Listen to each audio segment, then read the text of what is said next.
while most people can only fuse with one monster. He, on the other hand, can fuse with as many as 9.99 million monsters. The first monster he fused with was none other than the legendary Emperor Demon Ra with a royal bloodline. Despite awakening such a powerful gift, he was still mocked by everyone as a useless failure, simply because the world's evaluation system was too primitive. It couldn't even begin to measure his immense potential. At that moment, his consciousness arrived in this new world, and he snapped his eyes open, still trying to get a grasp on his surroundings. A strange message suddenly popped into his mind. It turned out this world was called Blue Star, a land of martial prowess. A world that is frequently invaded by monstrous beasts through mysterious portals. These terrifying beasts have already destroyed several nations. Through long years of battle, humanity developed the Beast Gene system. By injecting the Beast Gene, you can unlock your potential and become a powerful warrior. This is the only way to save human civilization. And so, Blue Star entered an era where martial power reigned supreme. The protagonist, Ihi, a young man who traveled here from another world, is now a warrior prep student preparing for his final exams. He lost both of his parents in an accident during his sophomore year, which shattered his motivation to study and train, leaving him at the bottom of his class. As he wondered what to do next, the teacher, with a confident stride, stepped up to the podium and said, "All right, everyone, are you ready? We're about to start the gene modification injections. Remember, everything you've worked for over the past 3 years, building strength and cultivating martial energy, is for this moment." The teacher then added, with a pointed look, "As for those who haven't taken things seriously." He couldn't help but think, "This is ridiculous. I've been putting in the work. Why should I feel guilty? But since I've taken over the original owner's responsibilities, it's time to clean up his mess." The teacher then led the class to the gene injection hall, where several metal boxes were neatly arranged on a table. Inside these boxes were the gene awakening serums, which contained the raw genetic data from all the monsters. After injection, one of the monster genes will be activated. Generally, the stronger the physique, the stronger the monster gene that awakens. The teacher gently reminded, "Don't be nervous. After the injection, remain calm and accept the power.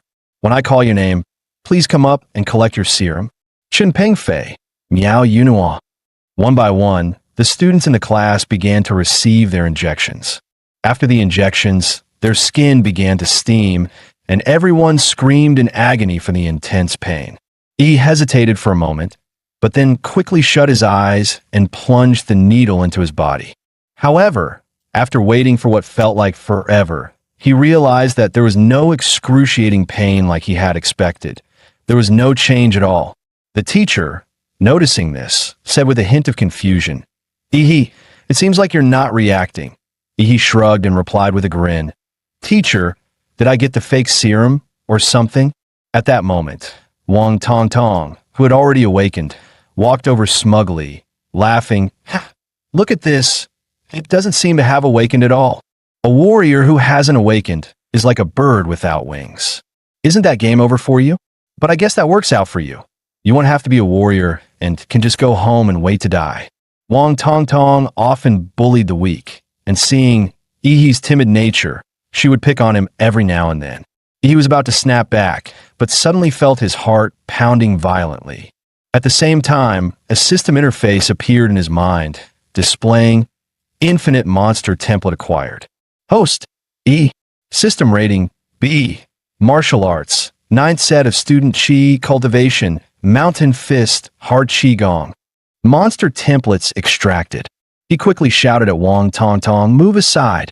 But she arrogantly replied, "What's the matter? So what if you haven't awakened? Stop pretending. Leave? Why should I?" He gritted his teeth, enduring the changes within, and said softly, "If you don't leave now, it'll be too late." In the next moment, Ihi awakened, and it was the Emperor Demon RA bloodline ability. Wang Tong Tong, who had been standing right in front of him, was blasted away by a powerful shockwave, crashing to the ground. Most of the other students were also thrown back by the immense shockwave, with some even vomiting from the overwhelming pressure. However, two students were unaffected and secretly thought to themselves, "Is there someone stronger than me?" Just then, the system interface displayed Awakened A-Class Template Emperor Demon's Wrath. Bloodline abilities: Azure Breath, Thermonuclear Pulse, Nuclear Energy Absorption. Evolution form: Emperor Demon's Wrath. Template compatibility fully unlocked. Compatibility 3%. As the system prompt echoed, his heartbeat reached its peak, and a flash of eerie blue light appeared in his eyes. He stared in disbelief at his fingers glowing with blue light, muttering, "Is this the golden finger the system gave me?" The students around him were equally shocked, whispering, "Was that really Ihi? Did he just blast everyone away with his energy field in an instant?" Wang Tong Tong was even knocked unconscious, and she had awakened the second-tier monster, the Flame Lizard. What exactly did Ihi awaken? Ihi, feeling a little embarrassed, said, "I guess my awakening caused a bit of a commotion. I told them to step aside, but they didn't listen." Just then, the school's broadcast echoed.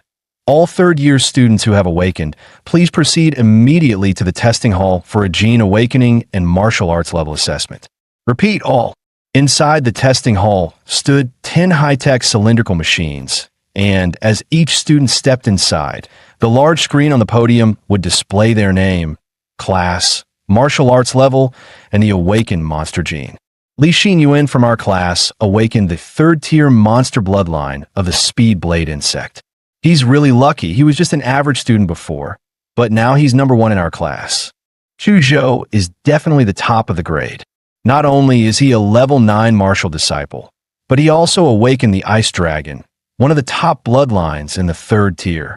Looks like the valedictorian of our city will be him. Did you see what Miss Lu awakened? Holy crap, a rare 4th tier bloodline, the Ghostly Phoenix. Provincial champion.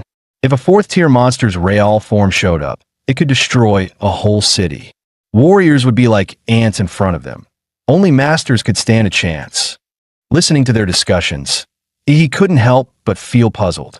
The monsters they awakened were classified into tiers 3 and 4, so why was his A-class? Soon, it was his turn for the bloodline assessment, and the noise in the room grew even louder. With that shockwave he just released, he might be destined to become a big shot. If he plays his cards right, he'll definitely latch onto someone powerful. The crowd watched him approach the testing machine like he was a celebrity.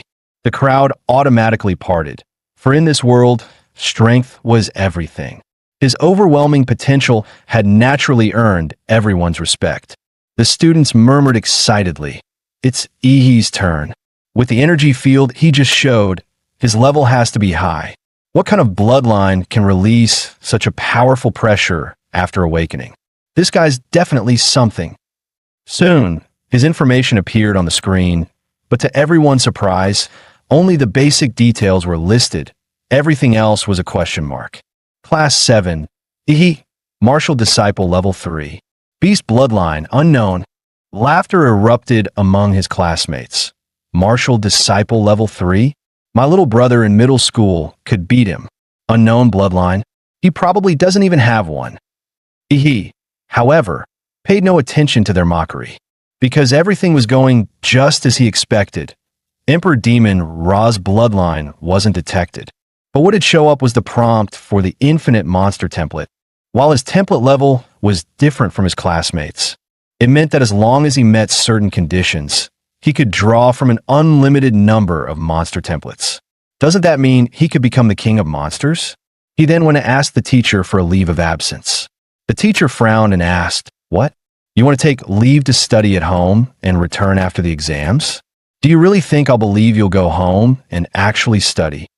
He responded earnestly, "Teacher, I really want to improve. I know I've fallen behind, and I need special training. If I don't keep up with everyone, I won't make it."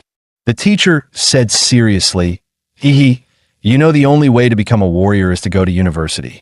I understand you've awakened your bloodline, but your foundation is too weak. You won't be able to pass the entrance exams. So, Get ready to repeat the year and come back next year. Don't rush. Ihi, excited, replied, Teacher, only by rushing can I improve. Maybe you don't understand, but now that I've awakened a powerful bloodline with hard training, I'm sure I can succeed. You see the sincerity in my eyes. I would never lie to you. The teacher was momentarily taken aback, then nodded, saying, Your eyes do seem sincere. All right, but next year you'll still have to come back and repeat the year under my supervision. After sincerely thanking the teacher, he left the school and headed for the Warrior Center in the city. On the way, he thought to himself, he had used his parents' house as collateral for $600,000, plus the compensation from their accident of over $1 million. Now, he had a solid starting fund. There were two options to increase his strength. One was to improve his warrior rank. The other was to enhance the compatibility of the Emperor Demon RA template. In the information of the Infinite Monster template, it showed that each template starts with a compatibility of only 1 point, but the Emperor Demon RA has 3 points. Where did the other 2 points come from?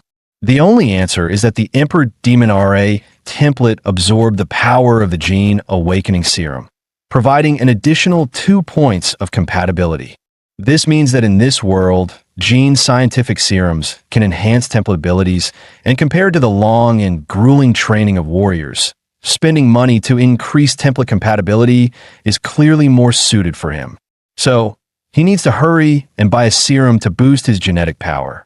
After swiping his student ID, he walked into the Warrior Center. Since loading the Emperor Demon RA template, he had gained a unique perception ability, life magnetism. He could clearly sense the burning vital energy and the beast roars in the bloodlines of the warriors around him, like a furnace inside them.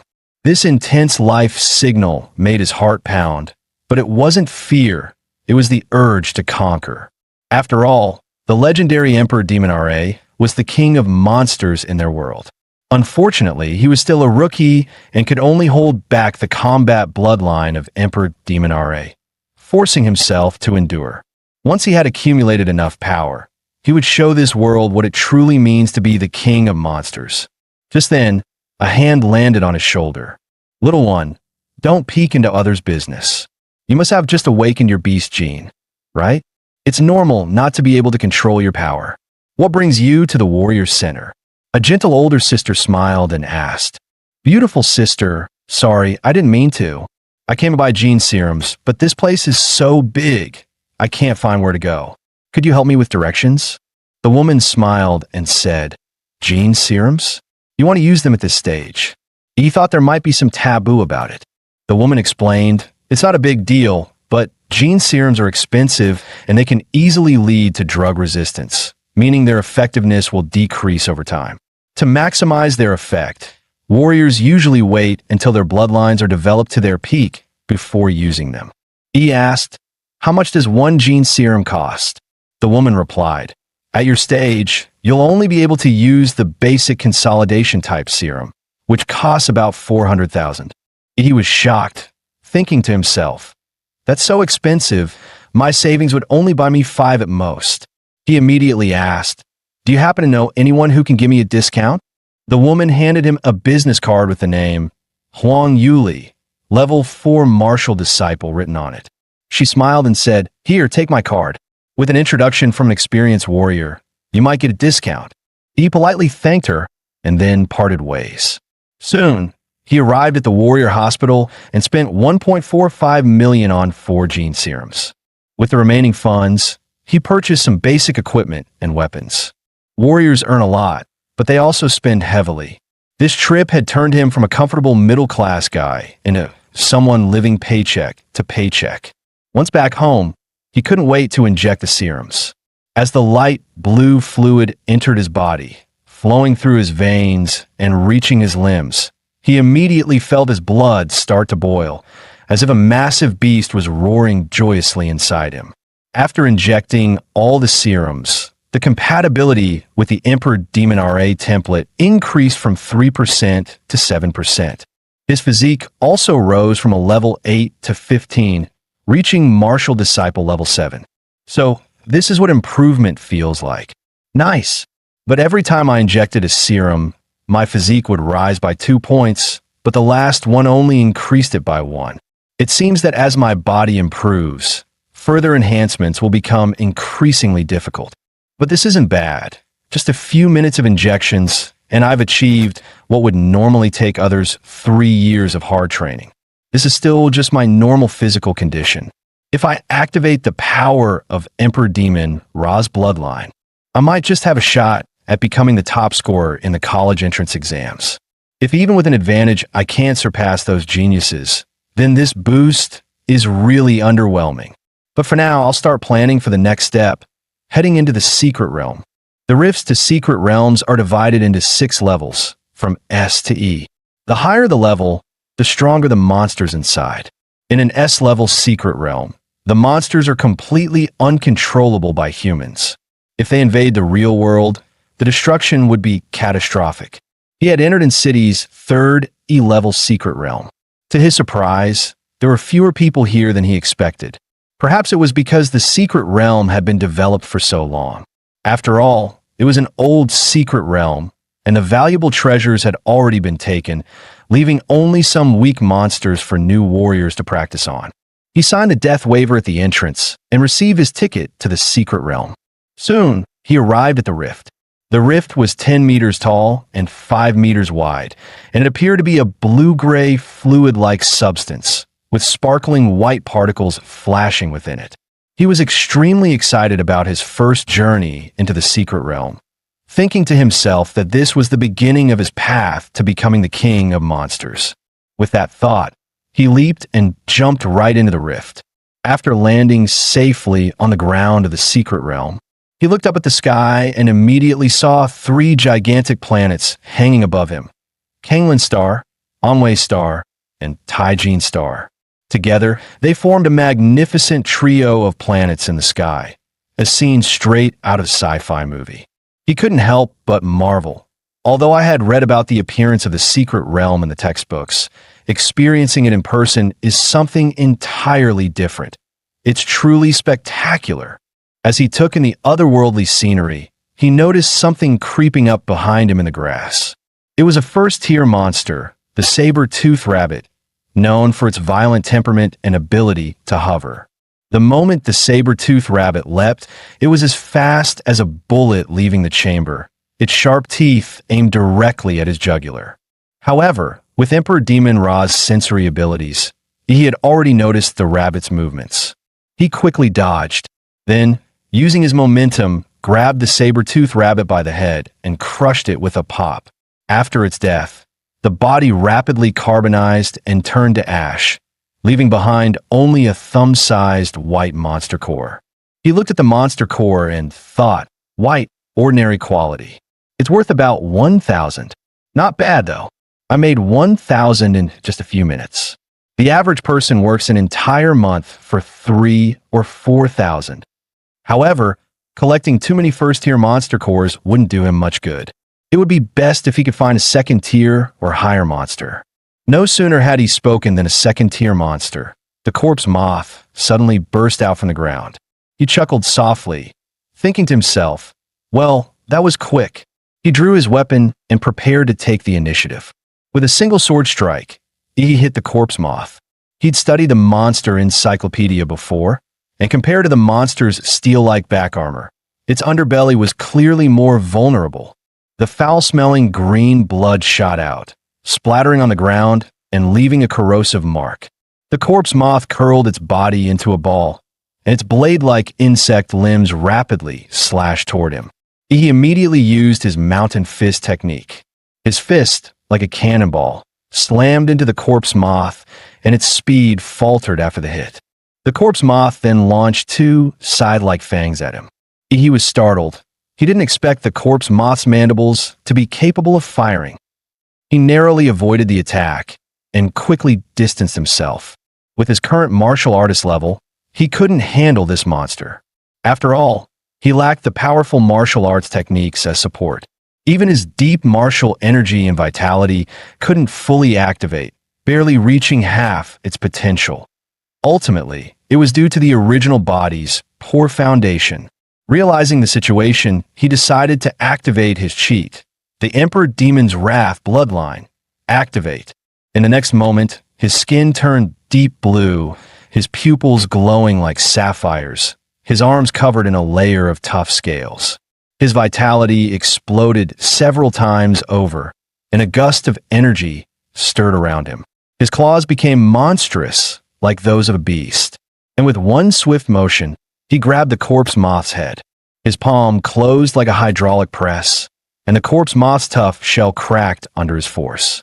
He then performed a swift sweep, and the corpse moth was immediately split open from its belly. With his physique now at a massive 21 points, facing the second-tier corpse moth was a complete walk in the park. After deactivating his transformation, his skin reverted to its normal human form, and his pores began to release heat, with steam swirling around him. Looking at the short sword he had just bought, now corroded by the corpse moth's venom, he couldn't help but feel helpless. He had spent $250,000 on this gear, and it couldn't even handle a second-tier monster? What a ripoff. The quality control was terrible. Suddenly, his stomach rumbled loudly. Realizing this was his first monster hunt, the energy expenditure was massive, and now he was starving, but he hadn't brought any food with him. Just as he was fretting about not having any food, he suddenly smelled a delicious scent. He looked at the corpse moth's green monster core, which still emitted an enticing fragrance. He suddenly felt an overwhelming urge to swallow it, sensing his body's instinctive craving.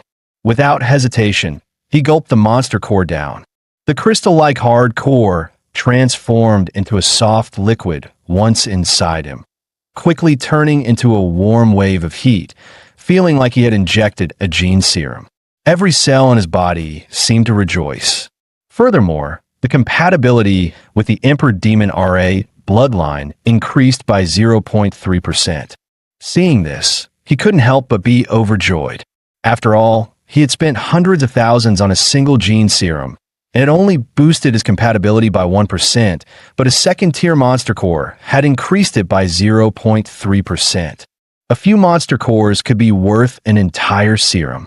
The white core dropped by the saber-toothed rabbit should at least boost his compatibility by 1%. Realizing this, he started to tear up, thinking, damn, I wasted so much money on gene serums. But then he decided to channel that frustration into motivation. Tonight, he was going to hunt like crazy. After a moment of thought, he used his life magnetism to sense the positions of nearby monsters. The next day at noon, he walked out of the third secret realm, carrying a sack full of monster cores. As he walked, he thought to himself, once the compatibility reaches 9%, swallowing more white monster cores won't increase it anymore, so the rest will have to be sold for money. He arrived at the trading post and pulled out a total of 20 white monster cores and 4 green ones. The clerk stared at him in disbelief and asked, "No way, a high school student gathered this many monster cores?" According to government regulations, warriors must hand over 10% of their harvest. To get 1 green monster core, they had to give up 5 white ones. After selling everything, he exchanged them for nearly 200,000 Summer Kingdom coins. With 9 days left until the college entrance exam, he found himself back at City's 4th D-tier secret realm. A warrior team was already there. One team member said, "Captain Lin, this time we should be about done with the Blood Jade Flower bounty mission, right?" "Second-tier warrior Lin," he replied. "Last time we came here, we found the general location of the Blood Jade Flower, but old Chun got hurt, so he won't be joining us this time." 2 other team members expressed concern. "But we only have 5 people now? The regulations say we need at least 6 to enter a D-tier secret realm." Captain Lin pointed behind him and said, "No worries, I contacted an agency, and they introduced us to a new warrior. Are you the Martial Disciple Level 9, Patterzilla?" E nodded, thinking to himself, because I'm still a student and can't directly enter a D-tier secret realm, I had to use a black market agent to get a fake identity to join the team. They charged me 100,000 coins for that. What a scam. Lenny looked surprised. "Patterzilla? That's an odd name." He replied flatly, "I couldn't use the original name, or I'd risk infringing copyright." Lenny sighed and said, "Well, whatever, it's just a code name. With your Martial Disciple Level 9 status, You don't have the qualifications to enter a D-tier secret realm. Our team will give you the chance to observe and learn, but make sure you don't hold us back." Seeing his serious expression, he thought to himself, at least he's being clear about the responsibilities before the mission. That's more reliable than someone throwing me under the bus later on. After preparing, the 6-person team got into the off-road vehicle and drove straight into the rift of the secret realm. This time, as they entered the secret realm, they found themselves in a vast desert. The bounty task they were given was to find a rare secret realm plant called the Xiaoyu flower. This was their second time entering this particular secret realm. Last time, they had successfully located the general area of the blood jade flower, which was guarded by a second-tier monster with a champion-level bloodline. The off-road vehicle kicked up a long trail of dust across the desert, with sandstorms swirling all around. Sitting in the vehicle, he thought to himself, last time it was the rainforest, this time it's a desert. It seems that the secret realms aren't connected to just one world. Suddenly, several mole-like monsters poked their heads out from the ground. They followed the vehicle, seemingly preparing to launch an attack. One of the team members, Huda, was a man of few words. He immediately threw several crystal iron throwing darts. Each dart hit its target, striking the heads of the mole monsters with precision. The martial energy within the darts instantly seeped into their brains, shattering them. After a short while, the vehicle came to a stop near a small oasis in the desert. The blood jade flower Lin he was looking for was located in this oasis. Since the monsters in the oasis were very sensitive, the sound of the off-road vehicle's engine would give them away, so the group decided to get out and continue on foot. As the team leader, Lin he began assigning tasks. Xiao Xia, you'll release the shockwave grenade to draw the monster out. Xiao Wu and Huda, you two will set up the traps. Old Lu, you'll provide suppression fire. I'll handle the front lines. Patterzilla, you stay back and observe. He nodded, saying no problem. After the tasks were assigned, the team got to work. The shockwave grenade soared into the air, releasing a thunderous sound. At the same time, a wave of higher-tier monster energy was rapidly released, causing some of the nearby monsters to think their territory was being invaded, drawing them toward the group. Soon, a massive rumble echoed from the oasis, as if thousands of wild bulls were charging. A 10-meter-long second-tier monster, the Earth Dragon, roared as it smashed through trees and charged toward them. At this moment, Huda shouted, "New guy, watch out! The monster's coming!" The nearby team members immediately activated the traps, and a large cloud of tranquilizing gas engulfed the Earth Dragon. This special gas, made specifically for monsters, was potent enough to sedate a whale with just a small vial. Lin He, who had been waiting, leaped high, wielding his ton-heavy alloy sword. The blade cut through the air with a sharp whistle, and with a single strike, he decapitated the Earth Dragon, sending blood gushing out like a fountain. The team assumed the Earth Dragon had been dealt with. Lin He sheathed his weapon and prepared to continue the search for the blood jade fruit. However, just then, the Earth Dragon suddenly raised its massive paw and slammed it toward Lin He. Fortunately, he had been on guard, instantly reacting. He launched his full-power mountain fist technique, finishing the Earth Dragon off and saving Lin He's life. The team was shocked. They hadn't expected that He, a first-tier martial artist, could possess the strength to shake a second-tier monster. Such power earned their respect, and they no longer saw him as a liability, but as a valuable teammate. After defeating the Earth Dragon, the team found the oasis completely clear. Soon, they arrived at the center of the oasis lake, where the blood jade fruit awaited. The blood jade fruit was a rare item that only appeared under very low chances. It was said to cleanse a warrior's body and enhance their physical potential, making it highly sought after, though it rarely appeared in the market.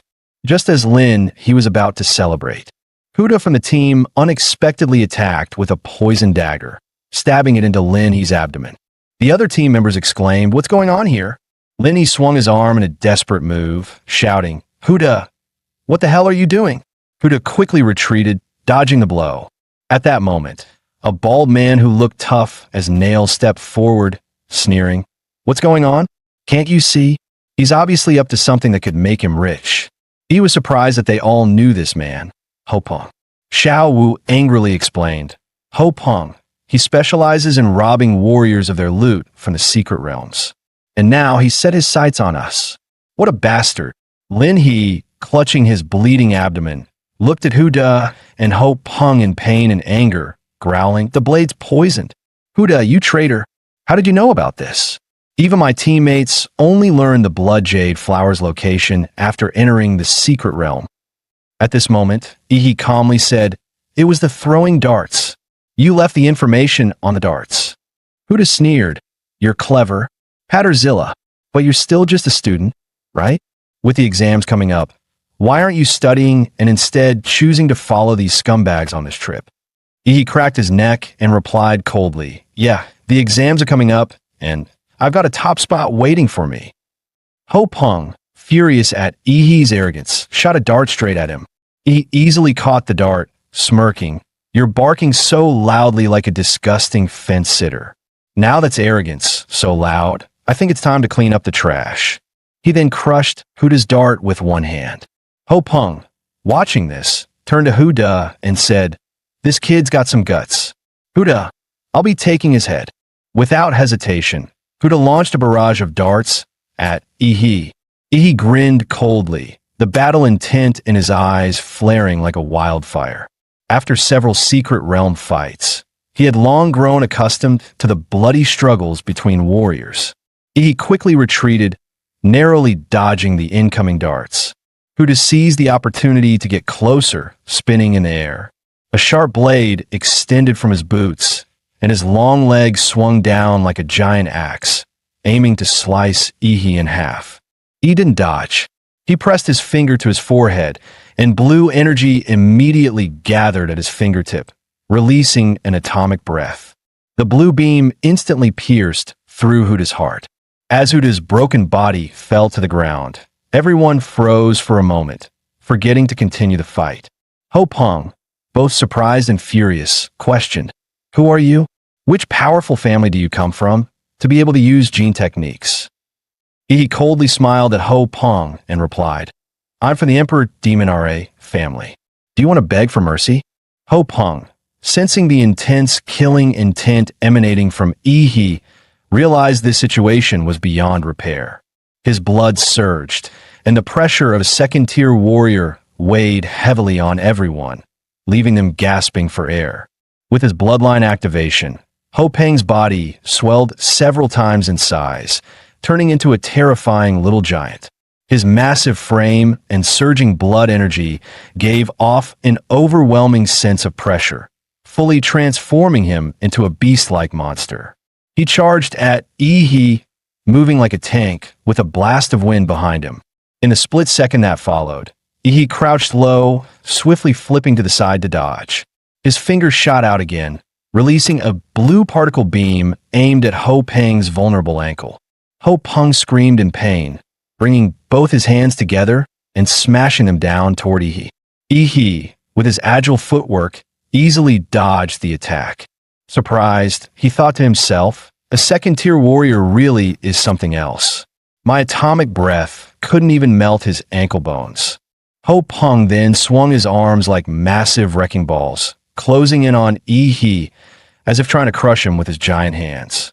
However, Ihi suddenly appeared behind Ho Peng. He then unleashed his fists, charged with intense nuclear radiation, pounding one blow after another into Ho Peng's body, each punch injecting lethal nuclear material into his system. With Ho Peng's second-tier warrior body and his bloodline enhancement, he could easily withstand my punches, but he definitely couldn't handle the continuous nuclear magic attacks.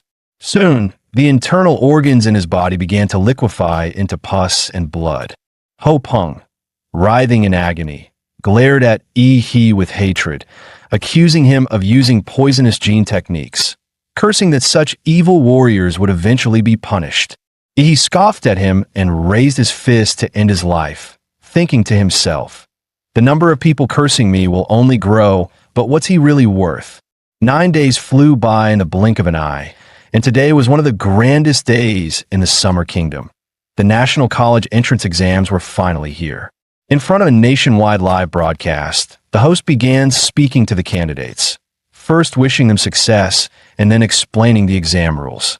The exam was held in a tournament-style format, taking place in the Central City Sports Arena. Students would compete in pairs, and the winners would advance to the next round, with the whole event lasting 3 days. The first 2 days were for the preliminary rounds, and only the students who advanced could participate in the third day's exam. Each student had to compete in 3 matches during the prelims, and those who made it to the finals would continue to fight until the top scorer was chosen. The host emphasized that the candidates carried the future of humanity on their shoulders, urging them to showcase their strength for themselves and for the future of mankind, before officially announcing the start of N-City's college entrance exams. As the host's voice faded, the candidates began to step onto the arena. On Arena 6, the match was between Yi and Wang Tongtong. But at that moment, Yi had still not arrived. The host announced that, according to the rules, if Yi was not present after the match began, he would be disqualified. Wang Tongtong stood on the arena, smug and satisfied, thinking to herself, "The Gene Conference made me lose face, a shame I'll carry for life. I was planning to humiliate Yi with my flame lizard, but that pathetic fool is hiding and won't show up. How disappointing." The audience murmured, "How pathetic. He's too scared to even show up for the exams. He's probably hiding at home, trembling. Someone like him shouldn't even be in high school. He should just go sweep the streets." At that moment, the referee blew his whistle and said, "Time's up in City First High School, Yi." Before the referee could finish speaking, the crowd suddenly felt a powerful presence approaching. They all looked up and were shocked to see a person in the air. What kind of immense power could allow someone to fly like that? Just as the audience below was debating, the person suddenly landed on the arena, and the immense force caused the entire platform to shake. When the dust cleared, Wang Tongtong was still confused, and the next moment, a foot was about to slam into her face. With that, Wang Tongtong was kicked off the stage. He watched Wang Tongtong fly off and muttered, "That was close. Almost had to come back next year." As Wang Tongtong was knocked out of the arena, unconscious, the host loudly announced, "Yi wins." Yi scoffed, saying, "That's it? This was too easy." The audience couldn't believe it, shouting, "Yi is seriously strong." One kick and his opponent was done. The way he entered was so cool. Is this what they call a kick from the heavens? At that moment, the system displayed. Yi's total physique is 226, and his compatibility is 20%. He proudly said, "As a thank you, Captain Lin gave me the blood jade fruit. It took some time to improve my physique, but now you're about to see some real action." After defeating Wang Tongtong, he continued to battle the others. 3 matches, 3 wins. Each one ended with a single kick, no hesitation. The audience went wild, shouting, "Yi is like one kick man." As expected, the host announced, Yi from N-City First High School, 3 wins in a row, advancing to the 3rd round. Down in the stands, a crowd gathered around Yi, asking for his contact information. Some are recommending their own schools, and a reporter asked, "Yi, do you have a dream university in mind?" Upon hearing the question, Yi's eyes flashed, and he confidently replied, "Sorry, I'm aiming for Huadu University." Hearing this, the crowd around Yi suddenly scattered. Yi sighed, saying, "What? You don't believe me? But I can't blame them.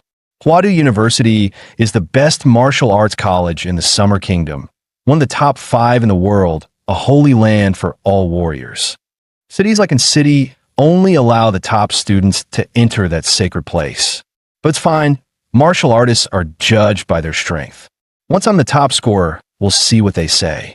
At that moment, the examiner noticed Yi's performance and approached him, asking for a retest of his martial artist level. After a quick scan, the examiner was shocked and exclaimed, "Just half a month ago, Yi was a martial disciple level 3, but now he had reached level 9. Upon further investigation, they found that he had frequently visited E-tier secret realms after leaving school. So they asked him why he ventured into such dangerous places right before the college entrance exams. He casually explained, "It's to settle myself. My father left me a message before he passed. He said that to surpass humanity, you have to stop being human. So I've been going to secret realms, battling and breaking through my genetic locks." The examiner froze when he heard he mentioned breaking his genetic lock and immediately said, "I need to report this right away." After that, the examiner rushed off. He couldn't help but feel like he had somehow become a subject of intense scrutiny. On the day of the tournament, he stepped onto the arena once again.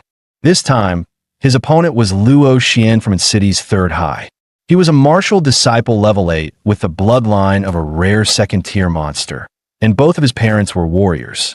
He looked at Luo Xian with boredom and motioned for him to make the first move. Luo Xian, feeling belittled, couldn't help but feel some anger rising within him. He immediately activated his bloodline and used his martial skill, Thunderclap Claw, accelerating to top speed. His heart beat like a supercar engine, and as he ran, his body accelerated again and again. His sharp claws slashed toward He's throat, and the finely honed martial skill cut through the air, creating sparks and a sonic boom. If it hit, even a martial disciple level 9 would be killed. However, he never expected that. As his arm came near, he effortlessly grabbed it. He casually commented, "Nice energy, but it's nowhere near that bald guy's charge." Without hesitation, he delivered a palm strike to Luo Xian's head. The immense force knocked Luo Xian out cold right on the spot. He then arrogantly said, "Are there no decent contestants?" The host quickly announced, "Another victory with one strike, and this time, he defeated the seed player, Luo Xian." Dozens of high-speed cameras focused on He, capturing shots from every angle, and the live broadcast was buzzing. Viewers couldn't stop talking, some in awe, saying Luo Xian looked so fierce, and in the blink of an eye, he's on the ground. He's strength is on a whole different level compared to the other candidates. In this martial arts-driven era, He's overwhelming display of power stirred the passion of everyone watching. Chu Zhou watched as Luo Xian was carried off the stage by medics, his eyes filled with fierce determination, and he instinctively clenched his fists. "As expected, you're the one I've been rooting for. I'll definitely defeat you in the finals." The head of the Huada University admissions office, having watched He's impressive performance through the live broadcast, demanded to have all of his information within half an hour. Just after he finished his match, the second group of the qualifiers was already in full swing. This match was even more heated than his, as both competitors were top-tier beauties with larger followings, making it even more of a spectacle. One of them was Kai Shaoling from its city second high, a petite girl with an incredibly sexy figure. She flipped her long golden pigtails, giving Lu Qingzhu a provocative look, and remarked that she hated the robotic expression of Lu's family's young lady. Lu Qingzhu didn't respond. Instead, she simply bowed slightly and greeted her, her face expressionless, as if she didn't take Kai Shaoling's challenge seriously at all. The referee blew the whistle, signaling the start of the match. With the aura of a martial disciple level 9, Kai Shaoling instantly appeared in front of Lu Qingzhu, sweeping a kick towards Lu Qingzhu's neck, threatening to slam her to the ground. Lu Qingzhu still made no move, lightly waving her palms, causing the air around her to thicken, becoming as viscous as a swamp under the influence of her martial technique. When Kai Shaoling's kick met the air in front of Lu Qingzhu, she felt as though her leg, which could tear through military-grade steel, had instead sunk into soft cotton. Under the diminishing effects, even the high-speed cameras could only capture Kai Shaoling's white leg moving in slow motion, visibly decelerating. Kai Shaoling, furious at Lu Qingzhu's immovable expression, intensified her attack. She cloaked her body in martial energy, minimizing air resistance, and blurred her form into a shadow as she circled Lu Qingzhu, waiting for the right moment to strike a palm to Lu Qingzhu's side. But as her palm neared Lu Qingzhu's waist by just 3 inches, it suddenly couldn't get any closer. Realizing she had fallen into a trap, Kai Shaoling tried to retract her hand, but the air in front of her exploded with unimaginable suction, preventing her from pulling back. At that moment, Lu Qingzhu made her first move, extending her slender fingers, which now shimmered with a jade-like light. The warriors watching the live stream had their eyes widen as they recognized the move, the Hunyuan Jade Finger from the Xian Huang martial technique. To see a student about to take the high school entrance exams mastering the Xian Huang technique was astonishing. Such martial talent didn't need to be proven through exams. This alone could guarantee a direct admission to Huadu University. Standing closest to Lu Qingzhu, Kai Shaoling could feel the terrifying energy from the Jade Finger, realizing that if she didn't pull out her trump card now, it would be her last chance. Without hesitation, she activated her bloodline, Shadow, Tiger King. A massive shockwave exploded from her body, shattering the air around her. Lu Qingzhu, however, didn't choose to withstand the blow. She lightly tapped the ground with her foot, her body swiftly sliding a dozen meters to create some distance. The examiners in the stands held their breath, eyes fixed on Kai Shaoling, amazed. A king-level bloodline is hard to control, and the Shadow Tiger King is known for its brutal power. This girl's future is boundless. The awakening of the Shadow Tiger King's bloodline placed a heavy burden on Kai Shaoling's body. She exhaled hot air and struggled to speak to Lu Qingzhu, challenging her to display the Phantom Crow bloodline. Lu Qingzhu, ever the woman of few words, spoke her first line since the battle began. "This is enough." Kai Shaoling, completely enraged, shouted, "Do you think anyone below a warrior can challenge me?" Her body moved like a vicious tiger, her fierce blood energy coiling into a torrent behind her, her palms slashing through the air toward Lu Qingzhu. Facing the brutal strike, Lu Qingzhu softened the blow with grace, her hands moving like she was playing a piano, the invisible threads of her technique gradually reducing Kai Shaoling's force until it disappeared entirely. Kai Shaoling's attack failed, and she immediately drew on her immense blood energy, dispelling the invisible threads around Lu Qingzhu. With her small body in midair, she kicked again. Seeing this, Lu Qingzhu activated the Xian Huang technique once more, Hunyuan Jade Finger. The jade-colored tip of her finger collided with Kai Shaoling's fierce kick, and the two powerful techniques clashed, shattering the specially made arena beneath their feet. The arena erupted in a cloud of dust. Tens of thousands of spectators watched with bated breath, waiting for the final victor. As the dust cleared, Kai Shaoling was the first to appear. She was covered in blood, stumbling a few steps before collapsing to the ground from exhaustion. Lu Qingzhu, however, stood like an ethereal fairy, her hair slightly disheveled but otherwise pristine and composed. With just his martial skills, he completely dominated Kai Shaoling, who also had a martial disciple level 9 and a king level bloodline. Lu Qingzhu's powerful display instantly exploded the live broadcast room. Viewers were amazed by Lu Qingzhu's strength. Some even claimed she was the top scorer from its city, while others leaked that Lu Qingzhu had awakened the fourth-tier bloodline of the Phantom Crow, a talent so rare that most warriors would be unable to defeat her. After Lu Qingzhu's battle, the rest of the matches, though still exciting, seemed dull in comparison. After several rounds of elimination, the final 8 were decided. From City First High, there were me and Lu Qingzhu, 3 from Chuzhou, 2 from City Second High, and 3 from City Qingfeng Private High. The finals of the top 8 were about to begin, and Yi stepped up first to draw lots. He drew in A. A 2-meter-tall, muscular giant glanced at him and revealed his own draw, which was also A. "Looks like we're set to face off." His name was Shun Guan from Qingfeng Private High. He nodded and introduced himself. Shin Guan said we were the second match, so let's watch the first match first. He looked simple and straightforward, with hands as big as fans, pointing toward the big screen above the arena. The first match was Luo Shi from Qingfeng Private High versus Chuzhou from City First High. Shun Guan casually started chatting with Yi, saying that Luo, she was incredibly talented, a repeat student who was specifically aiming for Huada University this year.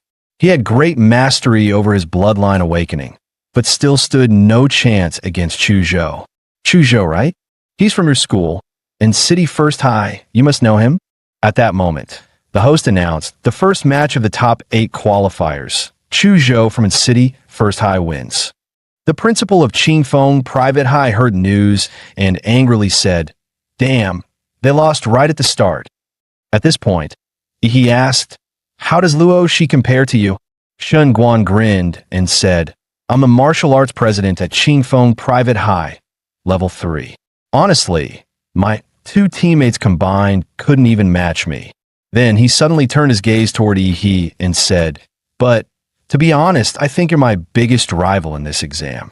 I've always had an extremely sensitive sense. I can feel that you're like a dormant volcano with a beast hidden inside you. Let's go. It's our turn." With that, Yi and Shen Guan walked toward the arena. The host announced the second match of the top 8 qualifiers. Shen Guan from Qingfeng Private High versus Yi from City First High. The quarterfinals of the Anqing Combat Trials, a high-stakes battle for elite university selection, were reaching a fever pitch.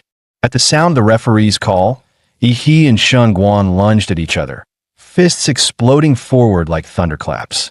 Their blows collided midair, unleashing a shockwave that echoed like a detonation, the very air trembling from the force.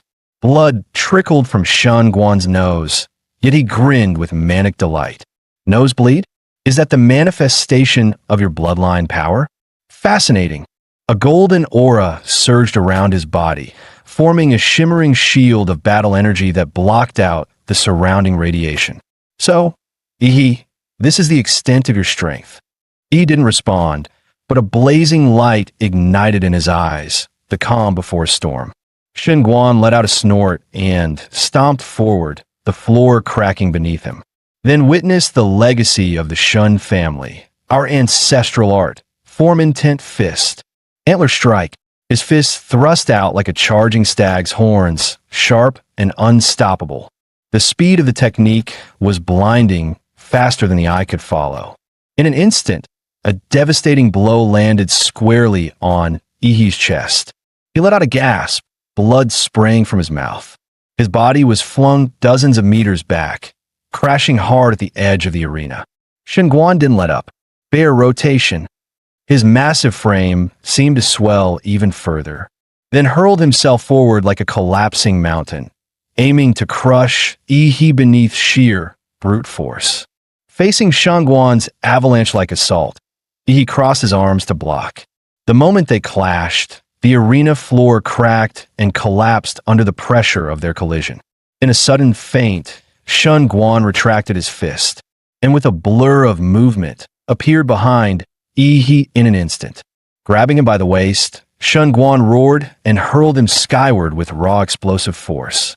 Dropping into a crouch like a stalking beast, Shen Guan's face twisted into a predator's snarl as he let out a guttural growl, like a tiger about to strike. He launched himself upward, intercepting Yi mid-air in a full force tackle. As they collided, his form shifted again, like an eagle dive-bombing from the clouds, slicing through the air with 3 visible shockwaves. Yi slammed into the ground like a meteor, cratering deep into the earth as dust exploded outward. The relentless combo left Yi overwhelmed, with no room to retaliate. Landing with a flourish, Shen Guan crossed his arms and laughed heartily. Now that was satisfying. On the sidelines, medics prepared to rush in. After that brutal form-intent fist combo, even a veteran fighter would be half dead. But suddenly, Shen Guan froze, a chill crawling up his spine. He felt it, like standing before an ancient monster. His instincts screamed at him to retreat. From his settling dust, a massive, scale-covered arm emerged. Then Yi stepped forward, transformed, his body now towering, monstrous like a humanoid Godzilla. His voice rumbled low and powerful. "You're strong. That's why you get the honor of witnessing this form first." Shen Guan's pupils dilated in disbelief. He stood frozen, stunned by what he was witnessing. Beast form manifestation. Your bloodline awakening reached that level. The beast form, an ultimate transformation that only those who have fully mastered their bloodline can attain. It unleashes the true might of the ancient beast slumbering within. He had never imagined that in this remote city of Anqing, there was another prodigy who could rival the likes of Lu Qingzhu. As Yi's monstrous form stabilized, a blaring alarm erupted from the energy monitors beside the proctors. These devices could track the fluctuations of awakened combatants in real time. Radiation levels spiked to catastrophic levels, completely maxing out the instruments.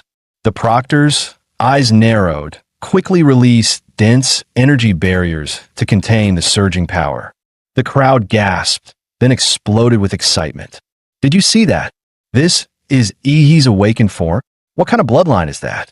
Anyone know? I'm from First Academy. They say his bloodline's classified as unknown, but how can that be unknown? He glanced around as he heard the murmurs. So, this world didn't know about the Imperial Megalithon. That meant no one here could recognize the bloodline he had awakened. Meanwhile, Shunguan's nose began to bleed again. The radiation now surpassed what his energy shield could handle. He clenched his fists, realizing he had to finish this fast. With a roar, Shunguan triggered his own awakening.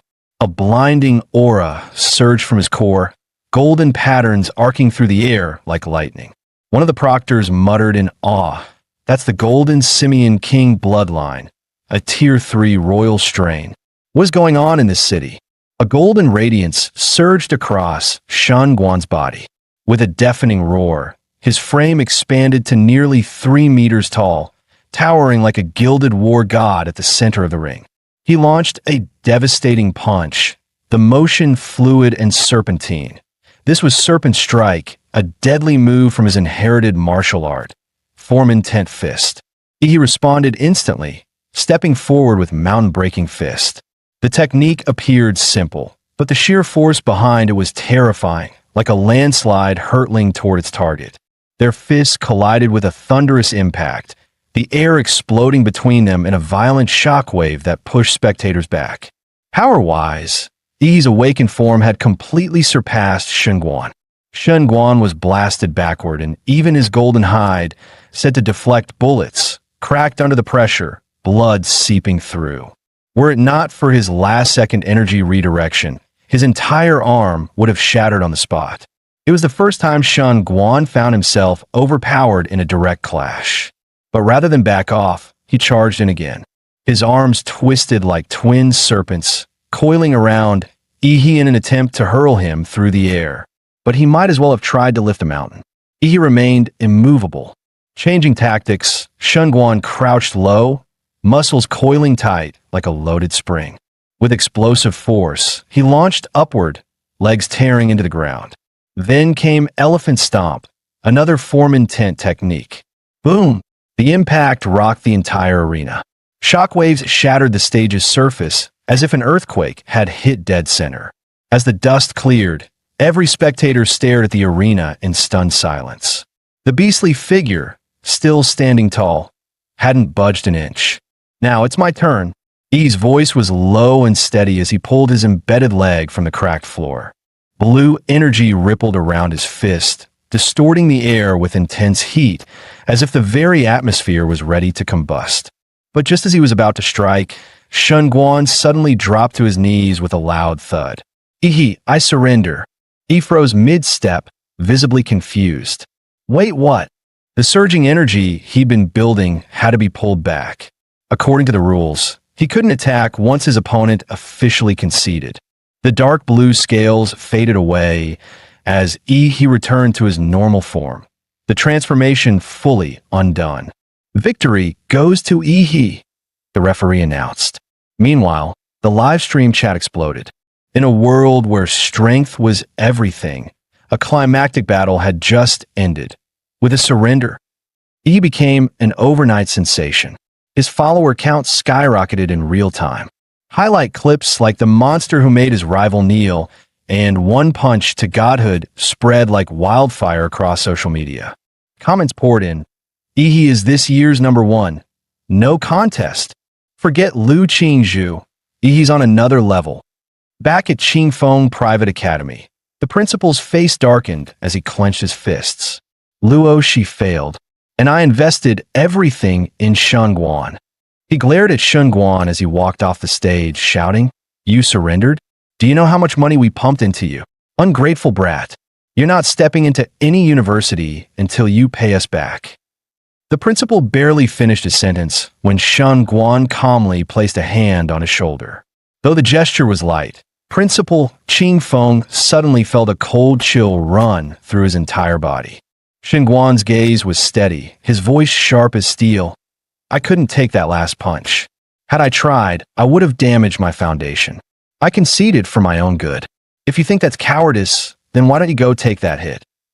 He stepped closer. As for your academy's investment in me, I'll repay it. But don't forget, you can't threaten someone stronger than you. The principal swallowed hard, voice trembling. All right, why you make a good point? With the second match over, the tournament moved forward swiftly. Of the final 4 contenders, 3 hailed from Onqing First Academy. Only 1 came from Second Academy. But the Second Academy student had been completely overshadowed. The crowd barely noticed him, turning him into a forgotten extra. Meanwhile, the First Academy's headmaster was grinning ear to ear. The semi-final draw began. He stepped forward first, unfolding his slip. A. Just as he turned to leave, he felt a gaze pierce through the crowd. Looking up, he locked eyes with a girl whose pupils gleamed like obsidian, Lu Qingzhu. In her hand was an A as well.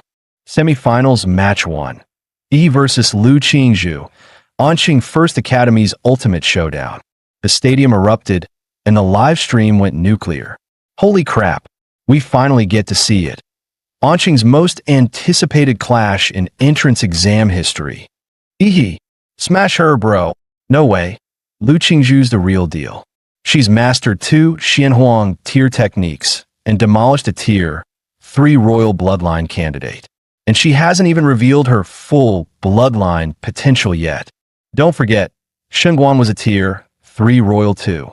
He had to awaken mid-battle to beat him. Lu's got tier 4 blood and high-level martial mastery. This might be Yi's biggest challenge yet. Agreed, makes sense. Nah, Yi's got this. The internet was ablaze with debate. Who was stronger, Yi or Lu Qingzhu? But they wouldn't have to argue much longer. The semifinals of Onqing First Academy had officially begun. Yi versus Lu Qingzhu. The moment the referee gave the signal, white mist surged around, Yi like a storm, his aura boiling over as he instantly entered his awakened bloodline state. The power rolling off him bent the very air around the arena. But Lu Qingzhu wasn't phased. Her martial techniques weren't just powerful. They were unconventional, elusive, and nearly untouchable. Brute strength alone wouldn't be enough to land a blow on her. What made her even more dangerous was her strategic mind. He knew, if the fight dragged on, he'd be at a disadvantage. So, he made his choice, go all out from the first move. Lu Qingzhu remained expressionless, her voice as calm and cold as steel. She met Yi's blazing gaze and said, I hope you're strong enough to make me take this seriously. Suddenly, Yi released a large amount of steam, enveloping the entire arena. The audience below was instantly confused, with a mist clouding everything. They couldn't see what was happening. The host immediately added fuel to the fire. The genius of the Lu family, Lu Qingzhu, faces the dark horse of this year's competition, Yi. How will she respond? Let's wait and see. Could this be Yi's bloodline awakening? Yi kept his eyes locked on the silhouette of Lu Qingzhu through the smoke, knowing that he couldn't afford to be careless. Lu Qingzhu's martial skills far surpassed his own, and with her mysterious techniques, no matter how powerful his strength, it would be difficult to harm her. This martial genius also had an exceptionally high battle IQ. The longer the battle went on, the more disadvantageous it would be for him, so he had to go all out from the start. One blow to end the fight, no second chances. A tremendous amount of energy gathered in Yi's right fist as he launched his mountain-blocking fist. Lu Qingzhu didn't expect Yi to come at her so aggressively. She quickly crossed her arms, channeling her martial energy for defense. But Yi's speed was so fast that he left a series of afterimages in front of her. Then, Yi suddenly swept a powerful kick toward her. The audience was discussing it. Did he just use a deceptive trick? Lu Qingzhu was speechless. This guy really said he was using his fists, but in reality, he was using his steel whip. At that moment, Yi shouted, swinging his fist and appearing directly above Lu Qingzhu, his eyes glowing with intense energy. The audience was no longer calm, and they murmured, "Poor Lu Qingzhu, despicable Yi, using such tricks, showing no martial virtue." In martial combat, one must never hesitate to use tactics. Lu Qingzhu could only once again cross her arms to defend herself. The audience couldn't help but hold their breath for her. Oh no, Lu Qingzhu's rhythm was completely disrupted by that move. Now wasn't the time to show mercy. He kept attacking with one strike after another, not giving her a chance to retaliate, hitting her like a punching bag. The audience saw clearly that Yi's pursuit was too fierce. Lu Qingzhu had no chance to escape. But what happened next left them even more confused. He actually used his martial energy to push Lu Qingzhu back. Didn't that give her a chance to counterattack? But the next second, what awaited her was the claw of the Imperial Magic Beast. He wasn't foolish. How could he make such a mistake? With a flash, a powerful wind blade swept toward Lu Qingzhu, showing no mercy. Lu Qingzhu widened her eyes. This move was a palm strike embedded with martial energy. She quickly leapt into the air, elegantly dodging, moving like an angel. Then came a loud crash as the claws collided with her defensive barrier. He appeared once more above her, flashing an evil grin, his hands swirling with immense power. "Lu, don't run away." Then came a storm of ferocious attacks, like a torrential rain. Lu Qingzhu was starting to question her own life. How could he not be tired from such a high-intensity attack? His stamina was incredible. She couldn't help but envy him. As for herself, she had mastered two powerful techniques of the Xianyellow martial arts. One was a defensive secret technique from the Lu family, illusory shadow of floating flowers. And the other was an offensive technique, mixed Yuan Jade Finger. If she could use either of them, she could break free from Yi's relentless attacks. Unfortunately, Yi didn't give her any chance. If this continued, Lu Qingzhu would soon be knocked off the stage by Yi. With no way out, Lu Qingzhu decided to stop hiding. Suddenly, a feather appeared on her fist. Yi's eyes narrowed upon seeing this. "Finally going to use your trump card?" A long cry echoed throughout the arena, signaling the awakening of the bloodline, the Netherworld Sparrow. A humanoid bird soared into the air. Its purple wings flapped as pieces of feather floated down. This was the bloodline awakening.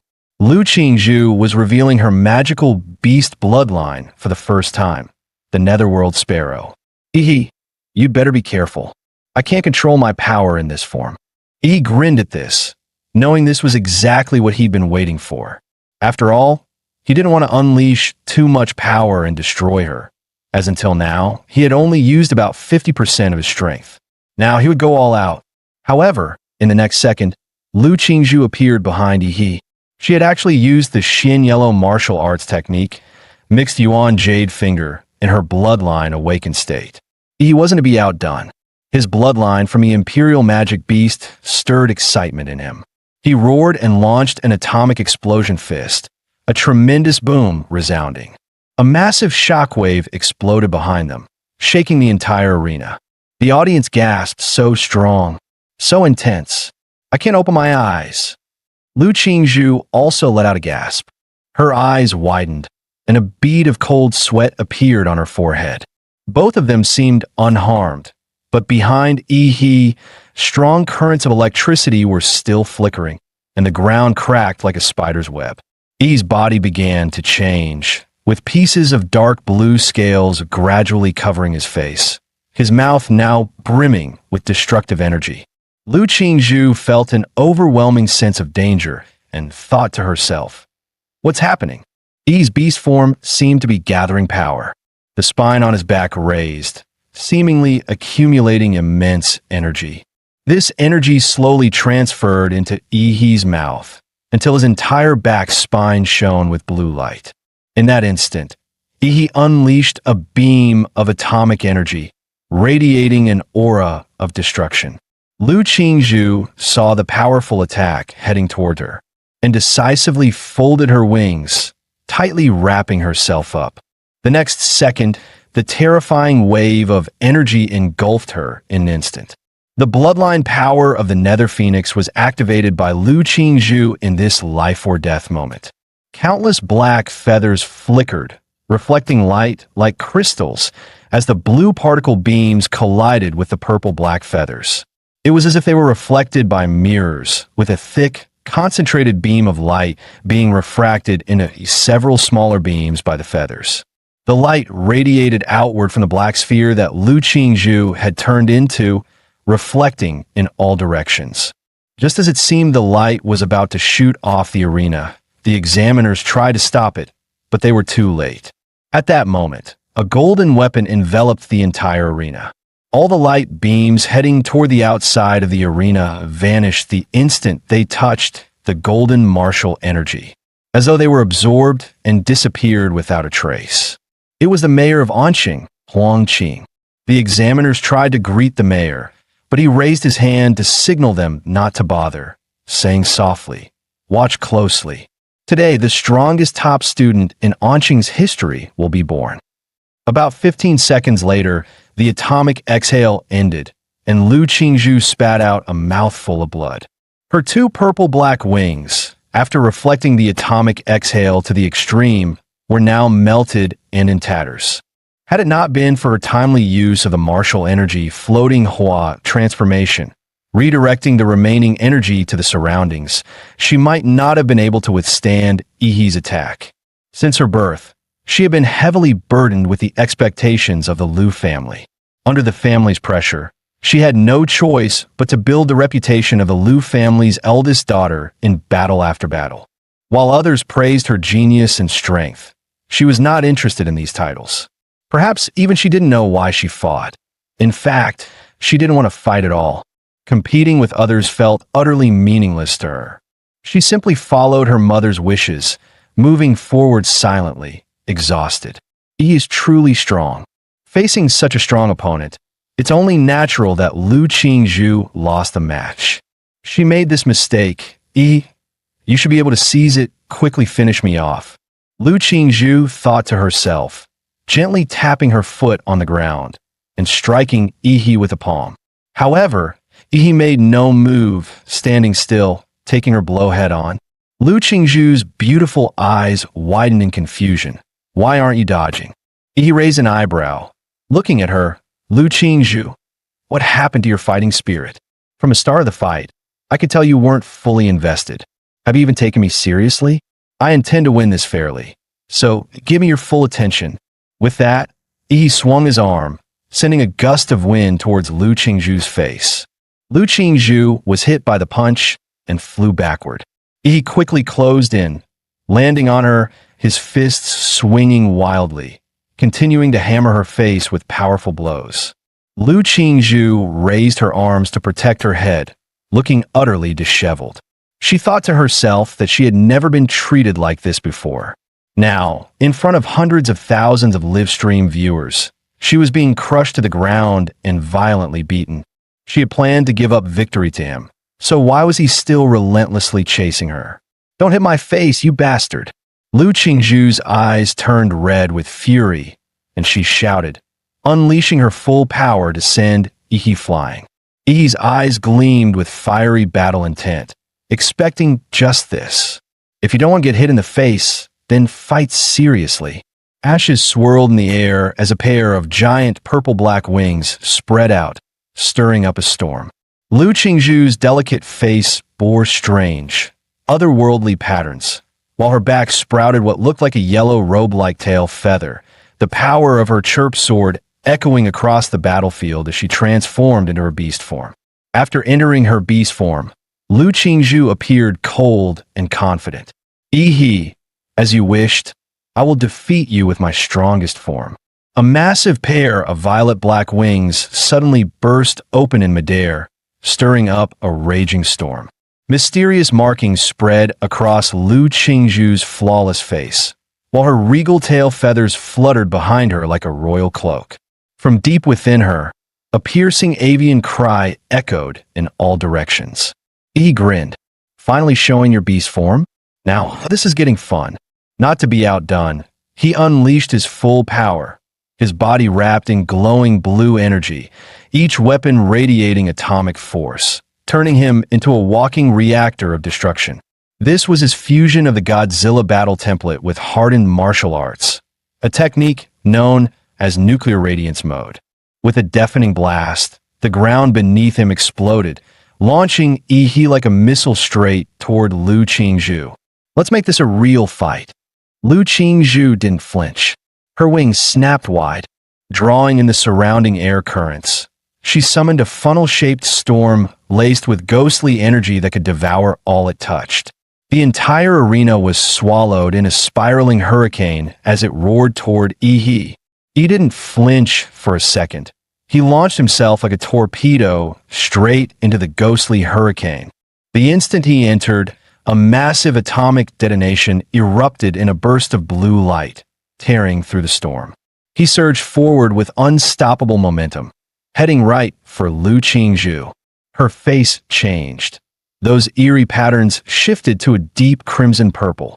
She let out a piercing cry, unleashing her bloodline ability, Spectral Avian Howl. The sonic wave distorted the air itself, spreading like a shockwave across the entire arena.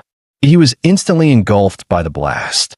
His atomic armor flickered violently, nearly extinguished by the deadly frequencies. If not for his high-tier Godzilla-based lineage, that spectral screech might have torn him apart from the inside. But hey, two can play that game. You think you're the only one who can scream? The vertebrae along his spine lit up one by one. Atomic power surged through his body as he activated his ultimate move, Atomic Breath, full output mode. Determination flashed in Lu Qingzhu's eyes. She gave up all defense and poured every ounce of strength into offense. She refused to lose. This battle would have a winner. She unleashed her ultimate technique, Jade Core Strike, fused with her bloodline's secret art, Spectral Blood Lance. A brilliant column of blue energy roared toward her like a divine judgment from the heavens. At the same time, she pointed her glowing jade fingertip forward, condensing the crimson-purple energy of destruction. With her wings beating furiously behind her, she slashed forward, cutting directly into the oncoming atomic beam. The two devastating forces collided midair, unleashing a cataclysmic explosion. Waves of raw energy surged across the arena, shaking the very sky. The host let out a panicked scream. "This isn't good. That kind of power, it's way beyond what two junior fighters can control." Outside the arena, the city mayor's expression darkened. He moved instantly. Either of these monstrous prodigies getting hurt would be a massive loss for the entire city, even the whole Federation. Gene Tree, Earth Pulse Barrier. As he shouted, the ground rumbled violently. 3 massive stone walls, infused with his battle aura, erupted from the earth, slamming down between the colliding attacks. But just moments later, those thick stone barriers were obliterated. A blinding white flash swallowed the arena whole. The crowd erupted in chaos. That explosion was insane. Wasn't that the mayor's wall just now? Yeah, Mayor Ma tried to stop the clash. If he hadn't stepped in, we might have been caught in the blast too. The mayor stood at the edge of the smoke-choked arena, his face grim. He had reacted quickly, deploying 3 Earth Pulse walls to blunt the force of the impact. But he hadn't had enough time. The walls were still forming when they were torn apart, leaving nothing to stop the full brunt of the collision. Who could have predicted that this year's entrance trials would produce not one, but 2 freakishly powerful candidates? If either of them was seriously injured resignation wouldn't even begin to make up for it. Here, in this land, a martial prodigy held sway over the hearts of the people more fiercely than any celebrity ever could. At the center of the arena, Lu Qingzhu was once again gravely injured. Blood streamed down her arm. She dropped to one knee, her other arm badly scorched. Her once proud form now looked battered and broken. The power of her beast form had completely faded, but she refused to give up. She could still fight. That's when he stepped in front of her. He stood tall, completely unharmed. Not a scratch on him. The contrast was brutal. Lu Qingzhu was shaken. She knew her final blow had landed. Why did it seem like he hadn't felt a thing? He looked down at her and casually said, "If you don't get that nuclear radiation out of your system soon, you're done for." Lu Qingzhu froze, then let out a choked sound on the verge of tears. The injustice was overwhelming. "I never wanted to fight you this hard. Why did you keep pushing me? This is bullying." He knelt down, looking her dead in the eyes. "Do you really hate fighting? Or are you just too stubborn to admit you wanted to win? I could feel it in that last desperate attack. You were hungry for victory." Lu Qingzhu couldn't argue. He was right. In that moment, she had wanted to win. That desire had made her drop her guard and go all in. But what was happening to her? She'd always hated fighting. She wanted to lose quickly, didn't she? And yet, during that final clash, she felt something else. Something raw and exhilarating. That rush of fighting not for anyone else, but just for herself. He gently placed a hand on Lu Qingzhu's shoulder. "You lost because your mind was too clouded during the fight." Then, without hesitation, he absorbed the lingering nuclear radiation from her body. Lu Qingzhu looked down. The radiation and the wounds on her arm were rapidly healing. He looked her in the eye and said earnestly, "Even so, you're still the strongest opponent I've ever faced. If there's ever another chance, I'd love to fight you again. No distractions, just a pure battle." Lu Qingzhu. Her cheeks flushed red at his words. Just then, the smoke over the arena finally cleared. Every camera zoomed in on the center stage. The host shouted excitedly, He's still standing. The first semifinal match is over. He of Anqing First High takes the win." Shortly after, Chu Zhou claimed victory in his match as well. The final showdown of the Anqing trials, the champions' duel, was about to begin. The host's voice boomed. "The final battle is set. Of Anqing First High versus Chu Zhou, also of Anqing First High." The livestream viewership surged, nearing 500 million. The grand finale of the Anqing tournament was underway.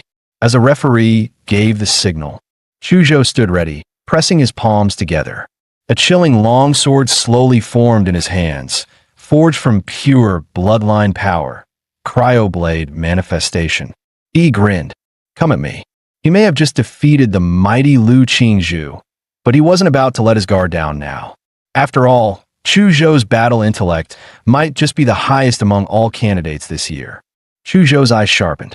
He stepped forward, activating the 7-star movement.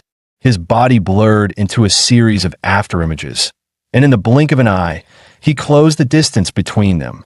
Whoosh, whoosh, whoosh. Hundreds of icy blades flew at He from every direction, cutting off all escape. But he was unfazed. Tracking the real Chu Zhou? Nah, smashing everything in sight sounded way more satisfying. He clenched his fist, muscles flexing like coiled steel, and eerie blue energy danced along his arm. Atomic detonation fist, fully charged. With a single punch, the ground trembled. A shockwave of pure atomic force erupted outward, engulfing a 10-meter radius in searing nuclear energy. Chu Zhou was forced to retreat, his mind reeling. This guy didn't even try to find a real body. He just blasted everything with overwhelming power. With Chu Zhou's level of defense, there was no way he could take that hit head-on. Honestly, was there anyone their age who could trade punches with He and walk away? Just look at what happened to Shengguan. But Chu Zhou wasn't the type to back down. If close combat wouldn't work, then he'd wear He down from afar. His bloodline surged, Frostworm awakening. Crystalline dragon scales bloomed across his body. His pupils turned into golden slits, and twin obsidian horns rose from his head. Behind him, a massive frostworm roared into form, its spectral wings stretching wide. His ice pulse erupted. Frozen winds howled across the arena, forming colossal ice spikes that surged into a towering tidal wave of frost, crashing toward Ihi. That's insane. He just summoned an entire mountain of ice out of nowhere. That frostworm bloodline is god tier. He looks amazing. Take down the evil overlord, Ihi. Go get him, Ice Brother. At that moment, Ihi was completely encased in the heavy ice forged by Chuzhou's bloodline. But Chuzhou didn't relax. He wasn't naive enough to believe the fight was over. His breathing grew heavier, unleashing that level of frostworm power had taken its toll. Suddenly, the crowd gasped. Look, the ice mountain, it's melting. In the next instant, a brilliant pillar of blue energy burst forth from deep within the ice, shooting straight toward Chuzhou. Chuzhou, ever on guard, was still caught off guard by the sudden counterattack. Instinctively, he summoned an ice pillar from the ground to launch himself out of the beam's path. Boom! The atomic beam smashed into the examiner's joint energy shield, sending ripples of force across its surface. The towering ice mountain began to melt rapidly, collapsing in on itself under the searing heat. From within the dissolving glacier, a deep blue figure emerged. Streams of melted ice never even touched his body, evaporated instantly by the blazing heat radiating from him. He had returned, fully awakened in his Godzilla state. Chuzhou exhaled slowly, a bitter edge in his eyes. The gap in their strength was simply overwhelming. He said firmly, take this. My final move. This is my absolute limit in martial arts. I was originally saving it for Lu Qingzhu. In the very next moment, a massive great sword of ice materialized in Chuzhou's hands, a sign that his bloodline power had fully awakened. The blade radiated a chilling aura, infused with a will that cut straight to the soul-cleaving sword intent. The first to react was the mayor of Anqing, his expression just as stunned as when Lu Qingzhu had used a Xianwang technique. Sword intent, at his age? That's unreal. Without hesitation, Chuzhou swung the sword with all his strength. Drip, drip, a few drops of hot blood splattered onto the ground. He had raised his arm just in time to block the strike, but a deep gash cleared down to the bone, ran across it. And yet, the wound shimmered with blue light, the flesh already writhing and beginning to regenerate. Maybe if you had a better sword, you'd have stood a chance. Chuzhou opened his eyes wide, stunned. He looked down at his broken sword and knew he had lost. How much of a chance did I really have? He asked, almost to himself. He smirked. A little better than the chances of a simp actually getting the girl. Chuzhou gave a helpless shrug and raised his hand to the referee. I surrender. Victory in the Anqing finals. Yi stands as the champion. Let's go, brother Yi. I knew you were built different. Chuzhou was strong, but next to Yi, no contest. The live stream chat exploded. Yi went from underdog to legend. This is the ultimate dark horse arc. At that moment, Yi's face flooded every media outlet in the city. Word spread fast. Last year, he was dead last in his class.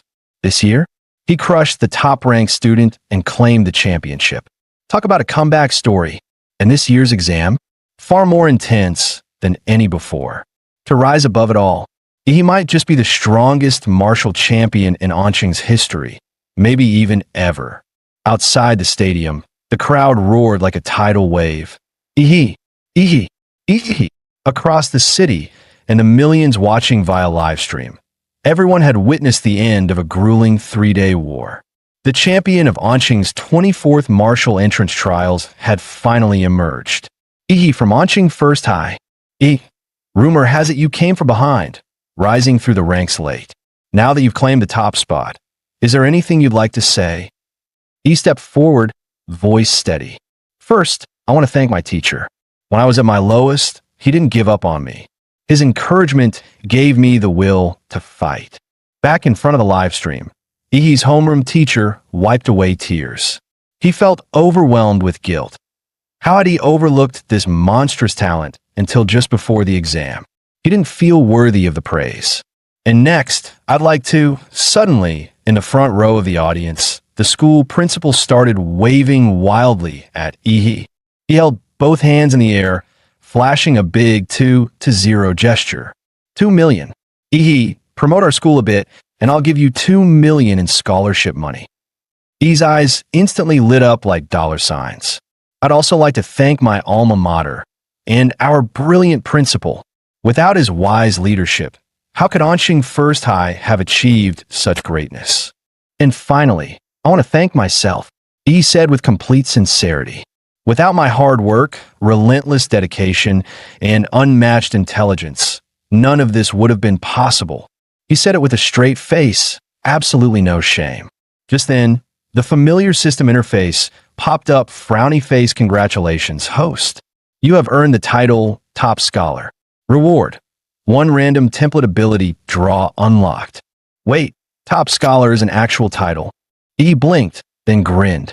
So, the template has an achievement system too? That's a sweet surprise. Meanwhile, in the stadium hallway, a swarm of reporters had already cornered Ihi, cameras and mics closing in from all sides.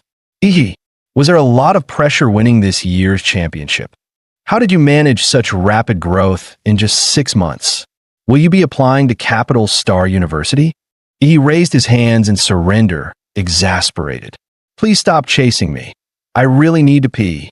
But one sleazy-looking guy shoved a phone in his face, smirking. Quick question. Between Lu Qingzhu and Kai Shaoling, who's prettier? Or are you more into Xingguan? Or maybe Chuzhou? Nope, I'm out. He bolted like a rocket. He had no time for weird fan service interviews. After finally shaking off the media mob, he ducked into the empty basketball court, finally catching his breath. His eyes lit up with excitement.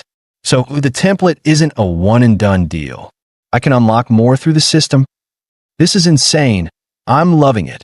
Just then, a calm voice sounded behind him. Congratulations on becoming the top scholar. He jolted in surprise, spinning around, thinking another reporter had found him. The man took off his hat and smiled. Relax. I'm not with the media. I'm from Capital Star. Let's talk about something a bit more classified, like the gene lock. He froze. Gene lock. He hadn't unlocked any so-called gene lock. All his powers came from monster templates. Could this guy know his secret? Who was he? From what little memory he had of the original host, that term had only ever come up once, from his supposedly ordinary father. The man pulled a file from his bag and said with a smirk, Tell me, aren't you curious? Your father, a regular taxi driver. How would someone like him even know about something like a gene lock? He raised an eyebrow. Wait, could my old man actually be some kind of hidden expert? The man handed him the file. Due to your unique status, Capital Star has authorized the release of a restricted document. He opened it, and his eyes widened as he read. Project Prometheus, once a dominant force in Blue Star's biological gene research. After a classified incident, the institute was blacklisted by multiple nations. Its key researchers went underground, erasing their identities. The gene lock was among their most ambitious experiments. He slowly closed the file, realization hitting him hard. So you guys think my regular OL cab-driving dad was actually a senior researcher at Prometheus? And me? I'm one of their secret experiments. Please don't worry, the man in the trench coat said gently. The government isn't here to threaten you. I'm just here to inform you. After all, as the subject involved, you have the right to know the truth. He clearly feared he might panic and do something reckless. You're now part of a national-level cultivation program. Your safety is our top priority from here on out. He stared at him, deadpan. Bro, I'm probably calmer than you right now. Seriously. Then his face changed in an instant, switching to smug mode. Ugh, fame is such a pain. So much attention, so many questions. Society really is all about status, huh? The man blinked in silence, then turned and walked away without another word. As soon as he left, he rubbed his hands together, eyes sparkling. Finally, he's gone. This exam run was a jackpot. Top university offer, $2 million in scholarship money, another $800K bonus, and most importantly, new template draw, here I come. He wasted no time summoning the system interface and hitting draw. Sure, he knew legendary tier templates like Godzilla were rare, but he couldn't help hoping for another miracle. A swirling black vortex appeared on the screen, filled with monstrous growls and echoing roars, like a cursed vault full of ancient beasts. He stared in awe, slack-jawed. A moment later, the result appeared. D-class template. D-class template. Colossus type, humanoid, bloodline abilities. Size increase up to 60 meters. High-pressure steam emission. Evolutionary path. Proto-giant hybrid. Compatibility, 1%. E's eyes gleamed brighter by the second. So, template abilities can stack. If I combine the Colossus-type humanoid with the Berserker Emperor Mothra, wouldn't that make me the true king of monsters? Meanwhile, inside a quiet villa, Brother Huolong, are you saying you're turning down all your missions? That's right. Cancel everything on my schedule. He hung up the call. The only sound left in the room was the faint audio from a TV broadcast. Huolong took a deep breath. His index finger began tapping the redwood table rhythmically. Tap, tap, tap. A dent soon formed where his finger struck. His younger brother, Huopeng, had been missing for over half a month. The search team sent in the Mystic Zone returned empty-handed. Not even a corpse, an experienced hunter of forbidden realms. Huolong didn't need confirmation. His brother was dead. Worse, the scene had been cleaned. No trace, no mistake. Still, the rescue team didn't come back empty-handed. At the last known location, they recovered samples, and testing revealed traces of nuclear radiation. Huolong's eyes stayed locked on the TV screen. It was replaying footage from the Anqing Martial Finals. The image froze, unleashing a blinding blue beam of atomic breath. Little brother, he murmured, I told you to stay out of the underground, to quit that life. Why didn't you listen? Before Mom passed, she made me promise I'd look after you. Now I can't even find your body. His eyes closed, weighed down with sorrow and guilt. Then the TV announcer declared, final winner, Ihi of Anqing, first high. Huolong opened his eyes slowly, bloodshot and deadly calm. Ihi, a rare genius, no doubt. Capital Star University will surely come calling. But too bad, they won't get the chance to see you enroll. Today, Ihi was planning to head into a mystic zone to test his new theory, combining the Godzilla template with the Colossus-type template in actual combat. But just as he was getting ready, he received an unexpected letter from Chuzhou. The contents read, Ihi, according to the Capital Research Institute, a new mystic rift is projected to open today at 3 p.m. in Red Tree Mountain on the outskirts of Anqing. The estimated danger level is C-class that I intend to investigate. Would you like to team up? Chuzhou. Yi's first reaction wasn't about the Mystic Zone. No, he was shocked Chuzhou still sent handwritten letters in 2024. Paired with his swordsman cosplay and archaic way of speaking, he was starting to seriously wonder, is this guy another transmigrator too? By 3 p.m., the once deserted Red Tree Mountain had become packed. Over 1,000 fighters arrived, among them, elite warriors and high-tier organizations. At the base of the mountain, he met up with Chuzhou, who now had a sword hanging from his waist. You've grown stronger. He was surprised at how sharp Chuzhou's senses were. After all, he had used some of his prize money to buy several gene serums, pushing his Colossus template compatibility to 35%. Sure, it was just a D-class monster, but it grew fast and worked fast. Definitely worth it. While waiting for the rift to open, the two chatted casually. So, Chuzhou, what university are you aiming for? Capital Star University. There was something off in Chuzhou's tone when he said it. He noticed but didn't pry. He simply smiled and replied, guess that makes us future classmates. Just then, the crowd around them erupted. The mystic rift is opening. A piercing screech echoed from the rift. The next second, a monstrous bird with 3 twisted heads and pitch-black feathers forced its way halfway out of the portal. This was clearly a high-tier beast, It had muscled its way to the front and become the first creature to emerge from the rift. But unfortunately for it, what waited outside wasn't prey. It was over 1,000 armed warriors, locked and loaded. Kill! The mountains roared with the sound of unified battle cries. No one hesitated. The fighters surged toward the monster like a tidal wave, not caring one bit that it was still awkwardly stuck in the portal. The three-headed bird thrashed in panic, each head flailing as it tried to retreat, but it was stuck. Within seconds, its massive body was trampled and crushed beneath a stampede of blades, boots, and battle cries. As they say. The early bird gets the beatdown.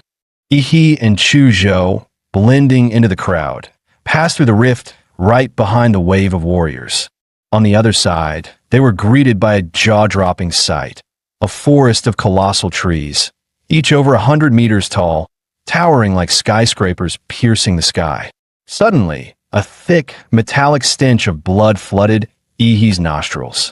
He looked ahead. The entrance of the rift had already become a battlefield, with a mini beast tide crashing into the arriving warriors.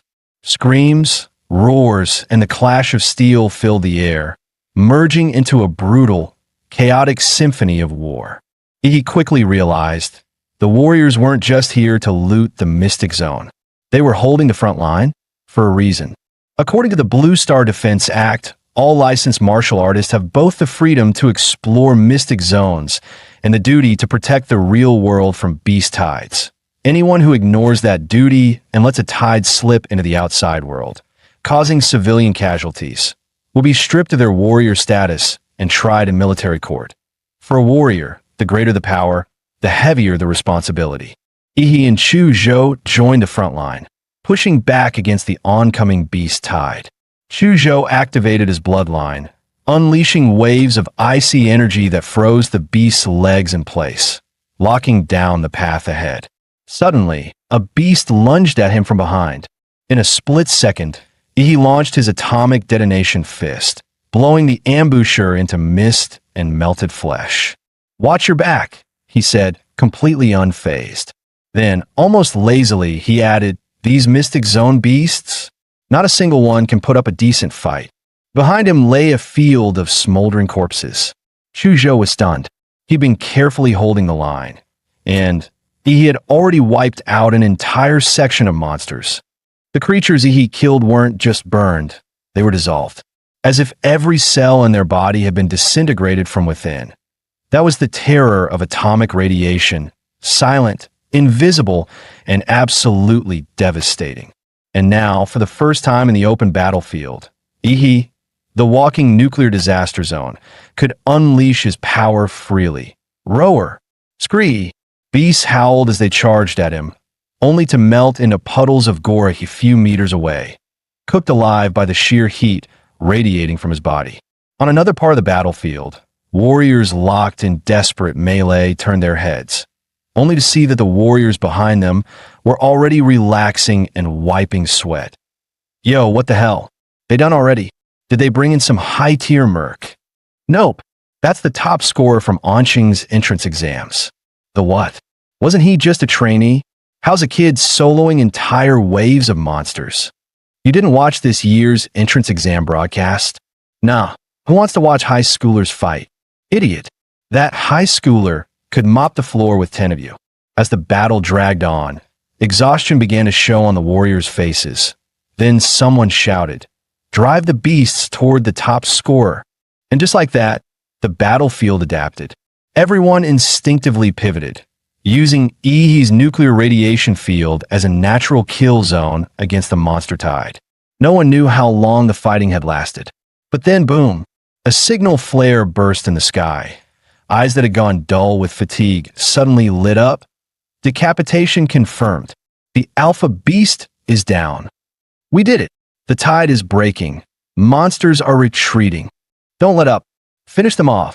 Chuzhou finally exhaled, relief washing over him. The first wave of Red Tree Mountain's beast tide was over to the 1,000+ warriors who had entered. Only about 800 remained. He strolled over casually, lugging several massive sacks behind him. His chill attitude stood out like a sore thumb amid the blood-soaked survivors. Phew. Hey, Chujo, real talk. I'm running out of hands here. How am I supposed to carry all this loot? With a thud, he dropped several bulging sacks of monster cores in front of him. Chujo silently handed over a silver black ring. My spatial ring. Use it. Whoa, nice. A space ring? Those go for tens of millions on the market. He eagerly stuffed the bags inside. I knew you were secretly loaded. Woosen's back. Thank the heavens. If he hadn't taken out the elite beast, we'd have all died out there. The crowd parted automatically as a tall, broad-shouldered man strode forward. Righteous energy radiating from him like a wall. He quickly realized. This guy was heading straight for him. Hello there. Anqing's top scholar, the man said with a warm smile. Name's Wu Sun, regional commander of the Silver Wolf Mercenary Corps. I've heard what you did out there today. Outstanding work. Now tell me, would you be interested in joining our corps? It won't interfere with your university plans. In fact, you'll receive tons of benefits, gear access, and support. For someone like you, I'm ready to offer an S-rank member contract on spot. Wu Sun's offer immediately drew gasps from the surrounding warriors. The Silver Wolf Corps, a nationally renowned mercenary group, and their regional commander personally recruiting Ihi, that was a once-in-a-lifetime opportunity. Becoming a warrior was an expensive path. Without faction support, few could go far. In an S-rank contract, even elite students from Capital Star University rarely received such treatment. Just then, a dazzling striped tiger stepped out from the crowd. On its back sat a striking woman with a bold, commanding presence. So that's why you rushed ahead? Wu Sun, she teased. Trying to steal the prize before the rest of us showed up? She turned to Ihi. Ihi, how about joining the Chengda Corps instead? We may be smaller than Silver Wolf, but if you join us, I'll personally guarantee you'll receive 15% of our monthly cultivation resources. No strings attached. Gasp! That was an offer. That was basically giving him a stake in the guild. A high schooler. And they were throwing elite-tier contracts at him. He, however, simply smiled and shook his head. Thanks, but for now, I'm not planning to join any corps. The woman chuckled, unfazed. Just as I thought, landing the top scorer was never going to be easy. No worries. Consider this our introduction. If you ever need anything, the Silver Wolf Corps is only a call away. The Chengda Corps, too, she added with a wink. We'll be ready. With the beast tide finally over, the warriors entered the free exploration phase. Chu Zhou offered a suggestion. This is a giant forest. The layout's tricky. Let's climb to the canopy and scout the terrain first before heading deeper. He nodded. That was his plan too. He activated his nuclear radiance mode, atomic energy gathering beneath his feet, then blasted upward like a human rocket, shooting straight toward the treetops. Before long, the two stood atop a colossal tree, hundreds of meters tall, overlooking the entire mystic zone. Wait, what is that? He suddenly narrowed his eyes, stunned. Far off, near the foot of a distant mountain range, a group of gigantic humanoid figures was moving slowly. Even from hundreds of kilometers away, their silhouettes were unmistakable. Those things have to be, what, a kilometer tall? He murmured. That's beyond insane. Chu Zhou was about to respond, but he spoke first, voice steady and filled with fire. Unimaginable? Nah, we're still young. Give it a few more years, and we might be the ones hunting them. Maybe even uncovering the truth behind this whole mystic zone thing. Chu Zhou turned, slightly awestruck. When faced with such overwhelming unknowns, his instinct was fear. But Ihi, his instinct was to conquer. In that moment, Chu Zhou understood. He wasn't just stronger in power. He had the spirit of a true warrior. Meanwhile, Ihi himself was practically buzzing with excitement. Just you wait, you walking mountains. One day, all your monster cores will be mine. Suddenly, his life field sensor kicked in, giving him a full read of all living entities across the mystic zone. One spot stood out. To the southeast, a massive lake region, a complete blank. No life signs, nothing. It was like a dead zone, a void. Now that's suspicious, he muttered, his eyes gleaming. The stranger the waters, the bigger the fish, that's where the real loot is. Without hesitation, he turned to Chuzhou. Let's go. Time to gamble big at the lake. Ihi and Chuzhou quickly made their way through the giant forest and arrived at the edge of the mysterious lake. To their surprise, 3 people were already there, one of whom was someone Ihi recognized, Rainy. He called out, pleasantly surprised. Well, if it isn't Anqing's little champion, Huang Yuli replied with a teasing smile. Wait, you know our local top scorer? One of her teammates chimed in, grinning. Come on, introduce us already. We heard he was tearing through beast tides like a walking warhead. Rainy, how long have you guys been here? He asked. Not long. We just arrived. 2 of our teammates, good swimmers, went underwater to scout things out. Right as she finished speaking, a figure burst from the water surface. It was one of Rainy's teammates. Jackpot. Guys, we just hit the mother lode. Yu Yang shouted, clearly thrilled. Whoa, slow down. What kind of jackpot? There's a ruin down there. A real one. We're going to make it big. He nudged Chuzhou with his elbow. Why is everyone so hyped over ruins? Chuzhou explained, in mystic zones there are these ancient structures, believed to be remnants of a lost civilization. People call them ruins. They say modern martial arts theories, and even parts of gene tech, were reverse engineered from discoveries made inside these places. Just then, Yu Yang finally noticed the 2 newcomers standing nearby. Wait a second. Who are you 2? Were you eavesdropping on us? The tension spiked until Huang Yuli stepped in quickly. Yu Yang, calm down. These 2 are Ihi and Chuzhou, top scorer and runner-up from Anqing's martial entrance exam. Their strength is far above average. We should let them join us. He casually clapped a hand on Chuzhou's shoulder. Relax, man. We're not here to steal your loot. We're here to help you get it. Yu Yang narrowed his eyes. Fine. Then how do we split the gains? We're not part of your team, so we'll take a cut based on contribution. We earn it. We keep it. He replied smoothly. Yu Yang was clearly annoyed, but he knew better than to pick a fight with 2 rising stars. He scoffed. All right, you're in, but don't try anything shady, got it? With that settled, Yu Yang led the way, diving into the lake. The others followed one after another. Thanks to their enhanced physical strength and lung capacity, all 6 warriors dove roughly 30 meters deep. There, Yu Yang located a marker he'd left earlier and led the group into a submerged cave tunnel. That passage leads to the ruin, he said. Once they surfaced inside the cave, Yu Yang immediately looked around. Huh? Where's Li Wei? I told him to stand guard right here. Maybe he found something and decided to keep it for himself. One of the teammates muttered, clearly irritated. Yu Yang pulled out his radio and tried calling Li Wei multiple times, but got no response. When you first got here, did either of you check for signs of monster activity? Huang Yuli asked calmly. Nope.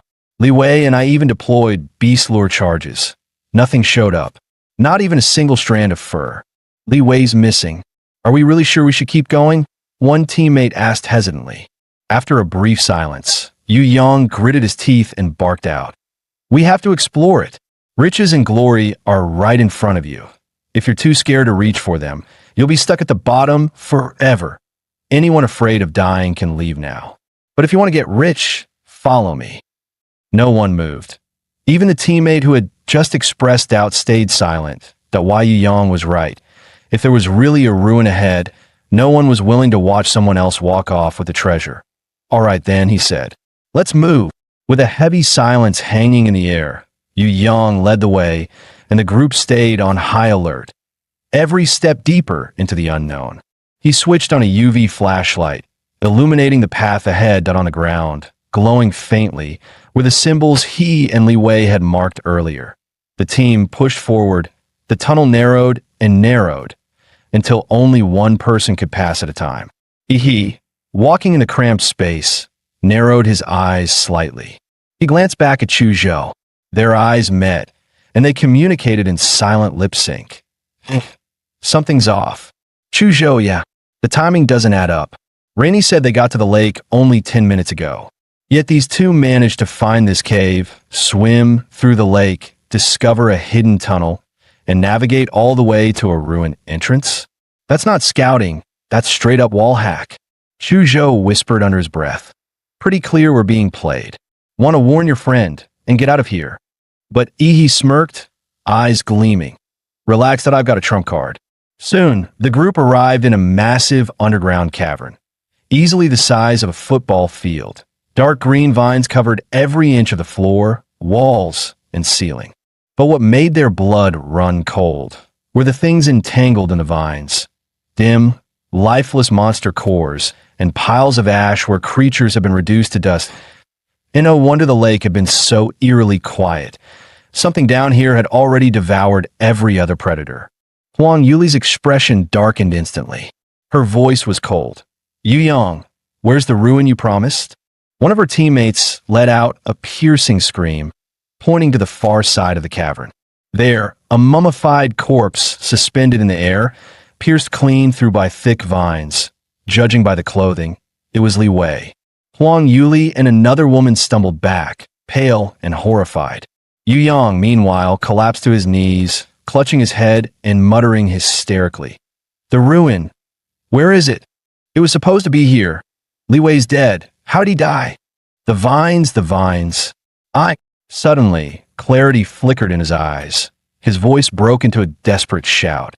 I think the vines got to me too. Run. Splat. His head exploded like a firecracker, sending blood and bone flying. From the shredded remains, several vines slithered out, twisting like demonic tentacles. Yu Yang! Huang Yuli screamed, her voice cracking with disbelief and horror. In that instant, Ihi acted, unleashing a devastating atomic breath straight at the threat. Boom! A blinding blue energy beam exploded forward, incinerating the upper half of Yu Yang's body along with the writhing vines that had infested him. I's eyes were cold, his tone even colder. I didn't expect a monster with this level of intelligence.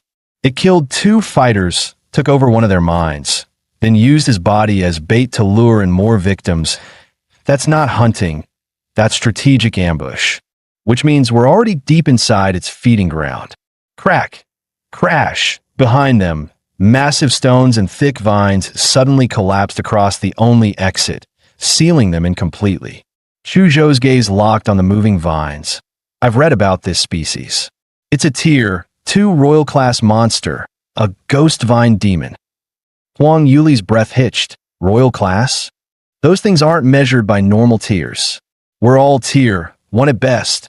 We can't handle that kind of power. He just cracked a wide grin, his white teeth flashing. Don't care what tier it is. Watch me blow it to pieces. Just as he was about to activate his Titan form, boom! The collapsed tunnel behind them erupted open from the other side. A figure emerged, cloaked in black, body shrouded in raging blood energy that twisted the very air. A trail of crimson smoke billowed behind him like a battlefield banner. I've come to kill you. Someone in the group gasped. That's Blood Cheese Smoke.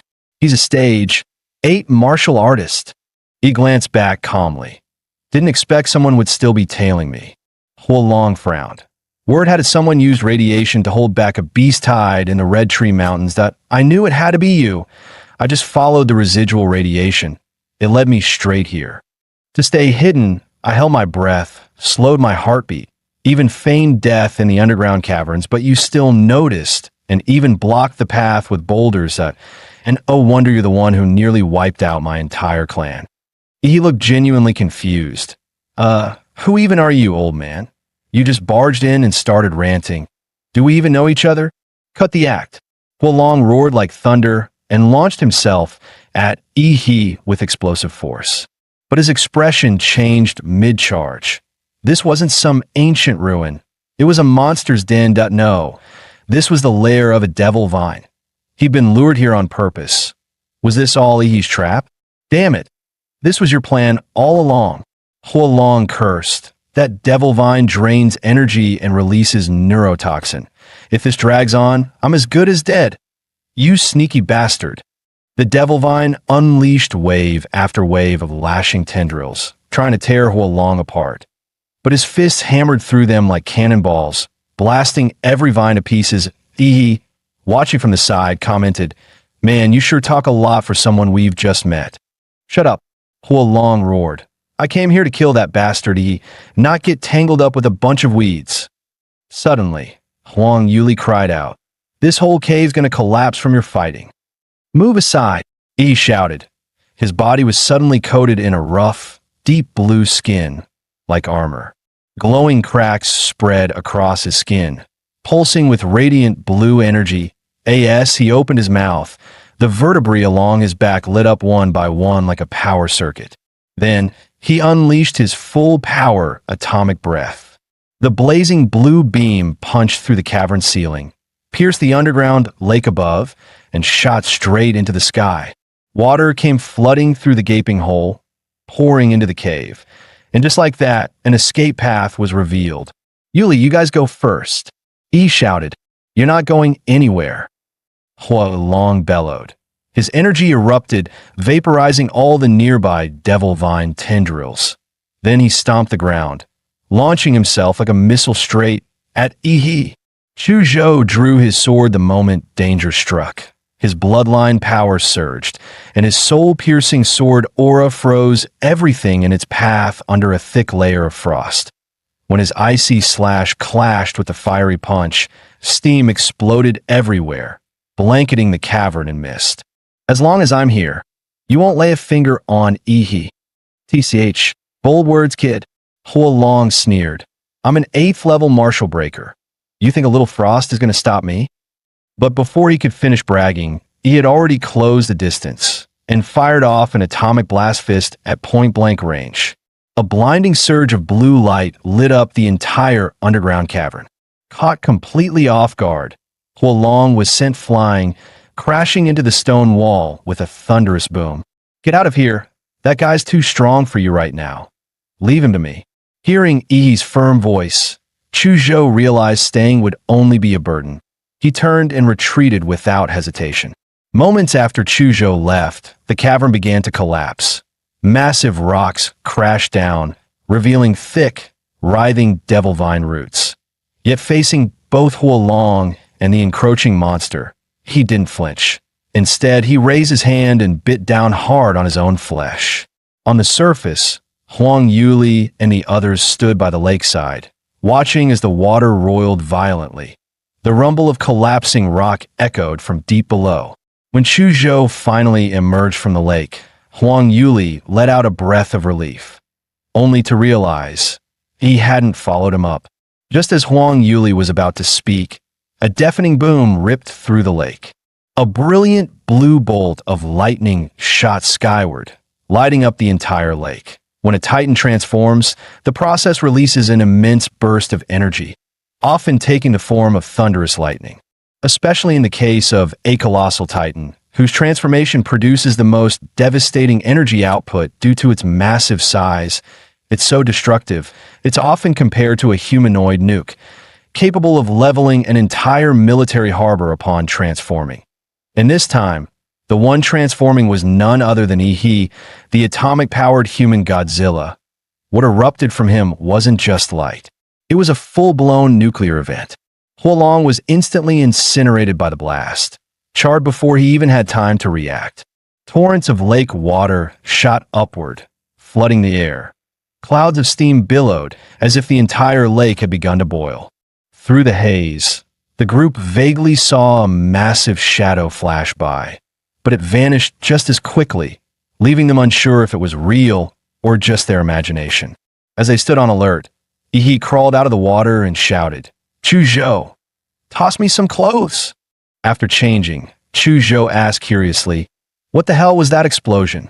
He casually made something up? That mystery fighter? He blew himself up with a plasma bomb, took the devil vine with him. Chu Zhou scratched his head, "But I swear I saw some kind of giant in the fog." "Nope, just the explosion messing with your eyes," he interrupted quickly. After successfully brushing them off, he let out a quiet sigh of relief. If they ever found out he had a monster transformation template, things would get complicated fast. He did go a little overboard. The guy got vaporized, not even a corpse left to loot. At least he managed to secure the devil vine's core. After barely surviving their ordeal, Huang Yuli and the others were utterly drained and ready to leave the secret realm. We'll head out first, Huang Yuli said apologetically. Sorry for dragging you into this mess. Not only was it a wasted trip for you, but you even had to save us. We'll make it up to you once you're out. Grinned. Come on, Yuli. Don't be so formal that let's just call it payback for the time you helped me. If you try to repay me again, I'll just end up owing you all over. Huang Yuli chuckled and dropped the subject. She waved goodbye and left with her team. And Chuzhou then continued exploring the secret realm. Thanks to Ihi's powerful life field sensing ability, they racked up quite a haul. By the third day, feeling they'd gathered enough, they decided it was time to leave. Returning to the real world, they looked up and were stunned to see planes flying overhead.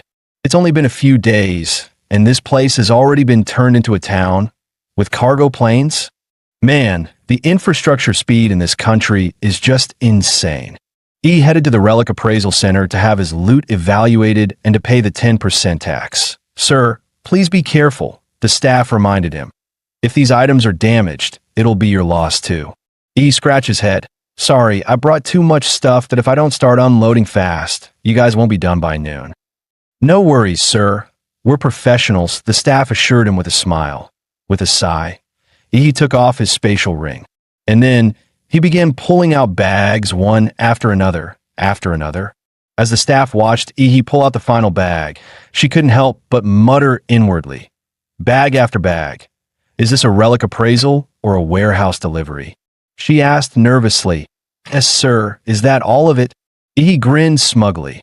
All done, but you better start calculating fast. We've still got a whole pile of spirit herbs coming. After wrapping up the monster core appraisal, Ihi moved over to the herb assessment counter. At this point, green and white grade monster cores no longer benefited him, so he sold them off for cash.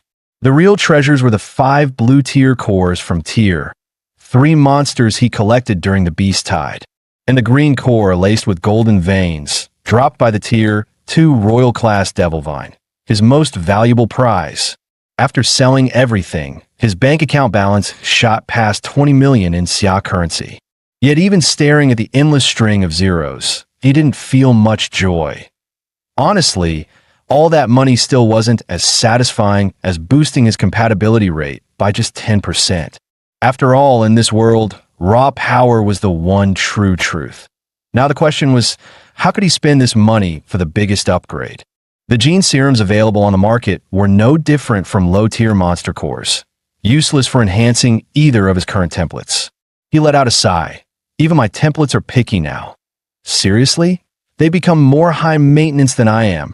He wanted higher grade serums, of course, but those were all under strict purchasing limits. And with his current clearance level, he didn't even qualify to join the queue. Still, there was another route to power: martial arts.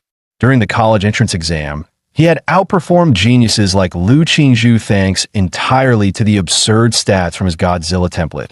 But in terms of actual technique, he couldn't even compete with the martial arts nerds.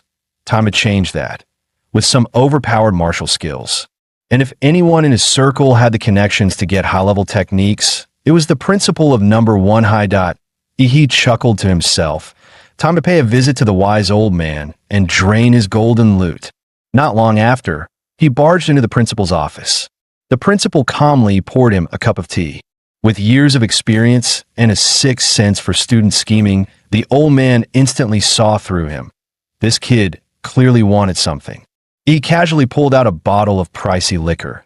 Inside floated a rare ginseng herb.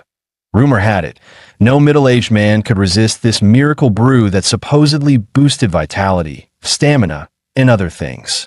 After a few polite words, he cut straight to the point. Principal, I'm looking to learn some powerful martial techniques that I haven't entered university yet, so my only option is to reach out to martial families that you have any connections? The principal frowned. You've already been admitted to Huadu University. It's practically guaranteed. Why rush? You can learn all that stuff once you're enrolled. But I'm really hungry for growth, sir. Fine. Since you're so eager, I'll make an exception and help out that you're a special case talent. After all, an education should be tailored, not cookie cutter. Exactly, principal. Rules are dead. People are alive. With flexible educators like you, the academic world still has hope. The next day around noon, E's phone rang. It's done. You can head over now. Really? That's amazing. Thank you. Which martial family is it? The Liu family in Anqing. E froze. The Liu family, and they're willing to pass down their secret arts? This was going to be interesting. Meanwhile, on the streets of Anqing, a sleek black motorcycle worth over 2 million roared down the road. Riding, it was Liu Qingjie, the Liu family's young heir. He leaned low over the handlebars as the engine screamed like a beast, echoing through the city. Behind him, a blonde beauty clung to his waist, her hair whipping in the wind. Jieji, you're so wild. Puffed up by the praise, Liu Qingjie smirked and was just about to brag, when suddenly a bright yellow rental bike pulled up next to him. Yo bro, eyes on the road point one wrong move at that speed, and it steers of your loved one's time. Liu Qingjie felt utterly humiliated as a self-proclaimed motorcycle god. What the hell? Are you nuts? You nearly gave me a heart attack. Riding a junky rental bike and trying to race him, he growled, twisted the throttle hard, and his steel beast roared to life, blasting forward and leaving he in the dust. You keeping up with me? Dream on, pal. Watching that tiny yellow bike shrink in his rearview mirror, Liu Qingjie felt euphoric. Nothing like putting some wannabe in his place. But then a strange, thunderous sound rolled up behind him, louder than his own engine. He glanced back. What the hell? That blue streak was Ihi. The guy had activated his nuclear leg mode, blue rocket flames blasting from his calves like a damn space shuttle. He was flying on a bike. Later, bro, Ihi flashed a smile as he zipped past, and then straight up launched into the sky, vanishing into the clouds like a human missile. Liu Qingjie and his blonde passenger were left frozen in disbelief. Wait, bikes can fly now. That speed, wasn't that basically a jet? Half an hour later, Ihi arrived at the Liu family estate, calm, composed, and looking like nothing had happened. No doubt about it, this was a proper martial arts family. Even their residence looked like a miniature castle. At the same time, Ihi's life field sensing picked up several powerful presences hidden within the estate. Yep, definitely not a place to mess around. Just then, a figure in a flowing white dress appeared at the gates. It was Liu Qingjie. She looked slightly nervous as she greeted him. You've arrived. Why mother asked me to escort you. Let's go meet her now. He simply nodded and followed silently behind her into the estate. Their feet stepped onto a plush, high-end carpet as they entered an elegantly decorated and spacious hall. Mother, he is here, Qingjie called softly. Almost immediately, the sharp click of high heels echoed across the room. A poised, graceful woman with a mature aura descended the stairs slowly. He looked up and was momentarily stunned. Liu Qingjie's mother was breathtaking. Time had not dulled her beauty. It had refined it. Like vintage wine, her presence only grew more alluring and elegant with age. Watching the scene unfold, he held his breath and screamed internally, Prime Minister, I understand now. A few days earlier, after the college entrance exam, Liu Qingjie had returned home, fully expecting her strict mother to scold her harshly. She had braced herself for punishment, but to her surprise, her mother simply invited her into the study for tea, a rare and quiet moment. Qingjie, relax. I watched the live stream of your battle with that boy. You did well. Ihi's strength would be impressive even in Huadu's elite exams. There's no need to beat yourself up. In this generation, you're the only one truly capable of carrying the Liu family's future. Your brother lacks the talent, he could never shoulder the legacy. But you're still a girl, and far too beautiful at that. Qinlan reached out and gently pinched her daughter's cheek, her expression a blend of tenderness and concern. Your father passed too early, and without any strong relatives to back us, the Liu family has been forced to retreat to this tiny corner of Anqing. If a major clan proposes a political marriage, we don't have the strength to refuse. That would mean the Liu family, our 100-year legacy, might be swallowed whole. Ihi is exceptional gifted, humble, with a clean background and limitless future. And from what I've seen, he's no power-hungry schemer that I'd like to see you with him. What do you think? Qianlong looked Lu Qingzhu straight in the eye, her tone gentle but firm. You don't have to answer me now. Spend some time with Yi first. Qianlong stepped down the stairs and said, Welcome to the Lu family, Yi. Yi barely resisted the urge to strike a dramatic pose and declare himself chosen by fate. Instead, he bowed respectfully. Hello, Auntie, just a small gift for you. Qianlong didn't even glance at the gift. Instead, she smiled and said, I heard from your principal that you're interested in advanced martial techniques. Qingzhu will take you. He was stunned. He hadn't expected her to be so straightforward. No tests, no hoops, just pure generosity. Qingzhu will guide you to the Lu family's martial vault. But keep in mind, no techniques can be taken out. It's one day of study, and that's it. In the deepest part of the vault, there are 3 Xianhuang class martial arts. Whether you can learn them depends on your own ability. Upon hearing that even Xianhuang level skills were on the table, he inhaled sharply. Understood. Then allow me to thank the Lu family for this incredible opportunity. And he specifically thanked the Lu family, not Qianlong personally. That one-word choice carried weight. It implied a formal acknowledgement of favor, a future promise. If the Lu family ever needed him, he'd be there. Qianlong was very pleased by the nuance. The more she looked at him, the more she liked him.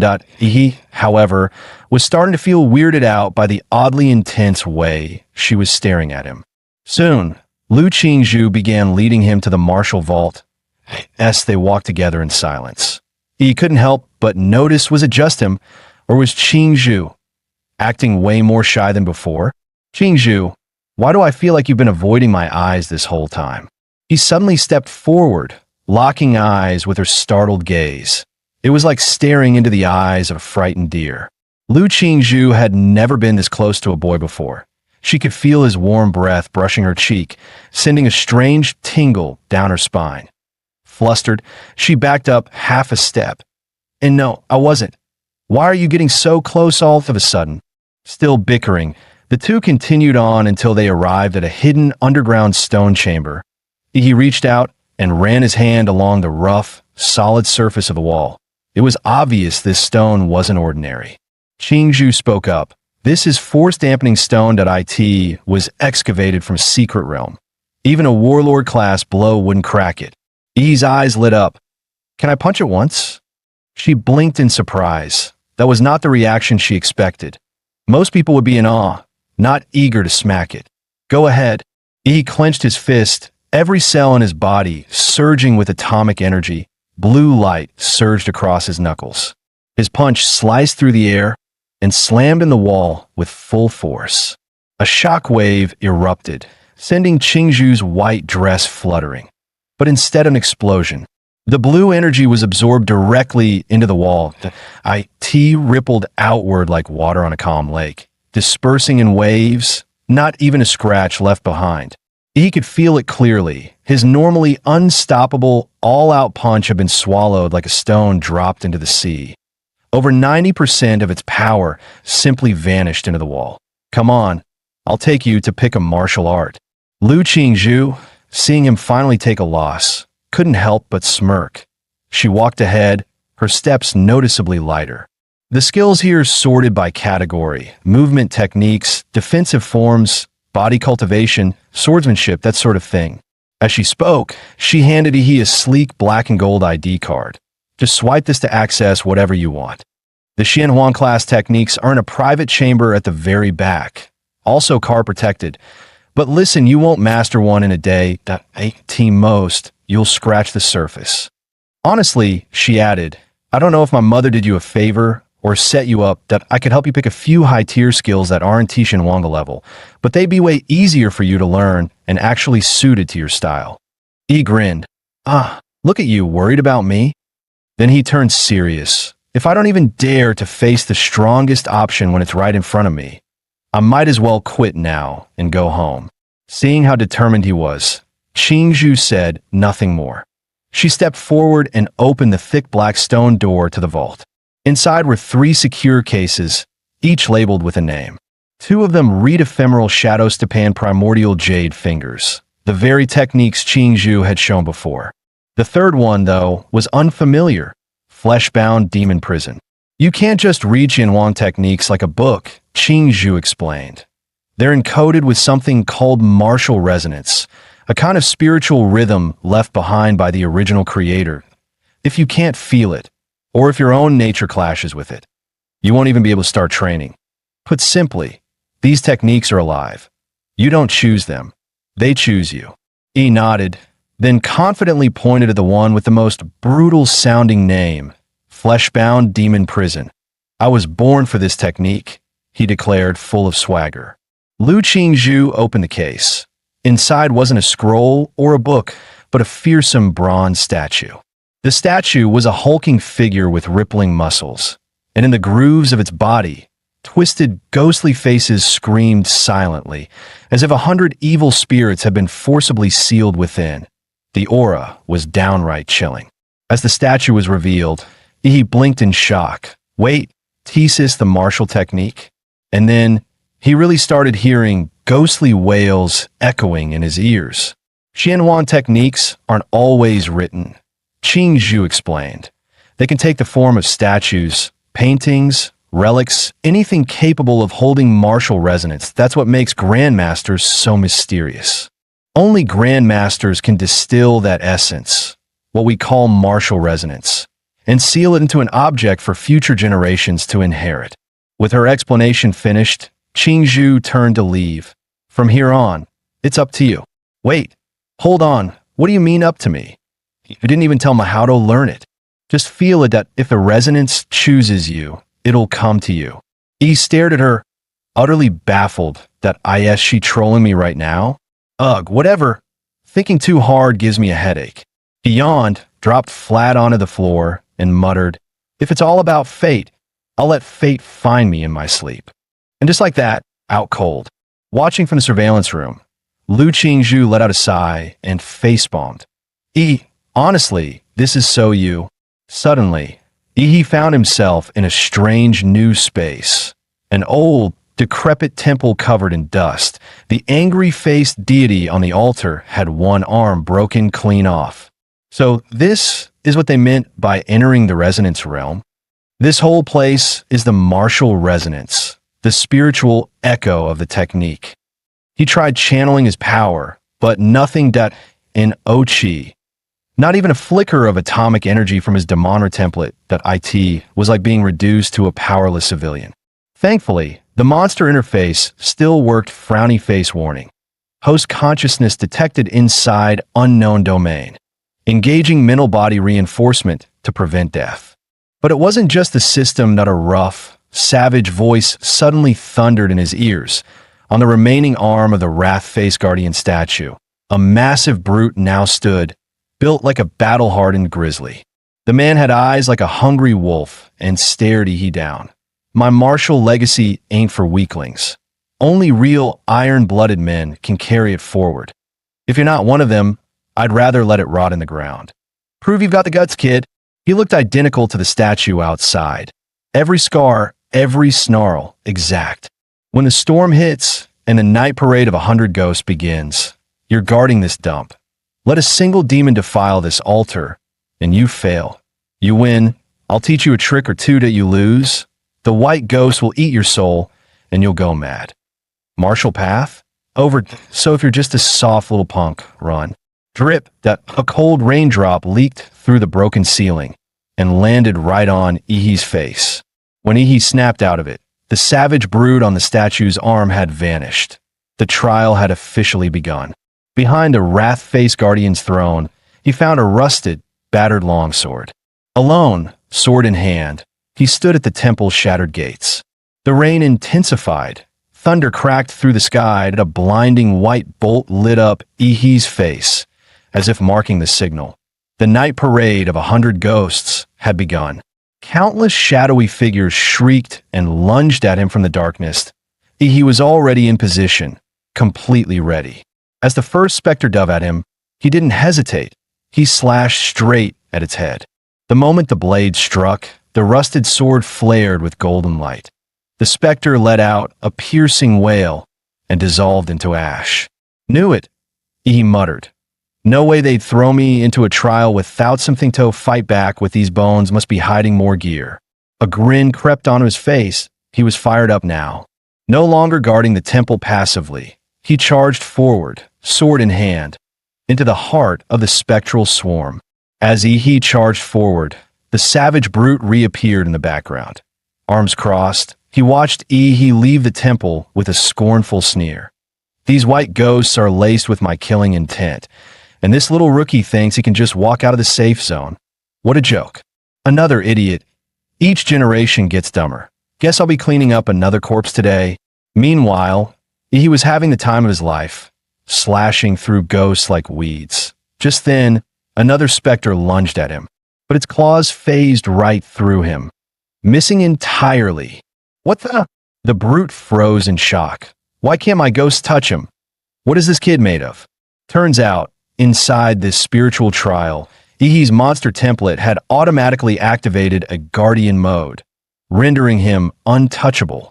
Wait, does this mean I'm literally invincible right now? Ihi broke into a wicked grin. His laughter even started to sound a little unhinged. And so began the massacre. His sword skills were trash, but it didn't matter. He leapt, slashed, stabbed, and spun. Ghosts fell like chopped vegetables. The savage brute stared in disbelief. When did my trial become a joke? How is he unaffected by my martial resonance? Simple, Ihi said smugly. Hard work and constant practice. Of course, that punchable face didn't show the truth. He was just shamelessly cheating with a built-in hack. Hard work, huh? The brute chuckled darkly. You've handled the ghost, I won't go back on my word, but whether you can handle this inheritance, well, that's a different story. As he finished speaking, thunder cracked across the sky. The wrath-faced guardian statue collapsed, revealing a dark, ancient well beneath it, a bottomless pit. Just one glance into its depths sent a chill down Ihi's spine. Inside that well lies the purest essence of malice I forged in life, the flesh-bound demon prison technique. Its true form is down there, that if you can absorb it.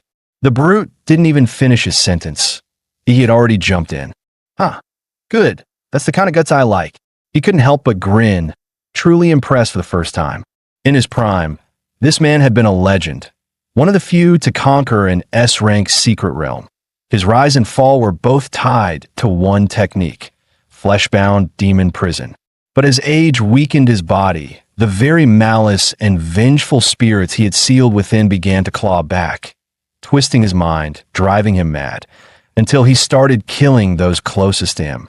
To stop himself from falling further, he ended his own life in his final moments. He fused his lingering rage and spiritual imprint into the statue, creating a legacy only the worthy could claim. Even after 100 years, the malice here hasn't fully faded. For an ordinary martial novice, it's a death sentence. But if Ihi can conquer the curse that destroyed its creator, then on the path of flesh-bound demon prison, he'll surpass him. In the surveillance room, Qinlan walked over to Lu Qingzhu. Together, they silently watched Ihi, who was now deep inside the martial resonance realm. Suddenly, Qingzhu gasped. Mom, what's going on? On screen, Ihi's body was now surrounded by a strange, ominous aura. His limbs twitched violently, as if needles were piercing his flesh. Just moments ago, he'd been smiling in his sleep, like he was having the time of his life. Now, he was convulsing like he'd been electrocuted. Worse, tiny streams of blood had begun to seep from his pores. Qinlan, however, showed no panic. She calmly inhaled from her slim cigarette, then exhaled. This third Chewang technique. Your grandfather stumbled upon it late in life. He tried to train in it. But even with his mastery, the resonance rejected him outright. It injured him severely. Since then, no one in the Liu family has dared touch it again. The stronger the power, the harsher the price. Heavy lies the crown. And since he chose to claim that power, he must be ready to... She stopped mid-sentence, eyes suddenly widening. On the screen, he yawned, then casually stretched, looking like he just woke up from the best nap of his life. The room went quiet. Qinlan looked mildly embarrassed. Qingzhu, on the other hand, grinned and said, "Mom, maybe Yi's cultivation isn't as dramatic as you made it sound." Yi opened his eyes and stared at the cracked, crumbling statue in front of him. He bowed deeply. "Thank you, Senior, for passing down your legacy." Then, the final echo of the brute's voice rang in his mind. "Kid, you're the most gifted person I've ever seen. Maybe you're the one who can uncover the truth behind a secret realm we never could. That unfinished mission now falls to your generation." Yi sighed internally. "Man, you've got me all wrong. I'm just using cheat codes." He clenched his fists, feeling the power surging within. Fleshbound demon prison, a body like a living Azura. Okay, so my stats didn't go up at all, but now that I've got Ishinwang technique in my arsenal, my combat powers easily doubled. Just then, the stone door creaked open. Qinlan and Lu Qingzhu stepped into the chamber. "Yi, did you succeed?" Yi grinned, flashing a row of bright white teeth. "Yet I nailed it."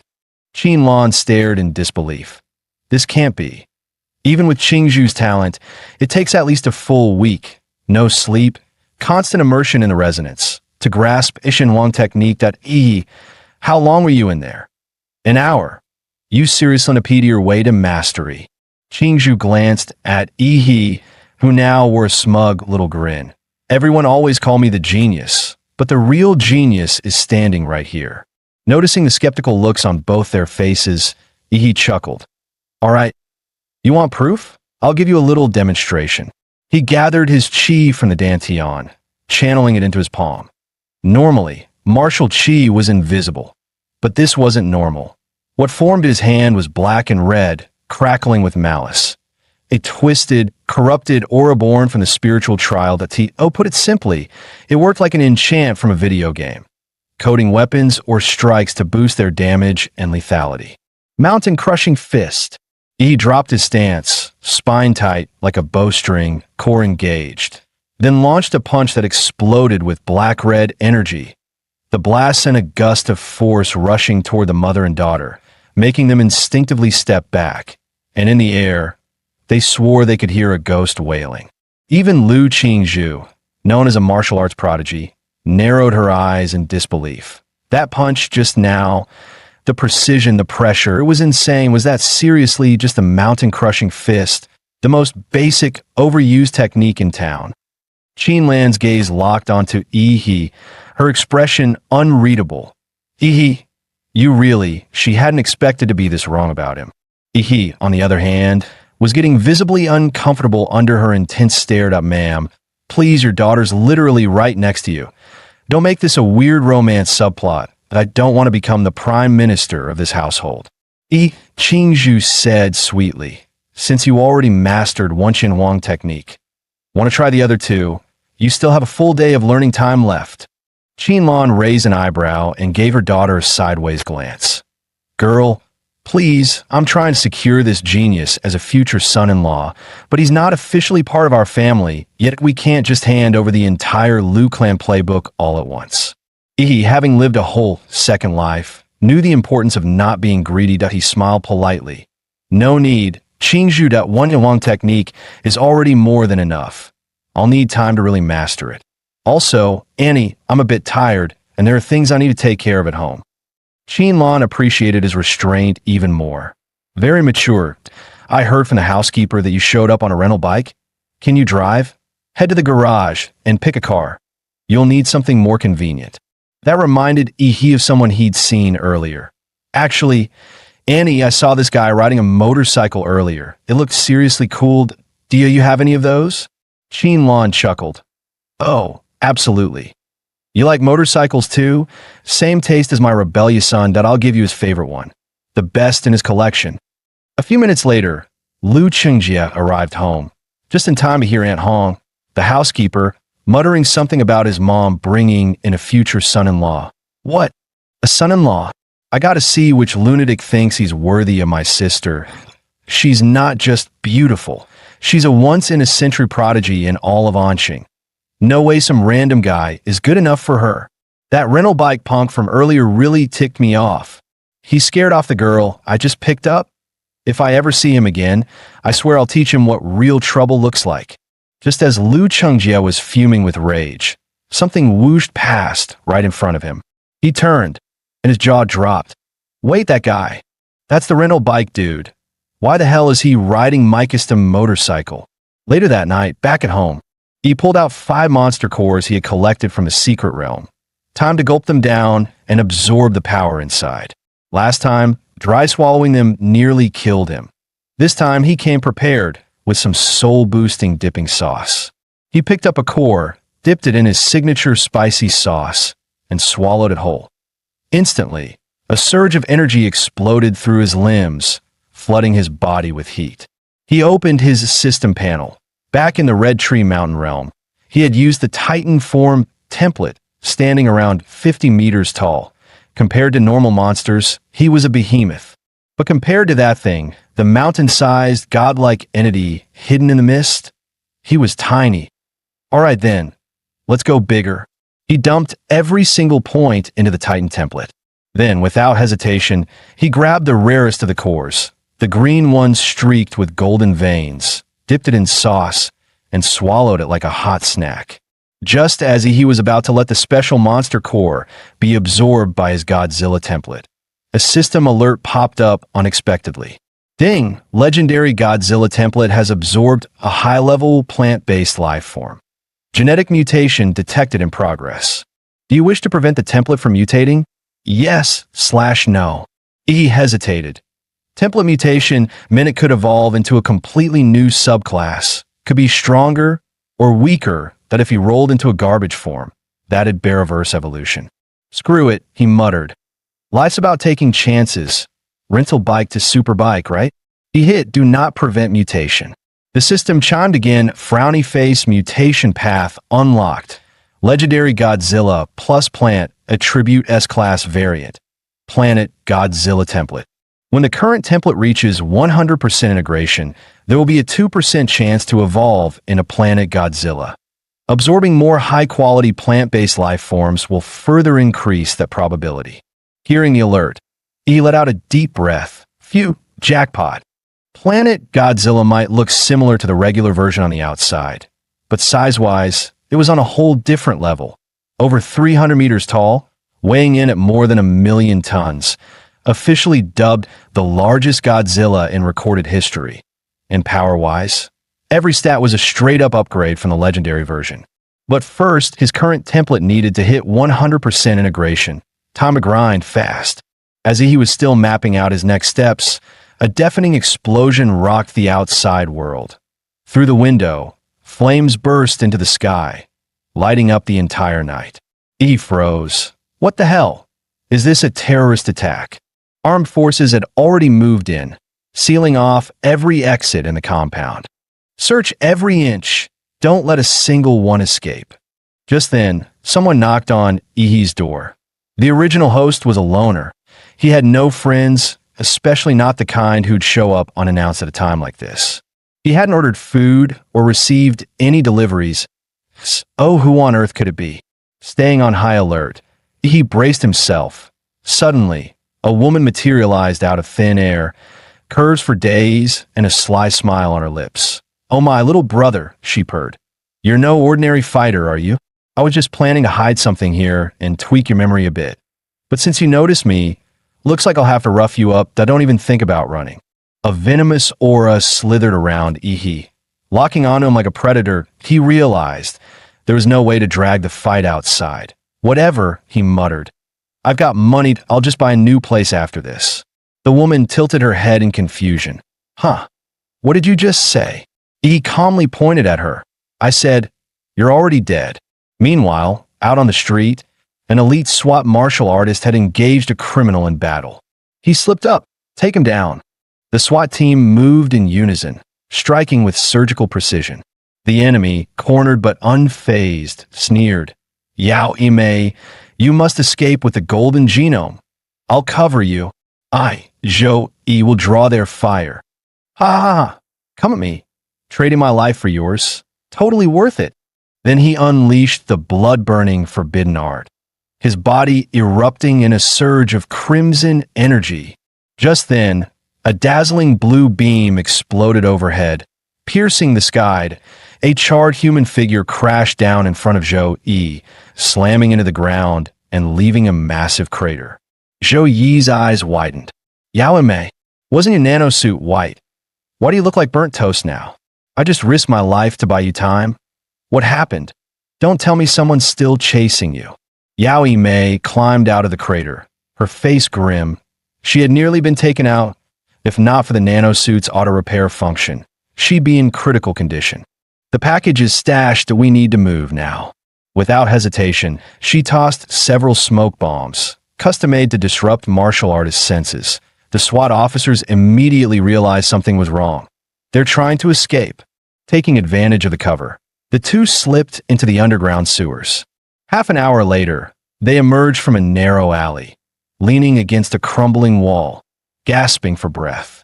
We finally lost them. Gotta say, these nanosuits are worth every penny. Took that hit like a champ. But just as they began to relax, Ihi's voice echoed through the alley. Hey, gorgeous, still haven't explained why you barged into my house, have you? You see, there's a tiny problem here. You thought you were picking a random neighbor to mess with, but you picked me. And as a thank you gift for trespassing, I'm going to make sure you too have a very memorable time. Zhou Yi stared at Ihi in disbelief. How? How did you find us? He wasn't about to explain anything. Yao Mei had been contaminated with his nuclear radiation. It was like she was carrying a GPS tracker. And his philosophy, don't talk, just punch. Conveniently, his flesh-bound demon form needed sparring partners. And look who volunteered. Ever since mastering that technique, he had gained total control over his own body. The sheer force of his energy ruptured the air as his fist, heavy as a wrecking ball, rocketed toward Zhou Yi. Zhou Yi crossed his arms just in time to block. Mountain-splitting fist. With a deafening boom, a black-red bolt of energy shot through Zhou Yi's defense like lightning. He felt like he'd just been hit by a freight train, blasted straight off the ground. Coughing up blood midair, he crashed hard, dazed and shaken. And that was just Ihi's right fist. The left fist came right after, smashing down from above. Watching Zhou Yi get launched like a rag doll, Yao Mei gasped. What kind of insane martial art was that? A 6-tier warrior just got demolished by a kid whose aura screams beginner level. Mister, who trained you? Ihi beamed brightly, all sunshine and menace. Me. I was trained by the legendary Emperor Mola. Emperor Mola? Yao Mei had never heard of the name, but she now realized this town hid monsters. Just then, Zhou Yi's voice rang out from behind. Don't get cocky, kid. Zhou Yi was furious. He'd just survived a brutal fight, burned up his blood energy, and was running on fumes. Still, even at 70% power, he wasn't about to be humiliated by some punk trainee. Activate. Beast form. Iron Horn Rhino Beast. Instantly, his skin took on a metallic sheen, glimmering silver like forged steel, and from his forehead, a thick silver horn burst forth, glowing with power. Zhou Yi stepped forward. The ground beneath his feet cracked with a thunderous boom. He watched him prepare for an all-out brawl that he casually rolled his wrists, his cells surging with nuclear fusion. Now that's more like it. But the next second, a figure silently emerged behind him. It was Yao Mei. Didn't expect my nanosuit could turn invisible, did you? I'm the real assassin here. He spun around instantly. Boom! A punch straight to her gut. Her nano armor seared with scorched marks as she was blasted into the air, unsure if she was even alive. I don't care who you are. Stay out of my way. I don't do mercy, not even for pretty faces. He turned someone like Lu Qingzhu into a swollen mess. What chance did she have? Zhou Yi saw his partner fail miserably. That useless woman, she couldn't even land a sneak attack. With a furious roar, he charged like a runaway train straight at Ihi. But he had been waiting for that moment.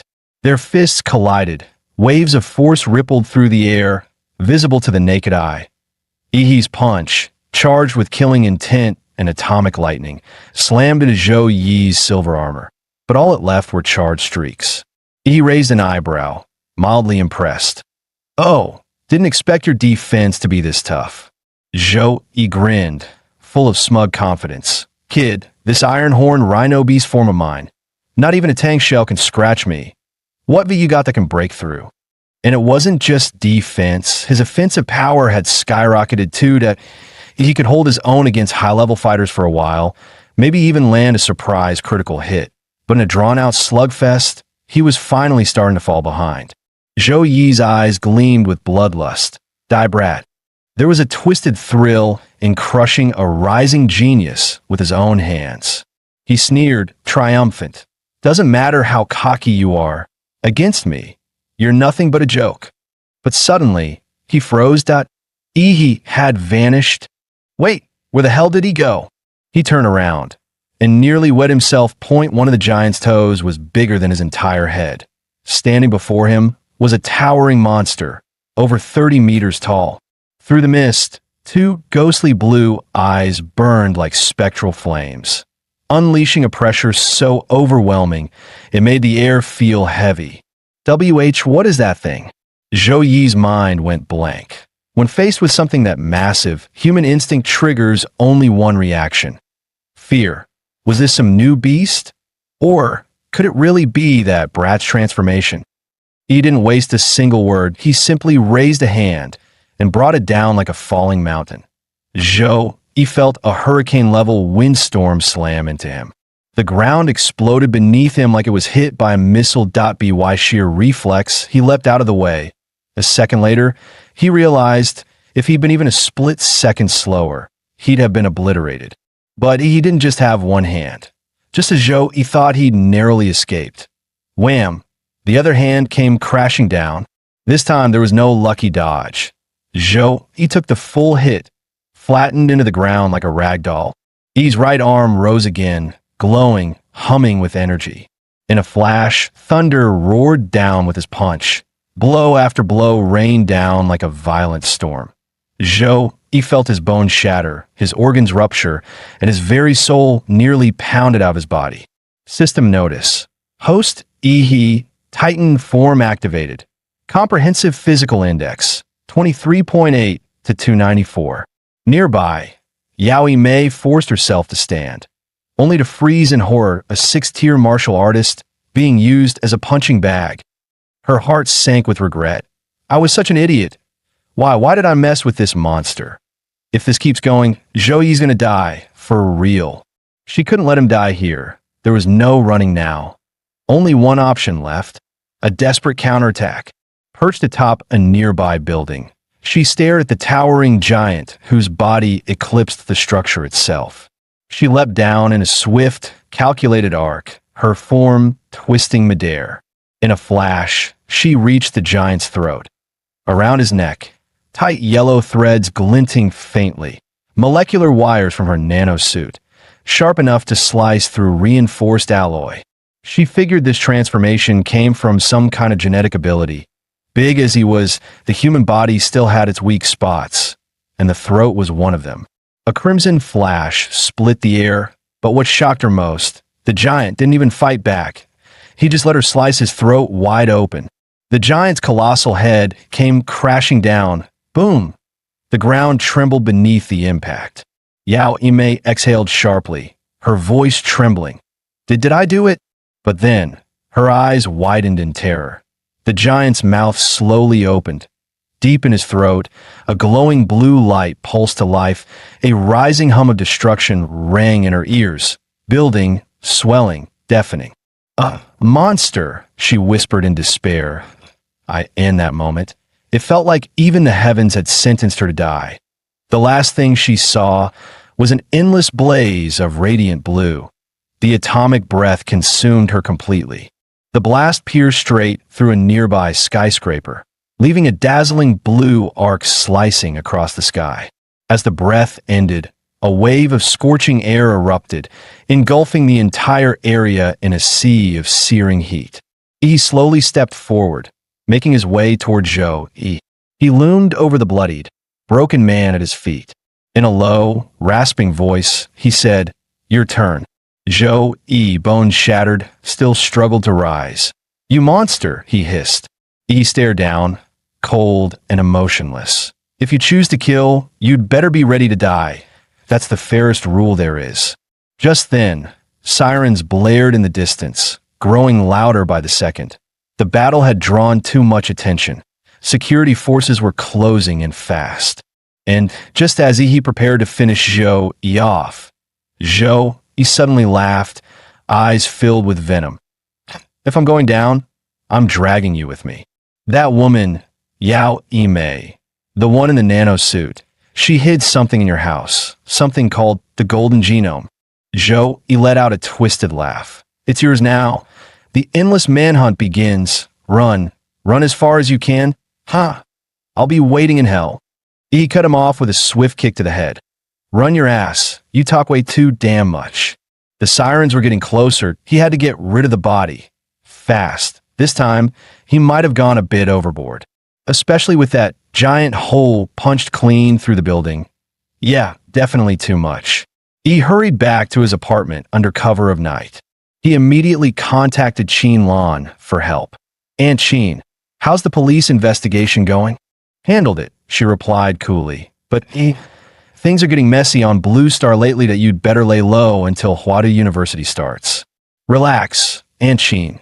You know me. I'm the picture of innocence. He let out a breath of relief. Good thing he gave Aunt Qin a heads up in advance. That atomic breath move of his way too recognizable. The cops would have been on him instantly. Back inside, he finally found what Zhou he had mentioned, the golden genome. So this is what they were fighting over. It was a sealed silver-colored cylindrical container on it, an eerie company logo, a black eagle with outstretched wings. But the wings were just skeletal bones, no flesh.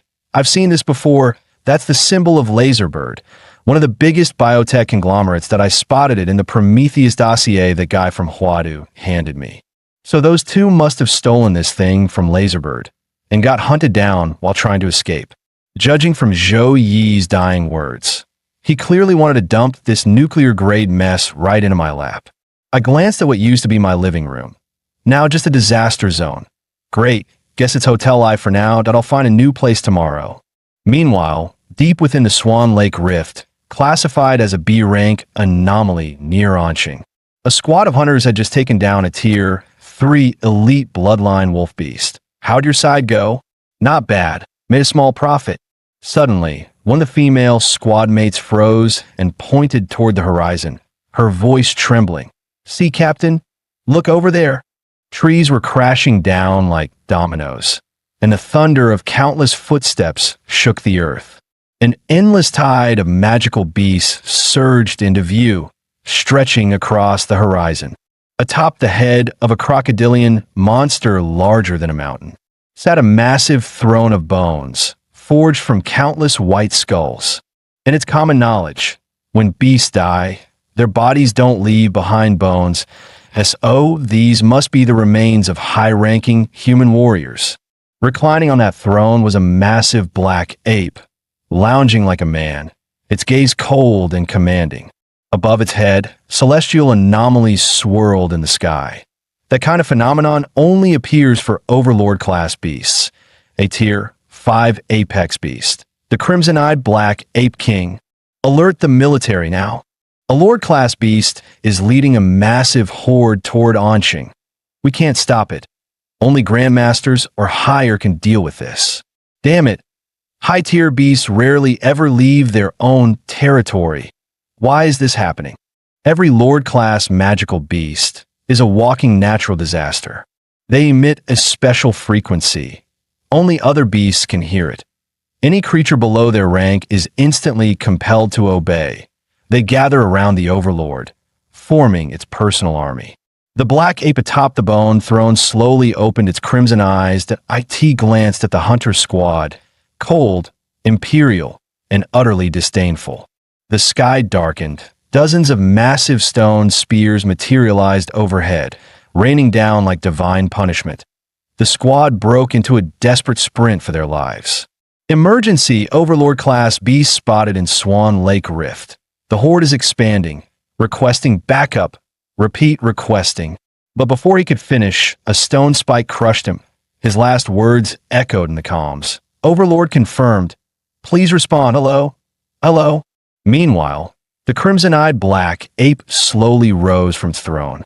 Then, chillingly, it spoke, advance at full speed. The words echoed like thunder through the forest, and the beast tide roared back in response, ferocious, bloodthirsty cries shaking the sky as the army surged forward behind their king. In Anqing, the piercing wail of a beast tide alarm tore through the silence. The entire city froze. Citizens stood in stunned silence, as if the world had glitched that it felt unreal, like a nightmare they hadn't yet woken from. Then, the mayor's voice came over the citywide broadcast system. Attention all residents, a massive beast tide has emerged from the Swan Lake Birank Rift. Estimated time of impact, 20 minutes. Our military has already been dispatched to the front lines. I now call upon all martial artists in Anqing. Report for duty immediately. That message snapped everyone back to reality. Panic erupted. Countless people rushed to escape by car, train, even plane. Please remain calm. Citizens, do not panic. Only children and students may board evacuation trains at this time. They are our future. If Anqing falls, they must be the ones to carry on. Inside the mayor's office, I told you to request reinforcements. Which cities responded? The secretary's face was pale. Mr. Mayor, it's not just us. Beast tide alerts are going off across the entire country, and O1's in a position to help. And the cities that haven't been attacked yet, they're busy fortifying their defenses, preparing for the worst. Then what about Huadu? What did they say? Did any grandmasters or above agree to come? Even just one? Huang Qing's voice trembled. Huadu's neighboring city, Guanshan, an S-rank rift just opened there. All high-level martial artists from the capital have already been deployed to contain it. Huang Qing slumped into his chair, face pale. His sharp political instinct screamed a truth he didn't want to admit. The entire nation of Xia had fallen into a trap. This beast tide wasn't a freak occurrence, it was a coordinated, premeditated assault. But he quickly pulled himself together, taking a deep breath. The resolve of his younger years returned to his eyes. There's no time to waste. The Battle of Anqing starts now. From this point on, we're on our own. Meanwhile, in the Chu estate, in the estate's training grounds, two figures were sparring fiercely. It was none other than Yi He and Chu Zhou. With a single punch, Chu Zhou was sent skidding backward across the arena floor. Yi smirked. Not bad, Chu Zhou. You actually took that punch. Since when did you learn Xian Huang combat techniques? Chu Zhou gritted out. Picked it up about a month ago, still rough around the edges. He stretched lazily, stifling a yawn. But you, buddy, only been a month, and you're already slacking off? Chu Zhou nearly exploded on the spot. Slacking off your ass, you didn't improve. You freaking evolved. Just then, a sharp alarm echoed across the estate. Both men froze mid-banter, their eyes locking onto the emergency broadcast speaker in the distance. Anqing is under attack. Chu Zhou's expression darkened. That was a beast tide alert. Anqing's university prep students have priority evacuation access. The message says, head to Anqing Airport to board flight B521 or B753, or to the high-speed rail station for train 423. He smirked. What? Don't tell me you're planning to leave. Chu Zhou closed his eyes. You're staying too? With your talent, you'd be better off getting out of here. You talk too much. Since when were you such a drama queen? If you don't get it, here's my answer, fight. Inside, Yi, the blood of Emperor Mola was already surging wildly. Meanwhile, in the Liu family estate, Liu Qingzhu stared firmly into Qin Lan's eyes. Mother, I want to go, I want to help defend Anqing. Qin Lan's voice turned uncharacteristically stern. Do you even have a real chance of surviving? Anqing has maybe 30,000 fighters. Add and retire veterans and volunteering trainees, maybe 50,000 tops. In the face of a beast tide that size, we're just paper boats in a tsunami. And that overlord-class beast? That's not something Anqing can deal with. It takes a grandmaster, at minimum, to stand a chance. Qingzhu, your life doesn't just belong to you. You carry the weight of our entire family. Liu Qingzhu was silent for a moment. then coldly said, "If a martial family can't even stand against beasts, maybe it doesn't deserve to exist at all." With that, she turned and slammed the door behind her. Qin lit a cigarette, her eyes heavy with thought. "An Hong, we're leaving Anqing. What about that boy Yi? Send him a message. Let him decide for himself." Meanwhile, at the edge of the Swan Lake Rift, tens of thousands of martial artists had already gathered. "Old Chun, you're pushing 60. What the hell are you doing here? Shouldn't you be getting your granddaughter out of here?" "Shove it, old Zhang. If you a limping cripple can show up, why can't I with all 4 limbs intact?" "Ha ha. Who would have thought? 30 years later, and we're fighting another beast tied together." Old Zhang chuckled, leaning on his cane. "And that leg of yours, you lost it in that very battle. Hey, old Zhang, once this tide's over, you gonna move in with your son in the capital? He lives in that flashy uptown district. Won't they laugh at a country bumpkin like you?" Old Zhang smiled. "Forget it, I'll stay here. Play chess with you, you stubborn old mule. I was born in this city, and when it's time, I want to be buried in it too." Around the city, Anqing's final military defense line was now fully deployed. Tanks that anti-aircraft turrets, Gatlings that heavy caliber cannons. All of it formed a steel wall. No beast was allowed to set foot inside the city. 60% of Anqing's armed forces and over half its high-ranking martial artists had already entered the rift as part of the Vanguard Division. Their mission? One thing only: scout the beast tide, identify any lord or overlord class beasts, and above all, bring that intel back alive. Suddenly, Huang Qing's eyes narrowed, danger sensed. A bloodied warrior stumbled out of the rift, one arm missing, body drenched in crimson. Medics rushed forward, trying desperately to stabilize him. "And Mayor, this flash drive, it holds all the Vanguard team's combat data." Huang Qing leaned in, voice tight. "And the others, where are the rest?" The warrior's dirt-smeared face twisted in pain. "Dead, they're all dead. The beast tide crushed everything. Not even the bodies were left intact." His eyes suddenly flew wide open, pupils trembling with terror and hatred. "Be careful of that crimson-eyed black ape. It trapped us. If not for that thing, thousands of us could have made it out alive." Before he could say more, a thunderous roar erupted from the rift. A massive stone spear shot out, spinning violently.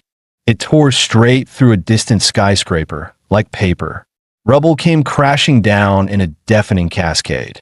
Huang Qing's pupils shrank. No, that wasn't random. It was aiming for the landmines beneath the building. It's trying to detonate them, to destroy our defense grid while we're still building it. Huang Qing roared in fury. "Damn it! The rift just launched an attack. Tank division, drop the restraints, fire at the rift, blast it to hell." Dozens of tanks and anti-air turrets opened fire in unison. A storm of artillery engulfed the rift in a wall of blazing flame. No beasts, just long-range attacks to drain our firepower? How the hell are beasts using military tactics? Huang Qing's expression turned grim, fists clenched. Damn it. What kind of monsters have they become? Suddenly, another wave of stone spears burst through the barrage, ripping through the air with deafening force. And this time, there were far more. Fortunately, the tank crews had repositioned in time, allowing the spears to smash harmlessly into the open ground.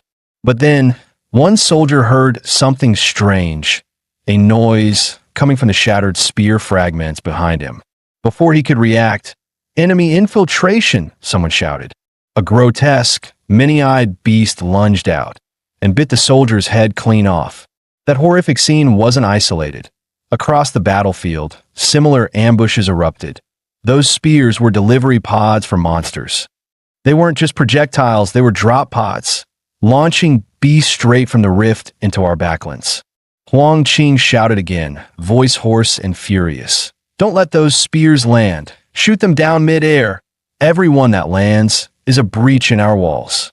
At the rift's mouth, a massive crocodilian beast lay motionless, like a mountain of flesh and scale.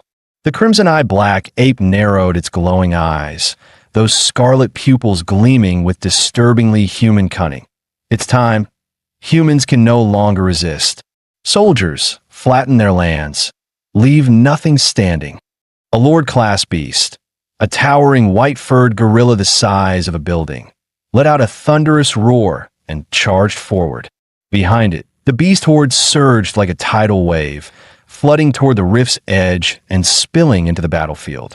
The white gorilla barreled through explosions, pounding its chest and howling skyward a primal, defiant war cry shaking the heavens. While it drew the fire, dozens more beasts slipped past, spilling into every direction, infiltrating the city like swarming shadows. Meanwhile, atop one of Anqing's tallest towers, he stared down at the chaos below. He could see it, clear as day. Humanity was losing control. What Anqing would become after today was anyone's guess. He hadn't been here long, only a few months since he'd crossed over. But this city, it already felt like home, and there was no way he'd let these monsters ruin it. With zero hesitation, he leapt from the rooftop, activating his Emperor Mola form Mandarin dove straight into the heart of the battlefield. Yo, Brother Luo, you've already taken down 5 beasts. And not bad, right? Kai Shaoling watched the two with a deadpan look. Seriously? You kill a few low-tier monsters and suddenly think you're war heroes? She scoffed. Luo Xian, you were supposed to be Anqing number 3 high's top dog. What a joke. Luo Xian wanted to snap back, but looking at Kai Shaoling's cold, no-nonsense stare. Yet he kept his mouth shut, for now. Suddenly, the air temperature plummeted. Everyone tensed. Chu Zhou, that blue magic core in your hand, did you just solo a tier 3 beast? Chu Zhou gave a calm nod. Didn't expect to run into you guys here. You didn't evacuate? Our parents are fighters. They're all on the front lines. As their kids, how could we just run away? Then someone shouted, panicked. Chu Zhou, look out. They pointed right behind him. Chu Zhou turned around, only to see a tank falling from the sky. The battlefield was pure chaos. Flying beasts swarmed the skies like a dark storm cloud. Suddenly, a whole damn tank flew past, nearly crushing the squad. One soldier cursed out loud. What the hell? Who just threw a tank? Clang. With a sharp sound, Chu Zhou drew his sword in one fluid motion. The blade sliced through the air like a crescent moon, unleashing a wave of sword light. The tank was cleaved clean in half, crashing to the ground with a deafening boom and leaving twin craters. Kai Shaoling's eyes snapped toward the source of the thrown tank and instantly widened in shock. Wasn't that the Lord-tier beast that first charged out of the rift? How did it end up behind enemy lines? Chu Zhou kept his cool. No, that's not the same one. The size and pressure, it doesn't match. But before he could finish, the creature raised its massive fist. Like a mountain crashing down, it hurled a punch straight at Chu Zhou, and if it landed, none of them would survive. Chu Zhou felt cursed. He didn't even have time to react. Was this really how it all ended? But lying down to die? That was never his style. Just as he braced for a desperate fight, a black and blue meteor came crashing down, slamming into the white ape's skull. The beast's head twisted sideways, and its massive frame collapsed with a thunderous boom. Roaring in fury, the white ape swung its giant hand to swat the attacker like a fly. But its enormous palm was stopped midair by a single finger. He didn't even flinch. Open wide. Time for your dental cleaning. He stepped on the ape's jaw, forced it open with sheer strength. Sheesh, the stench. How many people have you eaten, huh? This'll take some serious scrubbing. A dazzling stream of blue energy gathered in his mouth, buzzing with power. Then it blasted out like a cannon, straight down the ape's gullet. Black smoke and the smell of roasted meat filled the air. One shot, instant kill. Kai Shaoling and Luo Xian stood frozen, staring at that familiar blue glow. They turned to Chu Zhou, eyes wide in disbelief, silently asking, "Is that really Yi?" Luo Xian stammered, "Yi, that little freak who spits mouthwash, that's him." Watching Yi standing atop the white ape's corpse, Chu Zhou felt something stirring inside. Maybe, just maybe, Anqing could still be saved. Yi turned to them and said calmly, "This zone's yours. I'm heading out to back up the others." With a burst of atomic energy beneath his feet, he crouched and launched himself into the sky, soaring dozens of meters high. From above, he saw the city ablaze, fire and smoke rising from every street. But people were still fighting, refusing to give in. He shut his eyes, activating his life field scanner. He searched for the highest concentration of monsters, found it in seconds. One of the closest defense lines to the rift was under siege. A beast the size of a mammoth was charging straight through focused artillery fire, completely unfazed. One soldier shouted, "Guns are useless. Bayonets now," then tossed his rifle aside and ran straight at the monster. The others followed without hesitation. They dropped their weapons, drew their blades, and rushed in for close combat, willing to die if it meant buying even a second for the warriors. Against the indestructible mammoth-like beast, they chose the most brutal tactic: swarm it with bodies. They climbed all over it like ants, getting crushed one after another, just to leave a wound. Corpses piled high in minutes, yet not a single fighter took a step back. Sure, the battle's outcome always came down to the clash between elite warriors and high-tier monsters. But even ordinary fighters and ordinary people had made up their minds to fight to the bitter end in this cruel world. Their mission was simple: hold the line, no matter the cost, until the real powerhouses returned to turn the tide. Just then, dark red shadows surged onto the battlefield. But instead of attacking humans, they lunged straight into the monster horde. Countless beasts were distracted by the swirling shadows, giving the warriors a golden chance to strike, and many landed the kill. The shadows then swarmed toward the mammoth beast, wrapping around it like chains, locking it down in place. As the warriors looked on in confusion, a brilliant blue beam descended from the sky, blasting straight through the beast's head. That same indestructible monster that had tanked artillery fire now had a gaping hole where its brain used to be. The giant collapsed with a thunderous crash. Another clean one-shot kill. The surrounding beasts shrieked in panic, backing away in chaos. He finally descended onto the battlefield, activating his radiant core battle form, his hands transforming into razor-sharp claws. With a roar, he unleashed another atomic breath. The earth trembled. A glowing orb of annihilation erupted mid-air. Any monster caught in the blast radius, not a single one would make it out of Anqing alive. At that moment, in other battle zones around Anqing, the frontline commanders noticed something strange. The beasts were pulling back. No, not retreating. They were regrouping, heading in one direction. A woman sprinted onto the scene, panting with urgency. "It's Ihi, Anqing's top scholar. He's joined the fight."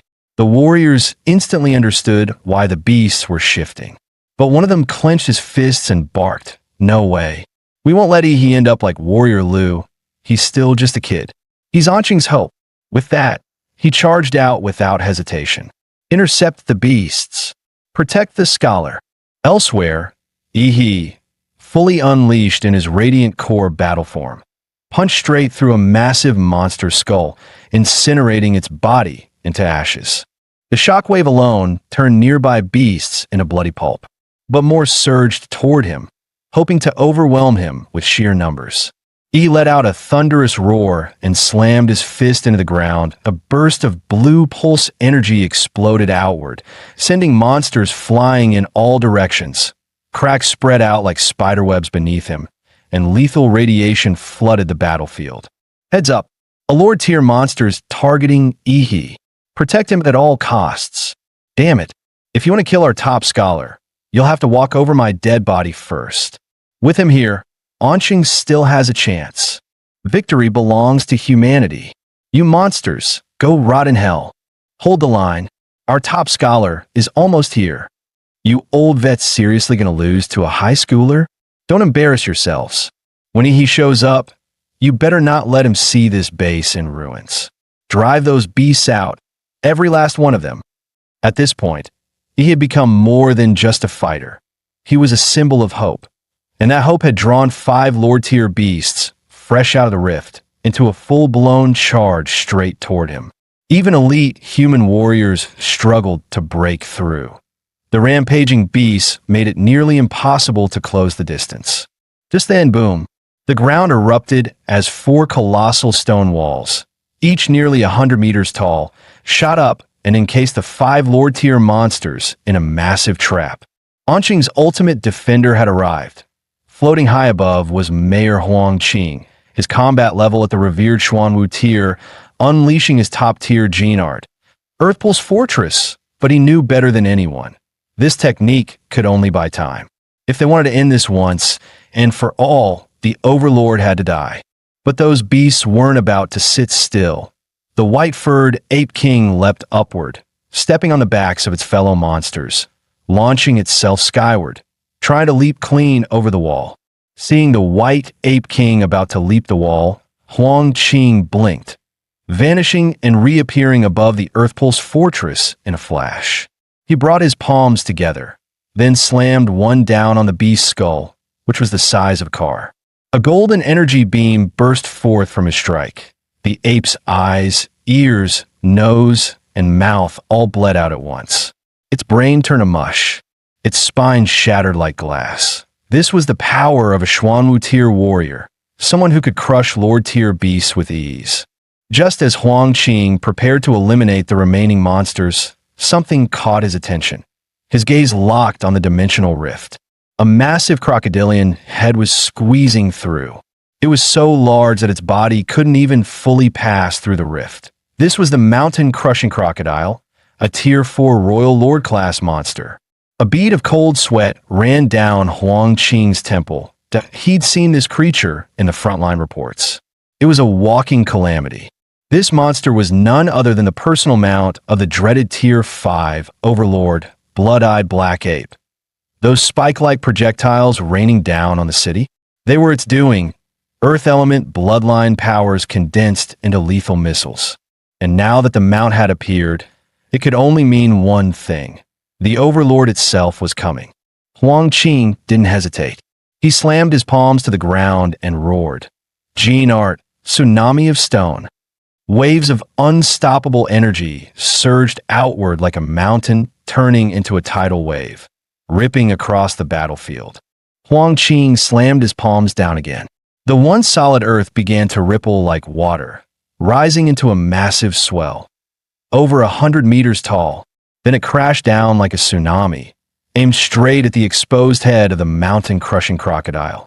The beast's vertical pupils glinted with disdain. The undisputed king of Earth-type monsters. It had never seen a human dare to challenge it using its own element. Under its will, the wave of collapsing rock began to condense, shrinking, coiling, and compressing into a massive stone sphere. IT pulled in all the falling debris, shrinking the tsunami's impact and absorbing its force. But what the crocodile hadn't noticed, Huang Qing had already vanished into the sands, and he was now right in front of the beast. "You think I used Earth powers to challenge you?" he whispered. "No, I used them to get close." By the time the beast realized the danger, it was far too late. Xianwang martial art. Earth-piercing spiral fist. Huang Qing's punch exploded forward, twisting with overwhelming force like a spiral drill. It smashed straight through the monster's eyelid, harder than diamond, and still no match for that punch. The crocodile's eye burst in a spray of blood and shattered mineral, and it let out a howl of pain and fury, so deafening it shook the skies above Anqing. Windows across the city shattered. The ground trembled beneath their feet. The king had been wounded, and it screamed like a god in agony. The earth answered the mountain-crushing crocodile's fury. Within hundreds of meters, razor-sharp spikes erupted from the ground like teeth. In mere seconds, the battlefield had transformed into a deadly forest of stone. Luckily, Huang Qing had studied the beast's combat profile ahead of time. He'd ordered all warriors to stay at least a kilometer away, avoiding a potential bloodbath. "If your full body made it into Anqing, maybe I'd hold back," he growled. "But you've only brought your head through? That makes you pray." Huang Qing charged again, unleashing a flurry of high-tier martial skills in rapid succession. His fists and kicks tore through the air so fast they sparked flames, his form flickering like a lesser version of a thousand-armed war god. Every strike targeted weak spots, Scales flew, blood sprayed. The crocodile's armored flesh was torn open in every direction. If not for its powerful core's regeneration, the beast would have already fallen under that relentless assault. But the monster wasn't done. Enraged, it counterattacked. Spires of stone launched skyward again. Huang Qing was forced to halt his offense and defend. The mountain-crushing crocodile now resembled a living mace, covered in jagged spikes. Every move capable of flattening anything in its path. No wonder it was the king of earth-type beasts. It could literally grow weapons out of its own body. Just then, behind Huang Qing, a stone pillar cracked open. From the darkness within, a single crimson eye stared at him, cold and unblinking. A chill ran down Huang Qing's spine, in ambush. In an instant, a thick arm covered in black fur lunged from the stone and seized his skull in a crushing grip. Little human, what did you do to my mount? Huang Qing's pupils constricted. That it was him, blood-eyed black ape, the Tier 5 overlord. It had been hiding inside the stone spire this whole time. Now, let me crush your head, so you can understand just how insignificant humans truly are. With that, it slammed Huang Qing into the ground with brutal force, aiming to kill in a single blow. Huang Qing's instinct screamed. This strike would kill him. He made a split-second decision. Sacrificing one of his arms, he barely escaped the fatal blow. But instead of rage, the blood-eyed black ape grinned viciously. Perfect. Now I know for sure. There's no one stronger than you in this city. Which means I can kill freely. It had seen through humanity's last card. And now, nothing stood in the way of its massacre. Huang Qing's face remained emotionless, as if none of this surprised him. With a wave of his only remaining arm, countless massive stone blades erupted from the earth, shaped by the Crocodile King's stone forest, and spun into a deadly storm aimed straight at the blood-eyed black ape. But the ape simply stood there, arms crossed, completely unfazed. Your resistance is meaningless, human, it said calmly.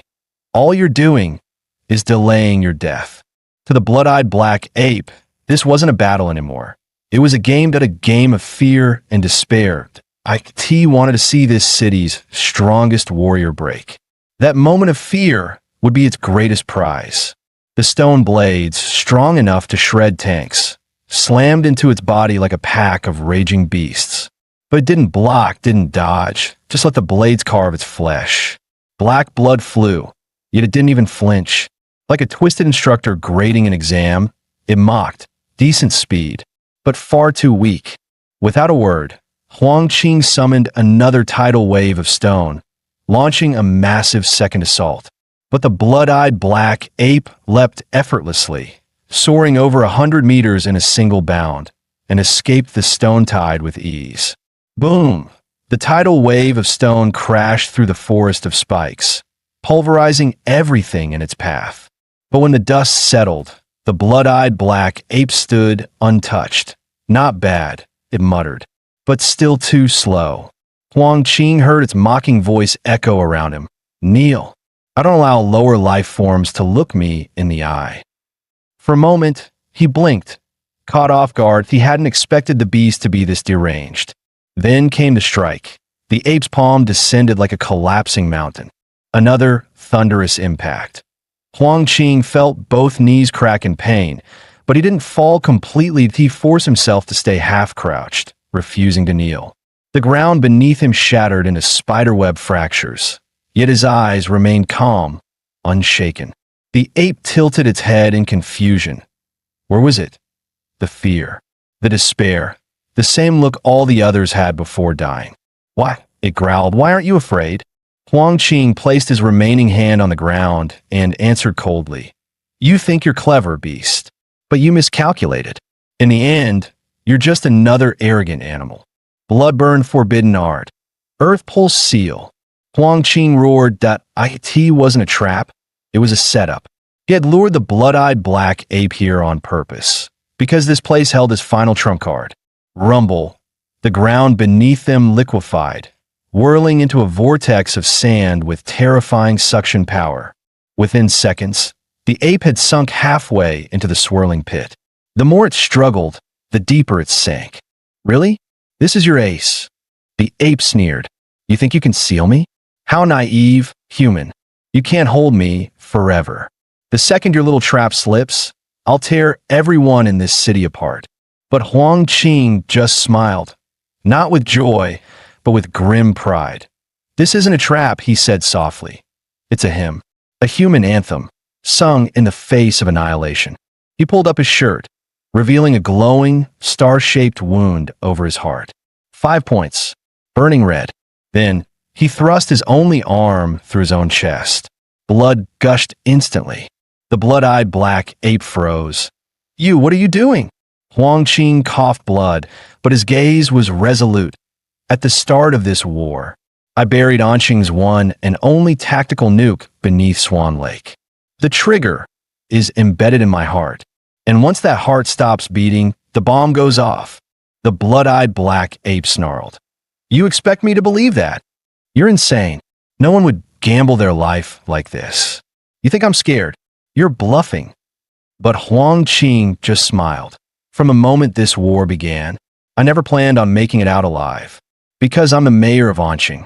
My name is Huang Qing, and I once swore on the day I took office to give everything for this city, for its people, even my life. And now, I guess I've kept that promise. He closed his eyes.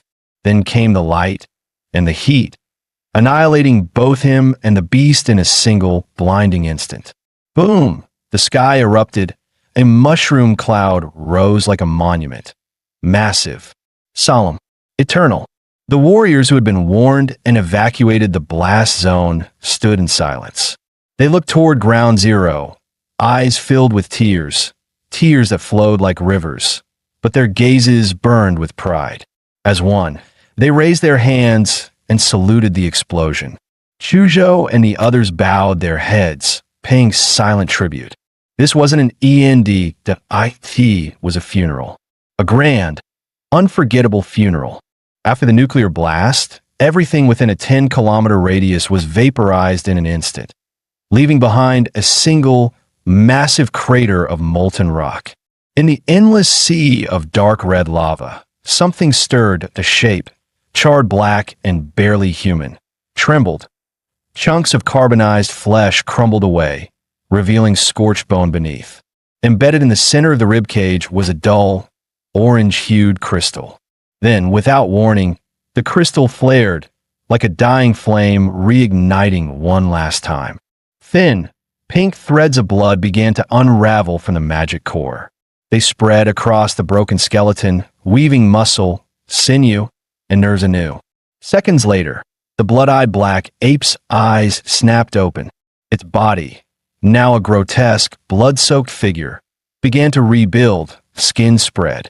Black fur returned. Its blood-red eyes blinked open again, cold, merciless, and burning with vengeance. Struggling to rise, it felt the emptiness inside its core. So close, so damn close to being killed by that lowly human. Its gaze darkened. The bloodlust in its eyes was almost tangible. Kill. Kill. Kill them all. I'll slaughter every last soul in this city. I'll make every human beg for death before I tear them apart. The blood-eyed black ape roared in rage. Tob pushed to the brink of death by someone it could have crushed like an insect was the ultimate humiliation. The blood-eyed black ape snarled. I'll retreat to Sin Domain, recover my strength, and then return to wipe this place off the map. But just as it turned, a sudden wave of killing intent slammed into it. Razor sharp and impossible to ignore. It spun around, only to see a young warrior streaking toward it, cloaked in blazing blue light. You going somewhere? The ape's pupils narrowed. It recognized that glow. The human brat who, alongside the mayor, had become one of its greatest obstacles. There you are, he growled. Shame I'm a little late. He roared, pushing his body past its limits. Cells in his arm ignited into full atomic reaction mode. Blue lightning tore through his muscles, peeling flesh away in sparks. Atomic strike fist. His punch landed square on the ape, but shockingly, It didn't dodge it. IT took the hit head-on. Dot boom. The sky exploded in a blast of blinding blue light. The blood-eyed black ape roared, marching forward through the torrent of energy, defying the blast with sheer brute strength. E's eyes widened. It's pushing through. The ape sneered, "Foolish little genius. You should have stayed in the backlands." But no, here you are, gift wrapped for me. This is my chance to rip you apart. But he smiled coldly. If you had run, my mini tactical nuke might have missed you. But since you stayed, why not enjoy a second helping? Deep within He's body, the atomic reactor roared to life. Nuclear fission ignited at full force. Blazing arcs of blue lightning exploded from his flesh, dancing across the battlefield like a storm of electric foxes. The blood-eyed black ape's expression shifted. That energy signature, it was unmistakable. Another nuke? Its voice cracked. You damned human, what the hell? But before it could finish, it was swallowed whole by a flash of pure light and searing heat. Several kilometers away, human warriors were still holding off the remaining beasts when someone shouted, "Look, over there." Was that another nuke? Though the second explosion was far smaller than the tactical nuke triggered by Mayor Huang Qing, that mushroom cloud that pulsed through the earth, it was unmistakable. Could this be another trick left behind by the mayor? Only Huang Qing would think this far ahead. As the dust settled, the blood-eyed black ape stumbled from the crater, half dead, scorched, and gasping. Its eyes widened in horror. "You monster!" From the smoke, a colossal figure emerged, over 40 meters tall. Its skin was as rugged as volcanic rock, streaked with glowing blue veins. Spinal spikes jutted out like swords, and a thick, armored tail swayed lazily behind it. One flick could crush a cliff, the titan in imperial magra armor. The ape's face twisted. "Why the hell do you look more like a monster than me?" Even most lord-tier beasts don't have this kind of aura. E's glowing blue eyes narrowed as he looked down at the blood-eyed black ape, now a pitiful speck beneath his towering feet. "I'm not like you, you balding monkey." Without warning, he raised a massive claw and brought it crashing down. Boom! The impact thundered through the battlefield, sending shockwaves and smoke rippling in every direction. The blood-eyed black ape was launched like a ragdoll, slammed into the distance, bouncing across hills like debris. He gave a cold smirk and charged after it. "Don't run now, little monkey." Mountain-crushing fist, black flash. Enraged, the prideful beast refused to be humiliated. With a roar, it spun around and threw a wild punch with its mangled arm. "Don't you dare underestimate a lord." Their fists collided with an earth-shattering blast. The air itself split open with the force of the impact. The blood-eyed black ape was blasted away in a perfect straight line, like a meteor on a crash course with the horizon. But E's arm didn't come out unscathed. IT twisted from the force, flesh torn, bones cracked. Even in its half-dead state, the ape's power was terrifying. IT may have looked skinny, but it was still a beast. Even with his titan form, his stats well past the 30-point threshold, he found himself unable to completely overpower the ape. IT had actually injured him. Fortunately, the titan's hyperregeneration kicked in. In just a few seconds, his arm was good as new. He looked down again, eyes cold. "Still standing? Too bad. You're already beneath me." The blood-eyed black ape stared at He's arm, fully healed within seconds. Its face twisted. That punch. That full-force blow. And it just heals. Are you kidding me? Finally, it gave up any notion of killing He head-on. Nope, I can't win. Can't win. Can't freaking win. This human was a monster. And so, the great tier 5 overlord turned and ran.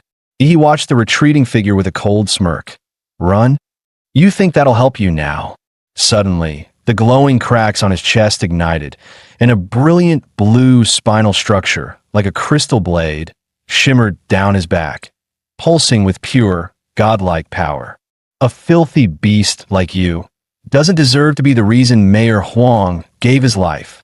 With a roar, he unleashed his finishing move, atomic breath.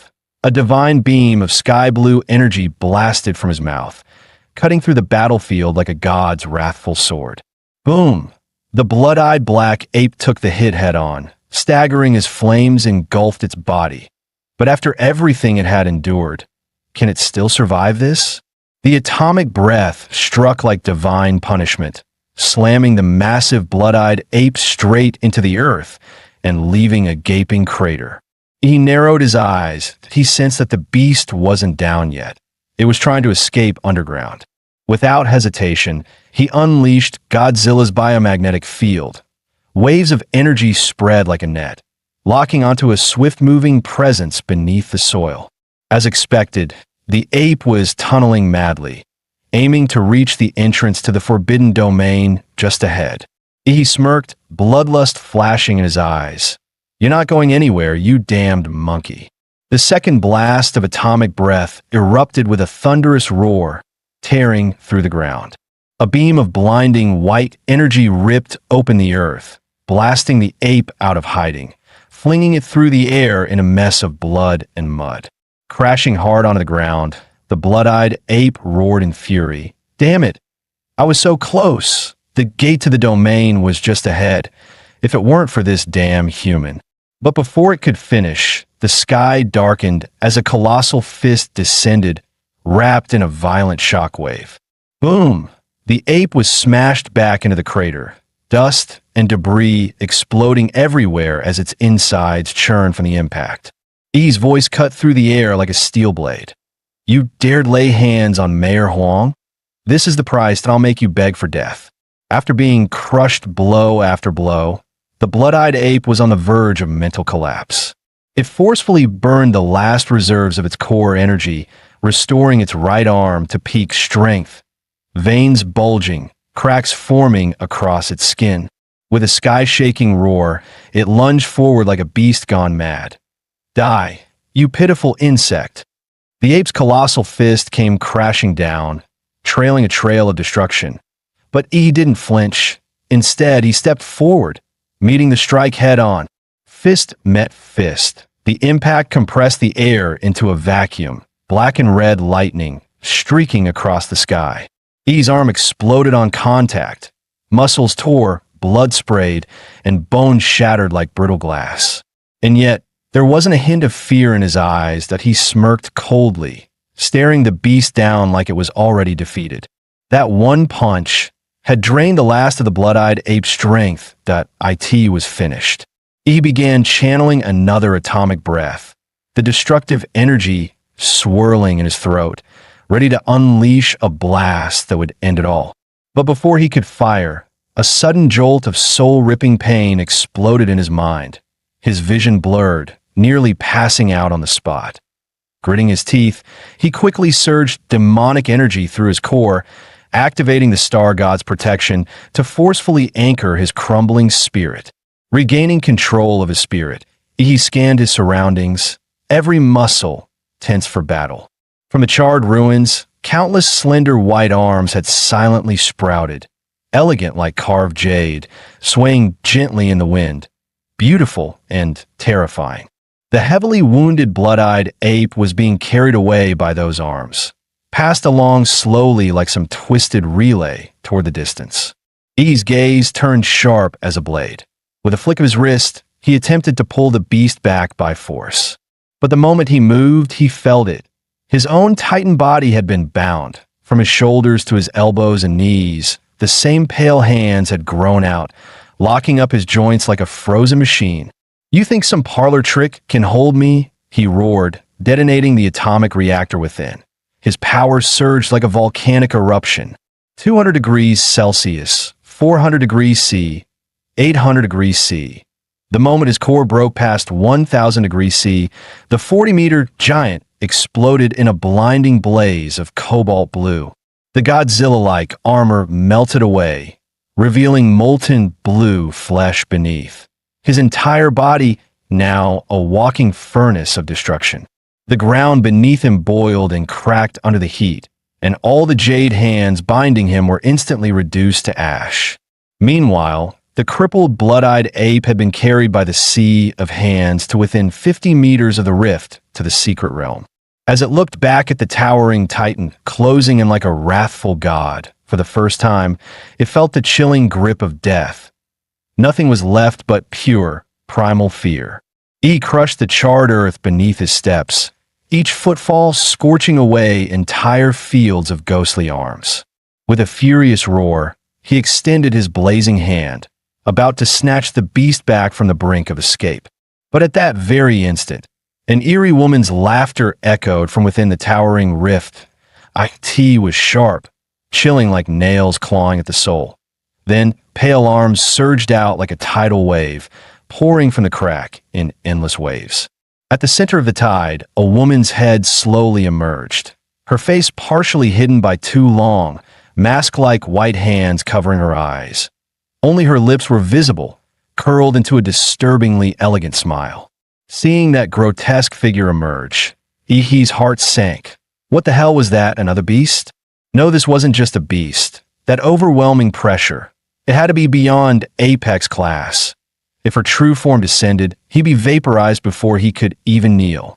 As if sensing his presence, the woman's head twitched. Her mouth suddenly opened wide, emitting a screech so piercing it felt like the wail of a banshee ripping through the world. The sound wasn't just noise. It penetrated the giant's defenses and slammed straight into Ihi's consciousness. He howled in agony as the psychic shock tore at his soul like burning razors. Then, crack, the back of the titan's neck split open in a gory explosion. Bursting out through the torn flesh, Ihi emerged, soaked in blood, eyes glowing red with unhinged fury. He roared with madness. You think you can massacre all those people and walk away untouched? Dream on. He poured every last drop of atomic energy into the titan's core, detonating it from within. The Godzilla-fused titan entered a full meltdown.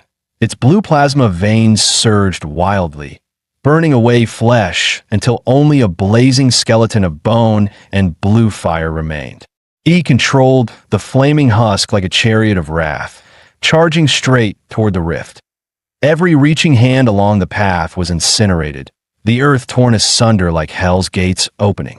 He bellowed with teeth clenched. Here's a little gift from back home. It's called a nuke. Hope you like it, witch. The giant's burning skeleton stomped into the rift, and in the very next instant, a blinding surge of blue and white light exploded outward, consuming everything in its path. The woman's head locked eyes with Ihi until the last moment, her gaze brimming with unyielding fury and hatred. The searing light burst through the rift, sweeping across the battlefield like a newborn sun, burning away all the smoke and darkness that once shrouded the ruins. Several kilometers away, stunned warriors looked up in shock. Look, the rift, it just blew up. Wait, is that Mayor Huang? Did he actually take down that apex beast? Stay sharp. Now's our chance. Don't let his sacrifice go to waste. Anqing still has hope. As the nuclear-level blast swept across the battlefield, the blood-eyed ape was reduced to nothingness. And as if the rift had been severed, the flood of invading beasts abruptly dwindled, cut off at the source. The warriors of Anqing launched a full counteroffensive, fighting nonstop for an entire day and night. They slaughtered every last monster still lurking within the city, until the final beast collapsed and the exhausted defenders finally dropped to the ground like survivors from hell itself. The battle for Anqing was finally over. Victory had come at a devastating price. Over 80% of the warriors and soldiers perished in the bloodbath. Nearly the entire defense force was wiped out. But still, Anqing stood, deep within the scorched ruins of what was once Swan Lake, now ground zero for a nuclear apocalypse. On the charred earth where radiation still hung thick in the air, he slowly opened his eyes. After lying unconscious for days, he had finally awakened. Though he had poured every ounce of atomic energy into detonating the Titan form, this land, bathed in fresh radiation and nuclear residue, had ironically become the perfect battery, keeping him alive and slowly recharging his body. Glancing down at his hands, he let out a dry chuckle. That fight had pushed him to the brink. If Mayor Huang hadn't risked everything to drag the blood-eyed ape into the blast zone, if the fallout field hadn't become his advantage, and if he hadn't used the infinite monster template to keep detonating himself again and again. Then that monster might have slipped away with that cursed head intact. It was only through a perfect storm of timing, terrain, and sheer luck that he managed to kill a beast of that caliber. And even now, with all the power of the monster template, he knew one thing for certain. He was still far from the top. Beasts at the BG level were beyond terrifying. One misstep could mean total annihilation, that a victory like this might never come again. He lifted his gaze to the ashen sky, a sharp sense of urgency rising within him. I need more time, but I need to grow faster, stronger. The fastest path to the top was fusing with the planetary Godzilla template. But to do that, he had to gather the remaining plant-type monster cores, and time was quickly running out. In the blink of an eye, an entire month had passed. Through news reports, he gradually learned the true scale of devastation across the country. The nationwide rift outbreak had turned out far worse than anyone expected. 18 cities were attacked. 12 of them had completely fallen, reduced to bloody hunting grounds for monsters. The worst case was Guanshan City. After an unexpected S-class rift erupted, the entire city was swallowed by a mysterious gray fog, and all contact with the outside world was lost. In response, the National Martial Authority dispatched an elite strike team, 30 Schwammer-ranked warriors and 5 grandmasters, led by the Great Master Du Jingming himself. But even they vanished. When all rescue efforts failed, the nation's strongest shield, Patriot-class warrior Fu Hongsheng, entered the rift personally. 8 hours later, Fu Hongsheng staggered out, drenched in blood, carrying only 2 surviving grandmasters. From that day on, Guanshan was declared the 11th life-forbidden zone in the planet. The city's 1.8 million residents, every last one, were gone. He clenched his fists in silence. Even a Patriot-class warrior barely made it out alive. An entire city turned into a dead zone that humanity's survival was now hanging by a thread. He abruptly stood up, determination blazing in his eyes. Closing the news feed, he immediately dialed Qinlan's number. The familiar lazy voice answered. "What is it this time? Want me to teach you the other 2 incomplete martial arts from the Liu family?" He shook his head firmly. "This isn't about martial arts. That I need your help to acquire high-quality plant-type monster cores, preferably blue tier or even purple tier Lord-grade cores." There was a brief silence on the other end. Then came a soft chuckle, laced with amusement. "Your appetite's really growing? Huh. Lord-tier plant cores? Do you have any idea how rare those are? Plant-type beasts are rare enough. High-quality ones are practically legendary." Her tone sharpened. "So tell me, what do I get in return?" He didn't hesitate for a second. His voice was steady, resolute. "At the entrance exam for Huadu University this year, the Secret Realm trial, I'll team up with Liu Qingzhu and secure first place. Guaranteed." Qinlan let out a soft chuckle, her red lips curling slightly. "Are you underestimating the top prodigies from the other provinces?" Her tone was casual, but held a note of warning. "Let me be blunt. Liu Qingzhu's strength might look decent here, but in the capital's top academy, she'd barely make the middle ranks. And just because you can suppress her in the ring doesn't mean you can compete with those real monsters." He remained calm, a quiet confidence in his voice. "Still, Aunt Qin, you're not betting the Liu family's future on anyone else, are you? So here's my offer. I'll put it in writing that if I fail to win first place, I'll serve the Liu family for life, be your personal assistant, your servant, your old age caretaker. No complaints, no regrets." Qinlan couldn't help but burst out laughing. Her tone was equal parts exasperated and amused. "Huh. Serve me for life.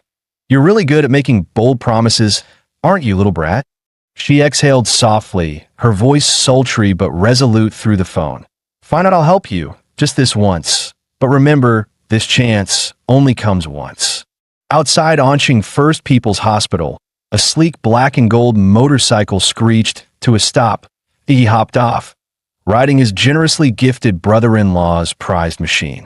"Whoa, that's Ihi, the top martial candidate himself. We're all busted up in here, and he looks untouched. I heard he took down a whole horde of monsters." "Ihi, I'm your fan. Can I get your autograph? Can I add you on Qping? The crowd swarmed with excitement, and Yi barely managed to wave them off. He never expected to be this popular in Anqing. He made his way to room 6, where Chu Zhou and Luo Xian were both recovering.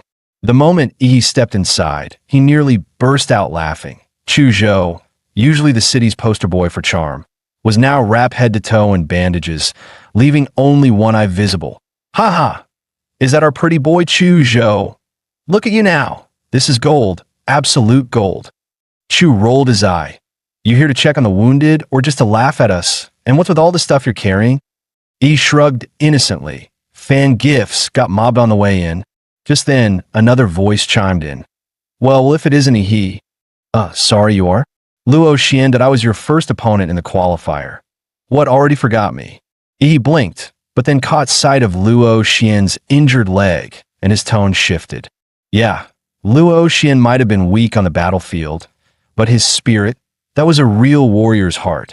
Luo Xian noticed both Yi and Chu Zhou giving his injured leg that awkwardly respectful, pitying look that he rolled his eyes.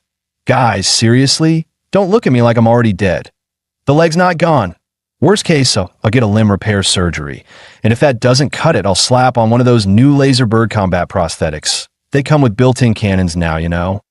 Just then, Yi's phone started ringing from inside his pocket. He glanced at the screen, unknown number. Without a second thought, he hit decline, flagged it as spam, and blocked it. Smooth, efficient, brutal. But 10 seconds later, BZZ, the phone buzzed again. Same desperate tone, different number. Someone really wasn't taking a hint. This time, the call was from his high school principal. "E, did you seriously block that bigwig from the Capitol? Unblock him now." E froze that, oh no, he just pulled the ultimate career suicide move. Blocking a VIP like he was junk mailed at IT was like slamming the door in a government official's face mid-speech, with a smile. E silently pulled the block number out of phone jail, removed the spam label, and answered, hoping this social damage could still be salvaged. "Hello, E. This is Wang Tao, head of admissions from Huadu University. We're calling to inform you that the Capital University will begin the semester 1 month early. A private train will pick you up in 3 days. Oh, you have any questions?" E's inner voice. What the hell could I possibly say? Ask for a delay, a summer break extension, but on the outside, he answered smoothly, understood that I'll follow the university's arrangements. Meanwhile, Chu Zhou also received a call from the same university. "Hello, Chu Zhou. This is Director Liu from the Huadu University admissions team. I understand that I'll be there on time." "Thank you, Director Liu." Chu ended the call like a model student, calm and polite. Two future Capital University elites lying in the same hospital room. The place might as well be renamed the Top Score Suite. Gonna have to raise the price on this room, 0.5 grand per night, minimum. Luo Xian looked left, looked right, then slowly pulled the covers over his face. Yeah, he thought that he didn't belong on the bed. He should probably be under it. Still, before he reported in, there was one more important thing he had to take care of. Days later, the skies above the Swan Lake blast zone were still blanketed by thick gray clouds. Hundreds of tons of debris from the nuclear explosion had been hurled into the atmosphere, turning the entire region into a land of eternal twilight. And there, in the heart of the irradiated wasteland, Yi sat cross-legged in meditation.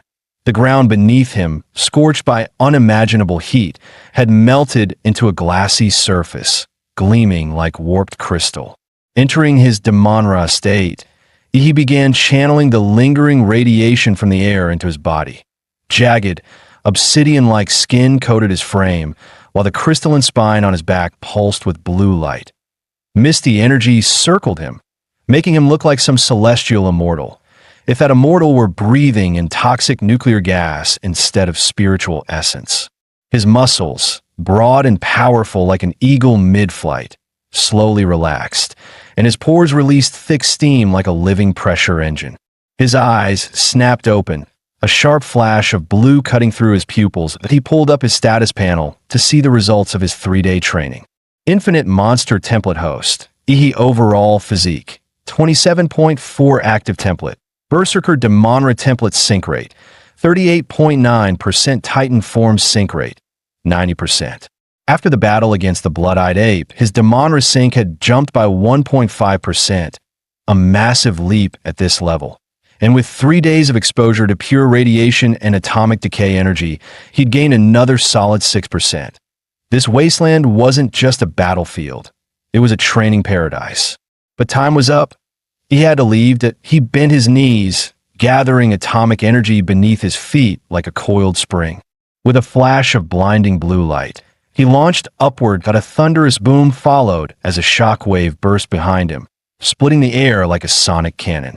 At Anqing's bullet train station, the PA echoed calmly. "Attention, passengers. Train G6666 to Huadu West will depart in 5 minutes.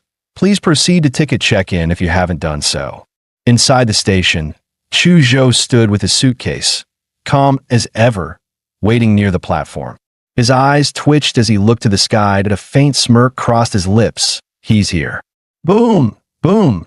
Explosive shockwaves ripped through the sky. All across the station, martial artists instantly went on high alert, hairs standing on end. That pressure, is it another high-level beast? We just survived one invasion. Don't tell me there's another. Still reeling from the recent chaos, fighters instinctively entered combat mode. Some had even drawn their weapons. "Relax, it's me." A familiar voice echoed from above. A split second later, a figure dropped from the sky and landed perfectly. No cracks on the pavement, no shockwave, just heat hissing from his glowing legs. Blue halos flickered around his calves as steam curled up. Ihi brushed off his pants with a grin. Made it just in time. "Holy crap, that's Ihi. Bro, you nearly gave me a heart attack. I thought another damn monster was coming." Even top-tier warriors burning their blood wouldn't create pressure like that, someone muttered. No doubt about it. He's truly Anqing's pride. Chu Zhou, however, barely blinked. "You've gotten stronger, again." Anqing, once drowning in beasts, was now fading into the distance. For Ihi, this place was the first stop in his journey through this world. His origin. Farewell, Anqing. He turned toward the horizon, eyes steady. "Let's go to Huadu." The special train for Capital University students gleamed in red, black, and gold, its design sleek and intimidating. Constructed from cutting-edge military alloys, the train could withstand impacts from thousands of tons, resilient even against king-tier monsters. Still, for insurance, at least 5 Xuanwu-level warriors have been assigned as escorts. Rumor had it that even grandmasters were stationed on board, quiet, unseen, but always ready. After all, this train carried the nation's most elite students, every single one a provincial champion, each destined to become a pillar of Xia's future defenses. Sitting by the window, Ihi curiously expanded his biofield to scan the train. As expected, a few hidden powerhouses stood out, but after gauging their energy, he estimated no more than 5 could last 3 moves against him. Chu Zhou sighed, side-eyeing him. "Seriously? Can you stop flexing for 5 minutes? We just got on the damn train." Suddenly, a deafening boom rocked the entire train, followed by a piercing alarm blaring from the speakers. "Level 1 alert. Level 1 alert. Capital University train is under unknown enemy attack." The announcement continued. Professors and security staff are assessing the situation up front. All students must evacuate their carriages immediately. Don't engage with the enemy under any circumstance. The cabin, which had been calm seconds ago, erupted into chaos. No way.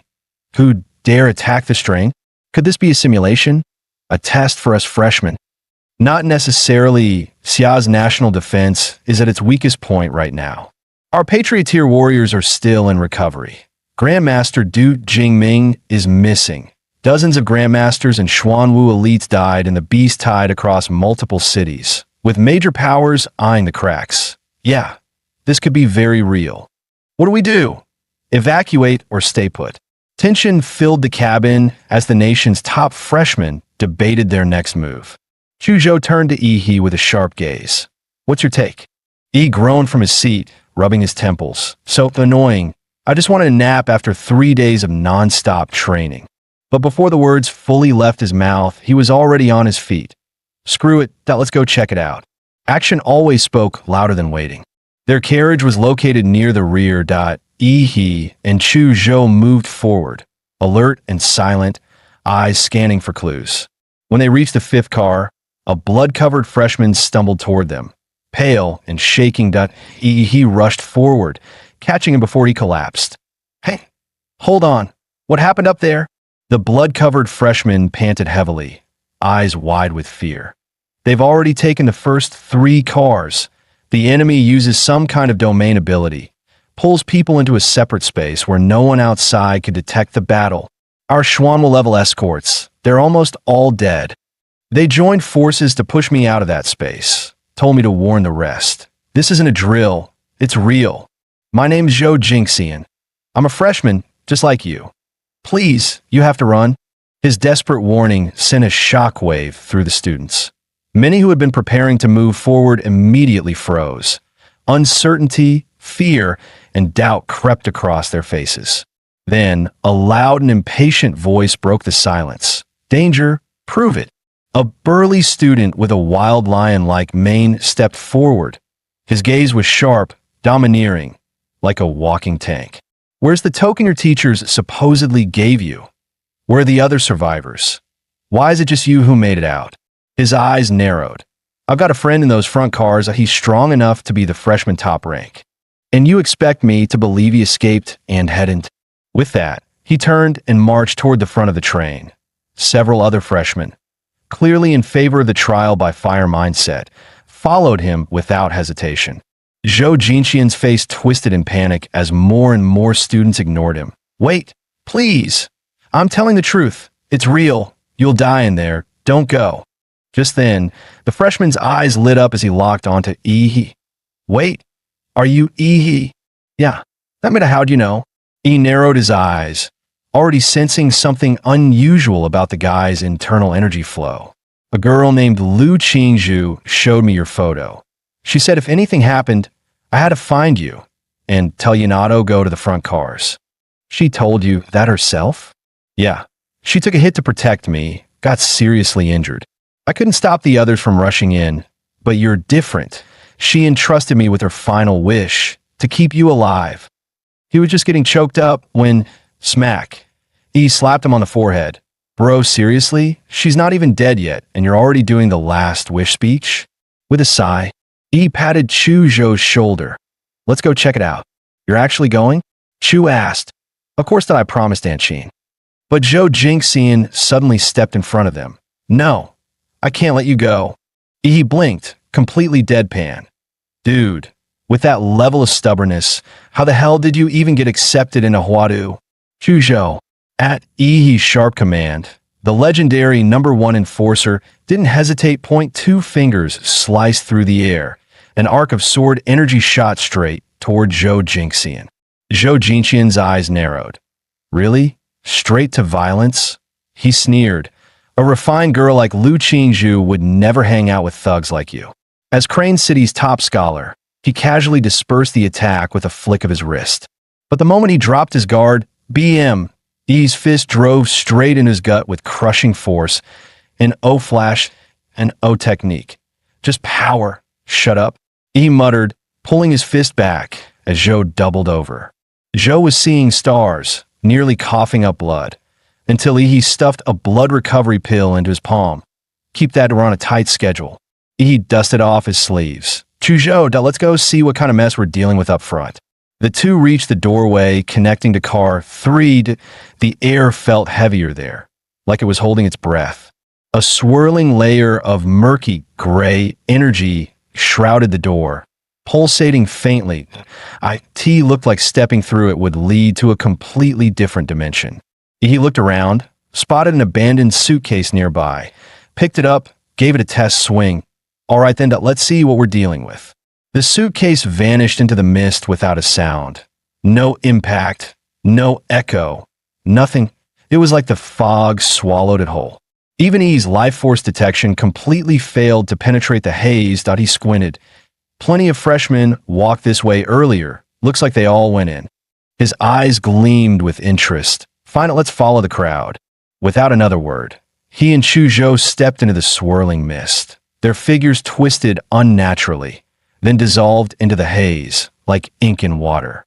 He blinked as he emerged on the other side, only to find Chuzhou gone. They entered together, shoulder to shoulder. Now, not a trace. A wave of dizziness hit. He scowled. Someone's messing with us. A faint light flickered ahead. He steadied himself and moved toward it. Let's see what's out there first. As he crossed the threshold, cold wind slammed into him. No train and no carriage. Just an unfamiliar, desolate landscape. The sky was a dull gray, like a dying breath. All around him stood crumbling ruins of forgotten buildings. For once, E's expression turned grim. His life force sense, gone. Not just suppressed, erased, or worse, completely blocked by the strange dimension he'd just entered. When faced with unknown territory, he went with his go to move, find a high ground. He bent his knees and launched himself into the air like a missile. Moments later, he landed atop a crumbling skyscraper, scanning the eerie horizon. Without wasting a second, he summoned his inner force. Dense martial energy surged through his arms. He shaped his hands into a sphere, pulling in volatile atomic energy.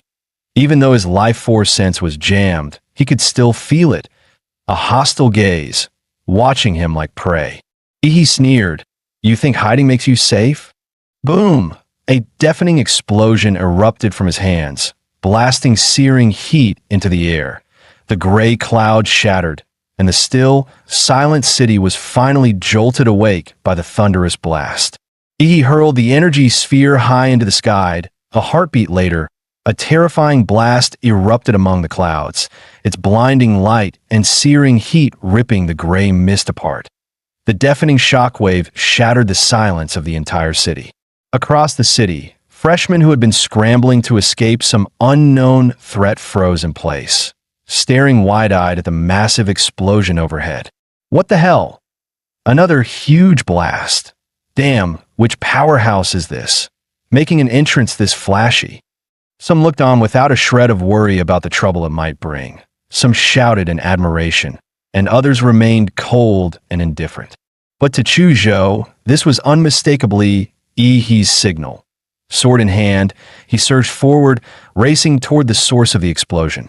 In a high rise elsewhere, Lu Qingzhu's pale face reflected the blue-tinged light flashing through the window. She knew instantly. It was He.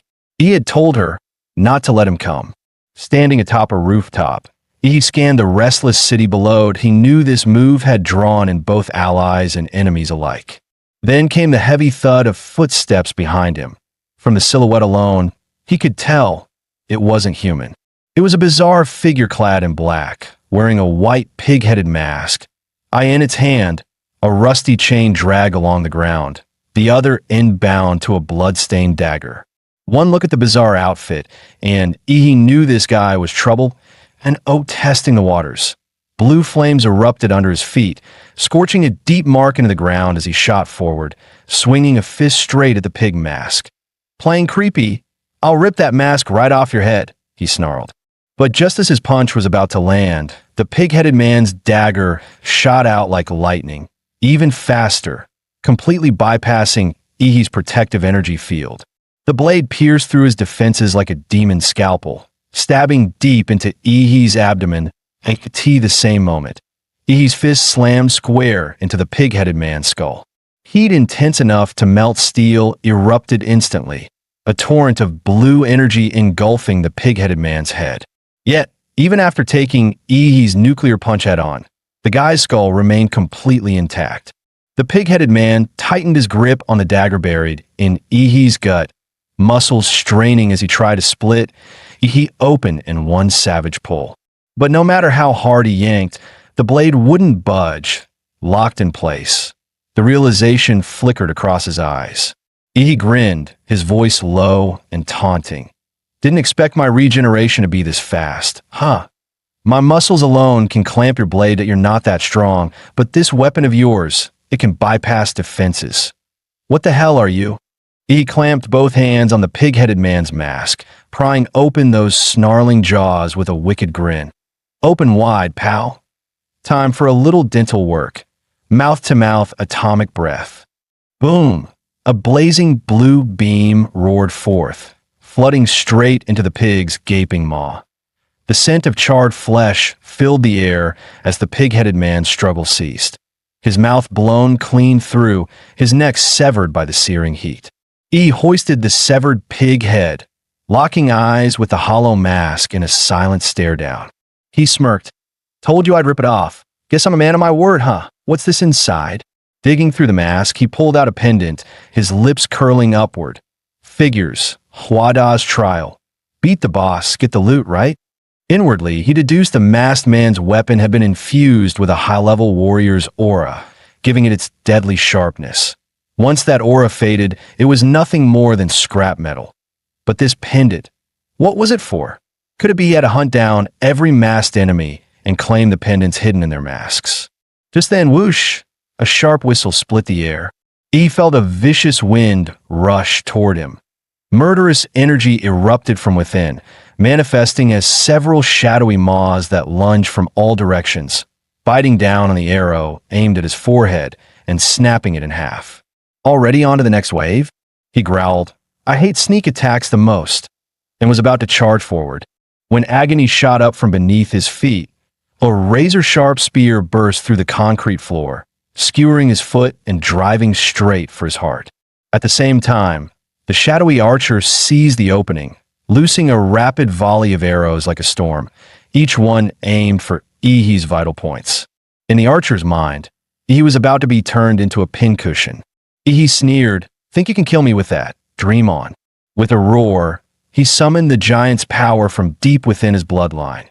Blazing heat burst across his body as massive rib bones sprouted from his back, quickly weaving together with molten, regenerating flesh, the demon armor personified. The spear aiming for his heart was forced aside by the giant's bone and flesh. Standing within the dissolving rib cage, he clamped one hand onto the weapon, refusing to let the attacker below pull it back and escape. He wrapped his other hand in black and crimson killing intent and slammed his fist into the ground. The violent blast shattered the rooftop, and he dropped down in one smooth motion to avoid any more ambush arrows. From afar, onlookers had no idea what had just happened, only that the entire building suddenly collapsed. Ihi sneered. Time to see who just tried to turn him into grilled meat on a stick. What he didn't expect was a rabbit's head. Sure enough, one of the Zodiac, a short figure in a black suit, wearing a red-eyed rabbit mask, stood before him, clutching a pristine spear. Apparently, as long as these masked fighters weren't killed, their weapons could regenerate endlessly. The figure bent his legs, and his calf muscles bulged to the size of basketballs. In the next instant, he launched forward with explosive force, shooting through the air like a cannonball. He twisted his waist and swung his leg in a horizontal kick, striking the rabbit-headed man in the torso. But the enemy's body was unervingly flexible. He spun several times midair, effortlessly dispersing the force of the blow. What the hell? He knows martial arts. A flash of cold steel followed, thrusting straight at Ihida. He frowned. This one was going to be tricky. At that moment, a familiar chill swept across the battlefield. An ice wall. The rabbit-headed man's thrusting spear froze mid-motion, locked in place by solid frost. Chuzhou's sudden arrival not only broke Ihi free from danger, but also trapped the rabbit-headed man within an ever-tightening maze of ice walls. That was close. Ihi, this rabbit's mine, Chuzhou called, leaping forward with his sword. His blade sliced straight for the rabbit-headed man's neck, but the nimble opponent twisted away in an instant. The masked fighter was clearly annoyed now. Sword and spear clashed in a blur, sparks flaring with every strike that in mere seconds, they traded dozens of blows. Even with the spear's reach advantage, the rabbit-headed man found no opening against Chuzhou's relentless swordplay. In one fierce bind, Chuzhou suddenly unleashed a burst of icy power, freezing the spear solid in the rabbit-headed man's grip. The instant the weapon was sealed, Chuzhou drove his palm hard into the rabbit-headed man's chest. Fortunately for the masked fighter, he managed to bring his spear up just in time to absorb most of the impact. But the next moment, a wave of dread hit him. Two massive hands, lying in wait all along, suddenly lunged out from the darkness. They clamped around him with crushing force, a mocking voice rumbling, "Finally caught you, little cutie." At the same instant, a massive stream of blue energy ripped through the sky, cleaving the gray heavens clean in two. A few minutes earlier, inside an abandoned high-rise, why is it still dead quiet over there? That loudmouth who barged in. You think he's already dead? He has to be. Those masked fighters can take on more than a dozen of us without a scratch. Their weapons can cut through any defense, way beyond what we can handle at our level. The voices belonged to a man and a woman. The woman sneered. That guy who came in blasting the sky was way too full of himself. Probably just some small-town kid who lucked his way in a hwada, frog in a well, thinking he's all that. Honestly, the top scorers from big cities aren't even on the same playing field as those from small towns that I've heard that Yin Zhengxiong and Ouyang Zhe from Magic City, Lan Yusi from Deep City, and Xian Shun from Lily Island have already started hunting mass fighters, and no idea how they're managing it. That's strong. Then the freshman champion has to be one of them, right? No. Almost every freshman champion comes from Huadu itself. Against those monsters from Huadu, students from the rest of Xi'an Nation can't compare. The martial training resources they've had since childhood are worlds apart. Another boom split the air. The two of them instinctively looked up, their faces frozen in shock. They exchanged glances, both stunned. What the hell was that massive beam just now? A railgun. But how could there be a railgun here? Elsewhere in the city, freshmen actively hunting animal mass fighters also paused mid-chase, silently watching the blinding beam in the sky. Yin Zhengxiong planted his massive broadsword into the ground, its sheer weight driving the blade deep into the earth. The tip rested on the corpse of a horse-headed fighter. "Zhe, what do you think?" The jacket-clad Ouyang Zhe, also a freshman, replied in a low voice. That kind of attack doesn't match the masked fighter style. Most likely, it's the work of another freshman. Aside from the few in Huadu, how could anyone else have power that insane? Yin Zhengxiong muttered, disbelief flickering in his eyes. "We have to go," Ouyang Zhe said grimly. "We've already collected the rat, dog, monkey, and horse pendants. Lan Yusi from Deep City has at least the sheep pendant. Xian Shun from Liuli Island holds the snake, and a girl named Lu Qingzhu apparently killed the minotaur and took the ox. If the masked fighters really follow the 12 zodiac, that leaves only the pig, rabbit, rooster, tiger, and dragon pendants. And the dragon, you know as well as I do, that thing is instant death that a boss you run from, not fight. As for the remaining pendants, that freshman who fired the blue beam definitely has a few. Xian Shun and Lan Yusi will almost certainly be drawn to him too. Zhengxiong, this game's already in the final round, and if we want to win, we'll have to take them from someone else." Half of Ouyang Zhe's face was hidden beneath his hood, but his eyes burned with raw ambition. Meanwhile, he had already slain the rabbit masked fighter and claimed the rabbit pendant. What's that?"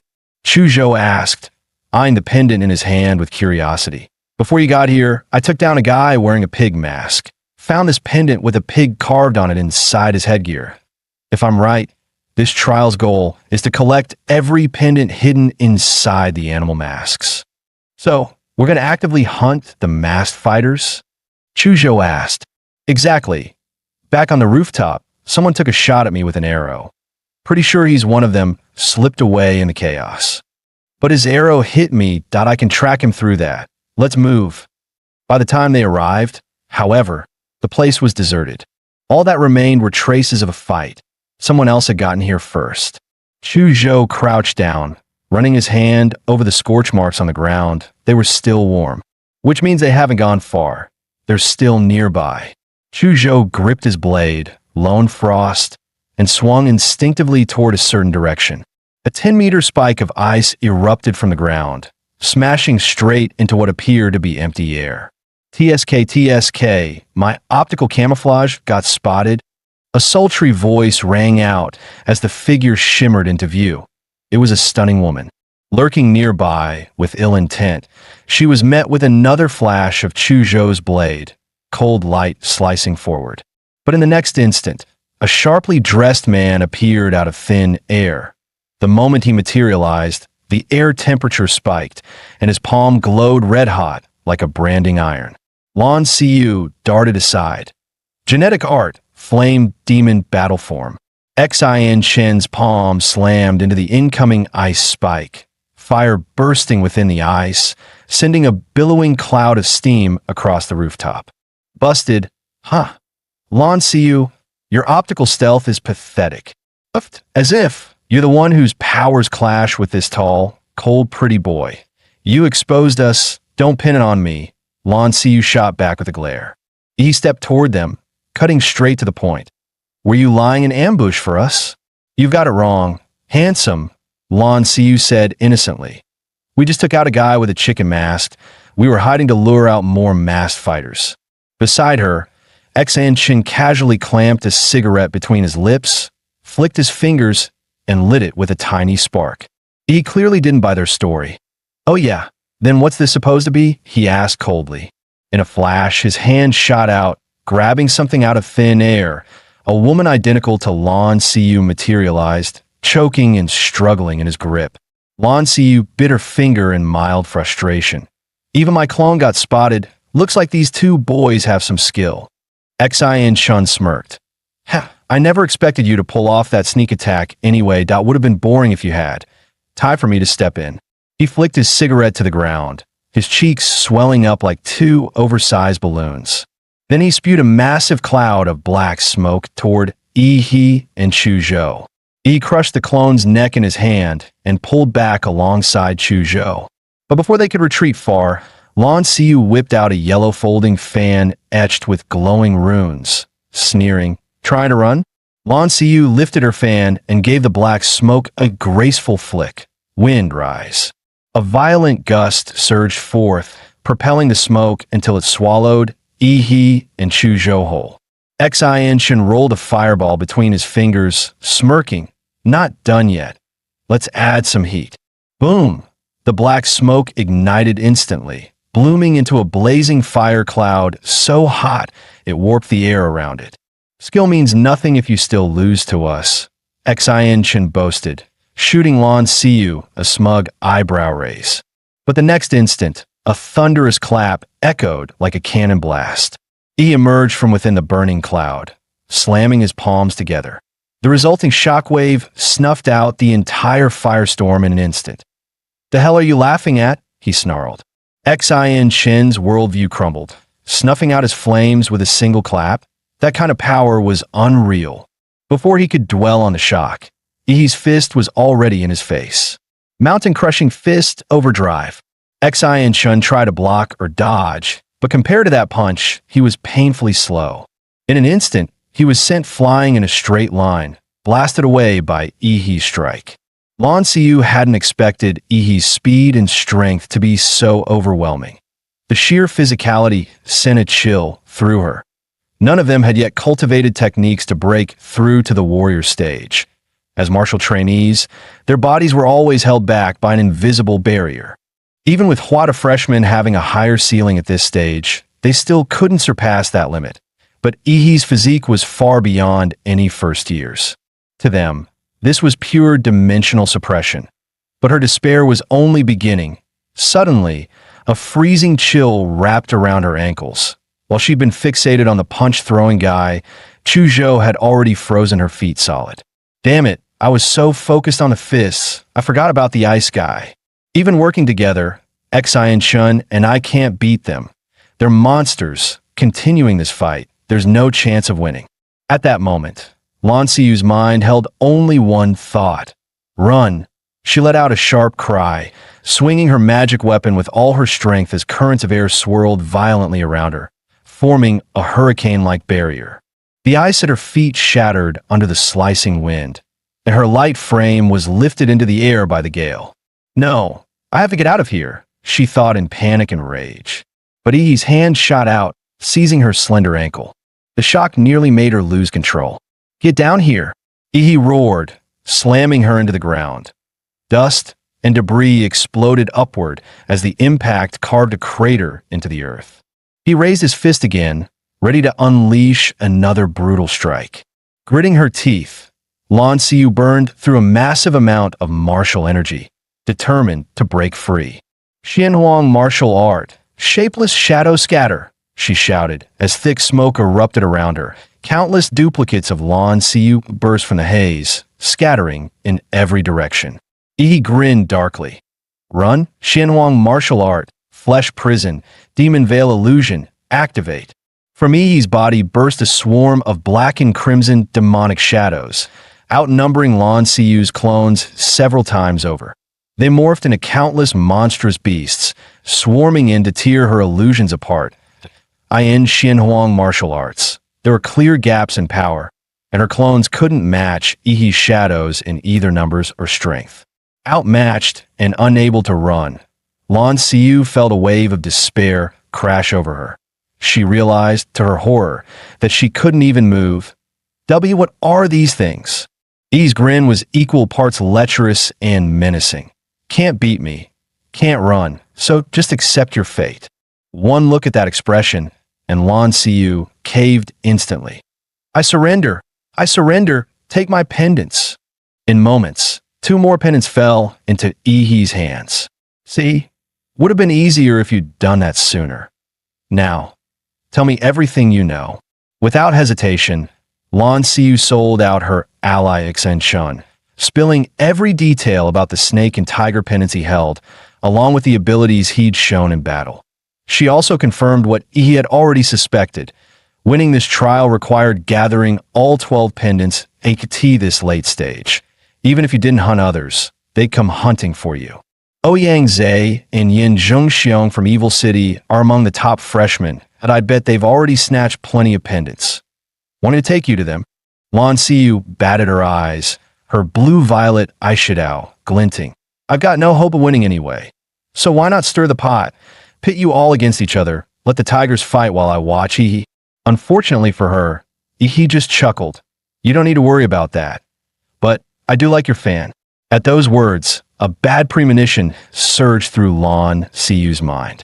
Meanwhile, on another deserted street, Yin Zhongxiong and Ouyang Zhe were leaping swiftly through the steel jungle. By now, Xen Chun and Lan Xiu have probably already made their move. Ouyang Zhe said coldly. Doesn't matter who wins. Once it's over, we'll just take the pendants from them. All they're doing is holding on to them for us for a while. Yin Zhongxiong didn't seem surprised. To him, it was simply the truth. Suddenly, his pupils shrank. Zhe, look at that body, he said sharply. Ouyang Zhe halted, narrowing his eyes toward the grisly sight ahead. A corpse cleanly severed at the waist, tossed carelessly into the middle of the street like a dead dog. The face still bore an expression of anger, frozen in time.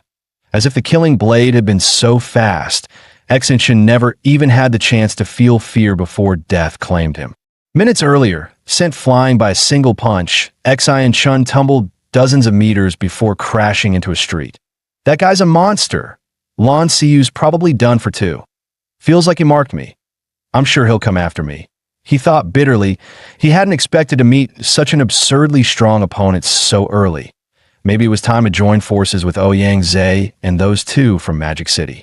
Then it came, a piercing screech of metal dragging across pavement. The sound made his skin crawl. He turned and saw, some 30 meters away, a figure advancing with a long tang blade in hand. The man wore a dragon mask forged from cold, black steel. Majestic yet hideous, he stood over 2 meters tall, his frame gaunt and wiry. But what drew the eye and chilled the soul were his pupils. Double pupils, both blood red, squeezed into a single eyeball. That it was a sight both otherworldly and deeply unsettling. Xen Chen's face twisted in terror. Hey, it's the dragon. SE's T. The streetlights between them flickered erratically, as if the current was being disrupted. Xen Chun blinked, and in that instant, the dragon-masked swordsman seemed to vanish. Reappearing past him, he strode forward another dozen meters, and every streetlight behind him went black. Once the lights went out, everything vanished into darkness. When the lamps flared back to life, a corpse lay in the street, severed cleanly in two. The dragon-masked man scooped up a snake pendant, then melted into the misty streets. Why would Exainshin die here? In this cut, Ouyang knelt to inspect the wound. This was the work of the Qianlong Point 1 strike, clean and fatal, absolute dominance. The only one capable of that is the dragon among the 12 zodiac masks. Yin Zhengxiong frowned. But wasn't the dragon supposed to be confined to that underground parking garage? I even led over 20 followers there to find you. And we ran straight into him. Only the two of us made it out alive. That I still can't believe that thing actually kills people. I thought this was supposed to be a trial, but that boiling hot blood? That was no illusion. At those words, cold sweat ran down Ouyang Zhe's back. The memory it dredged up was one he'd rather forget. So what now? Looks like Xianchin's pendants are gone too. Yin Zhengxiong's voice snapped Ouyang Zhe back to reality. The reason the Qianlong left the underground garage, Ouyang Zhe said gravely, might be that we freshmen triggered some condition, like eliminating all the other mass fighters, that would free the final boss from its restrictions, letting it roam freely. Just like the other Zodiac mass hunt freshmen on their own, the Qianlong may now actively target those of us holding pendants. There's no way to fight the Qianlong head-on that we have to move before he does. Take the remaining pendants from everyone else and make sure none of them fall into his hands. Determination hardened Ouyang Zhe's tone. He would broadcast a signal, draw all the pendant holders to him, and settle this in one decisive battle. Bloodline Awakening, Golden-Winged Dragon Rock, 4th tier, King-class bloodline. With a sharp cry, golden radiance erupted from Ouyang Zhe's body.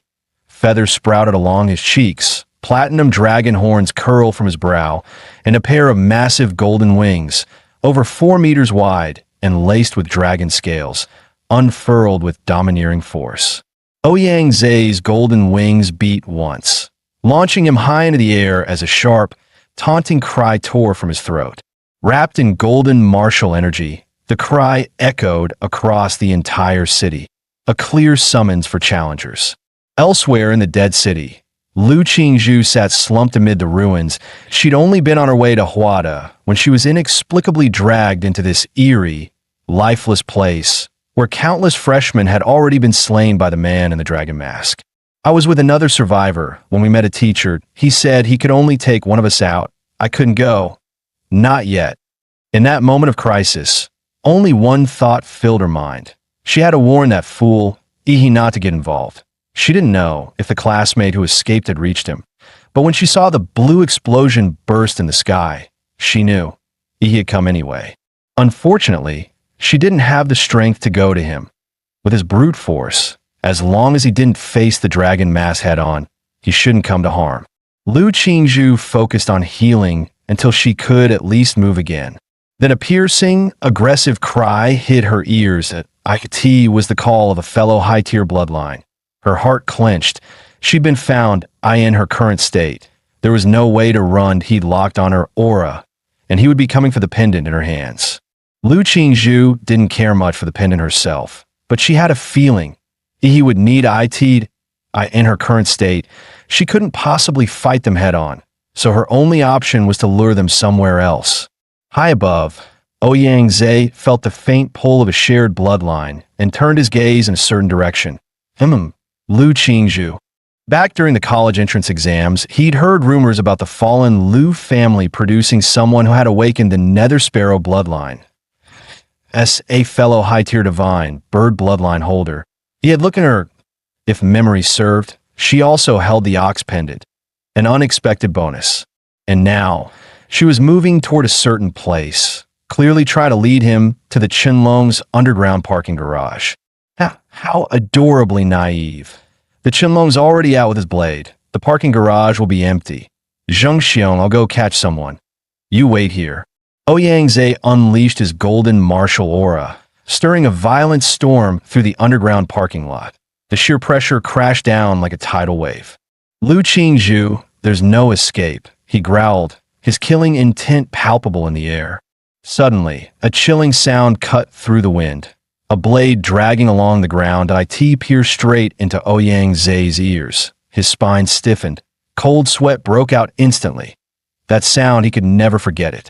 From the depths of the darkness, a pair of glowing, blood-red vertical pupils locked onto him like a beast sizing up its prey. Qianlong. No, that's impossible. That wasn't he supposed to be hunting the pennant holders? A dreadful realization hit Ouyang Zai like lightning.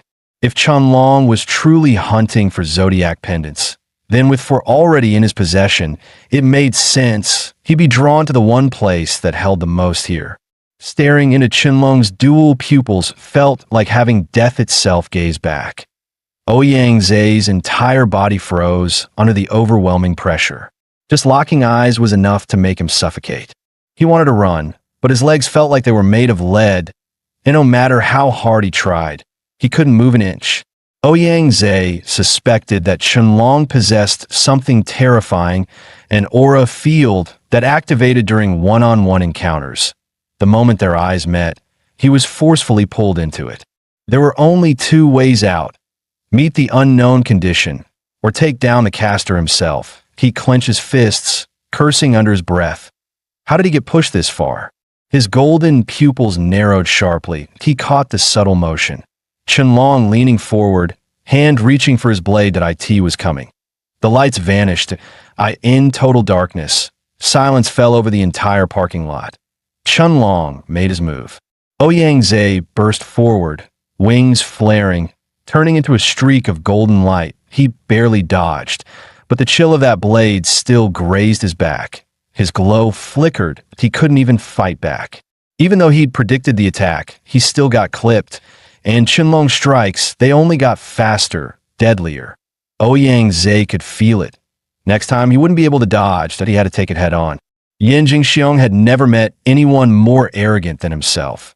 But today, fate threw two of them at him, back to back. He looked down at Yin Jingxiong with the swagger of a man who ruled the world. Seriously? You really had the nerve to open global chat just to trash talk? Chuzhou stepped forward, sword drawn, and pointed at Yin Jingxiong. Leave him to me, that I want to test my strength. Yin Jingxiong hoisted his massive broadsword. A violent aura surged around him, forming a phantom tiger that circled his body. You think you've got me cornered? That's rich. You punks got cocky too early. Chuzhou's eyes narrowed. He could feel the deadly intent radiating from the blade, as if just looking at it could slice deep into his flesh. Yin Jingxiong clearly wielded a dominant blade aura. In that case, Chuzhou had no choice but to go all out. Ice Vein, activate. The broadsword slashed through the air like a vicious crescent moon. Chuzhou moved like a slippery spirit fish, gliding across the frozen ground and narrowly dodging the blow. But Yin Jingxiong wasn't just a brute. Mid-air, he shifted weight with surprising finesse, arms flexing, and launched another slash from a new angle. The blade came crashing down like a mountain, but Chuzhou didn't dodge. He wanted to find out, between his sword intent and his opponent's blade aura, which one truly reigned supreme. Chuzhou instantly shut off all five senses, stepping into a trance-like state where man and sword became one. Soul-cutting sword intent. Compared to the college entrance exam a month ago, his intent now was far purer, sharper. He'd even begun to infuse his sword with his own elemental traits. Within the blade's glow, a faint dragon's cry rang out. The broadsword, roaring with tiger's fury, clashed violently with the dragon song of the longsword. Blade chi and sword chi twisted and tore at each other, their roars echoing across half the street. Dragon versus tiger. He sat casually on his massive golden blade. Watching from the sidelines, he knew a warrior like Chuzhou had his own pride. Some battles had to be fought alone. Suddenly, Yin Jingxiong's brows twitched mid-duel that he sensed it. Ouyang Zai's aura did a distress signal. Exploding with martial force, he tried to force Chuzhou back and retreat.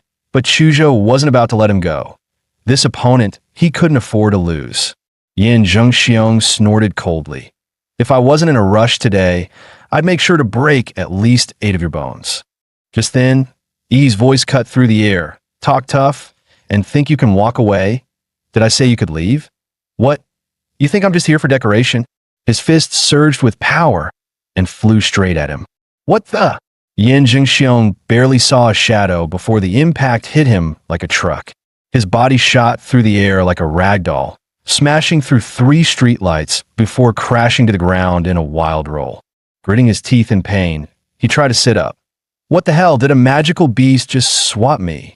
That was me, Ihi said casually. Your battle cry was just way too awful. Maybe I went a little overboard. You sucker punched me, Yin Zhengxiong shouted in disbelief. Ihi shrugged. Nah, that wasn't a sneak attack.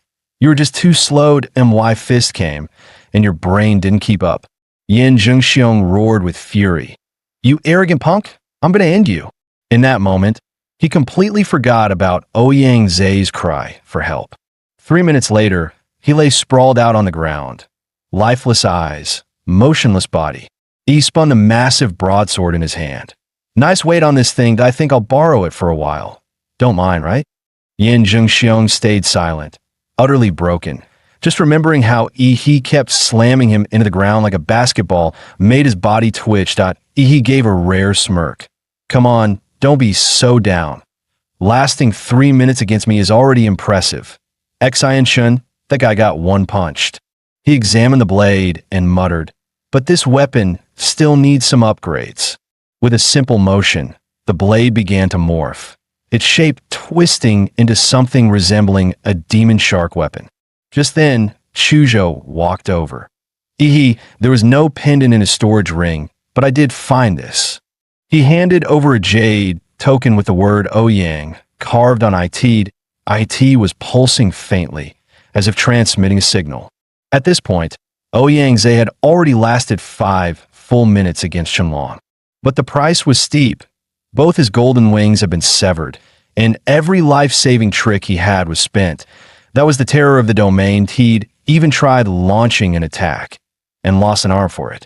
Now, with blade energy raging inside his body, his condition had gone from bad to worse. He never imagined this would be as far as he'd go.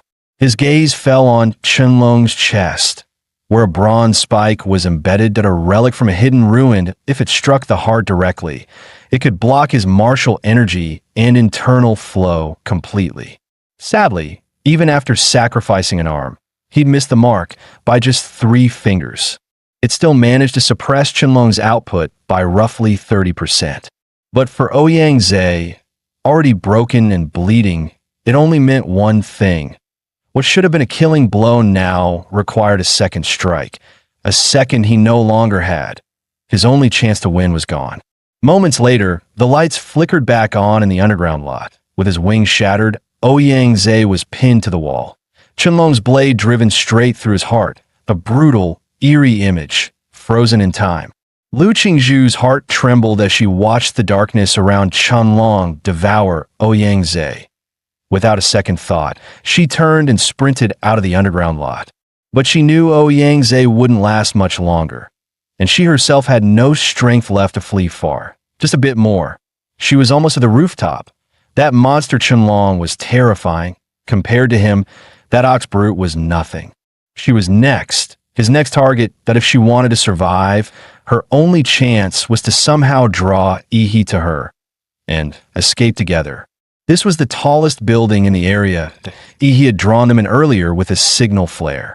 Now, it was her turn to send a flare of her own. Gritting her teeth through the searing pain in her back, Lu Qingzhu forced herself onto the rooftop. Bloodline awakening. Nether sparrow, strange, glowing markings crawled across her face as violet black tail feathers spread out around her like a fan. Mustering the last of her strength, she let out a piercing cry. Then, with a heavy thud, she collapsed. The pain almost made her black out. Sweat beaded on her forehead as she silently begged, "Ihi, please get the signal." But just then, her eyes flew open in shock. She heard it. That unmistakable, chilling sound of blades scraping slowly across the ground. Lu Qingzhu stared down from the rooftop in disbelief, only to see Qianlong already making his way up the stairs.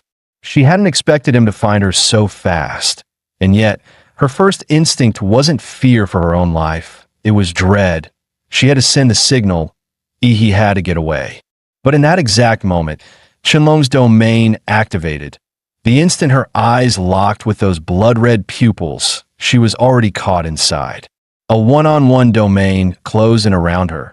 The world dimmed, like someone had turned down the brightness of reality itself. The grinding sound of the blade against the concrete grew louder and louder, until Qianlong stepped into view, sword raised. As he slowly lifted the blade, time itself seemed to slow. All she could see was the gleaming edge of that weapon, drawing closer and closer to her eyes. Death was now only inches away. But in the very next instant, a sharp crystal-like shatter echoed through the air. The domain cracked. A figure bathed in blazing blue light burst in like a battering ram. "I promise your parents I protect you, and I keep my word." Qianlong was stunned, completely blindsided. Tears welled up in Lu Qingzhu's eyes. He roared, fury in his voice. "You dare lay a hand on my woman? You tired of living? What even are you?" He raised the broadsword high, dark energy and atom-powered martial force flooding the blade. A massive black-red arc burst out like a moon slash, over 10 meters wide.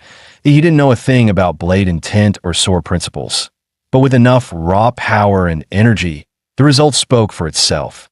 Qianlong tried to block it, but the impact force of the moon slash was overwhelming. He was sent flying off the rooftop, forced down by sheer power. The building beneath them cracked and split in half, collapsing in a thunderous roar. Qingzhu, Chuzhou, and my new recruit are waiting in an alley to the east. Go find them. I've still got unfinished business with Dragon Face over here. He didn't wait for a reply. He launched himself like a blue meteor, crashing down toward Qianlong's position, leaving Lu Qingzhu no time to speak. 1781. He landed with explosive force, sending waves of dust and debris flying in all directions. 1782. The sound of a blade scraping against the ground echoed once again. 1783. He turned his head. There he was, a shadowy figure holding a blade stepped out of the dust, barely scratched. Qianlong stood shirtless now, his clothes shredded by the earlier moon slash. And once again, that same cursed domain surrounded them. He narrowed his eyes. "So this is your little game, huh? Is this all you've got? Hiding your fancy domain? You seriously think you're untouchable?" Then Yi's sharp gaze locked onto something. Protruding from Qianlong's chest was a bronze spike. Could that be it? The same relic Yin Zhengxiong mentioned, the key to taking Qianlong down? But before he could finish the thought, Qianlong blurred forward, covering 20 meters in a flash. No, it wasn't teleportation. He was just that fast, too fast for the eye to track. Yi's instinct screamed. All those sparring matches with Chuzhou had sharpened his senses. He knew that bone-deep chill when a cold weapon was closing in. Instantly, he raised his broadsword to block left. Sparks exploded as the blades clashed, glowing red from the sheer friction. The impact surged through Yi's arms, forcing his brows to lift. That scrawny body could produce this kind of power. He grinned. "Good. That'll make beating you down even more satisfying." Their battle tore through everything in their path. One towering skyscraper was sliced clean into pieces, crashing down in a thunderous collapse. As the debris rained below, Yi and Qianlong launched back into the air, clashing once more mid-sky. Dozens of fierce exchanges followed, each one faster and heavier than the last. Frustrated by his failure to break through, Qianlong let out a roar that shook the sky. He stared at the massive arc of blade, energy sweeping over dozens of meters. Even he had to admit, it was impressive. No wonder they call you the toughest boss yet. The force behind the strike sent he crashing to the ground like a meteor. But in that very moment, his Damonra armor snapped into place. His atomic core ignited. Blue light exploded outward, piercing through the dust like a rising star. The entire battlefield turned blue. Even Qianlong's face reflected the chilling glow. This was the first time since arriving here that Yi entered his true Damonra state. After all, no one else had been strong enough to force him into Phase 2. A blue blur shot upward like a beam of light, tearing through several buildings on its way into the sky. Its target clear, Qianlong. He's strong, a worthy opponent, he muttered, and I know he won't go down that easy. Just as expected, a withered arm pushed aside chunks of rubble and broken stone. Qianlong emerged, his dragon mask partially shattered, exposing those strange, piercing dual pupils. Blood streamed down his arm. He chuckled coldly. Now that's more like it. The unbeatable boss, taken down that easily. Please. Qianlong's body blurred, leaving several afterimages as he charged forward again.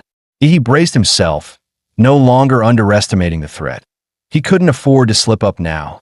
Blades collided once more, sending out a shower of sparks as power clashed against power. Faster, he thought. With that mask broken, Qianlong wasn't just quicker, he was stronger too.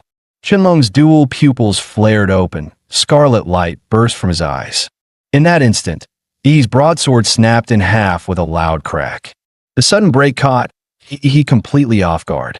At the exact moment the blade shattered, Qianlong surged forward like a bullet. His sword shot straight toward Yi's heart. But Yi reacted with pure instinct. His jaw clamped down and bit the blade midair. With the sword between his teeth, he smirked. Got you. A heavy black and blue claw shot out and clamped around Qianlong's wrist like a vice. The sudden grab startled Qianlong. His expression shifted for the first time. Then came the blow. A thunderous uppercut surged with black-red lightning, slamming straight into Qianlong's jaw. The air cracked with arcs of killing intent and energy. Qianlong's body was launched into the air, his mask shattering completely, revealing a grotesque face with no lips, no nose, only eyes. He didn't give Qianlong even a second to recover. One hand clamped onto Qianlong's sword arm, locking it down completely. His other fist blurred into motion. Technician number 23, at your service, he muttered with a wicked grin. Like a hurricane of steel, his punches rained down. Temple, throat, heart, spleen, kidneys, groin. Every vital point was struck with terrifying precision. Each blow carried condensed killing aura, drilling deep into Qianlong's pressure points and meridians, wreaking havoc from within. And with the bronze spike still embedded in his body, his flow of martial energy was already severely blocked. The combined trauma pushed his body to the brink. Blood erupted from his pores as his aura collapsed. But even so, Qianlong stared at Yi like a coded boss in a video game. Relentless, locked on with deadly intent. With his trapped hand, he suddenly dropped his blade, then flicked it upward with his foot, aiming the tip straight at Yi's chest. But Yi was ready, effortlessly dodging the vicious strike. I knew it, that you're the type that just won't die easy, Yi sneered. Your only real shot at killing me was right at the start, when I first arrived. If you'd ambushed me, then using the element of surprise, maybe, just maybe, you'd have had a 30% chance. After all, up to this point, he hadn't even used his full strength. He flipped his palm, revealing a yellow fan engraved with runes. Time to take off. With a powerful swing, a fierce, swirling wind erupted from the ground. The artifact, now infused with killing intent, was far more potent than when it was wielded by Lan Yusid. It swept Qianlong up midair like a rag doll. Dark red wind blades slashed across Qianlong's body while the vortex launched him dozens of meters into the sky. With no ground beneath him, he became nothing more than a helpless, airborne target. He leapt into the air like a blinding blue meteor. Faceless freak, I'm not done with you yet. First strike, nuclear impact fist. Boom! The explosion mimicked a nuclear detonation. Tiles shattered. Glass exploded. The surrounding buildings shook. Caught in the blast, Qianlong was violently launched backward, swallowed by fire and smoke. Blue flames burst from Yi's feet, giving him a midair boost as he rocketed forward again. Second strike, mountain-splitting fist. Black flash. From across the city, every new student looked skyward to witness the chaos. A glowing blue figure repeatedly pummeling some poor soul through the sky. blow after blow, like playing cosmic ping pong. He drove Qianlong from the eastern district all the way to the western edge. With a final devastating punch, he smashed Qianlong into the city's outer barrier. So hard, the air itself rippled like water. Staring at the bloodied, broken mess that was Qianlong, Yi scoffed. A dragon? Pleased I thought you'd be something you're just a bug with an ego. Once seen as invincible and suffocatingly powerful, Qianlong now lay like a busted blood sack, his bones shattered, his strength gone. But even now, his body clung to one final command, kill. He stepped in front of him, lifted his broken blade, and delivered mercy the only way he knew how. Qianlong's head fell to the ground with a dull thud. He reached down and plucked the dragon pendant from his body. With this, he had collected every zodiac pendant, except the ox. The game was finally coming to an end. Yin Jingxiong couldn't believe it, that he had done it. And not just one, but crushed his way from the eastern district to the west. Every new student in the city had witnessed his overwhelming strength. When Yi stood before him, Yin Jingxiong couldn't even make eye contact. He didn't dare mention the broadsword Yi had broken.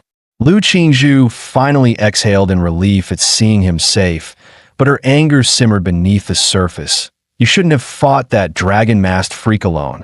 Thankfully, Chuzhou had more sense. Let's be honest. If anyone but Yi had gone up there, we'd just be corpses on the floor right now. Lu Qingzhu fell silent. Chuzhou was right. She was too injured to even use martial arts. If she'd joined the fight, she would have just been a liability, forcing Yi to protect her. For the first time, she realized it wasn't orders from Qianlong or pressure from her clan that drove her. Now, for once, she truly wanted to become stronger, because she didn't want to be the one holding Yi back anymore. Yi waved a hand in front of her face. Hey, Earth to Qingzhu, you zoning out on me? Her long lashes fluttered. Yi sighed. The ox pendant?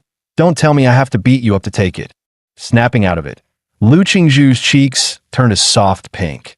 She quickly pulled out the ox pendant and handed it over. Let's try placing them in zodiac order, Yi muttered, rat to pig. Maybe that triggers something. He arranged them accordingly, but nothing happened. Everyone frowned, unsure what they'd done wrong. Yin Zhengxiong chimed in. From what I know, Qianlong wasn't meant to be a boss you hunt down. He's a programmed hunter, built specifically to track and kill pendant holders under normal conditions. You're not even supposed to collect the dragon pendant to clear the game. Hearing that, Yi took out the dragon pendant and rearranged all 12 according to the proper zodiac order, rat to pig. Instantly, the entire city trembled violently. Yin Zhengxiong's face paled. What was that? Did we trigger something? Above them, the ever-present gray fog began to swirl, slowly twisting into a massive vortex in the sky. He felt a strange pull in his chest and looked up. Look, what is that in the sky? Emerging from the center of the swirling clouds was a massive platinum gold eyeball. The moment Yi locked eyes with it, his body was hit with an intense free-fall sensation, like skydiving without a parachute. What the hell? The world around him flipped completely upside down. Somehow, he was falling upward, toward the eye in the sky. His body spun violently like being tossed into a giant washing machine. When he finally opened his eyes again, he was back on the train seated as if none of it had ever happened, like it had all been a dream. But judging by the reactions around him, maybe it hadn't all been a dream. Oh my God, I'm alive! A freshman clutched his chest, gasping for breath, eyes wide with lingering terror. I swear, I got killed by some dog-faced mascot. I was in that weird city just a second ago. How the hell am I back here? The train car erupted in chaos. Everyone began shouting over each other, recounting the nightmare they'd just survived. Some still hadn't mentally recovered from the trauma of dying. Just then, a comm chime rang out from the overhead speakers. Ding dong. Attention, students. Please remain calm. What you just experienced was an illusionary dreamscape constructed by the magical artifact, Mirage Eye. This was part of Imperial University's annual freshman trial. Take a deep breath and welcome back. The announcement continued. Special bulletin. In this year's trial, the team from Anqing, composed of Yi, Chuzhou, and Lu Qingzhu successfully collected all 12 zodiac pendants and secured first place. Among them, Yi showed exceptional performance. His grand reward will be distributed after official enrollment. After the announcement ended, silence fell across the train car. Brief, stunned silence. Then chaos erupted. Who the hell is Yi? I died early. I didn't see anything that happened after. Wait, didn't Ouyang Zhe from Moda win? Where even is Anqing? How did a no-name city's freshman beat out all the elites? Collected all 12 pendants? No way. I couldn't even beat a single mask. And yet the center of all this chatter, Yi, simply sat there calm and quiet, as if none of it had anything to do with him. But at that moment, every freshman on the train had the same thought. We have to meet this guy. This wasn't just a top scorer. He was a walking legend. Meanwhile, the system's reward finally dropped frowny face congratulations. In the Mirage Eye trial, you surpassed all other freshmen. Reward, template draw ×1. He casually asked Chuzhou for a tissue and wiped his hands that in his mind, he muttered, this time, no trash luck, please. Begin draw. The interface began to spin, faster and faster. Inside, the shrieks of countless, unnameable monsters echoed like a twisted symphony. Then came the sound, one mad, domineering laugh that drowned out all else. Draw complete. Template acquired. Grade 3D plus vampire. Raked. 1874. Bloodline abilities. Corpse infection, blood manipulation, immortality compatibility. 1% evolution form. Raked. Zerudo. At that moment, the Huada train rumbled steadily onward. When he first saw the words D-rank template, his heart sank. But the moment his eyes landed on the name Raked, they lit up. Inside, he grinned. He'd pulled an SR gold card. The bloodline itself wasn't much, but its advanced form had a time-stop ability that was broken beyond belief. Just then, a voice came from behind him. You're Yi, right? Yin Zhengxiong instantly tensed. Worried his proud friend Ouyang Zhe would pick a fight with Yi if it came to blows, he was ready to haul Ouyang Zhe straight to the hospital. Except there was no hospital on this train. Ouyang Zhe asked bluntly, You beat the Qinlong? He turned his head toward him and corrected flatly, Not beat, killed. At the word killed, a bead of cold sweat slid down Ouyang Zhe's face. Beating and killing were two entirely different levels, and having faced the Qinlong twice himself, he understood exactly how much weight that word carried. He drew in a deep breath and looked at Yi seriously. I'm planning to start a new club at Huada. One completely separate from the student council that I want you to join, and I'll make you the president. For years, the freshman champion and the council president have always been locked down by Huadu locals. Yi, your strength shows me a real chance to break that tradition. Join us.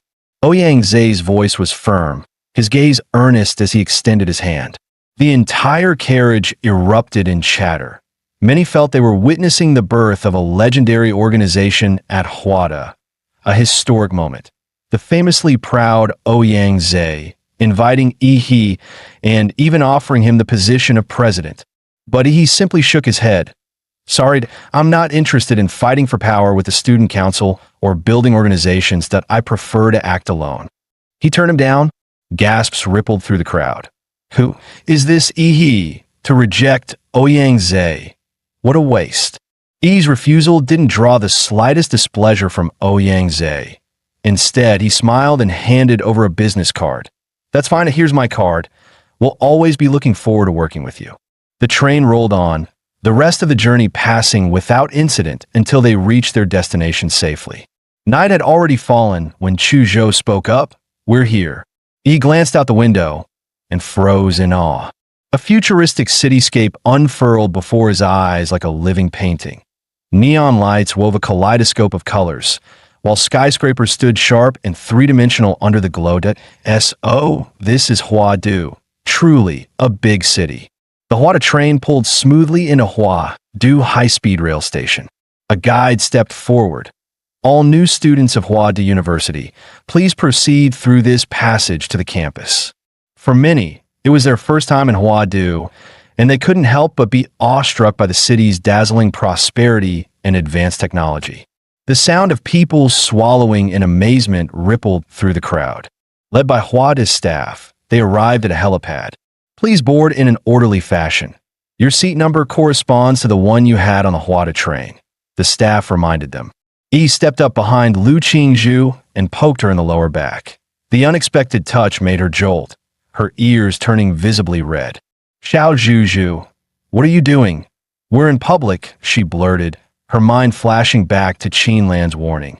Qingzhu, remember, even though you and Yi are engaged in name, you're not married yet. Don't act too close in public, and don't let him take advantage of you. Protect yourself, understand? Yi looked genuinely puzzled. In public? What are you talking about? I just wanted to ask. Why are we taking a plane? Lu Qingzhu couldn't help feeling a little cheated. How could Mama promise me to this country bumpkin? Because Hua Da's in the sky. In the sky, he tilted his head upward. Just then, a patch of clouds drifted apart, revealing the tip of a colossal structure. The Sky City that on Blue Star, technology in many fields was at least a generation ahead of Earth's. The Hwada aircraft they were riding, for instance, could lift off vertically without a runway. A marvel of engineering. And the massive floating city, suspended above the imperial capital, was a man-made wonder Earth science couldn't hope to match. Its full name? Hwada Aerial Academy City, a campus spanning nearly a quarter of Hwadu's land area. The city was shrouded by a constant electromagnetic shield as the Hwada passenger craft approached. The shield automatically scanned and verified their identities, then opened a circular gate to let the aircraft glide smoothly inside. Once inside the Academy City, he could clearly feel his life force field being disrupted. His detection range was cut to about 100 meters. Truly, this was Hwadu University. Upon disembarking, each student was issued a Hwada student card. From now on, every aspect of training and daily life at Hwada would revolve around that card. Next, the freshmen were escorted to their respective dormitories. Yi and Chu Zhou boarded an on-campus hover car, gliding through the bustling city until they reached a skyscraper over 100 stories tall. This is Hwada's student dormitory, the highest in the world. Guys, I just dropped a joke no one on Blue Star would get. What's he talking about? Who's this idiot? Must be something wrong with his head. Yi's dorm was on the 42nd floor, Unit A3, while Chu Zhou's was on the 45th floor, Unit B7. They parted ways at the 42nd floor. 100 square meters single dorm. Hwada really treated its students well. Yi took in the fully furnished room, complete with the latest model computer. There was even a massage bathtub, something he'd never experienced in either of his 2 lifetimes. He was definitely trying it later. The place felt no worse than a 5-star hotel. Sprawling out on the bed, arms and legs wide, he relaxed for a moment. But then he remembered the real task, maxing out the Vampire Recap template. Back on the hover car, he had already figured out how to use the student card. By scanning the unique barcode on the card with his phone, he could log into Hwada's exclusive app, Hwada Pass. The Academy City's marketplace, there only accepted Academy points, Hwada's own digital currency. He immediately converted the remaining 30+ million Xia Nation dollars in his account into points. Ding! 322.43 Academy points credited 0.10 million Xia dollars for just 1 point. Outrageous. Still, the marketplace carried goods you couldn't find anywhere else, all perfectly legal here. That privilege alone made being a Hwada student worth it. He spent it all on blood attribute magic cores. More than enough to max out the Recap template, he figured. After all, his ultra giant humanoid template had hit over 90% compatibility with less than 10 million invested. Delivery in Academy City was lightning fast. In less than 10 minutes, a drone hovered outside Ihi's window with a package. Student Ihi, thank you for your purchase. Wishing you smooth progress in your cultivation. Please remember to leave a 5-star review. The sweet electronic voice faded as the drone zipped away. Yi tore open the package, revealing rows of neatly packed blue and green magic boxes. All right, bottoms up. A surge of energy poured into him, instantly converting into nutrients and reflecting as compatibility on his status panel. The overwhelming rush made his body strain under the pressure. Template, Vampire Recruit, compatibility 100%, unlocked. Overall physique, 29. Staring into the mirror, he saw his complexion grow even paler. His two fangs were now sharper, and faint blood grooves had formed along their backs. Once they pierced an enemy's flesh, he could drink their blood as easily as sipping bubble tea. He spread his fingers, watching his nails grow visibly longer in seconds. At that moment, a daring thought flashed through his mind, one you'd never see coming. The next second, he drove his hand straight into his own throat. Blood surged out, but hadn't even hit the floor before. The wound sealed itself completely, as if nothing had happened. So the vampire's regeneration really works. Still, he knew these physical mutations were nothing compared to his new power, the world. He stepped into the private training room built inside his dorm and couldn't help but marvel at Hua University's extravagance in a world where martial strength reigned supreme. Even student dorms came with training rooms reinforced to withstand a warrior's raw power, perfect for testing the world. In JoJo's Bizarre Adventure, certain unique individuals could awaken an extraordinary power. Stands. Stands are manifestations of a user's spiritual energy, each with its own unique form and reality-bending abilities. Now, he was ready to summon his own. He took a deep breath, focusing his mind as the outline of a stand began to take shape in the in the original world. Raikid's the world could shatter the sound barrier with a single punch. But now, his physical strength had already surpassed Raikid's. Just how powerful would his own the world be? Come on, hit me with your best shot. In the next instant, a fierce gust howled through the room, and a blur of gray streaked into view. Towering gray muscles, golden steel armor, and a cold, inhuman face. Half floating behind, he like some shikigami from Japanese folklore. Before he could even finish speaking, the world's gray gauntlet fist shot forward, breaking the sound barrier as it drove straight toward him. Feeling the violent wind pressure slam against him, he instinctively crossed his arms to shield himself. And with a deafening boom, crimson light erupted in all directions. Every bone in his arms snapped in an instant, and his body was sent hurtling back, smashing into the wall with brutal force. He coughed up several mouthfuls of blood and shook his limp, noodle-like arms. In the next moment, his blood slithered like living serpents, weaving bone and flesh back together until his limbs were fully restored. He licked the blood from the corner of his mouth and grinned. Good. Fierce enough. Now was time to test. Time stop. The world stopped time. A gray spherical field burst outward from him, draining all color from everything it touched, turning the world into black and white. Even the flow of light itself seemed to freeze. 1 second, 2 seconds. By the time it reached the 5th second, fine cracks began to spread across the surface of the gray domain. Only 5 seconds? Not good enough, he snarled, forcing the breaking field to hold together. His temples bulged, pain surging through his skull like fired. To shatter the template's limits. He had to pit his body against itself, just as an Olympic runner would risk it all for a fraction of a second more. At 5.1 seconds, sweat poured down his face, his eyes bloodshot. At 5.3 seconds, blood trickled from his nose, and vessels in his eyes burst under the pressure. At 5.5 seconds, the stand behind him began to fade and flicker, the gray domain trembling on the verge of collapse. Still, he clenched his teeth and held on. Finally, at 5.7 seconds, the black and white world crumbled apart, dissolving into nothingness. He knelt on one knee, wiping the blood from his nose before curling his lips into a smirk. 5 seconds might have been the original owner's limit, but it was far from his limit. The next morning, he walked alongside Chu Zhou on the campus path, noticing how the latter's gaze lingered on him more than usual. The sunlight's a bit harsh today. Is it? Yeah, a little. Ever since merging with the vampire template, he had developed an odd aversion to sunlight. IT wasn't lethal like in the legends, but compared to the immense power he'd gained, this minor side effect was barely worth mentioning. Chuzhou suddenly asked, "Have you read about Huadu University's new academic reforms this year?"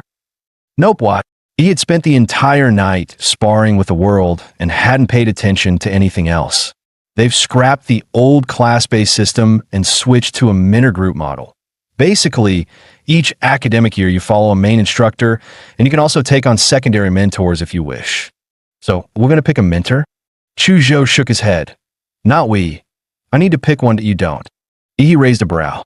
And what's that supposed to mean? The freshman group announced it last night. You, as the collector of all 12 zodiac pendants, have a right to choose any mentor you want, and they can't refuse. Chuzhou paused, smirking. They even made a special post about it in the group. Don't you think that's a bit high profile? The two walked together to the gymnasium, where a long line of students was already waiting outside. Normally, groups of 3 would enter the gym for testing, after which the mentors would light up a panel to select their candidates. You go ahead, Chuzhou. I'll wander around. Since I can pick any mentor I want, it doesn't matter when I go in. He waved him off casually. After leaving the gym, he muttered to himself, picking a mentor, what a boring process. That was when he caught a faint trace of blood in the air. Normally, it wouldn't have been worth noting, but this scent carried a hidden, yet surging killing intent and a wave of guilt-ridden malice, like a deep-sea undercurrent, and it stirred the killing urge buried deep within him. Drawn in by the aura, he followed the scent through winding streets, heading into a quieter alley where the crowd thinned. When he finally saw the source, he froze in surprise. The girl took a huge bite of a steaming sweet potato, nearly devouring half of it in one go. What the white-haired, red-eyed lowly? Did she just walk out an anime? She sat there like a kitten, savoring every bite, and E's eyelids twitched. In a way, something this cute can't possibly be the source of that vicious aura. I must be imagining things. Yet despite her adorable appearance, the white-haired girl radiated a killing intent so fierce it felt suffocating. He stood frozen, still clinging to the thought that he must have gotten it wrong. Then, without warning, the girl turned her head and locked her crimson eyes on him. "Kid, you've trained in flesh prison magic?" He was stunned. "How do you know that?" The girl chuckled softly. "Because that martial art, I'm the one who helped Little Tiger perfect it." E's mind instantly jumped to the fierce brute in the martial rhythm space who kept calling himself Old Man. "Little Tiger, you don't mean..." The white-haired girl planted her hands on her hips, nodding like a grumpy elder. "Lu Qing Tiger. Over 90 years ago, he was my disciple." He raised a brow, incredulous. "You've got to be joking." Sure, martial artists could live far beyond normal human limits, and a grandmaster in his 80s or 90s could still be in his prime. But this pint-sized baby-faced girl, while it was possible for a practitioner of certain secret techniques to alter their bones to a child's size, that pure, almost silly innocence she radiated, charmingly naive if you were being kind, empty-headed if you weren't, was something no Oscar-winning actress could fake. "What? You don't believe me?" "Believe you? I'd sooner believe I'm Qin Shi Huang. Give me 50. His words cut short as his heart lurched violently, goosebumps flaring across his skin, an icy chill gripping the back of his neck. It was as if his head had been set on the block, a blood-soaked guillotine, one that had claimed thousands, poised to fall. The killing intent was so pure, so sharp, that he could almost see his own head rolling to the ground. Instinctively, he tried to activate his time-stop ability, but suddenly felt something shoved into his mouth. His tongue brushed against it. It was a strawberry-flavored candy. "Sorry, kid, guess I went a little overboard. Just don't report me to the school, okay? I only get 1 or 2 hours of freedom a week. That it's pitiful." The little girl widened her crimson eyes, try her best to look adorable. He ignored her dangerously deceptive cuteness, staring straight into her eyes. "Who are you?" She flashed a grin, revealing tiny tiger-like fangs. "My name's Gong Cadet. I'm a very powerful grandmaster, and between you and me, that principal of Hua University, Shi Jingwen. When he was a kid, I made him cry." Yi's heart skipped a beat. If Gong Ku had perfected the Xianwang martial art, she could definitely help him break through his bottleneck, that a grandmaster specializing in killing intent. Perfect synergy with him. Definitely worth investing in.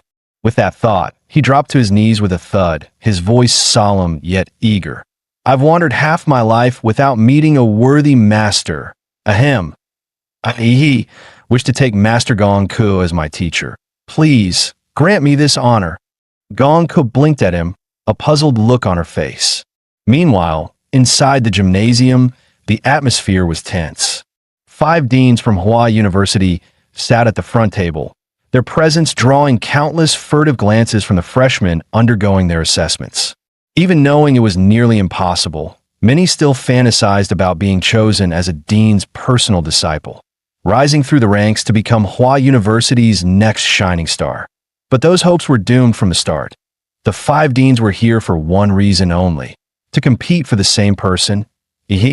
What the freshmen didn't realize was that the Zodiac contest was being broadcast live to the entire faculty of Hua University. From the moment the train's announcement sounded, the teachers had been closely watching how each student responded to this sudden crisis. Using AI facial recognition analytics, the system graded their response capabilities. Anyone who treated it as just another trial and charged into the Zodiac City unprepared was guaranteed a low score. Once inside the city, their combat intelligence, practical skills, and leadership abilities during battles with the mass Zodiac warriors became key evaluation criteria. Even those who failed to defeat a Zodiac warrior could score high if they excelled in any one area. He was the only freshman to maintain a perfect score from start to finish. But what truly shocked the 5 deans wasn't just that. He had slain the boss Chenlong, a target not even meant to be attacked in the trial. One considered certain death for anyone who faced it. He probably had no idea just who the Chenlong he'd slain really was. That creature was a top-tier simulation created by China's supercomputer, Manhwa, using the complete combat data left behind by the national guardian, martial artist Fu Hongxiang, when he first enrolled at Hua University. Even Manhwa couldn't fully replicate the godlike power of Fu Hongxiang's divine dual pupils within the Mirage realm. Yet Fu was still recognized as the strongest martial artist in the history of China, and perhaps the world. His records at Hua University had stood untouched for over a century. For He to defeat a model trained from the data of such a legend, even without its full strength, was proof enough of his extraordinary talent. As long as nothing derailed his path, he was certain to become a grandmaster, perhaps even reach the level of a great grandmaster. The 5 deans could only suppress their excitement and wait patiently for He to choose a master. But then, a sudden urgent call came in. Bad news, Dean. He's just become the disciple of former Hua University professor and current special grade operative, Gong Ku. What? The 5 deans froze in shock on the spot. Outside the gym, He shamelessly went all in, dropping to his knees and wrapping his arms around Gong Ku's leg. Master, I made up my mind. It has to be you. Gong Ku shook her head and replied, Too bad. I think I've already been expelled from Hua University. He instantly started painting the dream. Teacher, you said you only get 1 or 2 hours a week to relax, right? Take me as your disciple, and within 2 years, I'll find a way to set you free. Gong Ku's eyes lit up at once. Really? Fine, I accept.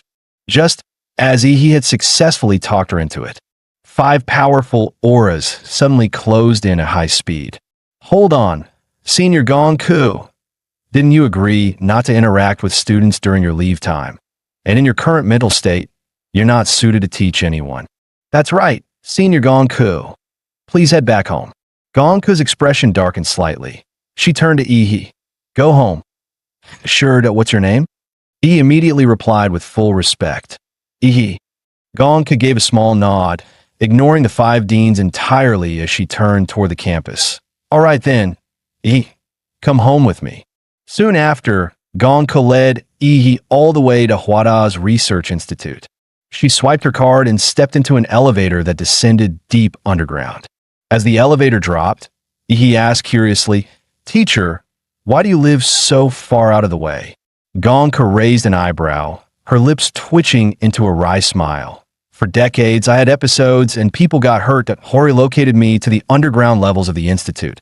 Luckily, in recent years, I've been able to control myself, so I finally get a little time outside. So, I'm your first student in all these decades. Gong-ku glanced up at him. You have a strange way of thinking that shouldn't you be afraid? Sweat beaded on Ihi's forehead. Afraid you'll chop me up, teacher? As they spoke, the elevator arrived at level 666. Before Ihi was a narrow passage barely wide enough for one person. To the far end stood a reinforced alloy door with an electronic timer mounted on it. He frowned. Such a huge research institute. And you made the hallway this narrow? Gong-ku replied flatly. Because this path was built for me alone. At that moment, the countdown on the display at the end of the corridor showed only 11 seconds left. Damn, we're out of time, Run. Gong-ku bolted toward the far end like an arrow from a bow. She called back while sprinting. Every time I go out, the timer starts counting down. If I don't make it back in time, the principal's office gets an alarm, and then I'll have the entire university hunting me down. He felt his heart skip a beat and dashed after her, barely making it through the door in the final second. The alloy door slammed shut with a deep thud, and a strange electromagnetic field spread through the room. He instantly noticed his martial energy couldn't gather outside his body, meaning his combat skills would be severely weakened here. Gong-ku let out a breath and explained casually. To keep me from escaping, Sure Jingwen and his brats built me a 3-story house down here. It's got everything, training rooms, entertainment, but they also set up a high-powered electromagnetic field to suppress martial energy, so I don't get bored enough to smash the door down. He glanced around, curious about the lavishly furnished space, and realized it was more like a luxury apartment where Gong-ku was being kept than any kind of prison. Meanwhile, inside the president's office at Huada University, dressed in a plain Zhongshan suit, Shi Jingwen calmly listened to the report over the phone. President, bad news. He has just become Gong-ku's apprentice. Shi Jingwen paused for a moment, then spoke evenly. Leave it be. Remember, Huada's reform goal isn't to produce a group of mid-tier elites. It's to forge a single top-tier powerhouse who can carry Summer Nation and humanity on their shoulders. Give geniuses full resources and let them grow freely. Let Ihi stay with Gong-ku for now. The freshman boot camp here in Huadu will wrap up soon. When that happens, we'll send him in as the whetstone to sharpen those blades still taking shape. Just then, a cold synthetic voice came from the computer. President Sure, freshman, he has entered the sealed chamber with Gong-ku. Status, normal. However, based on big data analysis, there's still a 5% chance that special class combatant Gong-ku will lose control when in prolonged contact with others. He has an 89.7% probability of not surviving until the Imperial University rescue, and even if rescued, a 95.3% chance he won't make it. Special class combatants are either death row level warriors granted reprieve or immensely powerful fighters who, for various reasons, cannot control their strength. Their freedom is heavily restricted, and only in times of grave national crisis are they unleashed onto the front lines as the nation's ultimate trump card. Shi Jingwen stepped up to the floor-to-ceiling window, gazing out over the glittering imperial capital beneath the floating academy city. After a moment's thought, he said slowly, "No problem, that I believe Ihi is prepared. Without the resolve to face death, how can one walk far down the path of slaughter?" His gaze darkened. Summer Nation doesn't have much time left. The fools in the Northern Berdon Federation and those lunatics from the Divine Descent Kingdom who worship ancient secret realm civilizations, they're all making their moves. The young generation must grow faster. Meanwhile, in the training hall of Gong-ku's quarters, she grinned. Well, it's been decades since I last taught a student. Now let's have a spar and see what you've got. Just recalling the guillotine trial he had just endured made cold sweat prickle the back of Ihi's neck. Teacher, you'll suppress your cultivation to the warrior trainee stage before sparring with me, right? He asked quickly. Gong-ku stuck out her tongue playfully, twisting her waist as she began to warm up. If you hadn't said that, I really might have forgotten to suppress my strength. Let's go. I'm ready, teacher Gong Ke. Almost the instant the words left his mouth, the white-haired Loli's body twisted into an elusive arc, striking out with a snake-like, vicious hand chop, straight for his throat. With his sharp reflexes and dynamic vision, he caught the deadly move instantly. In less than a second, he attempted to dodge in at least 5 different directions. Yet every time, Gong Ke's hand strike was already there, cutting off his escape before it began. Realizing there was no way to dodge, he decided to meet her head-on. He instantly unleashed his core light battle form, a burst of blue energy erupting from his body as his speed surged to a new level. One hand shielded his throat while the other gathered killing intent, blasting toward the small figure before him.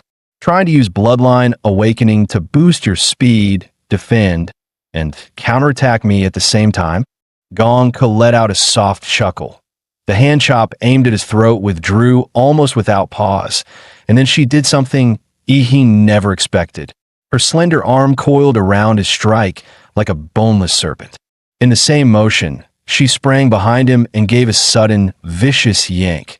Agonizing pain shot through Ihi's entire body before he could even react, knocking him completely off balance. The searing pain shattered his bloodline awakening, forcing his power back to its dormant state. The scent of fresh blood seemed to ignite Gong Ke's battle lust. Her crimson eyes gleamed brighter with excitement as she murmured, "It's been a long time since I've tasted blood." He grinned back, just as excited. "You really don't hold back, do you? When it comes to hand-to-hand combat, I'm no match for you at all, so I guess I'll have to break out some unfair techniques. Please, teach me well." First form, Titan's power. With a deep roar, blinding blue lightning exploded outward, engulfing the entire training ground. The template for the Colossal Titan had already been maxed out last night, and now, unleashing it again, its power was several times stronger than before. Facing the raging wave of blue light and heat, Gong Ke raised her arm, her expression turning serious. Golden light flickered in her crimson eyes as she muttered, "A move like this from a mere martial novice. Looks like I've taken in a monster for a student. In that case, your teacher will show some real skill." Heaven's Doomblade slash. Her hand chopped downward, releasing a crimson sword aura that sliced straight toward the weakest point in the lightning storm. Seeing this, he immediately halted the Colossal Titan transformation, switching instead to the primordial anthropomorph split form, Armored Anthropomorph. Based on a Godzilla skin, the Armor Titan's flesh and steel plating was dozens of times tougher than anything from the original Titan world. The moment the transformation completed, he raised his massive, black steel-clad fist and drove it toward Gong Ke. The enormous shadow descended, wind roaring from the sheer force of the strike. Gong Ke, however, showed no intention of dodging. Her cherry lips drew in a sharp breath. Facing the incoming fist like a runaway truck, Gong Ke's arm flashed, unleashing a lightning-fast hand strike, Calamity Spiral Nail. The moment they collided, the armor on Ihi's arm shattered instantly, followed by the sickening sound of torn flesh. The sight froze him in place. He hadn't expected her to break through his defense so easily. Seizing the moment of his distraction, Gong Ke's petite figure leapt and climbed up the giant's body like an agile ape, heading straight for its head. "Ihi, hiding inside this armored mouth. Get out here, boy." Just as her hand strike was about to fall, he instantly fired a barrage of bone spikes from the giant's faceplate. Her advance came to a sudden halt. Waiting for her was a gaping maw glowing with eerie blue light. "Master, since your slashes are so powerful, let's see if you can cut through this." As Ihi spoke, he began charging the energy for his atomic breath. Blue light flaring from the base of his spine, racing upward along his backbone toward his neck. But before the breath could be unleashed, he was stunned to find himself no longer in the training ground, but bound by countless massive chains that pierced his body, locking him to a 100-meter-tall guillotine. This was Gong Ke's killing intent domain. Not reality, but a mental illusion forged from pure killing intent to break free. He would have to fight it with his own mental power. The guillotine's blade came screaming down. He instantly summoned his stand. In the next instant, time froze. A towering muscle-bound warrior emerged. At Ihi's command, the stand unleashed hundreds of punches per second, hammering the killing intent guillotine. Perhaps it was the stand's overwhelming spiritual force. Or perhaps Gong could never intended to keep him trapped here forever. Under the relentless golden barrage, the killing intent domain and its guillotine shattered to pieces. The illusion dissolved, and Ihi slowly opened his eyes. Gong looked at him with amusement. Awake? That turtle shell of yours is ridiculously tough. He glanced at the diamond-like crystal shards scattered across the ground, then at the giant's remains not far away, which were slowly vaporizing into nothing. He could already guess what had happened. He'd probably been violently yanked out from the nape of the giant's neck, and the hardened crystal armor he'd formed to protect his real body had been shattered in the process. That's not something a martial novice should be able to pull off. Teacher, you cheated, didn't you? Gong could turn her head away, feigning innocence. Cheated? Pleased that I beat you fair and square. No cheating involved. He raised an eyebrow, his tone dry. Really?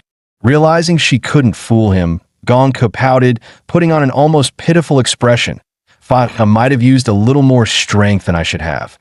You know how strong your teacher is. Sometimes I just can't hold back in one or two strikes. She blinked at him, her voice softening. Next time I won't cheat. Don't be mad, okay? Please don't leave. I haven't had anyone to play with in decades. He couldn't help but feel conflicted. It was hard to imagine what kind of life a 100-year-old monster had lived to end up like this. Don't cry, I'm not leaving. Took me long enough to find a teacher like you. Why would I go? Hearing this, Gong quickly regained her usual composure, though her cheeks were still slightly flushed. Ahem, I wasn't crying just now, all right? She hurriedly changed the subject. Anyway, I've got a pretty good grasp of your strength now. Not quite as good as I was back in my day, but compared to most people, you're exceptional. Oh, what do you want to learn? E's mind instantly went to the techniques she'd just used in their spar, the kind of skills suited for an advanced martial artist, and how she'd managed to slice through lightning and pierce his manifested arm. Gong nodded. Ah, you mean my slashing technique? That's not something easy to teach. You just need to cut enough things until you develop the right feel. What kind of feel? He asked curiously. Gong answered with a single, serious word. Line. Whether it's a human body, a magical beast, or any other object, there's always a perfect entry point, and a line where it can be cut effortlessly. I call it the killing line. Hearing this, Ihi finally understood. The killing line. So his master was nothing like Chun Long, another master of the blade. If Chun Long's slashes were all about overwhelming force and razor-sharp power, then his master's cuts were the precision of a butcher carving meat, every strike guided by flawless technique. Gong continued. Learning this will be troublesome. I suggest you first break through to the warrior realm. Without that level of martial cultivation, you won't even have the foundation to learn most of my techniques. Do you know the difference between a warrior and a martial disciple?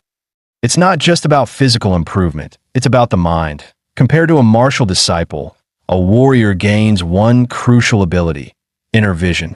With inner vision, a warrior shifts from training on a broad, external level to refining their body on a microscopic scale. They can see their own meridians, acupoints, and even their internal organs, reinforcing them with martial energy to push the limits of the body to, in other words, strengthen the mind first, then the body.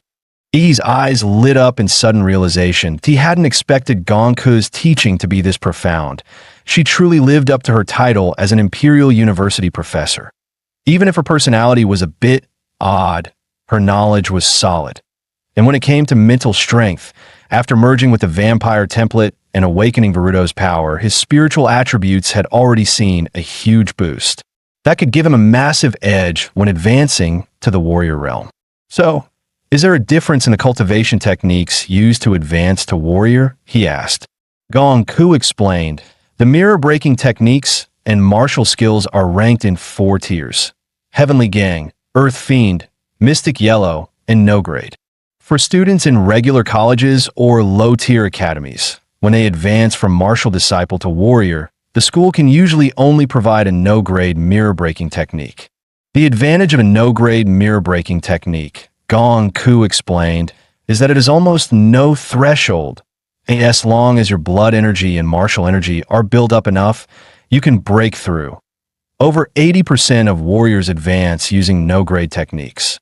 But for students at Hawaii University, our starting point is Mystic Yellow grade techniques. What about the Heavenly Gang and Earth Fiend tiers? He naturally wanted the very best. Gong Ku smirked. Heavenly Gang grade techniques and skills are almost all rare relics brought back from secret realms. You could count the ones in the entire world on two hands, if that. Our Imperial University does have one in its archives, but with your current strength and clearance, you won't be able to touch it. However, you can learn Earth Fiend grade mirror-breaking technique. The one I've mastered is called the Killer's Bodhi Heart Sutra. Xiaohu's Flesh Prison of Demons was actually inspired by this very method. Yi's eyes instantly lit up, sparkling with curiosity and determination. Without hesitation, he declared that he wanted to learn it. All right, let's begin. Feel the killing intent I've created for you. The moment Gong could finish speaking, he was once again dragged into the slaughter-filled illusion she had conjured. Seriously? Again? He thought, staring at the thick, sticky blood soaking the ground. He couldn't help but grumble inwardly. Gongku was way too impatient, not even giving him a moment to breathe. Night soon fell, and the entire academy lit up with dazzling, golden lights, bathing the campus in a luxurious glow. After finishing his day of classes, Chuzhou headed back to the dorms. That was when he spotted Yi in the distance. He was about to walk over and greet him, but as he got closer, a sudden chill crept up his neck, as if a butcher's blade had been pressed right against it. The sheer, overwhelming killing intent made him instinctively draw his sword. The sound of the sword snapping him back to reality, he finally came to his senses. Sorry, Chuzhou, guess I overreacted just now.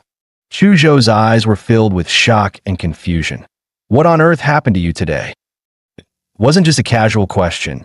He looked perfectly clean, yet Chuzhou could almost smell the thick stench of blood, as if he had just waded through a mountain of corpses.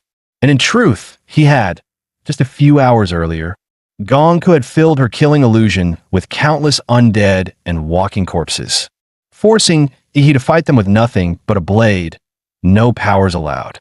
So he spent the entire day swinging a battered knife. After severing thousands upon thousands of heads, he had grown accustomed to the sensation of steel slicing through flesh and bone, slowly sinking into the rhythm of slaughter. It wasn't until Gongku called him back that he finally snapped out of it. He realized he'd almost fallen into chi deviation just now, a stark reminder of how dangerous the Dishatir techniques could be. Even with mental fortitude far beyond that of normal people, he still couldn't stop the killing intent from seeping in. For an ordinary martial apprentice, stepping into Gong Ku's killing illusion would mean either a complete mental breakdown or becoming nothing more than a puppet of slaughter. After saying goodbye to Chuzhou, he returned to his dorm and took a long, cold shower. It was only the first day, and he was already exhausted to the bone. The nation's top university truly lived up to its reputation. Just then, Lu Qingzhu called.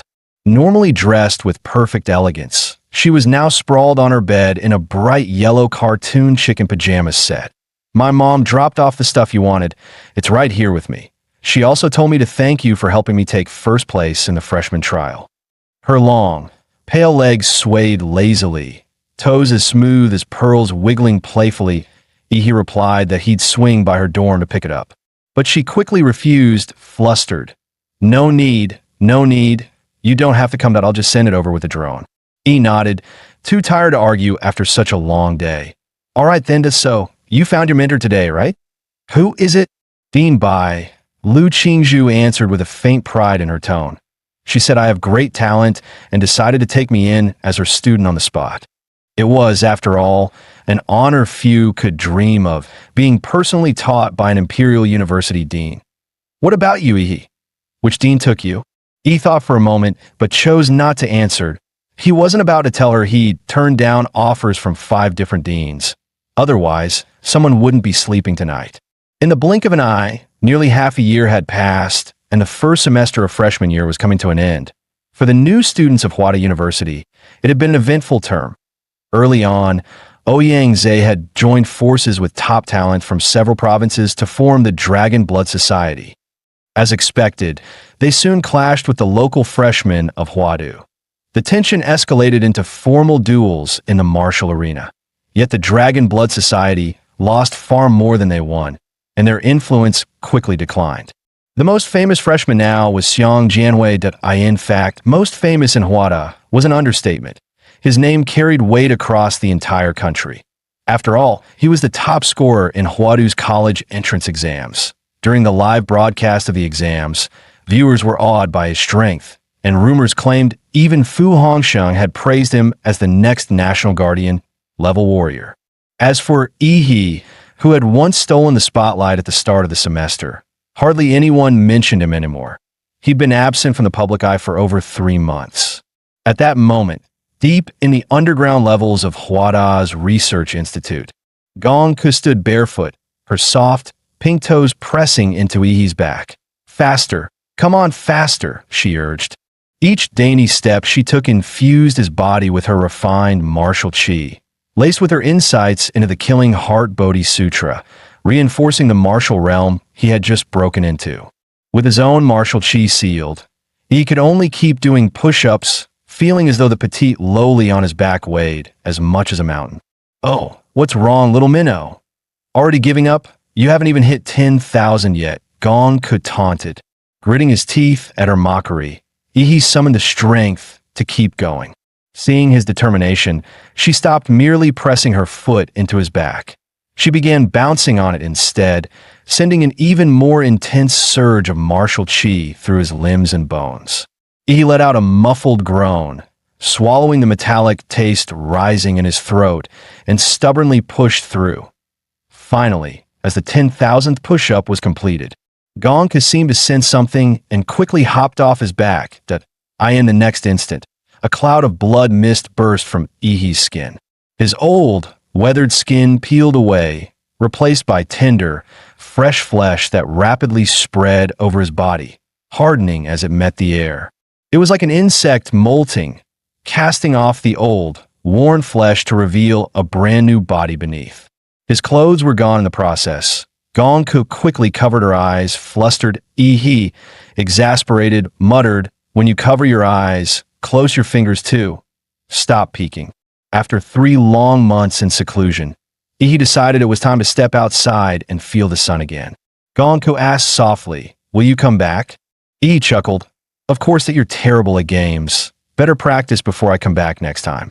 After bidding Gongku farewell, he stepped into the elevator headed for the surface. He wasn't particularly fond of sunlight anymore, but after 3 months without it, he couldn't help but miss it. Walking along the streets gave him a strange, almost surreal feeling. He didn't linger or wander around. Instead, he headed straight for the Student Activity Center at Hwada University. One of the most critical parts of a student semester grade, there was the off-campus mission. Tasks ranging from hunting down wanted martial criminals, investigating secret realms, and aiding in beast-hide defenses, to striking at illegal organizations or even foreign forces. This time, his sole purpose for leaving seclusion was to complete his mission for the semester. When he arrived at the center, Chu Zhou was already waiting, dressed casually. Upon seeing him, Chu Zhou smiled. "Ihi, finally, you've been keeping me waiting forever." "Hey Chu Zhou, how's it going? How much stronger have you gotten?" "Broke through to the warrior level 2 months ago," Chu Zhou replied. When his eyes landed on Ihi, he paused. Ihi's aura and physique didn't seem much different, yet Chu Zhou could feel a far stronger pressure radiating from him.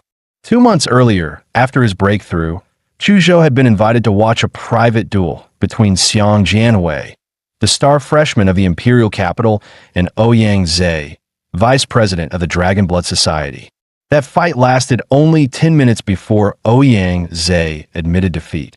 Chu Zhou was certain Xiang Jianwei hadn't fought seriously, yet even so, he still believed Yi's strength surpassed his.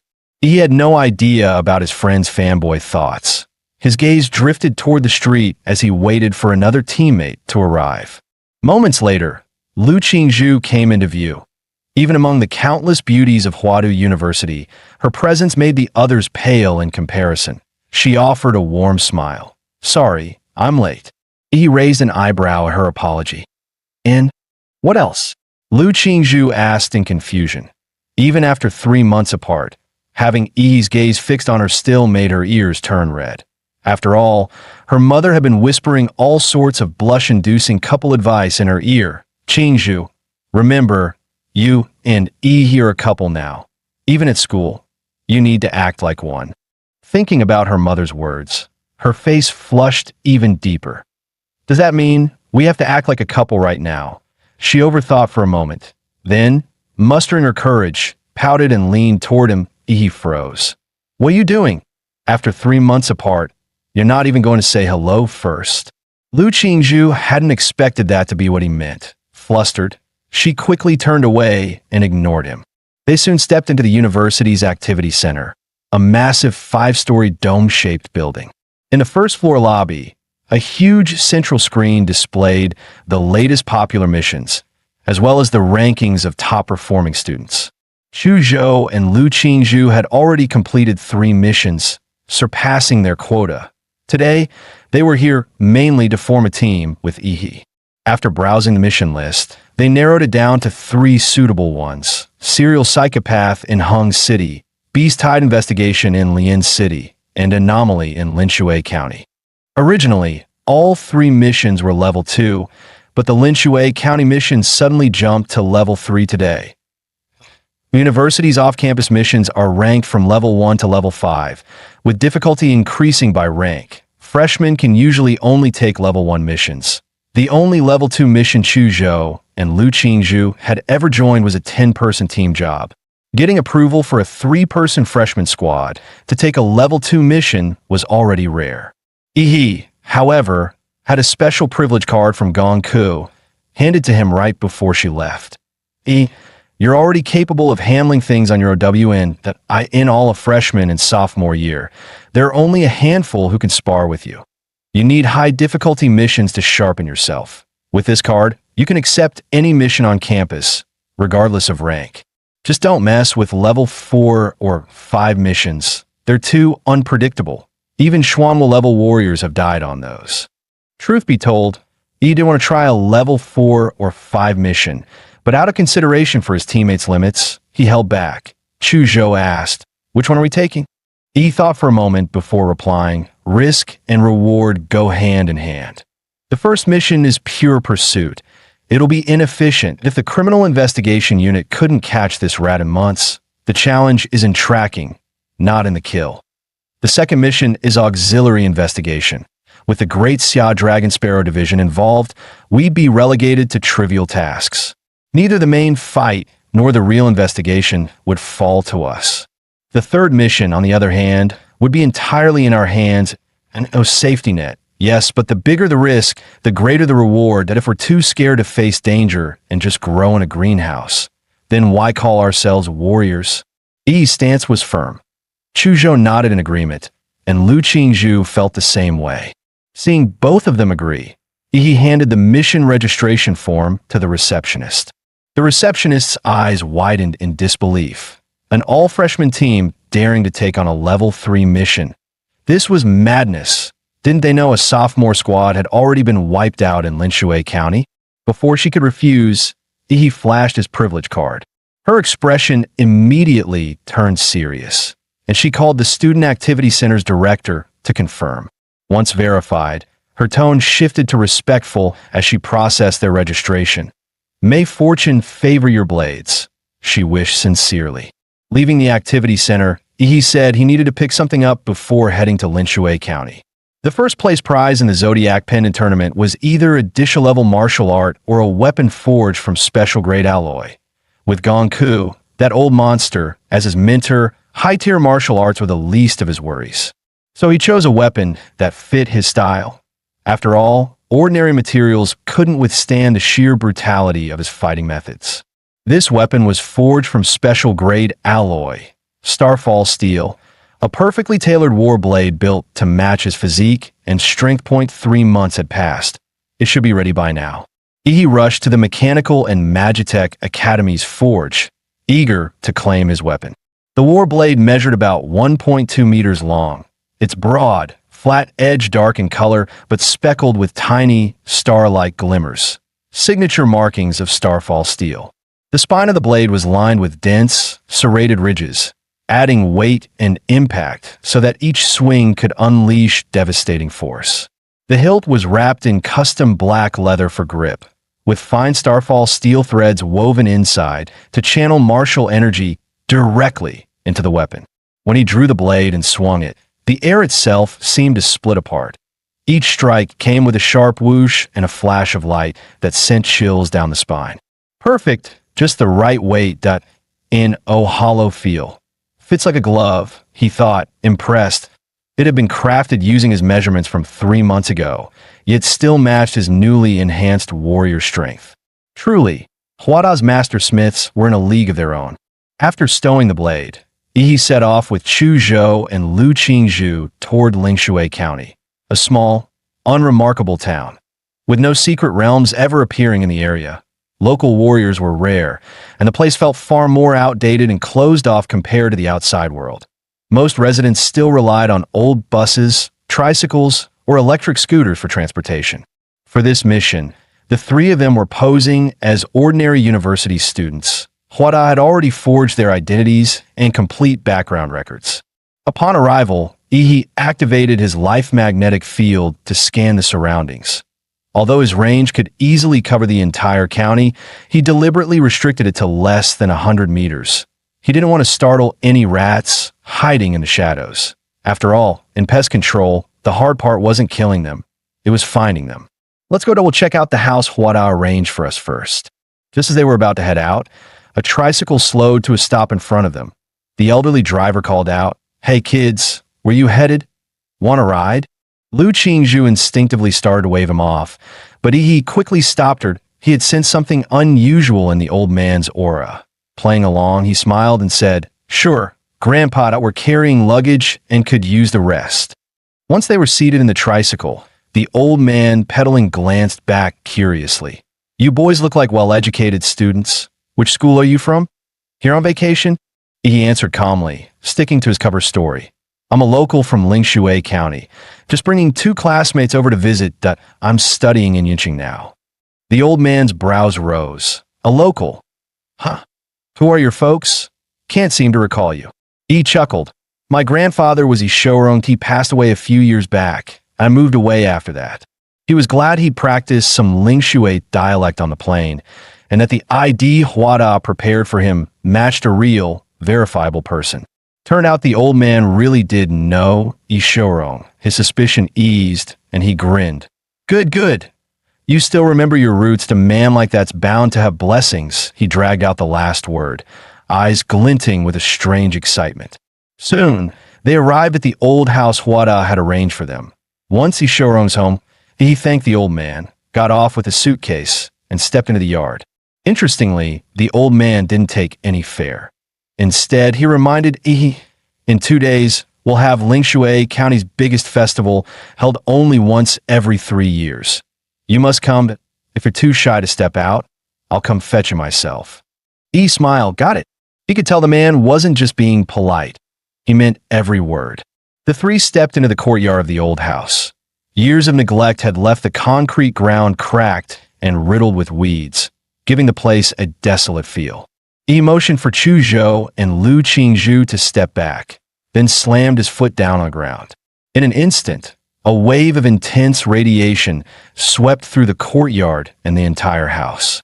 Every insect dropped dead on the spot, and the weeds withered and rotted at a speed visible to the naked eye. Pest control and weed removal done in seconds. Lu Qingzhu wasted no time inspecting the condition of the house, while Chu Zhou discreetly set up miniature surveillance cameras at the gates and around the perimeter. Come take a look at this." Following Lu Qingzhu's voice, he stepped into what had once been the owner's bedroom. There, embedded in the wall, was a wooden shrine. Inside sat a clay statue, its head draped with a small red cloth. A shrine made of what should have rotted long ago if it had been here all along. Yet despite the thick layer of dust, once it was brushed away, the shrine looked surprisingly new. That meant someone had placed it here later. Chu Zhou stared at the statue, an uneasy feeling creeping over him, and drew his sword, intending to smash it first and ask questions later. Lu Qingzhu thought Chu Zhou was being reckless. How could they destroy such a crucial lead without examining it first? He, however, fully agreed with Chu Zhou's approach. Seeing Yi side with him, Lu Qingzhu reluctantly compromised, but suggested, "At least let's see what's under the statue's veil before smashing it." As she spoke, she reached out and lifted the red cloth from the statue's head. In that instant, Yi suddenly sensed a surge of sinister energy and quickly shouted for her to stop. "Knew it! It's something filthy! Chu Zhou, smash it!" Without a moment's hesitation, Chu Zhou's blade flashed from its sheath, cleaving the clay statue clean in half. What happened next was grotesque. From the split surface, thick black blood began to gush, and a wave of foul psychic energy erupted like an explosion. He immediately summoned his stand, seizing the formless, corrupted spirit in his grasp. Chu Zhou and Lu Qingzhu couldn't see Yi's stand in their eyes. What poured out of the statue was a twisted lump of flesh, still writhing, still alive. With a single sweeping motion, Chu Zhou froze the grotesque mass solid in an instant. "What the hell is that?" A chill crept up Lu Qingzhu's spine. She had never seen anything this unsettling before. It was like a human who could easily crush a cockroach, yet instinctively recoils from touching it. She knew she could destroy the thing with a flick of her hand, but the filthy, unnatural aura it radiated still made her uneasy. He stepped forward, patting her shoulder, and infused her with a surge of pure psychic energy. Warmth spread through her body, chasing away all traces of feared. It was now clear. The strange happenings in Linshui County were tied to this bizarre clay idol, and their investigation had just taken a critical step forward. Yi's lips curved into a faint smile as he told them to stay put. He had something to take care of. Earlier, he had left a radiation marker on the old tricycle driver that be his calculation. Now was the perfect time to reel him in. "No need for you to come find me, old man. This time, I'm coming to you." Meanwhile, in Linshui County's Jinshan Buddhist Temple, a 1,000-year-old sanctuary and the most magnificent, prosperous site in the county, nearly every resident was a devoted follower, day and night. Incense smoke curled into the air as worshippers came to pay their respects around the clock. Lu Jinsheng pedaled his tricycle up the mountain road, heading for the temple's rear slope. A rosy-cheeked young monk greeted him with a polite bow. "Benefactor, the abbot is waiting for you inside." Good. Lu Jinsheng rubbed his calloused hands together, unable to hide his excitement at the thought of the blessing he was about to receive. The two entered a hidden passage carved into the rock wall. After a series of twists and turns through the winding tunnel, they finally arrived at their destination. Towering before them stood two 20-meter-tall, wrath-faced bodhisattvas, their four arms wielding demon-subduing staffs. Swords and great blades one guarded each side of a crimson gate, its surface engraved with intricate golden Buddhist patterns. The young monk stepped forward, bowing deeply. "Abbot, the benefactor Lu Jinsheng, who has met the blessing standard, has been brought. He also says there's a matter he wishes to report." The young monk was about to push the door open when he suddenly froze, his brows knitting tightly as he glared into the void behind him. "Stranger, what brings you here at this hour? What's your true intent?" Before his words could settle, black muscles surged across his body, shredding his robe apart. The fair and handsome face twisted, replaced by a hideous lizard-like visage. Lu Jinsheng was so horrified he collapsed to his knees, trembling as he cried out, "A living god!" But in the next instant, he dropped from the sky, stomping directly onto the monster's skull. The head, harder than a steel helmet, collapsed instantly, and the neck shattered into fragments under the crushing force. In one continuous motion, he stomped the creature from head to toe into pulp. Blood and gore exploded outward, yet all of it was blocked by the protective barrier. He sneered in disgust, shaking his foot. Filthy. Good thing my stand keeps this trash out. If it got on my clothes, cleaning it off would have been a nightmare. The moment Lu Jinsheng recognized Yi, his whole body trembled uncontrollably. Yi, however, had no time to spare him a glance. For in front of him, the two wrath-faced bodhisattvas began to move. Their eyes blazed red, and their towering, gold-painted bodies started to stir. One brandished a demon-subduing cudgel, the other a demon-slaying sword, both charging at Yi with overwhelming fury. Yet Yi stood his ground, motionless. Behind him, his stand raised its massive, muscular hands, catching both strikes that carried the weight of dozens of tons. Each bodhisattva had an arm seized, held so tightly that escape was impossible. Abandoning the struggle, they made a ruthless choice. 6 remaining arms swung at once, bringing down 6 colossal weapons, all aimed straight at Yi. Yi rubbed the ring on his finger, and in the next breath drew out the Starfall blade. A crescent-shaped flash of icy light burst forth in his hand, with just a single casual swing. All 6 colossal weapons shattered on contact, their edges crumpling and breaking apart. The strike carried through into the bodhisattva's arms, exploding joint by joint like firecrackers, reducing both weapons and bones to fragments. Their crimson eyes blazed brighter, warping the very air around them. From within burst forth scarlet beams saturated with destructive power, all aiming to annihilate Yi. But Yi moved faster than their laser eyes. In the blink of an eye, his figure soared above the 2 statues. A flash of cold steel, and both wrath-faced bodhisattvas were decapitated. Their scarlet beams spiraled wildly out of control in midair. Lu Jinsheng hadn't even reacted before one of the stray beams sliced him clean in half. Boom! The 2 massive bodhisattvas collapsed, exposing sparking cables and mechanical structures within. So they weren't living beings after all, Yi thought. From the start, he hadn't sensed a single trace of life force within them. But how could a backward little town like Linshui County possess such advanced technology? Was the answer waiting behind that door? Yi gave a command, and his stand unleashed its full might, slamming straight into the gate. Golden fists rained down like a meteor shower, hundreds of blows landing within just 3 seconds. The vermilion gate warped and buckled under the onslaught. At last, it exploded apart, reduced to a heap of twisted scrap iron. He stepped through the vermilion gate and found himself inside a vast underground palace. Crimson pillars held up the chamber, while lotus lamps lined the walls, flooding the space with light. At the center towered a colossal golden Buddha, 70 to 80 meters high. The sheer size of it inspired instinctive awe and reverence. But he was unmoved. His cold voice echoed through the cavernous hall. "Since the guest has already arrived, little rat, how long do you plan on hiding?" Moments later, a monk draped in a purple gold kasaya slowly stepped out from behind the giant Buddha. With a weary sigh, he said, "Our temple bears no grudge against you, traveler. Why come here to bring offense?" He sneered, drawing the Starfall blade. In an instant, his slash split the monk clean in half. He spat in disgust. "Damn it, you just a robot? What, addicted to playing dress-up as a fake monk?" Another monk emerged from behind the giant Buddha, his voice chilling. "Your sins are far too heavy.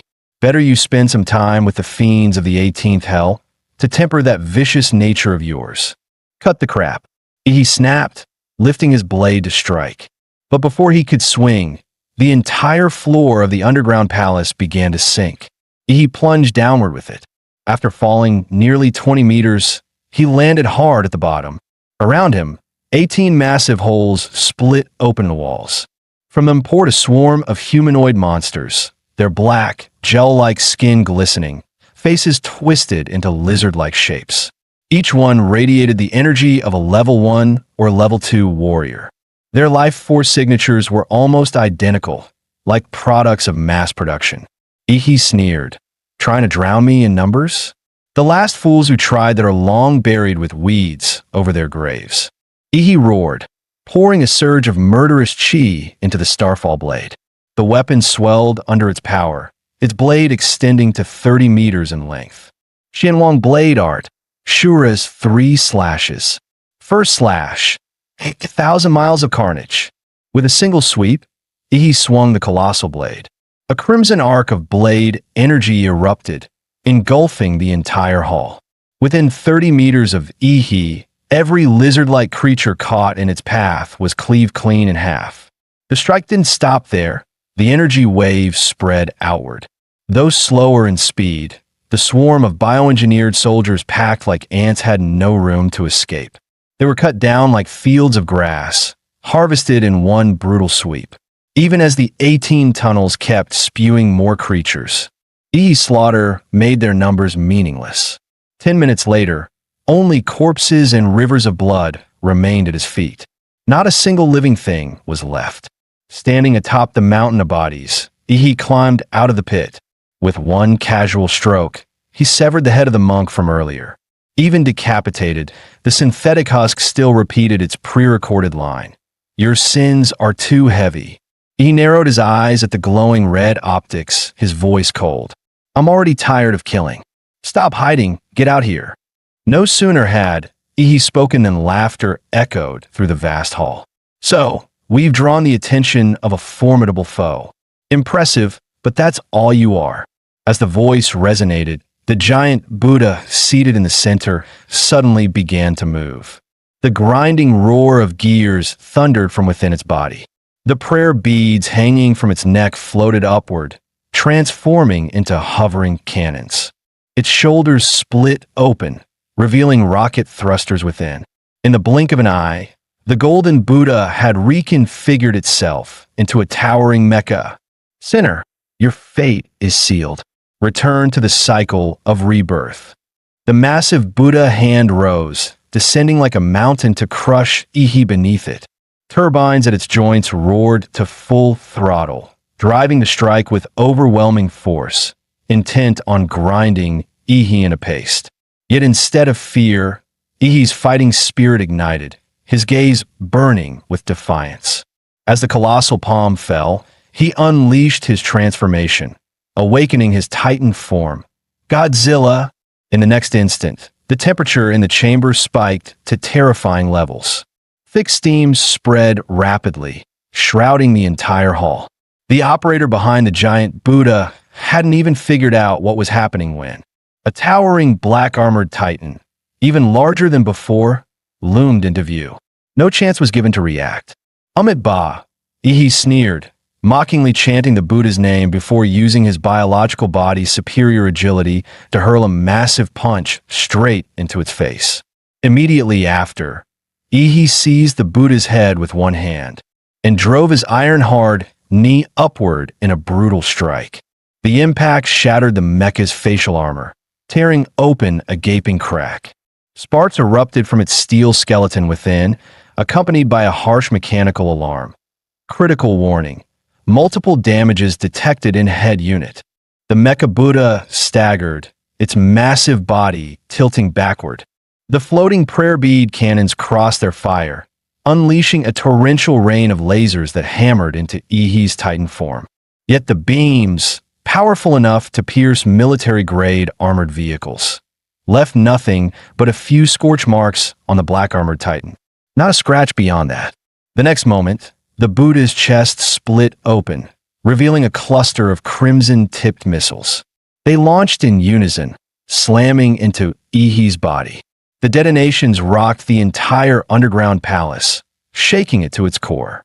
But when the smoke cleared, the black-armored giant still stood tall, flames licking across his body. He sneered, his gaze sharp. "All your toys are just heat-based weapons. Against a warrior, they're useless." With that, he invoked the power of the Warhammer Titan.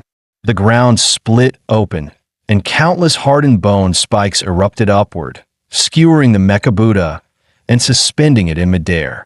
He opened his massive jaws and unleashed a blazing atomic breath straight into the Buddha's chest.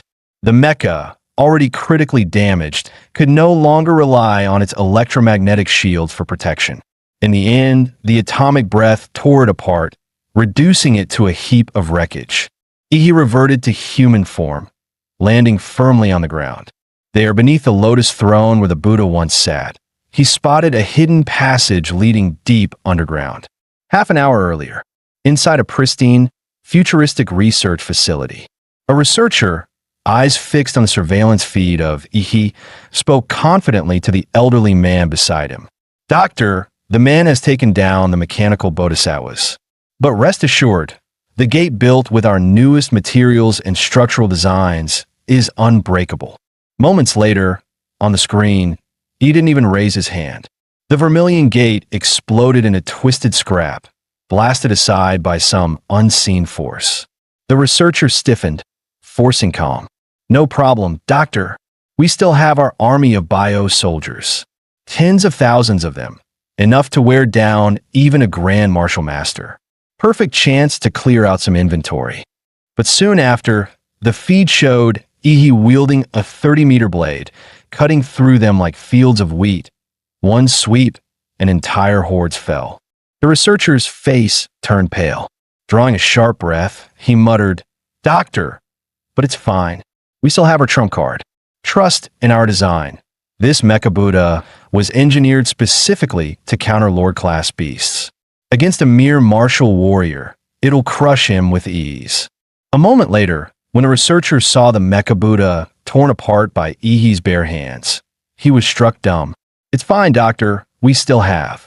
Before he could finish, the short old man beside him snapped in fury. "Shut the hell up. Enough with your cursed optimism. The enemy's already tearing through our front door, and you're still saying it's fine? The guards above might buy us a few minutes at best. We need to retreat immediately. Once we're out, trigger the base's self-destruct protocol. We cannot allow any of this information to leak." The old man was known as Dr. Fong, once a level 3 researcher for Prometheus. After Prometheus was disbanded, he was secretly recruited by Laserbird.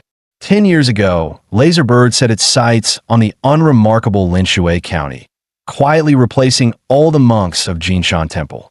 Using the townsfolk's devotion to the temple, Laserbird began brainwashing them under the guise of bestowing blessings. One by one, the residents were lured into undergoing human modification, turned into free test subjects to fuel the organization's biotech research with endless materials and clinical data. But now, this facility had to be abandoned. Just as the core researchers were heading toward the escape tunnel, a beam of blue light suddenly sliced open the ceiling above. "Abbott, where exactly do you think you're running?" E's mocking laughter echoed through the hall. Several guards rushed forward, intent on killing him. But before they could even get close, Ihi's stand appeared, instantly snapping their limbs like twigs.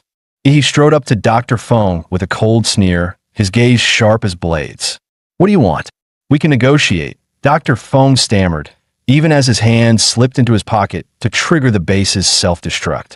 4 Laserbird had implanted micro-bombs into every key researcher and leader. Their families and friends were kept under strict watch as well, ensuring absolute obedience and preventing any leaks. But he had already caught the old man's trick. Before he could press the switch, Ihi crushed his arm in an instant. Dr. Fong flailed in agony, his throat clamped shut, choking like a fish dragged onto land. His short legs kicked wildly in the air, powerless.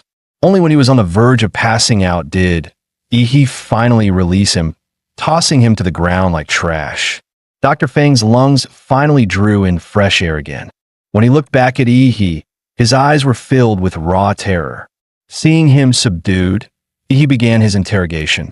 "Now, you're going to tell me everything you've done here in Linshui County. 2 weeks ago, were you the ones who killed those 3 young martial artists? What the hell are you people doing here?" At that, Dr. Fong let out a twisted, deranged laugh. This lab's secrets will never reach you. There's a signal monitor wired into my brain. The moment I utter any corporate keywords, the bomb in my body detonates. Either way, I'm dead. So I'll take the quick way out. He bit down, shattering the poison capsule hidden in his mouth. Instantly, the entire facility glowed crimson, warning sirens blaring. With Dr. Fang's heartbeat ceasing, the self-destruct system linked to it activated. He only chuckled darkly. Laserbird, all of you really are nothing but suicidal fanatics. Too bad. In front of me, even death will be a luxury you don't get to choose. He then unleashed his vampire powers, driving his finger straight into the artery in Dr. Fang's neck. The corpse virus surged into his bloodstream, spreading rapidly through his entire body. The heart that had already stopped suddenly began to beat again, pounding even stronger than before. Normally, vampire bloodlines could indeed infect humans or corpses, turning them into corpse-born thralls. But most would degrade into mindless zombies, without healing ability, losing intelligence, and rotting away, save for a rare few with innate talent. E's virus, however, had been modified with the power of the founding Titan. That power could transform ordinary humans into Titans and grant him absolute control over them. Over the past 3 months, beyond honing his martial arts, he had delved into his template powers, experimenting with their chemical-like interactions. He discovered that when combined, their effects were far greater than the sum of their parts. For instance, by fusing Titan power into the vampire virus, he could now create perfect thralls, retaining their memories and talents, immune to sunlight, gifted with powerful regeneration, and bound in both body and soul to his command. As Dr. Fang's heart restarted, the base's self-destruct sequence immediately shut down. His body surged with vitality. Thin, sparse hair thickened once more. His frail frame bulked out, transforming him into a fit, broad-shouldered man in his 40s. Overwhelmed, he dropped to his knees, unable to meet the gaze of the youth who stood before him like a god. "My lord," he nodded in satisfaction. "This is the first time I've turned someone into a thrall. Looks like the experiment was a success. From now on, you'll be called Mad Doctor. Your past is irrelevant. The only thing left for you," his eyes gleamed coldly, "is to serve me." At that moment, a psychic link formed between He and the newly made Mad Doctor. This was the authority of the founding Titan, granting He, as the progenitor, the right to enter the spiritual worlds of all his bloodline subordinates. No more wasting time on surveillance.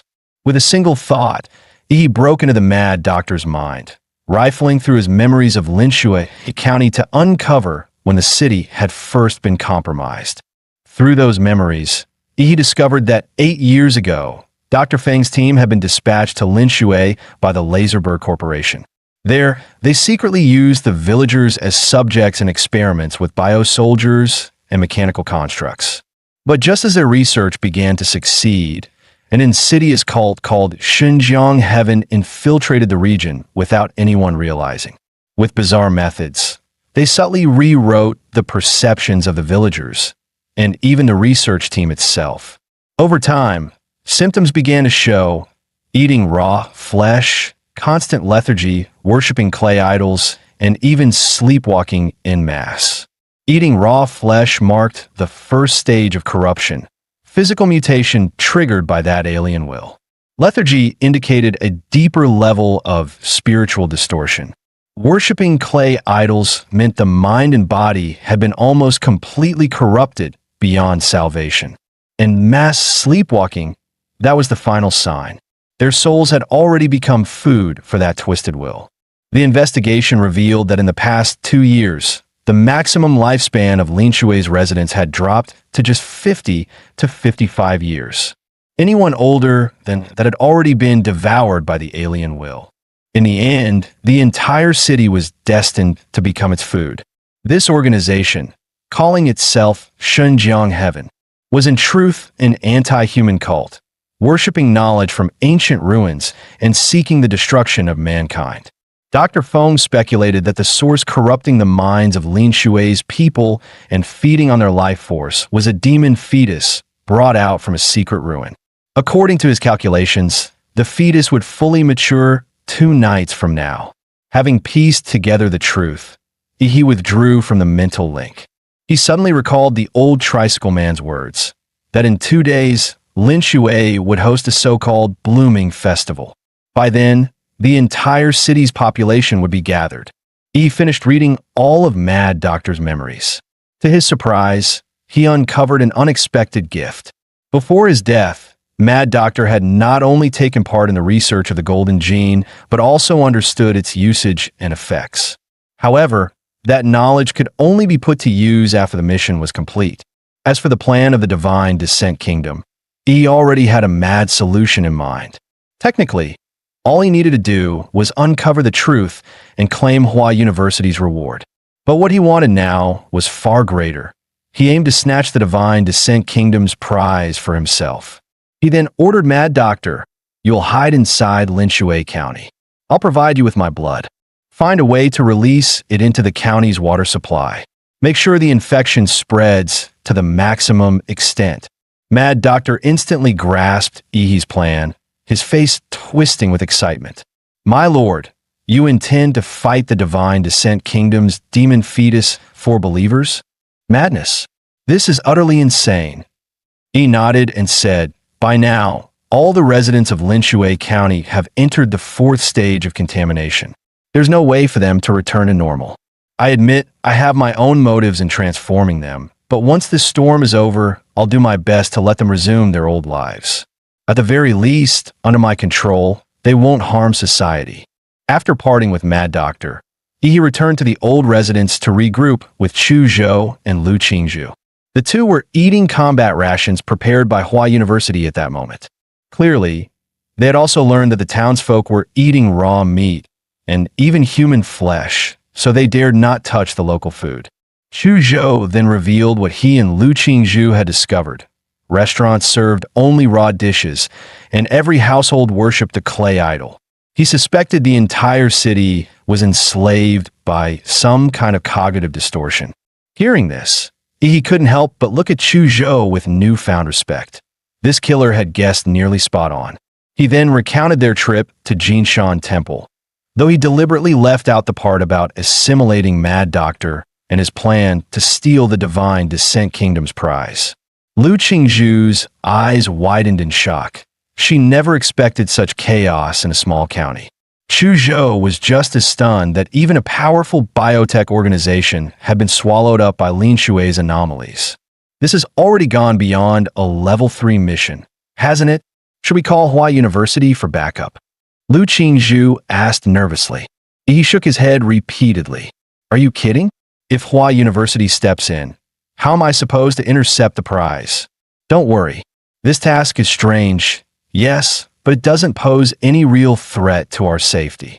Stop scaring yourselves.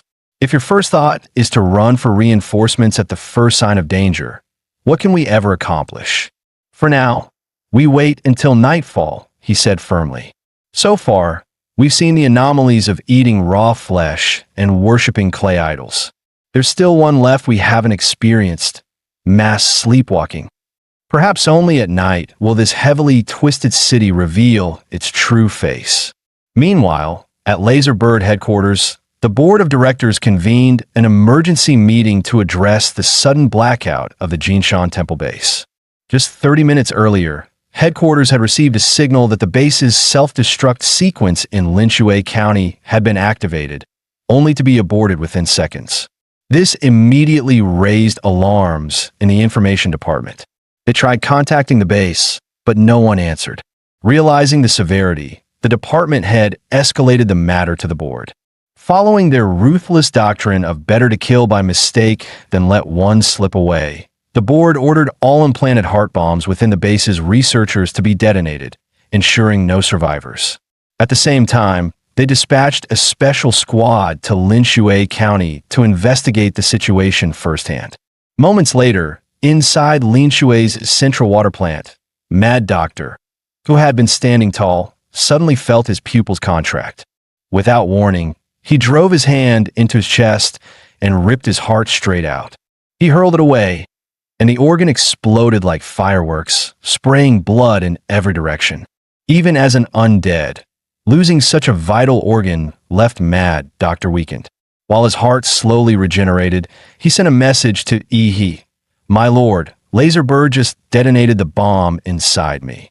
Knowing their methods, they'll send a special squad to lynch you at any moment now.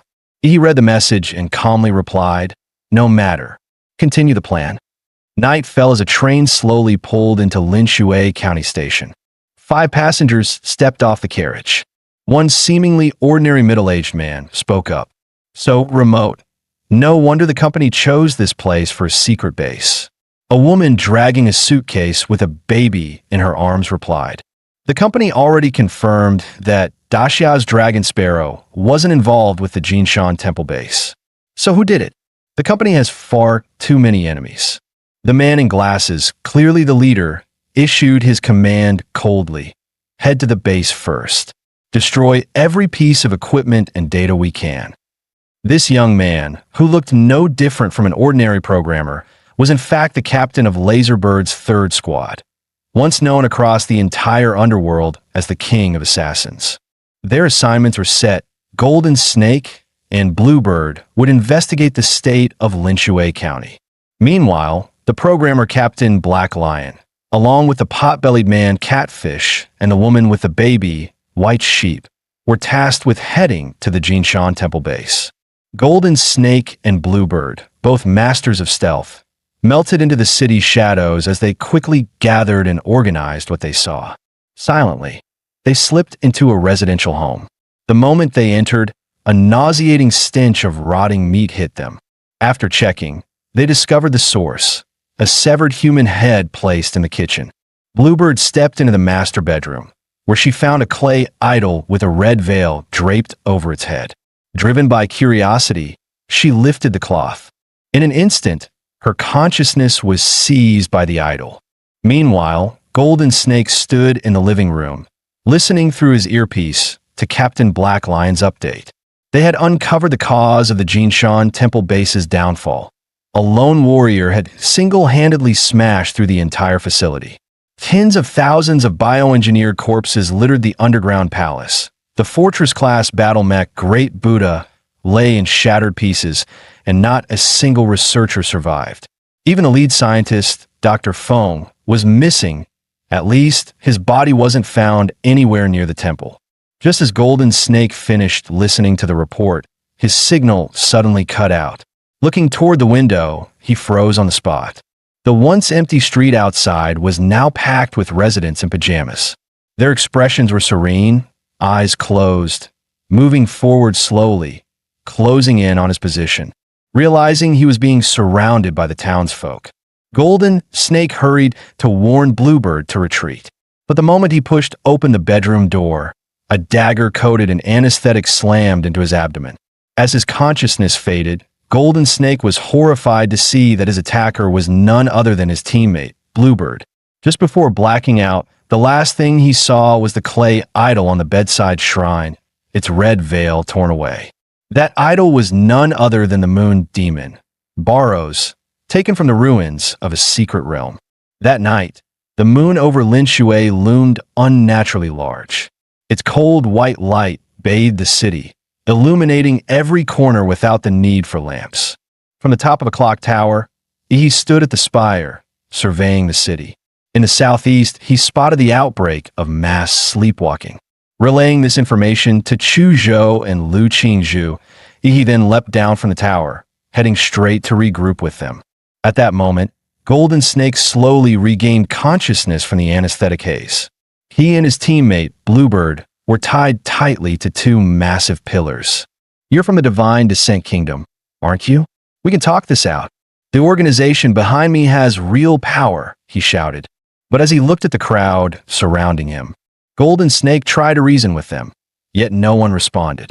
Every controlled villager wore the same eerie grin, their expressions deranged like lunatics. Just then, a deep tolling of bells rang out, as if proclaiming the descent of some presence. Instinctively, Golden Snake looked up to the sky. The clouds parted, and the moon grew even larger, so vast it seemed ready to descend upon the earth. The sleepwalking villagers now climbed upward like swarming ants. forming a colossal human ladder that reached into the heavens. The rest carried the two pillars bearing Golden Snake and Bluebird, ascending step by step upon the living ladder, like an ancient Mayan sacrifice climbing a pyramid. Only this time, their offering was for the moon itself. Meanwhile, inside the Jinshan temple base, Black Lion realized Golden Snake and Bluebird had gone silent. Alarmed, he quickly rallied his two remaining teammates, suspecting that whoever had destroyed the base might have struck again. No matter what, something big must be happening in the city. We need to seize the initiative.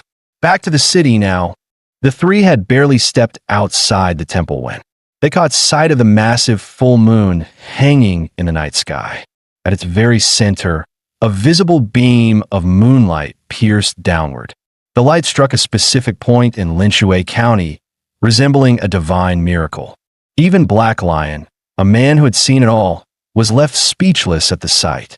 For the first time, he wondered if the fall of the Jinshan temple base was far more complicated than the higher-ups had believed. Move! Head to where the moonlight lands. That could explain Golden Snake and Bluebird's disappearance. With that, Black Lion took the lead, racing toward the heart of Linshui. The three closed in quickly, drawing nearer and nearer to their destination. By coincidence, they ran straight into Chu Zhou and Lu Qingzhu, who were also making their way there. At the sight of the two newcomers, Black Lion's first instinct was immediate annihilation. With a flick of his wrist, he hurled a dagger at lightning speed, so fast it outpaced the shriek of air it tore through. Sensing the killing intent, Lu Qingzhu instantly summoned a massive blue umbrella to shield them. A haze of azure light rippled from its surface, enveloping both her and Chu Zhou. A thunderous bang rang out as the dagger, deadlier than a heavy sniper round, clashed against the umbrella. The seemingly delicate weapon quivered once, then deflected the blade outright. The rebounded dagger tore through two entire buildings before finally losing its momentum. Black Lion was stunned. He never imagined a mere martial artist could possess such a treasure-level magi weapon. Lowering the umbrella, Lu Qingzhu fixed him with a wary gaze. She demanded coldly, "Who are you? And why did you attack us?" Black Lion sneered at her words. "Judging by your clothes, you're not locals. So you're the vermin who destroyed the Jinshan temple base." With his ambush failed, Black Lion knew his team of three was now fully exposed. 3 seconds, crush these pests, he barked. On command, Catfish and White Sheep lunged straight at Lu Qingzhu and Chu Zhou. Lu Qingzhu and Chu Zhou pressed back to back, forming a tight defensive stance. Catfish seized Lu Qingzhu's defensive magi weapon with brute force, his greedy eyes flashing as he licked his lips. "Huh, such a rare treasure. Shame to waste it by killing you. But don't worry, your corpse will do just fine. I'll savor it, ha ha ha." The sheer strength in his grip made Lu Qingzhu's arms go numb. She shouted angrily, "Get off me, freak." At that moment, Chu Zhou unleashed his full power. "Ice wall," he roared. A massive frozen barricade erupted from the ground, surging toward Black Lion and his squad. Chu Zhou knew full well that such a wide-area attack wouldn't deal much damage. But that wasn't the point. His real aim was to create enough noise to call Yi to them. That earlier strike, silent yet carrying boundless killing intent, would have left Chu Zhou's corpse on the street had it not been for Lu Qingzhu's defensive magi weapon. A seasoned veteran, Black Lion instantly recognized Chu Zhou's ploy. Not good, he thought. He's calling for reinforcements. Unleashing the full pressure of a grand warrior, he shattered the incoming ice wall with a single gesture. Chu Zhou was stunned. My ice wall, broken so easily? Neither he nor Lu Qingzhu was foolish enough to clash head-on. In a flash, Chu Zhou tossed several of Hua University's custom smoke bombs. These three were clearly at least high-ranking warriors. Direct combat was suicide. Retreat. The two exchanged a glance, quick, decisive, and immediately fell back. But the very next second, Black Lion had already circled behind them. Twin daggers gleamed in his hands, poised at their throats, ready to decapitate. Only 1 second remained, when suddenly every hair on his body stood on end. Another presence had entered the field. Boom! A massive horse-slaying blade slammed down from above, embedding itself in the ground before him. Black Lion flinched, stepping back. Tisich, that was close.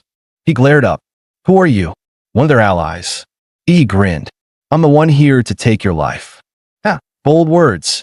Assassination art. Phantom 12 forms. In a blur, Black Lion split into 12 afterimages, all surging at Ihi as he roared, Die, brat. Zawarudo. Time froze. The domain of stasis unfolded, and the 24 blades slowed, slower and slower, until they hung motionless in the air. A Grand Martial Master's body, reinforced by battle aura, could withstand even tank shells without breaking skin. Yet even they could still be killed. Black Lion's assassination technique, the Phantom Split, was indeed formidable. He couldn't tell which was the true body, but he didn't need to. Black Lion, real name long forgotten, plain in appearance, yet once the unrivaled king of assassins. One by one, his phantom doubles were shattered by Ihi's fists, and his true form was forced into the open. Time Stop was Ihi's ultimate ambush. Once unleashed, the enemy must die. No one could ever be allowed to glimpse this terrifying ability. With his vampiric bloodline talent, he accelerated blood 1,000-fold, transforming it into high-pressure crimson jets, infused with the killing aura he had mastered. Killing art, heart-piercing blood fong. Time resumed.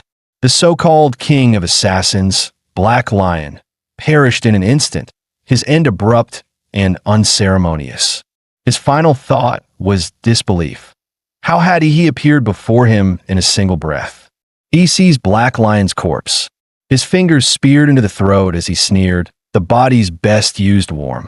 Your blood will help me break through from disciple to true warrior. Licking the blood from his hand, he muttered in satisfaction, not bad. This one had some value. I've already advanced to warrior stage 8. The battlefield fell silent. No matter how battle-hardened catfish and white sheep were, their minds went blank at the sight of their captain's sudden death. What the hell just happened? The captain, killed by that brat in an instant? This is insane. To leap to entire martial realms and kill the foe. It should have been impossible, even with a powerful artifact.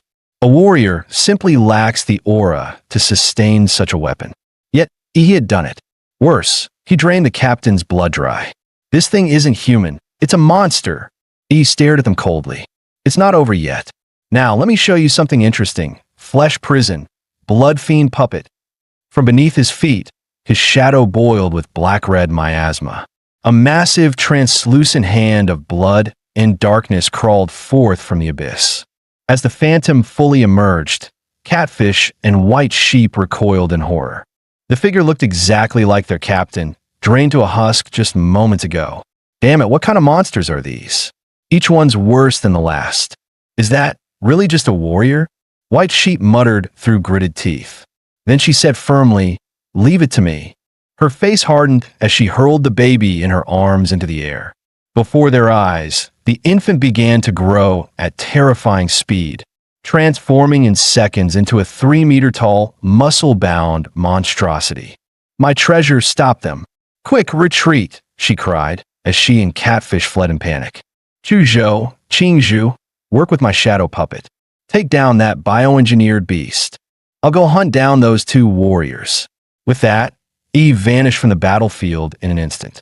Chuzhou wasted no time. He unleashed his bloodline awakening, Ice Demon Dragon.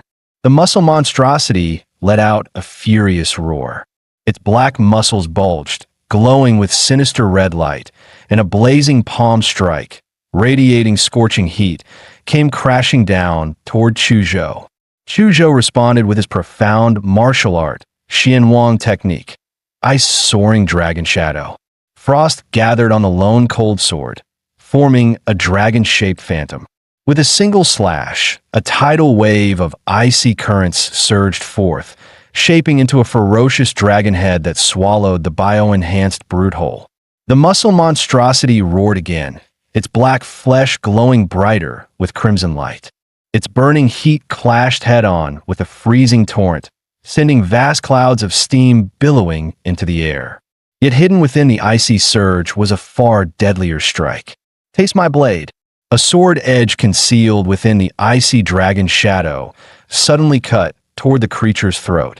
Startled, the muscle monstrosity jerked its head aside, narrowly evading the strike. Yet half of its face was still frozen solid, then shattered, revealing the alloy skull beneath. Chuzhou hadn't expected a creature of such massive size to react so swiftly. So this is what a bioengineered human truly is. Such speed. But Chuzhou wasn't fighting alone. The blood fiend Shadow, lying in wait, suddenly lunged forward, splitting into 12 crimson phantoms midair. Their blood-forged blades whipped into a dense storm of slashes, tearing through the bio-brute skin that was as tough as a martial master's defense. In moments, its flesh was flayed open, layer after layer. Even with its formidable regeneration, the wounds came faster than it could heal, leaving the bio-enhanced monster drenched in blood like a grotesque gourd. At the same time, Lu Qingzhu had finished gathering her power. From her back, massive violet wings spread wide. She stood aloft like a goddess, as countless violet-black feathers converged in her palms, compressing into a sphere of smoldering ash.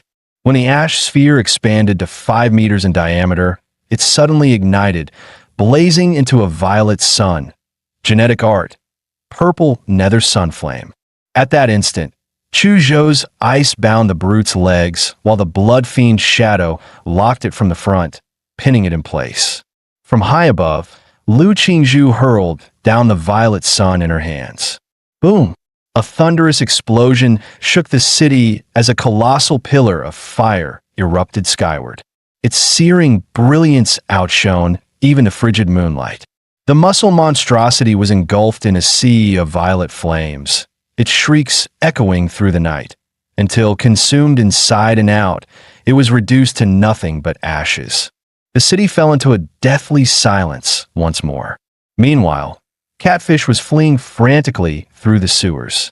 The last time he had run in such desperation was on the war-torn battlefields of the Black Triangle, hunted by drug lords and warlords alike. Suddenly, his eyes widened in horror. A beam of azure light, like divine judgment, carved through the stone above, letting cold moonlight pour into the foul, reeking sewer. Rats truly do love to burrow into the sewers. The mocking, taunting words echoed in the tunnels. But Catfish couldn't summon the slightest anger. His heart was filled with nothing but fear. Outside, White Sheep fled desperately, her eyes darting warily to every corner. Suddenly, she spotted a 20-meter-long crescent-shaped blade aura slicing into the sky. That killing intent was unmistakable. It could only be Yi. Her heart sank. Catfish was surely dead, and she knew she was next. Golden Snake and Bluebird went silent. The captain was slain. Even Catfish is gone. Now it's only me left. Who the hell are those 3 kids? No, I can't die. I have to survive. But where can I run? Her gaze shot upward to the human ladder reaching for the moon. The grotesque sight twisted her gut. This must be the work of the divine Descent Kingdom. At this point, the only way she could think of to shake off Ihi's pursuit was to surrender herself to that ladder. Even if it meant offering her soul to a demon, she had to live. But when she finally stood before the moonbound ladder, she couldn't help but gasp sharply. The bridge of naked, writhing human bodies stretched between earth and sky, every face frozen in a serene, unsettling smile. White Sheep shuddered. This is beyond terrifying. Just then, E's voice came from behind her. You're going up there? White Sheep's skin prickled with goosebumps. Damn it, he's caught up. She turned to see Ihi, a living Shura, one hand gripping Catfish's severed, terrified head, the other resting on the starfall blade, his gaze cold and merciless. White Sheep could no longer think rationally. She scrambled madly up the moonbound ladder. Though the ladder looked endless, once she climbed it felt terrifyingly fast. In moments, she reached what appeared to be the surface of the moon. Shock coursed through her entire being. There, she saw an ornate gate adorned with exquisite white jade carvings. In a daze, she watched as the gate slowly opened. Inside, she seemed to see her parents, standing there and waving to her. "Mom, Dad, I missed you so much." White Sheep's face broke into a blissful smile. At last, the bronze gates of the divine descent heaven creaked open. From below the lunar ladder, they watched as Ares set foot on the moon. A twisted grin curled across Ihi's lips. The next moment, his figure dissolved into a stream of air. He was never Ihi at all, but an illusion forged to force Ares onto the moon. Perhaps Catfish and Ares hadn't been so terrified at first. It was the moonlight itself that amplified their deepest fears. Clever move, divine descent heaven, turning Ares' own fear into the image of Ihi. Now that's interesting. By this point, Black Lion, captain of Laserbird's third squad, and Catfish were confirmed dead, while the other three likely faced a fate colder than death. Ihi bared his teeth in a smile, calculating quietly. Tomorrow, divine descent heaven's people would arrive. With Laserbird losing both a base and an entire squad, chances were high they'd hold their forces back. And more distractions. After all this setup, the grand show was finally about to begin to in his pupils. Atomic blue flames ignited. As dawn approached, the massive moon finally began to drift reluctantly away from the earth. The pillar of light cast from its surface slowly faded. The people of Linshue County, who had formed the lunar ladder, descended one by one. Without the moonlight, their withered, lifeless skins swelled back to normal, as if vitality had returned. But it was nothing more than a facade. Their stolen life force was gone forever. Eyes still closed, they wore peaceful expressions as they walked back to their homes, as though nothing had ever happened. From a distance, Ihi and his companions silently observed the eerie scene. Lu Qingzhu voiced her concern. "Ihi, this mission is far stranger than we imagined. Are you sure you still want to push forward?" Ihi remained calm. "Relax, I've got this. Besides, it's not just the three of us. We have a powerful ally helping us from the shadows. He simply doesn't wish to show himself." "An ally?" Chuzhou nodded thoughtfully, eye in his eyes. He could never have been from an ordinary family as the records claimed. Among warriors, bloodlines made all the difference. Higher-tier warriors stood on an entirely different level of existence. Chuzhou's own father was proof, a powerful bastard in every sense that he speculated that Ihi was either the illegitimate child of a mighty warrior or a young master from a great warrior clan sent to train among commoners. If it were the latter, then of course a guardian would be watching over him. That he assumed must be the ally Ihi mentioned. But in the end, Chuzhou was dead wrong. Qingzhu, I have an important mission for you today." As Ihi spoke, countless shadow demons burst from his body, crowding every rooftop around them. At his side stood a blood fiend shadow identical to Black Lion. "The two of you will move together with my shadows and smash every clay idol in the city." "Got it," Chuzhou answered without hesitation. Blade in hand, he strode off, two shadows following close behind. Each time Chuzhou shattered an idol, the shadows would devour the filthy spiritual energy within. Lu Qingzhu cast Ihi a worried glance, but in the end chose to follow his plan. Just as she turned away, Ihi suddenly called out to her. Smiling with unshakable confidence in his eyes, he said, "Qingzhu, trust me." Qingzhu's ears flushed red once more, and a faint smile curved her lips. "I do. But Ihi, please trust your teammates more in the future. Don't carry everything alone." Ihi returned to the underground palace beneath Jinshan Temple Base. A man in a white lab coat had been waiting for him. Bowing respectfully, the mad doctor greeted, "Master." Ihi cut him off coldly. "Save it. Time is short. We need to prepare for battle." His gaze fell on the pit filled with a mountain of cyborg corpses, the handiwork of his own slaughter. Once he had cast them into death's abyss. Now, he intended to grant them rebirth. "Good. The numbers are enough," Ihi muttered. Summoning the power of the giant, he carefully restrained the surging lightning so it wouldn't damage the bodies that in moments. a colossal torso, 50 meters tall, took shape before him. The giant raised its massive hands and tore open its own chest, revealing a heart that still pounded furiously. With a thunderous rush, torrents of giant's blood cascaded down like a waterfall, drenching the mountain of corpses. The cyborg lying at the top was the first to touch the crimson flood. Its once glazed eyes trembled, then refocused.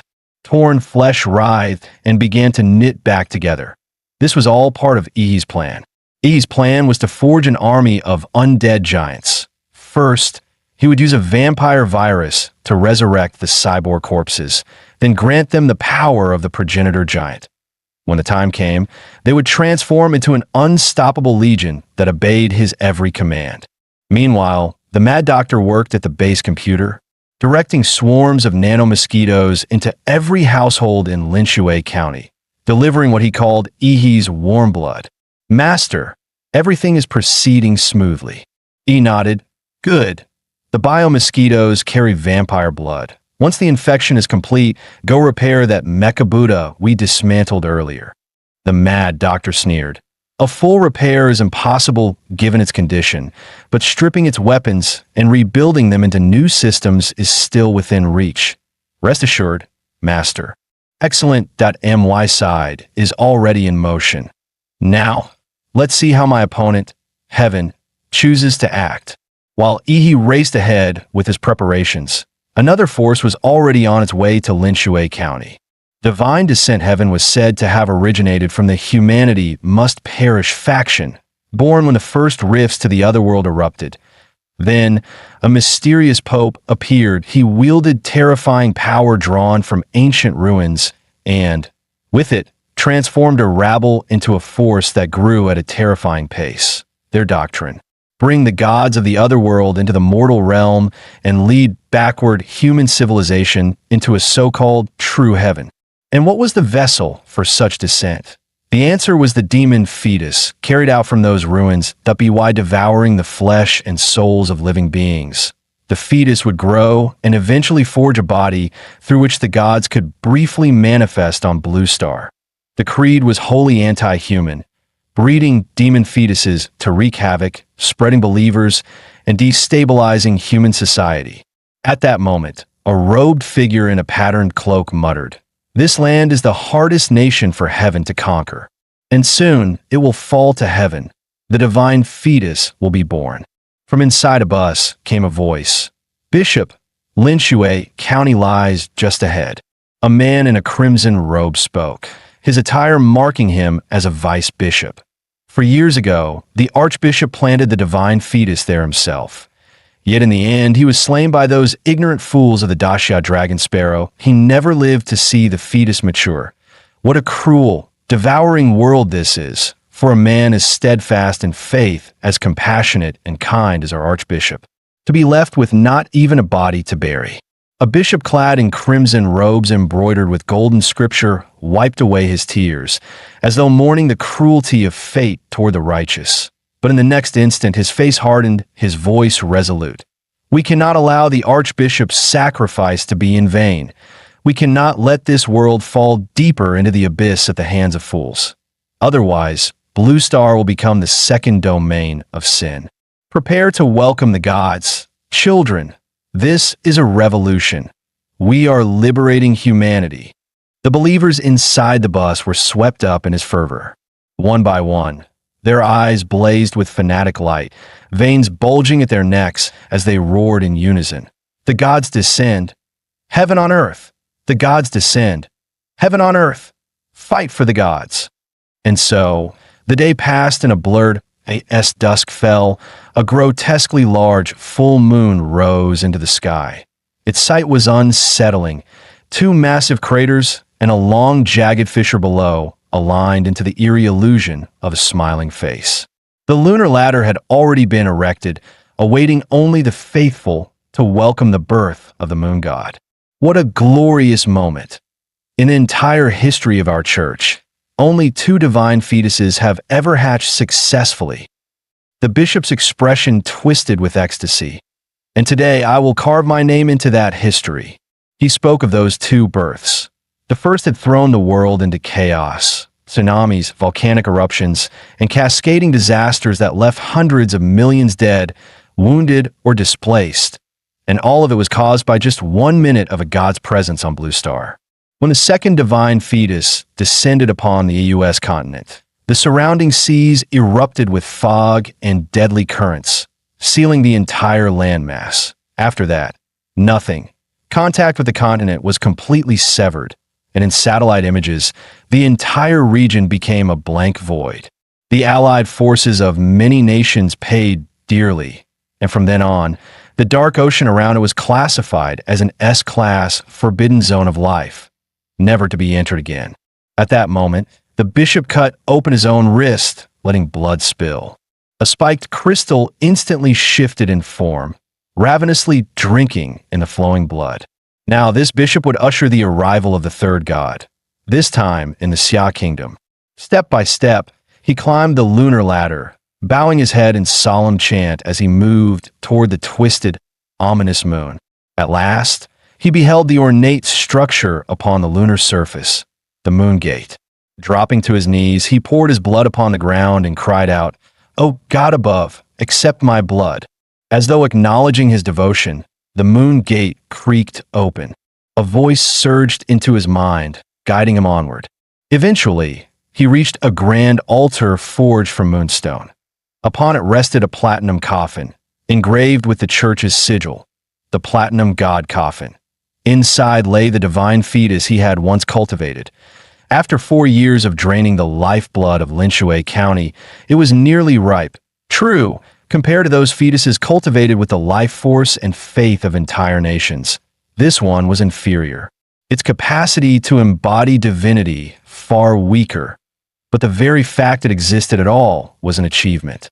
The bishop carefully lifted the coffin, surprised at how unnaturally light it was. Still, he bent low, feigning a heavy burden as he staggered forward, perhaps believing the act itself carried greater ritual weight. Beneath the lunar ladder, the congregation craned their necks, finally catching sight of the bishop carrying the coffin. His back was bent as though crushed by its weight, sweat streaming down his face. Yet he pressed forward, chanting devoutly with every step. The believers gazed on with boundless reverence, for to them, he was a father. The crowd parted, allowing the bishop to enter the center of the formation and set down the coffin. "Children, let us begin welcoming the god." He lifted his voice to the heavens. "O great moon, O nightmare god of the dreamscape, your most faithful servant calls once more. Grant me leave to summon your soul. Moon Nightmare Baros." And then, including the bishop himself, from every single resident of Linshui County, white spirit forms drifted out of their bodies. These phantoms carried the weight of human faith. The sight was not majestic, but grotesque to the extreme. Hundreds of thousands of spirits surged together into a white tide, streaming toward the coffin. At that instant, a beast's roar split the air like thunder, carrying a sovereign's dominance, as though heralding a signal. Almost half of the white tide suddenly turned blue, some entirely, some half blue, others speckled with cobalt blotches. The bishop reeled in shock. What is happening? The pure white spirits have turned blue. That roar, it polluted them. Impossible! How could the divine fetus's spirits be tainted by some unknown roar? Who is meddling in the shadows? The bishop's heart sank. Yet one truth was undeniable. Their faith in the moon nightmare had been defiled. The believers were worshiping another king. No, the ritual can't be undone. These corrupted blue spirits are trying to contaminate the divine fetus. The congregation of divine descent heaven stood frozen, their minds blank for an instant, a wave of humiliation crashing over them, as if their devotion had been violated. At that moment, Ihi's figure emerged silently behind the bishop. "Kept you waiting, bishop." The bishop spun around, horrified. "Who are you?" Blue lights surged in Ihi's eyes as he answered coldly. "Given the state of things, you still can't tell who I am?" As Ihi drew his blade, he slowly closed his eyes. In his mind, a new vision opened, colorless, yet woven with countless lines, sketching the outlines of bodies and their organs, that on the bishop's throat, one crimson line blazed brighter than all the rest. He had found it. The killing line. Azura, 3 blades, second strike, killing stance, slaughtering moon. The Chinyun blade erupted in a flood of blood-red light as overwhelming killing intent surged into it. In that moment, the Starfall blade became a river of blood, forged from the wailing souls of the dead, radiating sheer terror. Even the twisted moon above was split in half by that strike. Dong! A massive bell crashed down. The bishop fell in an instant, and with his dying breath, he cried out, "Great moon nightmare, Baros!" He scoffed inwardly, pathetic. Even with 3 life-saving artifacts on his body, the Crimson Bishop couldn't withstand a single strike. Then, out of nowhere, a voice rang out. An incredible blade. "Tell me, child, would you like to join the church?" He stiffened, snapping his head around. Another Crimson Bishop stood there. The man introduced himself calmly. "Allow me. I am Lin Shi, current highest authority of the church in Xia Kingdom." He chuckled lightly. "What you just killed was only my vice bishop. You understand, don't you? Ours is a dangerous profession. Having subordinates pose as superiors is only logical. Wouldn't you agree?" Yi's eyes narrowed. "Old schemer, a decoy." Huh? His gaze sharpened, and without hesitation, he chose to withdraw from the battlefield. But Lin Shi's mocking voice pursued him. "This is sacred ground for welcoming the gods. You can't just come and go as you please." Lin Shi thrust out his palm, and he felt his body suddenly sink. The moment he tried to take flight, an invisible force bound him tight, dragging him down. Telekinesis. To He, whose mental power was razor sharp, it was clear this was pure spiritual energy. If that was the case, then only spiritual energy could break it. Zawarudo, a golden-armored fiend, emerged from behind He, tearing apart the massive hand of psychic force. Lin Shi's pupils shrank, shock flashing across his face. "That figure behind you, don't tell me you've trained in divine arts as well." Perhaps because of his towering spiritual power and constant exposure to divine echoes, Lin Shi was actually able to see Zawarudo. He spat a curse. "Divine arts, my ass. The only reason I wanted to leave was to avoid fighting next to that damn coffin. Did you really think I was afraid of you?" With a feral grin, he launched his fist. In an instant, blue lightning burst forth, and pillar-thick bones sprouted from his arm. Muscle fibers locked together like steel girders, sparks racing along the growing frame.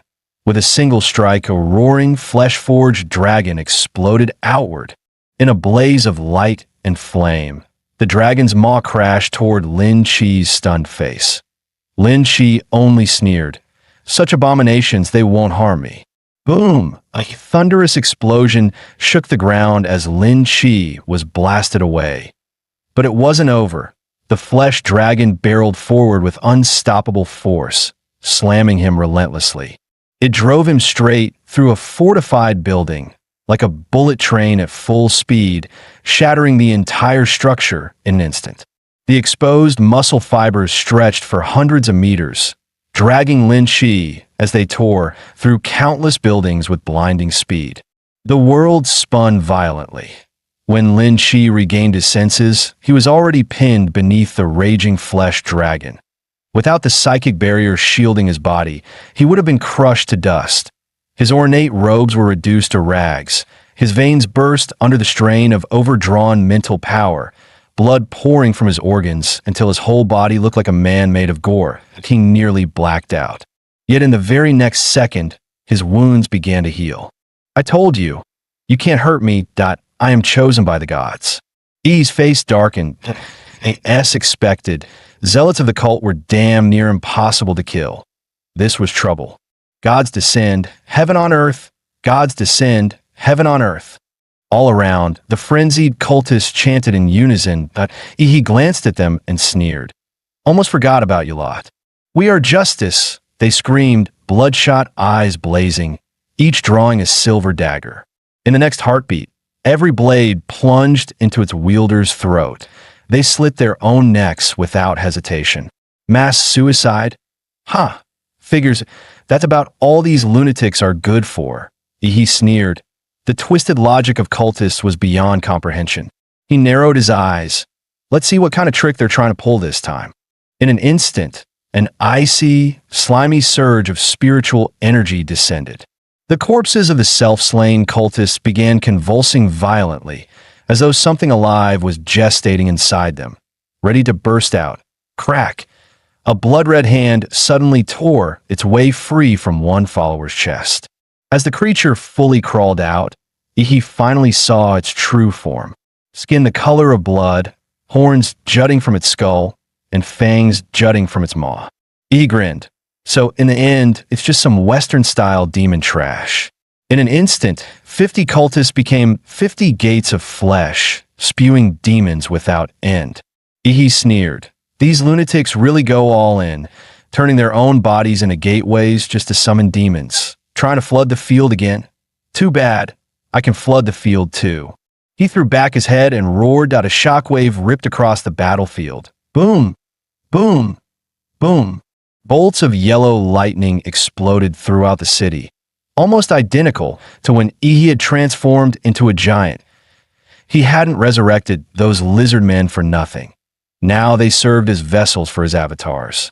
The demons shrieked in frenzy, their cries echoing across the ruins. The clash was immediate and violent, but the demons were no match for Ihi's avatars. They were crushed into dust within moments. The vice bishop stood dumbstruck, staring at the towering giant's birth from the bio-warriors. His mind reeled. The bishop had been slain in an instant. Now this army of giants appeared. Who the hell are these people? Wait, where's that boy leading them? Quick, use spirit vision to find him. His expression twisted in shock as he spotted he striding toward the divine coffin. Damn it, the god fetus is his target. The vice bishop bolted toward Ihi, shouting, "Stop! Stay back! Your opponent is us!" Scorching violet flames and a blast of freezing dragon breath flared up, boxing him in, each aura carrying terrifying weight. The vice bishop's brow furrowed. These foes were clearly prepared, from the sudden decapitation strike to their giants crushing the demon horde, and now this pincer on himself. Are they Dragon Sparrow operatives? Did they know of the church's plan all along? If so, this mission might already be doomed. Ihi reached the divine coffin. Even at arm's length, a chill surged out that felt cold enough to freeze his very soul.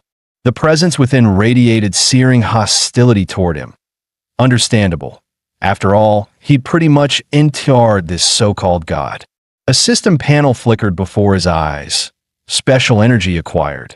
Divinity times 5. During the Heaven's Descent ritual, half of the faith energy the cult had hoarded for 4 years was corrupted by Ihi. That tainted faith was used by the god fetus to build a body for the moon nightmare in the mortal realm. Yet in the process, part of its divine power had been stolen by Ihi himself. So that's how it is, but truth be told, Ihi never considered the Heaven's Descent zealots worth his attention. They were weaklings, cannon fodder at best. His true enemy had always been the deity tied to the moon in dreams. Yet even stripped of divine power, even a malnourished premature wretch, this god should have awakened by now. Why are you still hiding in the coffin? Fine then, I'll pry the lid off myself. With a single thought, he blew the lid of the divine coffin open. The next moment, his pupils shrank. Empty. The coffin was completely empty. What the hell? Nothing inside.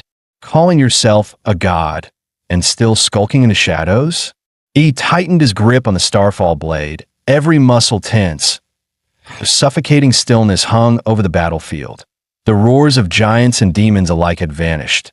The clash of Chuzhou, Lu Qingzhu, and the vice bishop had gone silent.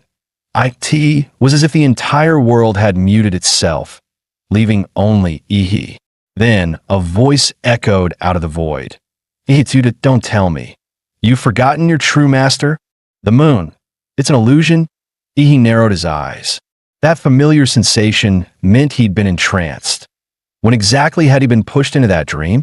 Lin Chi's voice slid into his ear, cold and amused. Guess when you fell asleep, will you? Outside, the vice bishop barely summoned a hulking demon, using it to pin Chu Zhou and Lu Qingzhu in place. Buying himself a precious moment to breathe, he wondered anxiously, how was Bishop Lin faring over there? The vice bishop turned his gaze back to Yi He by the coffin. With his potent psychic acuity, he sensed something was wrong. He was clearly under divine punishment for offending a god. Worse, he could no longer detect Lin Chi's spiritual presence. The thought chilled him. He dared not imagine the rest. In O choice, he had to reach the divine fetus. He drew a short blade set with a green gem, a wood attribute relic, the Xuanmu needle. Pierce an enemy with it and bloodthorns sprout within, growing outward until the victim is shredded to pulp. Let the gods punish this sinful soul, this tainted flesh. I will execute myself, the vice bishop intoned, his voice cutting and resolute. Chu Zhou and Lu Qingzhu, pinned by the hulking demon, watched Yi teetering on the brink, and their faces went white with rage. Chu Zhou shouted, "Damn, that man is heading straight for Yi." Lu Qingzhu steadied herself, replying, "Lu Qingzhu, go save Yi. I'll hold this one back." Chu Zhou unleashed the blood-burning forbidden technique, an instant surge of frost and nether flame. The demon that had them subdued suddenly lost its edge. Freezing such a behemoth took almost every ounce of Chu Zhou's martial energy. "Don't hesitate. Our lives aren't worth as much as Yi's," Chu Zhou barked. Lu Qingzhu stopped hesitating. Wings unfurling, she rocketed off to intercept the vice bishop. She murmured, "I know. Chu Zhou, please don't die." But the tide turned. Chu Zhou couldn't hold the beast forever. Boom! The unquenchable hellfire vaporized the ice. The 5-meter horned demon shattered its bonds and reared up. It glared down at Chu Zhou with eyes that spewed flame. Hellfire coalesced into a war axe in its grasp. The limb that swung, it was thicker than Chu Zhou's whole arm. Then it came down with brutal force. Chu Zhou's legs had already been badly burned earlier trying to reach the demon. There was no way to dodge that he braced to take it head on. He roared, "You think this will kill me? My revenge isn't finished yet." Several ice needles shot into the demon's pressure points. He declared, "A powerful bloodline from Huadu runs through my veins." Chu Zhou's bloodline transformation was breathtaking. Torrents of martial energy erupted from his depleted dantian, the dragon horns atop his head growing longer, glinting coldly. Torn flesh regenerated, layering over with shimmering ice scales. The once dim dragon eyes reignited, and Chu Zhou's aura surged. Higher, stronger, surpassing even his former peak. He unleashed both his blood-burned secret art and his bloodline breakthrough simultaneously. It burned his life twice as fast, but to send that demon back to hell, the price was worth it.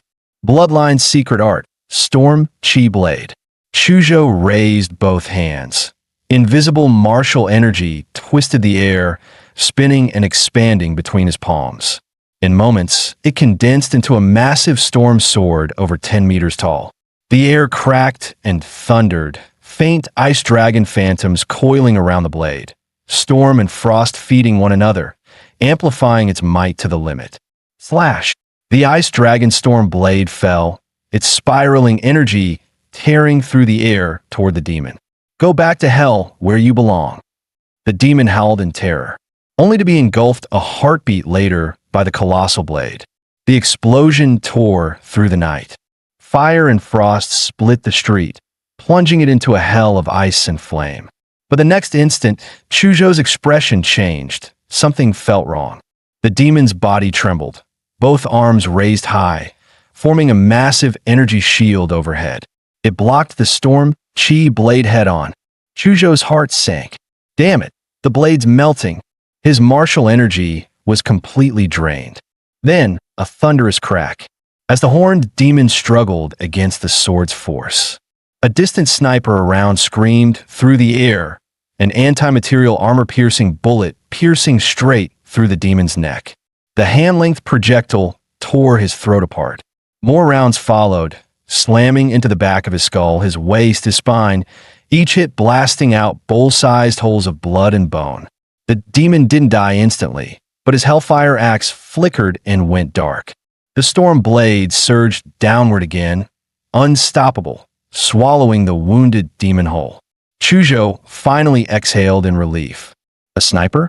Could that be Ihi's ally? Kilometers away, the mad doctor peered through his scope, exhaling too. Good thing the master left me those armor-piercing rounds infused with his martial energy, he muttered. I thought that boy, Chujo, was the weakest in the team. Never imagined he had such a trump card. Judging by that aura, he's on the verge of breaking through to martial disciple. That girl, Lu Qingzhu, she's impressive too. No wonder the master keeps her close. They're all monsters. All right, Sinadrone, help the kid recover his stamina. Once he's back up, that demon's as good as dead. The vice bishop, meanwhile, was reeling. The girl before him fought like a devil. Her violet flames roared endlessly, showing no sign of depletion. Though he outclassed her by an entire martial realm, he found himself dodging frantically, unable to risk trading blows. They're not from Daxia's Dragonfinch division, he thought grimly. If Dragonfinch had learned of Lingshui County, we'd never have made it this far. 3 kids, each stronger than the last. Could they all be Huada University students? His pupils narrowed. Hua, the cradle of monsters. They must die. Daxia cannot birth a 4th or 5th national grandmaster, or another Fu Hongsheng. The vice bishop's resolve hardened. For the church, I'll destroy these future threats. Suddenly, 6 massive coffins plummeted from the sky, shattering the concrete ground on impact. The lids creaked open, revealing 6 corpses radiating martial master-level energy. Lu Qingzhu froze. 3 of them, missing members of the sophomore search team. Another, the arrogant Baiyang. The last 2, though unfamiliar, she recognized by traits, Bluebird and Golden Serpent. The vice bishop blinked, then burst into manic laughter as he sensed divine energy from the bodies. Ha ha ha! God truly favors me. Watching through a remote feed, the mad doctor's face drained of color. This is bad. The girl the master ordered him to protect was about to be surrounded by 6 undead martial masters. He hadn't sent the giant army earlier because they were too weak and too dumb. Charging in would have ruined her fight. But now, he had no choice. If the mission failed, he'd die anyway. Boom, boom, boom. Dozens of giants thundered onto the scene, encircling the battlefield. Lu Qingzhu quickly assessed the chaos, saving Ihi came first. Using the distraction, she spread her wings and shot toward Ihi's location, intent on pulling him out. Stop her! Don't let her near the divine fetus, the vice bishop roared. The 6 undead received the order and moved instantly. Yet Lu Qingzhu dodged every strike with effortless grace. Even with the giant support, they were far too weak. Though once bioengineered cyborgs, the 30-meter-tall giants were torn apart like paper. The 6 undead ripped them limb from limb, flinging their corpses through the in a world of high martial arts. The so-called giant lineage was still pathetically low tier. Lu Qingzhu closed the distance fast. Ihi, wait for me, she cried. Crack! A short blade stabbed into her chest. Agony exploded. Blood-red thorns spread from the wound, splitting flesh and anchoring into bone. Cold sweat drenched her forehead. She gritted her teeth and kept flying. Almost there, just a little farther. Victory was right ahead. Damn it, the vice bishop gasped. At last, Lu Qingzhu reached Ihi, threw her arms around him, and smiled. Got you. She had no time for words. Holding Ihi tight with her uninjured arm, she flared her wings and shot skyward. The arm wrapped in blood thorns ignited with violet flame, burning itself clean. Once the cursed thorns were gone, she could hold Ihi with both arms, shielding him from the coming pursuit.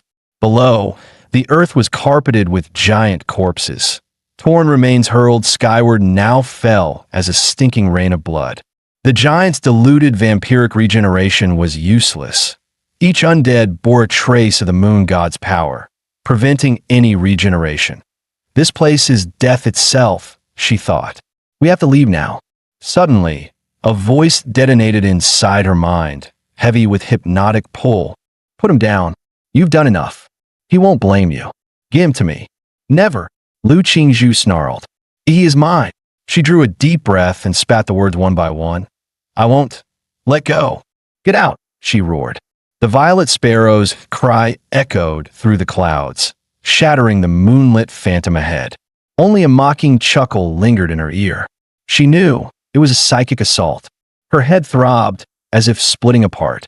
That voice, it's drilling into my skull. Still she clung on. I won't let he get hurt. Exhaustion consumed her. Like an angel with broken wings, she clutched Ihi tightly as they fell. The six undead tilted their heads skyward, necks stretching, throats gulping greedily.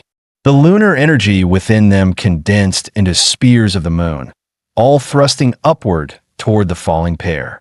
Lu Qingzhu shut her eyes, hugging Ihi even tighter as they plunged. At the last instant, Zawarudo. But the pain never came.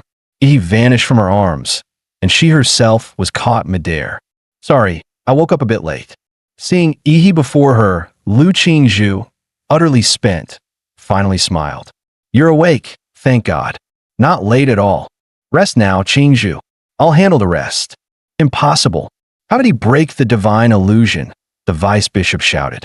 Even so, he refused to believe he could handle 6 moon apostles at once. Altogether, he can't stop 7 martial masters. He laid Qingzhu safely aside. Zawarudo, release. The vice bishop managed only one word, kill. Before his eyes went wide, a shadow blotted out the sky. A colossal foot came crashing down. They had no chance to resist. Like chicks in a predator's grip, their throats were seized and they were slammed into the ground, skulls bursting open. He looked down coldly. What are you barking at, dog? Elsewhere, Lin Chi no longer knew how many times he had died. No, stop. No more. It's my illusion. I made it. Headshots, rending, burning, dismemberment. Every death came with real, searing pain. Even his will, hardened beyond normal men, finally cracked under Ihi's endless slaughter. His spirit was on the brink of collapse. How did he break free of the dream? Or is the dream simply useless against him? He was like a demon god, one even deities could not punish. At last, Lin Chi couldn't hold out any longer. Forgive me, moon god. I'll shut the dream down myself and kick him out. Then the moon god commanded within his mind, lie in the divine coffin. I can only use your inferior body to complete my vessel. Meanwhile, he launched into a frenzy of slaughter against the undead. Even empowered, they were still only corpses. The cultists here had been wiped out, and then he realized he'd misspoken. No, there's still one. He lifted his hand and looked to the moon. A figure in silver-white robes stood in the void, a bizarre full moon at his back. Moonlight poured over him, draping him in a hazy silver sheen, like a king's mantle. Lin Chi? No. Shoulder-length, silver hair. The face resembled Lin Chi's in outline, but the features were sharper and austere. Those icy eyes fixed on Ihi, filled with clear admiration and approval. Ihi grinned. Moon god, or moon fiend, bar something. Finally showing yourself. Steps of nothingness seemed to form beneath Baros the moon fiend as he walked the air toward Ihi. The moon behind him cast a dedicated lunar spotlight that followed his every step. The next instant, Ihi started. The city around him was gone, replaced by boundless void. From the gray-white soil underfoot and the pockmarked craters all around, this looked like the moon. But it couldn't be real. There was no cosmic cold, no lack of oxygen. It should be like Gong Ku's slaughter intent. Unlike illusions that touch the mind and soul, an intent realm overlays reality itself. Damage taken within it is real, which meant that within this realm, his panel's invincible body did not apply. As he finished assessing, Baros stepped down from the void, stopping 20 meters away. Of course, for them, 20 meters meant nothing. Ihi, Baros said in flawless Xiago, I admire you. In a sense, you're the finest human I've ever seen. especially since you stole a portion of my divinity. Our compatibility should exceed 96%. You are the perfect other half to complete my earthly vessel. Ihi, still towering in his giant form, looked down at the moon god, curious what else he would say. His poaching plan was complete. Now he only needed to stall. Facing Ihi's silence, Barros continued. Ihi, after completing myself with you, I'm willing to let your consciousness remain. You will step from mortal into the realm of gods. You have no idea how vast this world is. Blue Star, the Sin domain. You've seen only the tip of the iceberg. Your talent is your ticket upward. Gulme, ascend the moon and reign above the heights with me. A god's invitation and promise. Perhaps fewer than 10 humans on all Blue Star could refuse it. But I refuse, Ihi said from within the giant. I thought you gods would have some real class. In the end, you're just higher order intelligences. Crippled and unable to threaten me, you grab some piece of trash to patch yourself, then come to threaten and bribe. Same tricks as humans. I really overestimated you. Barros's cold face didn't change. I forgive your rudeness, human. Once my vessel is complete, even if I use flesh with a mere 20% compatibility for a crude completion, you still won't be able to oppose me. I asked your opinion only out of appreciation and for ceremony. But your opinion doesn't matter. The outcome won't change. He extended his pale hand and made a grasping motion. The giant before him was seized by an invisible hand and crushed like a chick. Under the terrifying pressure, flesh and bone were ground together into a single mangled mass. Ihi's expression shifted. With a wrenching motion, he tore open the supergiant anthropoid body. But the next moment, he found his limbs frozen. Barros's hand drew closer and closer to his forehead, treating him like food ready to be enjoyed. Then, for the first time, a flicker of surprise crossed Barros's eyes. Why, can't I sense his consciousness? Disbelieving, he tapped Ihi's forehead twice more. Ihi grinned. Dumbass, figure it out? You can't touch my soul. Maybe I can't beat you in flesh. But in the spiritual plane, I've got a panel backing me.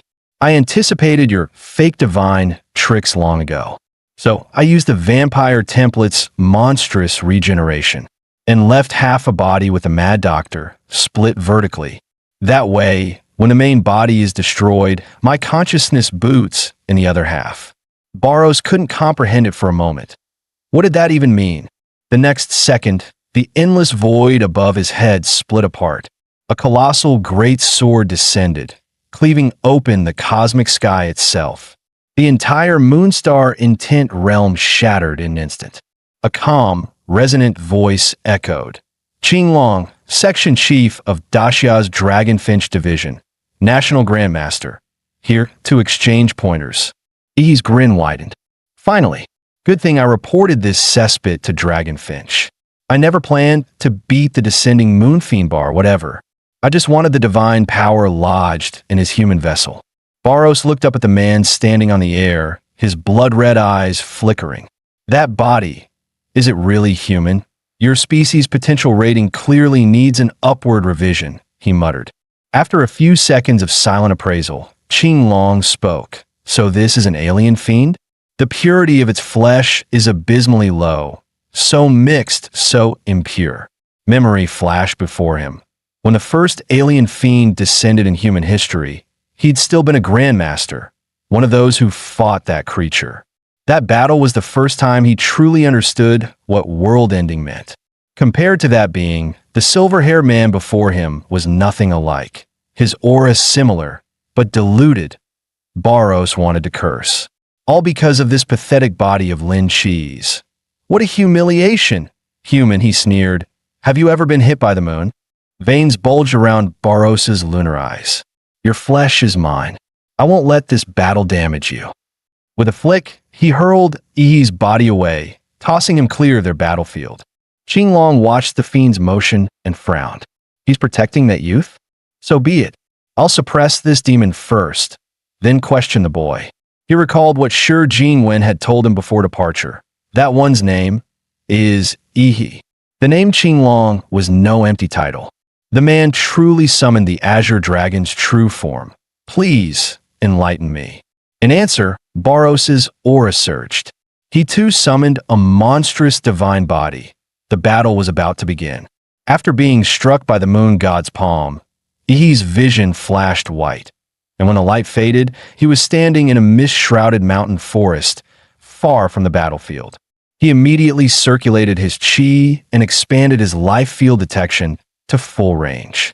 Yet even scanning dozens of kilometers around, he couldn't sense Lin Shui County's presence anywhere. That could only mean one thing. He had been displaced an enormous distance by moonlight itself. It also proved Barros had realized that his battle with Qinglong would annihilate Lin Shui County and everything around it. Thankfully, he had already ordered Dr. Mad to evacuate the two wounded, Chu Zhou and Lu Qingzhu. Otherwise, they would have been vaporized by now. Didn't expect that bastard Barros to have spatial blink capability. He muttered, "If he uses that to track me down, things will get nasty."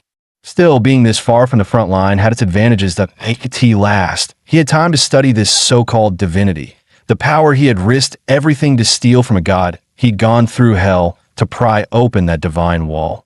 No way he was going to waste it now. Pulling up the system panel, he began reading the entry labeled Divinity. Slowly, he understood. Divinity could arise in two ways: through endless refinement in a single field, until transcendence is achieved, or by birthright, as with high-dimensional races whose very nature grants them irreplaceable supremacy within a chosen domain. Or it could be innate divinity, a high-dimensional race whose very nature grants it absolute, irreplaceable authority within a specific domain. Both paths stem from the same source. Divinity that no wonder Barros went berserk after he stole it. The power was far beyond expectation that in essence, divinity elevates a template's qualification ceiling, reshaping its fundamental potential. As for the Dio template, he had never truly developed it, merely relying on the subconscious instincts of its vampire race. The JoJo template already had its own mutation path. No need to disrupt that progression. The giant template, meanwhile, was useless for ascension. Its affinity with divinity was non-existent, and it functioned purely as a booster for the JoJo template, with no independent value. But the Dio template, with its time manipulation, had limitless potential. It was his most vital trump card apart from his main combat template. Upgrade: Vampire Dio. When Dio possessed only vampire abilities, his template had been rated D+. After unlocking the world, it skyrocketed to B+. Yet even that rare time control ability wasn't enough to push it into the A tier. Now, after absorbing all 5 units of divinity, lines of glowing text scrolled across the system panel. Template evolution detected. B+ template. Vampire Dio. The world domain enhancement. Moon and illusion. Bloodline ascension. Vampire moon demon lineage. A rank template. Moon demon Dio. The world bloodline power. Feast of the Crimson Moon under night conditions. Physique, regeneration, and weapon efficiency plus 100%. Under moonlight, plus 150% during full moon. Awaken moon eyes. Unfold domain twin moon world. Blood dominion. Blood carries hallucinogenic and invasive traits. The weak are enslaved. The strong are mentally eroded, trapped within illusions. The more of his blood inside the target, the deeper the illusion. Enhanced under moonlight. Blood manipulation. Accelerate blood flow to temporarily enhance strength and speed, or fire compressed blood bolts. Can reduce blood temperature to sub-zero, freezing any target on contact. Stand, the world, base strength / speed times 3, moonlight times 5, full moon times 8. Special ability time. Stop, reduced cooldown under moonlight. Double duration under full moon. He stared at his newly evolved template, breath quickening, strong, insanely strong. Most of its upgraded powers required moonlight or nighttime conditions. But once those triggers were met, the boost stacked into something monstrous. A literal exponential spike in combat capability. IT wasn't just a power-up. It was a top-tier hybrid template built for both support and burst. He chuckled softly. Guess the rougher the storm, the pricier the catch. This Lin Shui County anomaly mission. Totally worth it, Still, he hadn't forgotten his comrades who'd fought to the brink for him. By mission standards, its difficulty easily reached level 4, and the danger rating hit level 5 territory. Under Huada's assessment system, that meant one thing: maximum tier rewards. Gathering himself, Ihi rose from the forest floor in one smooth motion, leaping onto a treetop and balancing easily above the endless sea of leaves. Cold silver moonlight poured over him. The night wind brushed past, and every cell in his body felt alive, exhilarated. Power welled up from deep within his bloodline. The Dio template's moonlight amplification was kicking in. He threw a flurry of punches. The air cracked in rapid succession. Pa! Pa! Pa! Each blow distorted the atmosphere, visible shock waves rippling outward. After stretching and adjusting to his enhanced physique, Ihi's smile returned. Then, like a massive night bat, he spread his arms and shot through the forest canopy, moving faster than lightning. His comms unit had long been destroyed during battle. He needed to locate the nearest human city and re-establish contact with Huada. By the next morning, an ultrasonic strike aircraft cut across the clouds, carrying 3 key personnel back to Huada. Inside the cabin, he was the only one still conscious. Chu Zhou and Lu Qingzhu lay inside the medical pods, their bodies immersed in emergency treatment fluids. As the aircraft hatch hissed open, the ramp extended to the ground. He stepped out, greeted by a man in a neatly pressed Zhongshan suit, calm, refined, and composed. "Hello, Yi," the man said with a warm smile. "I'm Shi Jingwen, the Chancellor of Huada University. Principal Shi, an honor to finally meet you. Serta, you're a legend among Huada students." He reached out to shake his hand, looking both respectful and slightly shy, the hint of genuine admiration in his eyes. Shi Jingwen chuckled softly. "Ha! No need to be so formal. That I'm not one for ceremony. Just relax." "All right then," Ihi replied, stretching his arms to loosen up his tired muscles. "So, Principal Shi, I'm guessing you came to ask about what happened in Linshui County." "Not exactly," Shi said, his tone firm yet kind. "I came to tell you that your team has officially completed the Linshui anomaly mission. You don't have to worry about anything that comes after." Ihi frowned slightly. "That's it." The thought crossed his mind. A cult, a lunar god descent ritual, mass sacrifices, and that's the end of it. No debrief, no investigation, no containment. Seeing through his unease, Shi Jingwen smiled gently. "Relax, Ihi. Trust Huada. The aftermath of the Linshui anomaly will be handled by higher authorities. And don't worry, I understand what you're concerned about. We respect the personal secrets of geniuses." He paused, his voice taking on a more formal weight.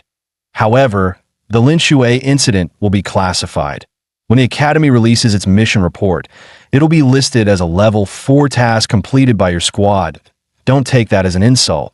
It's simply that level 5 missions are usually led by professors. Announcing that a group of freshmen completed one on their own would cause quite the stir. Rest assured, though, your rewards will be issued at level 5 standards." The treatment he was getting felt unreal. Like a dream, he glanced at Chancellor Shi Jingwen, whose gentle smile carried the warmth of spring breeze. Yet somehow, the man's presence felt heavier than Baros's divine pressure. "Does this old fox already know I've been cheating the system?" He forced a smile, silently wiping the sweat from his palms. A day later, Dr. Mad finally sent over the post-battle footage from Linshui County. He opened the file on his phone, and his throat went dried. If memory served, Linshui had been mountainous terrain, but now it was a crater. The entire county had collapsed into a massive basin, kilometers across, as if a meteor had slammed into the earth. One battle had not only erased a city, it had permanently altered the landscape. He exhaled slowly. This world of martial transcendence is too damn dangerous. Even with his current power, he still didn't feel safe. Every time he thought about Barros, that godlike being, a dull ache throbbed behind his eyes. The problem was the lunar gaze, the mark of Barros, was still lingering on his soul. Yesterday, he'd already informed Chancellor Shi about it. Shi Jingwen had simply reassured him. Don't worry, Qinglong will take care of it. He has ways to seal the lunar gaze. And so, he waited quietly in the university's guest reception hall. Click! The mahogany door opened with a deep, heavy sound. He looked up and saw the man he'd been waiting for. Qinglong, the second-ranked martial artist in the entire Daxia Federation. One of the few who stood at the very top of Blue Star's power hierarchy. But something about him seemed off. He wore a thick black fur cloak over multiple layers of clothing. His complexion pale, his aura faintly unstable. It was as if he had just returned from an icebound battlefield, carrying the chill of another world with him. Qinglong explained calmly, "Don't make a fuss, it's true that I was chilled by that cunning moon demon, Hanyue, but I won that fight." After only 100 moves, his weak body began to collapse. "If he didn't have so many escape tricks, I would have killed him already. You wouldn't have to wait here for me to seal that watching mark for you." He almost lost composure. He didn't expect Qinglong to actually explain himself, that it was a bit different from the mysterious and stoic image he imagined, yet oddly endearing. "Let's begin. I'll seal that gaze for you." Qinglong removed his fur coat and other warm clothes, revealing a body built like a superhero, broad and powerful, though wrapped with countless bandages. "Principal Sure can read the stars and fate that he once told me about your uniqueness, so I can reveal a bit of top-secret truth to you. Have you ever thought that monsters might once have been intelligent beings, just like humans?" He widened his eyes in shock. Qinglong spoke quickly, his eyes distant with memory. When he was still a Xuanwu warrior, he followed his master and 5 senior brothers into a newly unearthed ruin inside an A-class secret realm. In the end, only Qinglong came out alive. He was cursed by something inside that ruin. His body would slowly transform into a beast, and his mind would fade away. Even the world's top doctors could do nothing. So Qinglong chose exile, that he refused to become a mindless monster in his homeland, hurting or being killed by his own people. He went alone to an S-class secret realm in the Great Eastern Ocean, intending to die there. But a massive tsunami threw him onto an island untouched by humans. What happened afterward was classified, something he couldn't tell It involved the future national destiny of Xia country. All he could say was that someone on that island saved him and prevented him from turning into a monster. As Qinglong spoke, he tore open the bandages on his body. Underneath, his skin was covered with dark, eerie runes. He glanced at them by accident and felt a stabbing pain in his eyes, like needles piercing straight in. Drops of blood dripped through his trembling fingers as he covered his face. Within 2 breaths, his eyes had healed completely, yet he dared not look again. The brief glimpse felt like his soul was being dragged into an endless abyss. Seeing this, Qinglong nodded.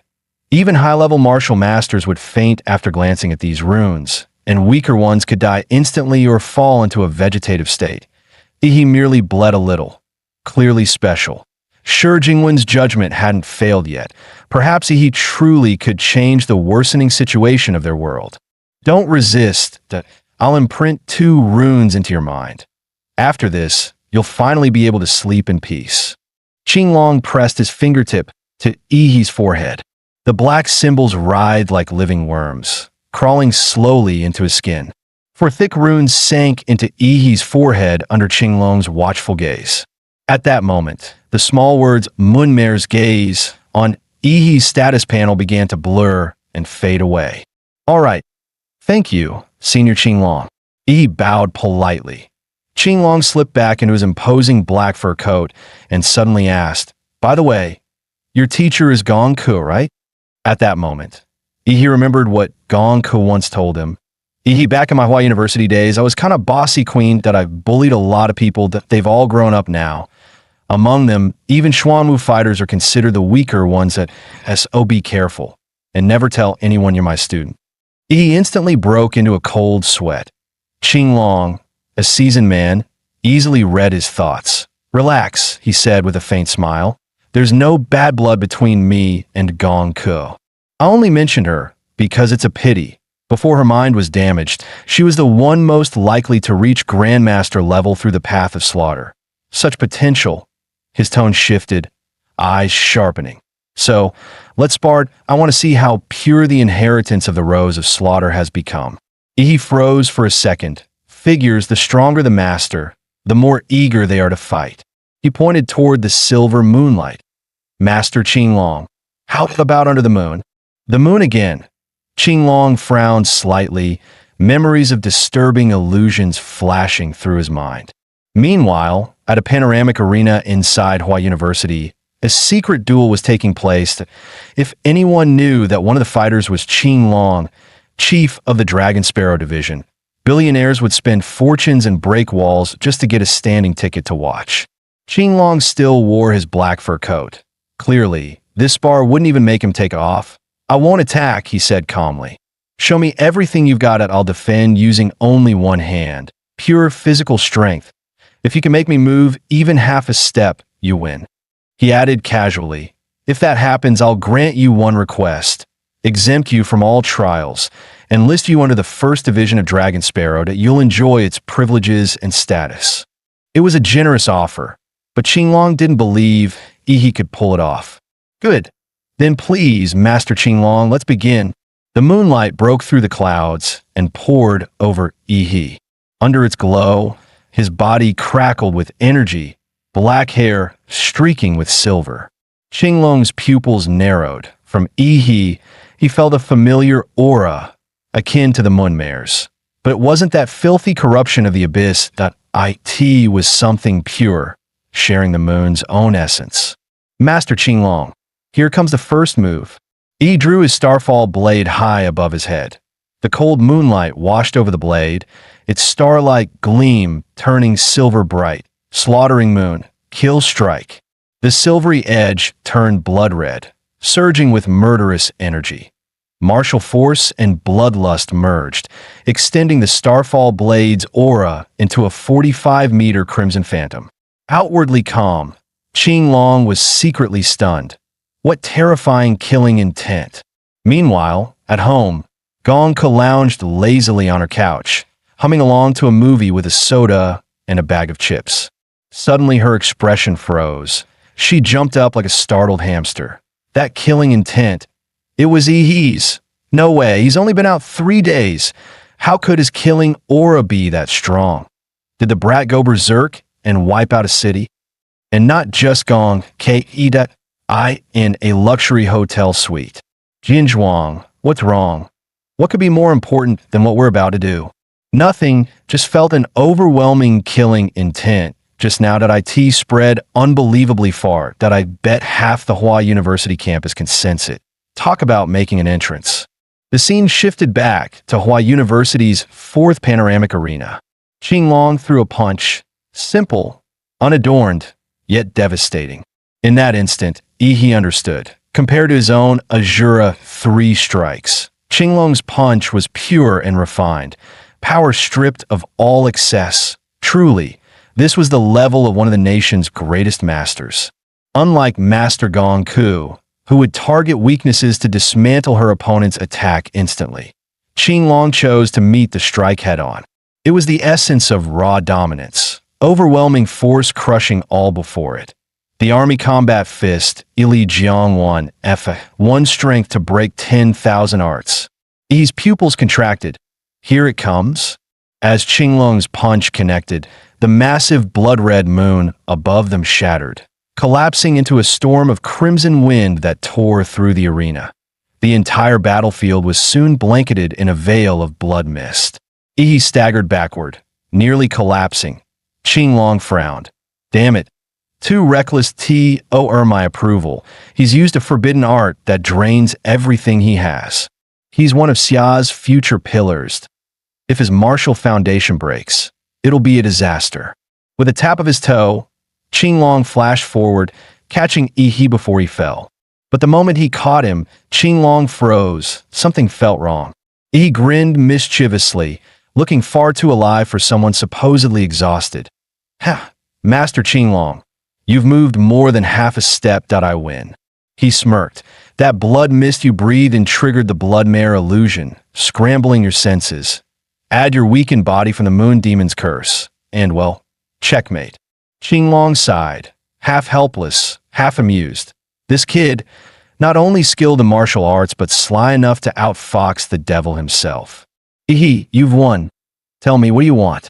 Qinglong's calm voice carried a weight few on the planet could match. His promises were priceless. Calling them worth a fortune would be an insult to their true value. He thought for a moment, then decided to keep it for later. The stronger he became, the greater this promise would mean. Master Qinglong, I'd like to hold on to this favor for now. Qinglong nodded, impressed. Wise choice, that I like your foresight. Qinglong continued. Your killing aura and technique aren't bad. Gong could taught you well enough, but he smirked slightly. It's still lacking. Killing intent alone isn't enough. Without a powerful body, it all just floats on the surface. You mean I should train my physique? He asked, grinning. He was amused. He hadn't even shown his Godzilla form, yet that if Qinglong saw his 71% synchronization rate with that monstrous body, he'd never tell him to work on his muscles again. Yes, but more importantly, you need the right guidance, a solid foundation. The wrong path can cripple your future. Sometimes having someone with immense physical power as your guide makes all the difference. Qinglong thought his hint was obvious enough. Yi's eyes lit up. I get it. Master Qinglong, I'll go to the Physical Cultivation Academy tomorrow and ask the dean to coach me personally. Qinglong nearly choked. You get it? You get nothing. I was telling you to take me as your teacher. He sighed inwardly. When did I, Qinglong, ever offer to take a disciple? He looked smart a moment ago. Did his IQ just drop? Still, he couldn't entirely blame the boy. With his rank and reputation, few would even dream of asking him to be their master. Finally, Qinglong sighed, reaching in his coat and pulling out a small badge. Inside this emblem is a supreme body-refining art that I took it from a Western powerhouse I once defeated. It's said to be a national treasure, level martial technique that I'm giving it to you today. Train hardpoint one day, you'll master it. Kid. This technique is no joke, Qinglong thought to himself with a faint smirk. The truth was simple. The martial resonance space it came from was Western in origin and refused to recognize a Xiao warrior like him. He'd only managed to obtain it by force, conquering that realm after reaching the Grandmaster stage. Now that he was passing it to Yi, Qinglong knew the boy would struggle terribly to cultivate it. Eventually, he would have to come to him for help. That way, he'd become the boy's teacher in all but name, and could make it official later when the time was right.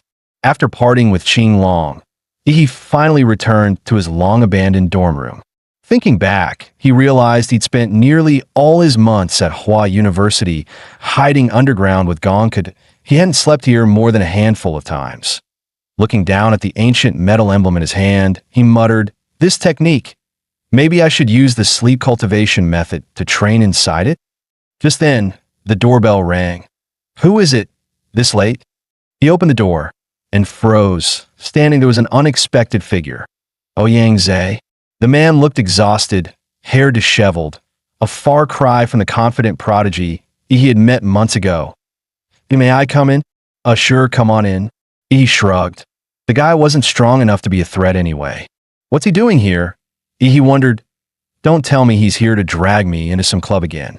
But before he could ask, Ouyang Zhe suddenly dropped to his knees with a sharp thud, as if he'd made a desperate decision. "Brother," Ouyang Zhe blurted the moment the door closed. "It was crowded outside, but now it's just us. Please, I'm begging you, become the president of the Dragon Blood Society." He froze in disbelief. What the hell, he's actually kneeling. Looking down at Ouyang Zhe clinging to his leg, he didn't know whether to laugh or sigh. "Ouyang Zhe, what the hell happened to you? Half a year ago you were full of ambition, swaggering around Hua University, talking about splitting the student power base in half. Now look at you that you've turned into a complete wreck." He rubbed his temples. "Also, how the hell did you even know I was back?" Ouyang Zhe pouted. "One of our Dragon Blood members saw you return to the dorm." Yi's eyes turned cold. "You mean from one of those hidden cameras you installed?" He grabbed Ouyang Zhe by the collar. "All right, let's train a bit." Wait, e.g., let me explain. We didn't put any inside your room. Just the hallway. It was an emergency." 20 minutes later, After personally experiencing what it felt like to be used as a human basketball, Ouyang Zhe lay swollen and half dead on the floor. A final talk. Why I need you as president? Our organization's in trouble. Hold it, he interrupted, frowning. You look like a dumpling and sound like a clogged pipe. I can't even understand you. Shut up for a second. Guess I hit too hard. Here, take a blood-dissolving pill, then talk. Thanks to a warrior's strong metabolism, the pill's effect spread fast. The swelling faded within moments. E.g., Ouyang Zhe said breathlessly, our society can't keep running anymore. Please, you've got to come back and lead us. At Hua University, students could freely form their own clubs and organizations, but unless they achieved something exceptional, the school refused to fund them at all. When the Dragon Blood Society was first founded, the senior preparatory students were still away at the imperial capital's summer training camp. For a time, the new organization soared. Its reputation spread fast, drawing sponsorships from multiple martial corps across the country. Ouyang Zhe truly had talent. Under his leadership, the society built commercial partnerships that provided discounted goods, weapons, and equipment to members, which quickly attracted more students and created a thriving cycle of growth. But the good days didn't last. Once the students from the Eastern Summer Training Camp returned, things took a sharp turn. As the Dragon Blood Society expanded, it drew the ire of the Hua City Student Council, an organization dominated by local elites. The result was disastrous. Led by Xiang Jinzhuang, the Student Council crushed the Dragon Blood Society step by step. Its commercial value plummeted, investors pulled out, business channels were cut off. Ordinary members started to waver. Some jumped ship, and outsiders avoided the sinking ship altogether. Soon, the Dragon Blood Society was on the brink of collapse. He listened quietly, then raised a brow. So, you lost to that guy, Xiang Jinzhuang, huh? He could tell Ouyang Zhe had changed. The arrogance was gone, replaced by restraint, but not defeat. His ambition had only grown stronger. He refused to let his creation fall apart. Sure, he could ask upperclassmen for help, but that would break an unspoken rule at Hua University. Conflicts between classmates must be settled within the same year. If he sought help from seniors, Xiang Jinzhuang would just retaliate by calling in higher-year elites from the capital, and the Dragon Blood Society would be finished. That left only one choice. Ouyang Zhe didn't know how much Ihi's strength had grown since their last encounter, but one thing he was sure of. He was the man who once defeated Qianlong, standing above all other freshmen. Yet after personally facing Xiang Jinzhuang, Ouyang Zhe's confidence wavered. Xiang's overwhelming power left him uncertain. Could Ihi really still turn the tide? Ihi kept a low profile. No one outside really knew how strong he'd become. After that beating, Ouyang Zhe didn't resent him. If anything, he was happier. The harder the hit, the more thrilled he felt. While Ouyang Zhe paced anxiously, he thought for a moment before speaking. Ouyang Zhe's eyes went wide with excitement. He grabbed Ihi's hand. You agreed. On behalf of the entire Dragon Blood Society. He was cut off mid-sentence by Ihi. Ihi said, don't call on me being president. Think of me as the protector you're recruiting for the society. Cut the crap. What exactly do you want me to do? The Great Xia Recovery Plan. Ouyang Zhe blurted, outlining the plan since it wasn't exactly secret. He told him to skip to the point. The plan aimed to mobilize warriors nationwide to reclaim 12 cities and their outskirts, areas now overrun by beasts. Universities across the country would join. Senior students from Imperial University would be on the front lines. Freshmen wouldn't be sent to the most dangerous zones, but they'd handle the surrounding regions. This year's final exams and selection for grade head would take place as part of the recovery campaign. So, Brother Ouyang Zhe pleaded, during this recovery, the Dragon Blood Society will follow your orders that you've got to score the highest. He narrowed his eyes. All of that's fine, but before we talk plans, there's one more thing you need to handle. Ouyang Zhe's face instantly broke into cold sweat. Oh, one more thing? Tear down the cameras, he said flatly, his gaze sharp as steel. Ouyang Zhe nodded frantically and hurried off to remove every hidden lens. When he was gone, He leaned back in his chair, smiling faintly. Oh Yang, you've actually done me a huge favor. According to the system, completing achievements granted him a template draw. The higher the achievement, the greater the chance of pulling a high-tier template. A twisted grin crept across Ihi's face. Yang might be a mess, but he had real talent in management. If Ihi could help him rebuild the Dragon Blood Society, make it stronger than ever, the organization's achievement reward template could easily surpass the ones he earned during the Anqing exams and the Zodiac City missions. Martial arts and templates, he would master both. The next day, inside the Dragon Blood Society's executive meeting room, 12 core members were present, including several familiar faces he had once educated back in Zodiac City. The guy with the middle-part haircut, Xian Chun, had his legs propped up on the table, cigarette dangling from his lips. Yin Zhengxiong, where's Yang? What's taking him so damn long? Yin Zhengxiong shot him a glance, a flicker of killing intent flashing deep in his eyes before quickly disappearing. Back when the Dragon Blood Society was thriving, this punk used to call Yang president with respect and even treated Yin politely. Now he not only called it by name, but oozed provocation with every move. Clearly, he wasn't here today with good intentions. The vice president wanted to pick up the real president of the Dragon Blood Society. Yin said coolly, he'll be here soon. The real president. The moment those words left Yin Zhengxiong's mouth, everyone understood. Yang had always called himself the vice president, never hiding it, even in public. The true leadership position had always been left for one person. Xian Chun and Lan Siyu's faces paled instantly. That name stirred memories they'd rather forget. The monster. Once hailed as prodigies, they'd been tossed around like rag dolls by Ihi. The shame of that defeat still haunted them, mixed with a deep, lingering fear. But they couldn't afford to hesitate now. Their plan was simple. Settle things before Ihi arrived, then get out fast. If he showed up, they'd be lucky to leave the room in one piece. Yin Zhengxiong, Xian Chun sneered, don't tell me you're still pinning your hopes on Ihi. You've seen Brother Jinzhuang's strength, and no one in our year can match him to be E-smart. Yang's finished. Take your winnings and walk away. That's what a clever man would do. He stood up, voice sharp. Putting your faith in an outsider is meaningless. Birds choose better trees. Men choose stronger masters. The Dragon Blood Society was doomed from the start. Fighting the tide will only get you crushed. Lan Siyu chimed in coolly. He's right, there's no saving this club. The smart choice is to switch sides. Yin Zhengxiong's eyes burned as he glared at them. You two, what are you planning? It was clear now. They weren't here to talk. They were here to betray. Xian Chun smirked, leaning back casually. You all know the Zhou family from the imperial capital, right? The true martial aristocrats of Great Xia. Brother Zhou Kai, one of the Zhou family's direct heirs, has already offered us a place under his banner. Following him beats rotting here in this dying club. Better to serve power than wait to be destroyed by Jinzhuang. A few people immediately chimed in. Yeah, you really think that guy, Ihi, who's been missing for half a year and too scared to even respond to Hua City's challenges, is going to show up now?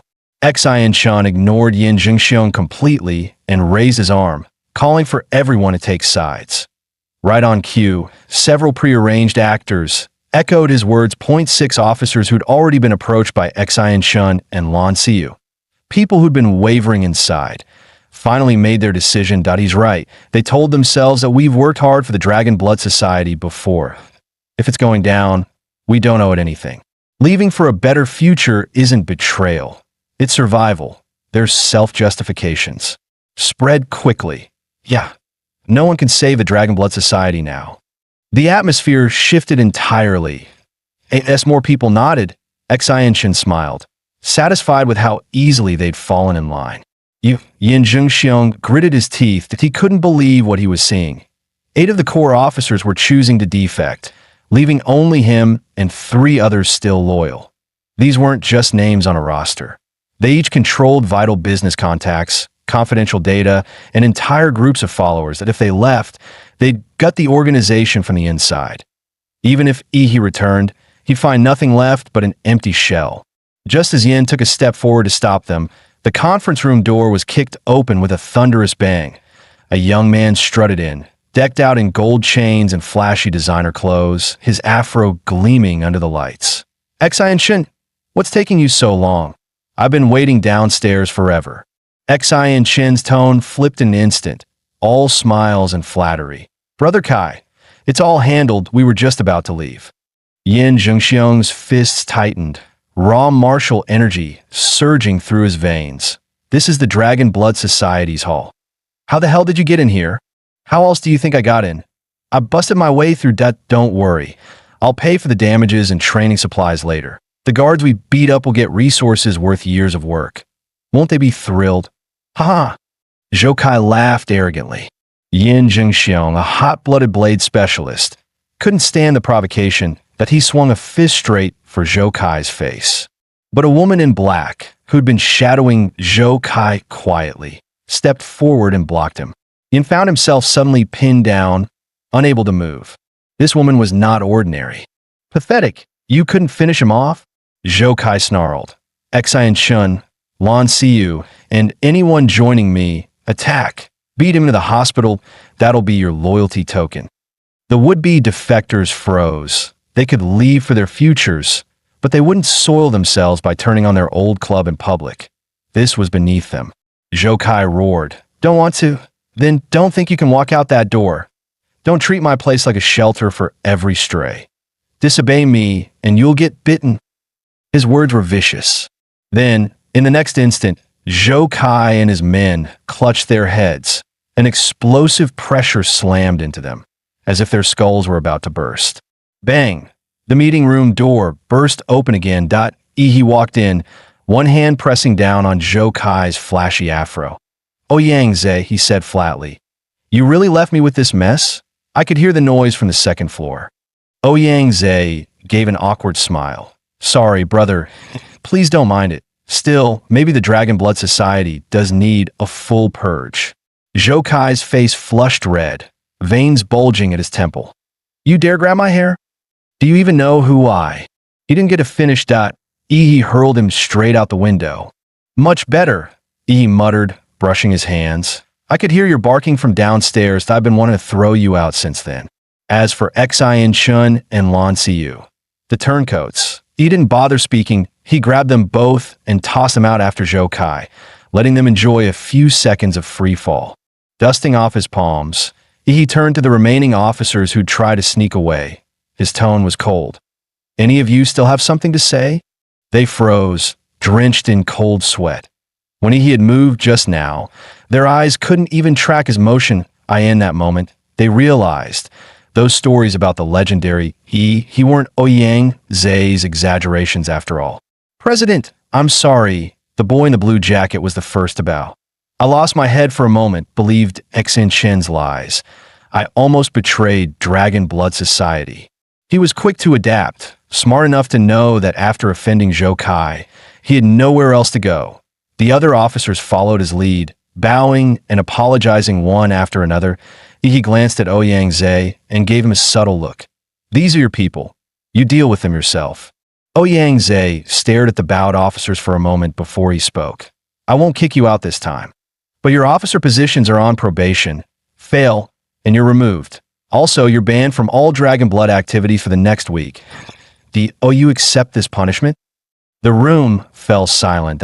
He's aura dipped, a trace of killing intent lacing his voice as he asked coldly, still standing there.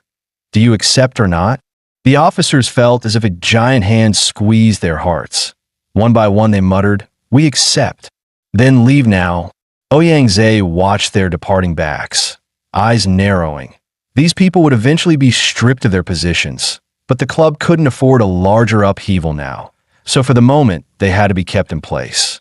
That was why Ouyang Ze didn't expel them on the spot. The remaining members in the room were his trusted core. He took the main seat without ceremony. Others sat in turn, and the meeting officially began. Right? I've reviewed the Dragon Blood Society's problems. Bottom line, lacking funds and investors, correct? He opened bluntly. Yes. Ouyang Ze confirmed. The Great Xiao Recovery Plan in 1 month is our best chance to reappear. He cracked a grin. Since I returned to Hua University, all I keep hearing is the name Xiang Jinzhuang. If he's the root of the Dragon Blood Society's decline, then call him out, fight him, win, and the problem's solved, right? The room exchanged glances that it sounded reckless, but at the same time, there was a certain logic to it. Ouyang Zhe spoke up, but Xiang Jinzhuang announced this morning that he's entering seclusion to break through to martial master level. In truth, the reason he rushed into closed-door training was because of Ihi. That night, Ihi's killing intent had shaken him to the core. His pride couldn't handle it, and he decided to advance earlier than planned. Ihi's face fell. So, I can't drag him out and beat him up? Then, a thought sparked. If the goal was to attract investors through sheer display of strength, the opponent didn't have to be limited to freshmen. What mattered was momentum. The spectacle that if he challenged the strongest across the whole university, wouldn't that make an even bigger scene? And then he remembered Qinglong's promise from that night, being listed under Great Xia's Dragon Sparrow First Division. That name carried serious weight. Perfect for publicity, he looked up and asked, "How much do you guys know about the Dragon Sparrow First Division?" The moment he said that, Yin Zhengxiong's eyes lit up with awe. Dragon Sparrow is the strongest martial institution in all of Great Xia, and the First Division, it's the elite of the elite. The regular divisions have members called Dragon Sparrow agents, but the First Division, they're all known as aces. He asked casually, "Oh, you want to get in that badly?" "Of course," Yin said without hesitation. The First Division is basically a club for top-tier warriors. Its head is none other than Qinglong, the second strongest man in Great Xia. Every year, fewer than 3 Hua University graduates ever qualify for it. It's the dream of every martial student on campus. He nodded, a sly grin forming. "All right, have the Dragon Blood Society's media team get to work, start spreading the word." The headline will be, "He, president of the Dragon Blood Society and an ace agent of Great Xia's Dragon Sparrow First Division, officially challenges every Hua University student below the Grand Martial Master realm." The room went silent. The information bomb had too many explosions packed in one sentence. No one knew what to react to first. Was it that he wanted to challenge the entire university, or that he was somehow an ace of the Dragon Sparrow First Division? Yin Zhengxiong blinked in disbelief. "Brother, you're an ace in the First Division? That's impossible. You can't even take the entrance exam until after graduation." He waved casually. "Exam? I didn't take one. I can't say much, but I've already been directly recruited, that's all I can tell you." Directly recruited without an exam? The light faded from Yan's eyes. The small-town striver in him was utterly crushed. Even Ouyang Zhe was stunned. "Brother, you're not joking, right? This isn't something you can just make up." "I'm not joking," he said calmly. "I officially joined last night. YD should arrive in a couple of days." He leaned back. "As for the challenge, any regular martial masters will get flattened. The exceptional ones might take a few extra minutes." He smirked. "Come on, I've already killed 2 grand martial masters. Normal ones won't even be a warm-up." The only pity, he thought, was that if he wanted to take on stronger opponents, he'd have to use his trump card. Time stop. But that ability worked best through surprise. Exposing it just for show and investment would be a waste. Otherwise, he would have challenged the entire Imperial University next. Seeing how serious he looked, Ouyang Zhe stopped doubting that it sounded unbelievable. But this was Ihidot. If anyone could pull it off, it was him. Without hesitation, Ouyang called the media team, ordering them to work overtime and push the story live. He then began reaching out to investors, preparing to secure fresh sponsorships. The logistics were his job. Ihi, on the other hand, had only one task: crush everyone who dared to face him. Within hours, a headline detonated across Hua University's campus wall. "Breaking, the vanished freshman prodigy Ihi returns. Now an ace agent of Great Xia's Dragon Sparrow First Division, and challenges every Hua University warrior below the Grand Martial Master realm." The post went viral instantly, setting the entire campus ablaze. Who the hell is this guy? Challenging the whole school. Anyone ever heard of him? I think I have. Wasn't he the top scorer in a new entrance exam reform? Even the dean showed up that day. For real. Then why's he been missing for 6 months? I thought this year's big name was Xiang Jianzhuang. Well, Xiang's in seclusion now. Looks like Yi's back to steal the spotlight. Forget the challenge. How did he even get into Dragon Sparrow, First Division? My senior said the entry exam this year was brutal, that IT wiped out 99% of the candidates. He got in without taking it. What's his secret? A pure smile? You're right, my smile's pure too, but it never got me a government badge. Shut up, Snow Leopard. LMAO, Snow Leopard, shut up, is the quote of the day. Meanwhile, in Hawaii University Hospital, 2 recovering students, Lu Qingzhu and Chu Zhou, read the headline. Lu sighed. Knew it. That guy just can't sit still. Chu adjusted his glasses. Yeah, I thought someone's about to have a really bad week. Ouyang Zhe's efficiency was terrifyingly good. Within hours, he had turned Yi's announcement into a full-blown phenomenon. The news didn't just explode on campus. It hit social media, going viral overnight. And the most talked about part? Yi's new title, Ace Agent of Great Xia's Dragon Sparrow First Division. Countless users called it fake, just another publicity stunt for clicks. Many tagged the official Dragon Sparrow account demanding proof. To everyone's shock, the official account replied, Yi is a recognized exceptional talent, granted direct recruitment without examination. That one post broke the internet. Still, skeptics refused to back down. Direct recruitment? Yeah, right. But it's all connections. Let's see if this ace can actually fight. Ouyang seized the moment, steering the narrative perfectly. He led his media-savvy team to flood comment sections. Want to know if Yi deserves the title? Just watch the upcoming live stream challenge. Bet he's faking it. Let's see how long he can keep up the act. Soon, 3 clear camps formed online. Believers cheering Yi on. Haters waiting eagerly for his downfall. The neutral crowd claiming they just wanted to watch the show. But every group said the same thing in the end. Let's watch Yi's live stream. Under this coordinated buzz, hype around the all-school challenge skyrocketed, turning into a viral storm. Major streaming platforms rushed to contact the Dragon Blood Society, competing for exclusive broadcast rights. Advertisers piled in next, throwing money just to have their logos appear on screen. Within a single day, the club's finances turned around. A group once on the verge of collapse was suddenly flush with cash, revived overnight. Inside Hawaii University Hospital, Zhou Kai lay on his bed, watching the news about Yi, laughing in disbelief. He still remembered the humiliation, being thrown out the window, his inner energy sealed, dark force tearing through his body, leaving him barely alive. And now, I haven't even had my revenge yet, and that bastard's already hosting a school-wide challenge. Zhou Kai sneered. He's asking for death. His eyes glinted like a viper's. He doesn't realize I've recovered faster than anyone expected. And on the arena, accidents happen all the time. Blades don't have eyes. Yi's all-school tournament, hosted by the Dragon Blood Society, had become the hottest event at Hawaii University. What puzzled people most was his timing.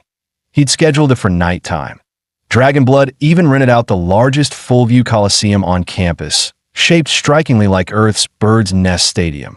By the time the event began, the stands were overflowing. Students roared and waved glow sticks, the noise rolling like thunder. Almost everyone was live streaming on their phones. Within minutes, the live broadcast viewership surpassed 30 million. The feed cut to the sky. A military helicopter hovered over the glowing arena. He stood at the open hatch, wind whipping his hair as he grinned down. Ladies and gentlemen, the Hawaii University tournament officially begins. The host's voice boomed. Please welcome tonight's main star, Yi. Without a parachute, Yi stepped off the helicopter. The surge of atomic energy exploded from his body, accelerating in midair. A blue comet tore through the clouds, sonic booms cracking the night sky. Billions of eyes, both in the stadium and online, watched as he descended like a meteor, streaking with azure fire. Boom! A shockwave of blue energy burst outward, nullifying the impact. Yi landed smoothly, dust swirling around his boots. As he lifted his head with a faint smile, the stadium erupted in deafening cheers. He rose slowly, his movements calm and deliberate. Moonlight gathered on its own, drawn toward him, wrapping his figure in a soft silver glow like a god descending beneath the night sky. The live chat froze for a heartbeat, millions of viewers stunned into silence. Then, the comments exploded 10 times faster than before. Holy shit. This is the most badass entrance I've seen all year. I don't know if he's strong, but damn, that was pure swagger. Now this is how a real arena master enters falling from the sky, bathed in moonlight. Absolute dominance. Everyone who fights after this already lost on entrance alone. Let's be honest, he's not challenging the school. The school is challenging him.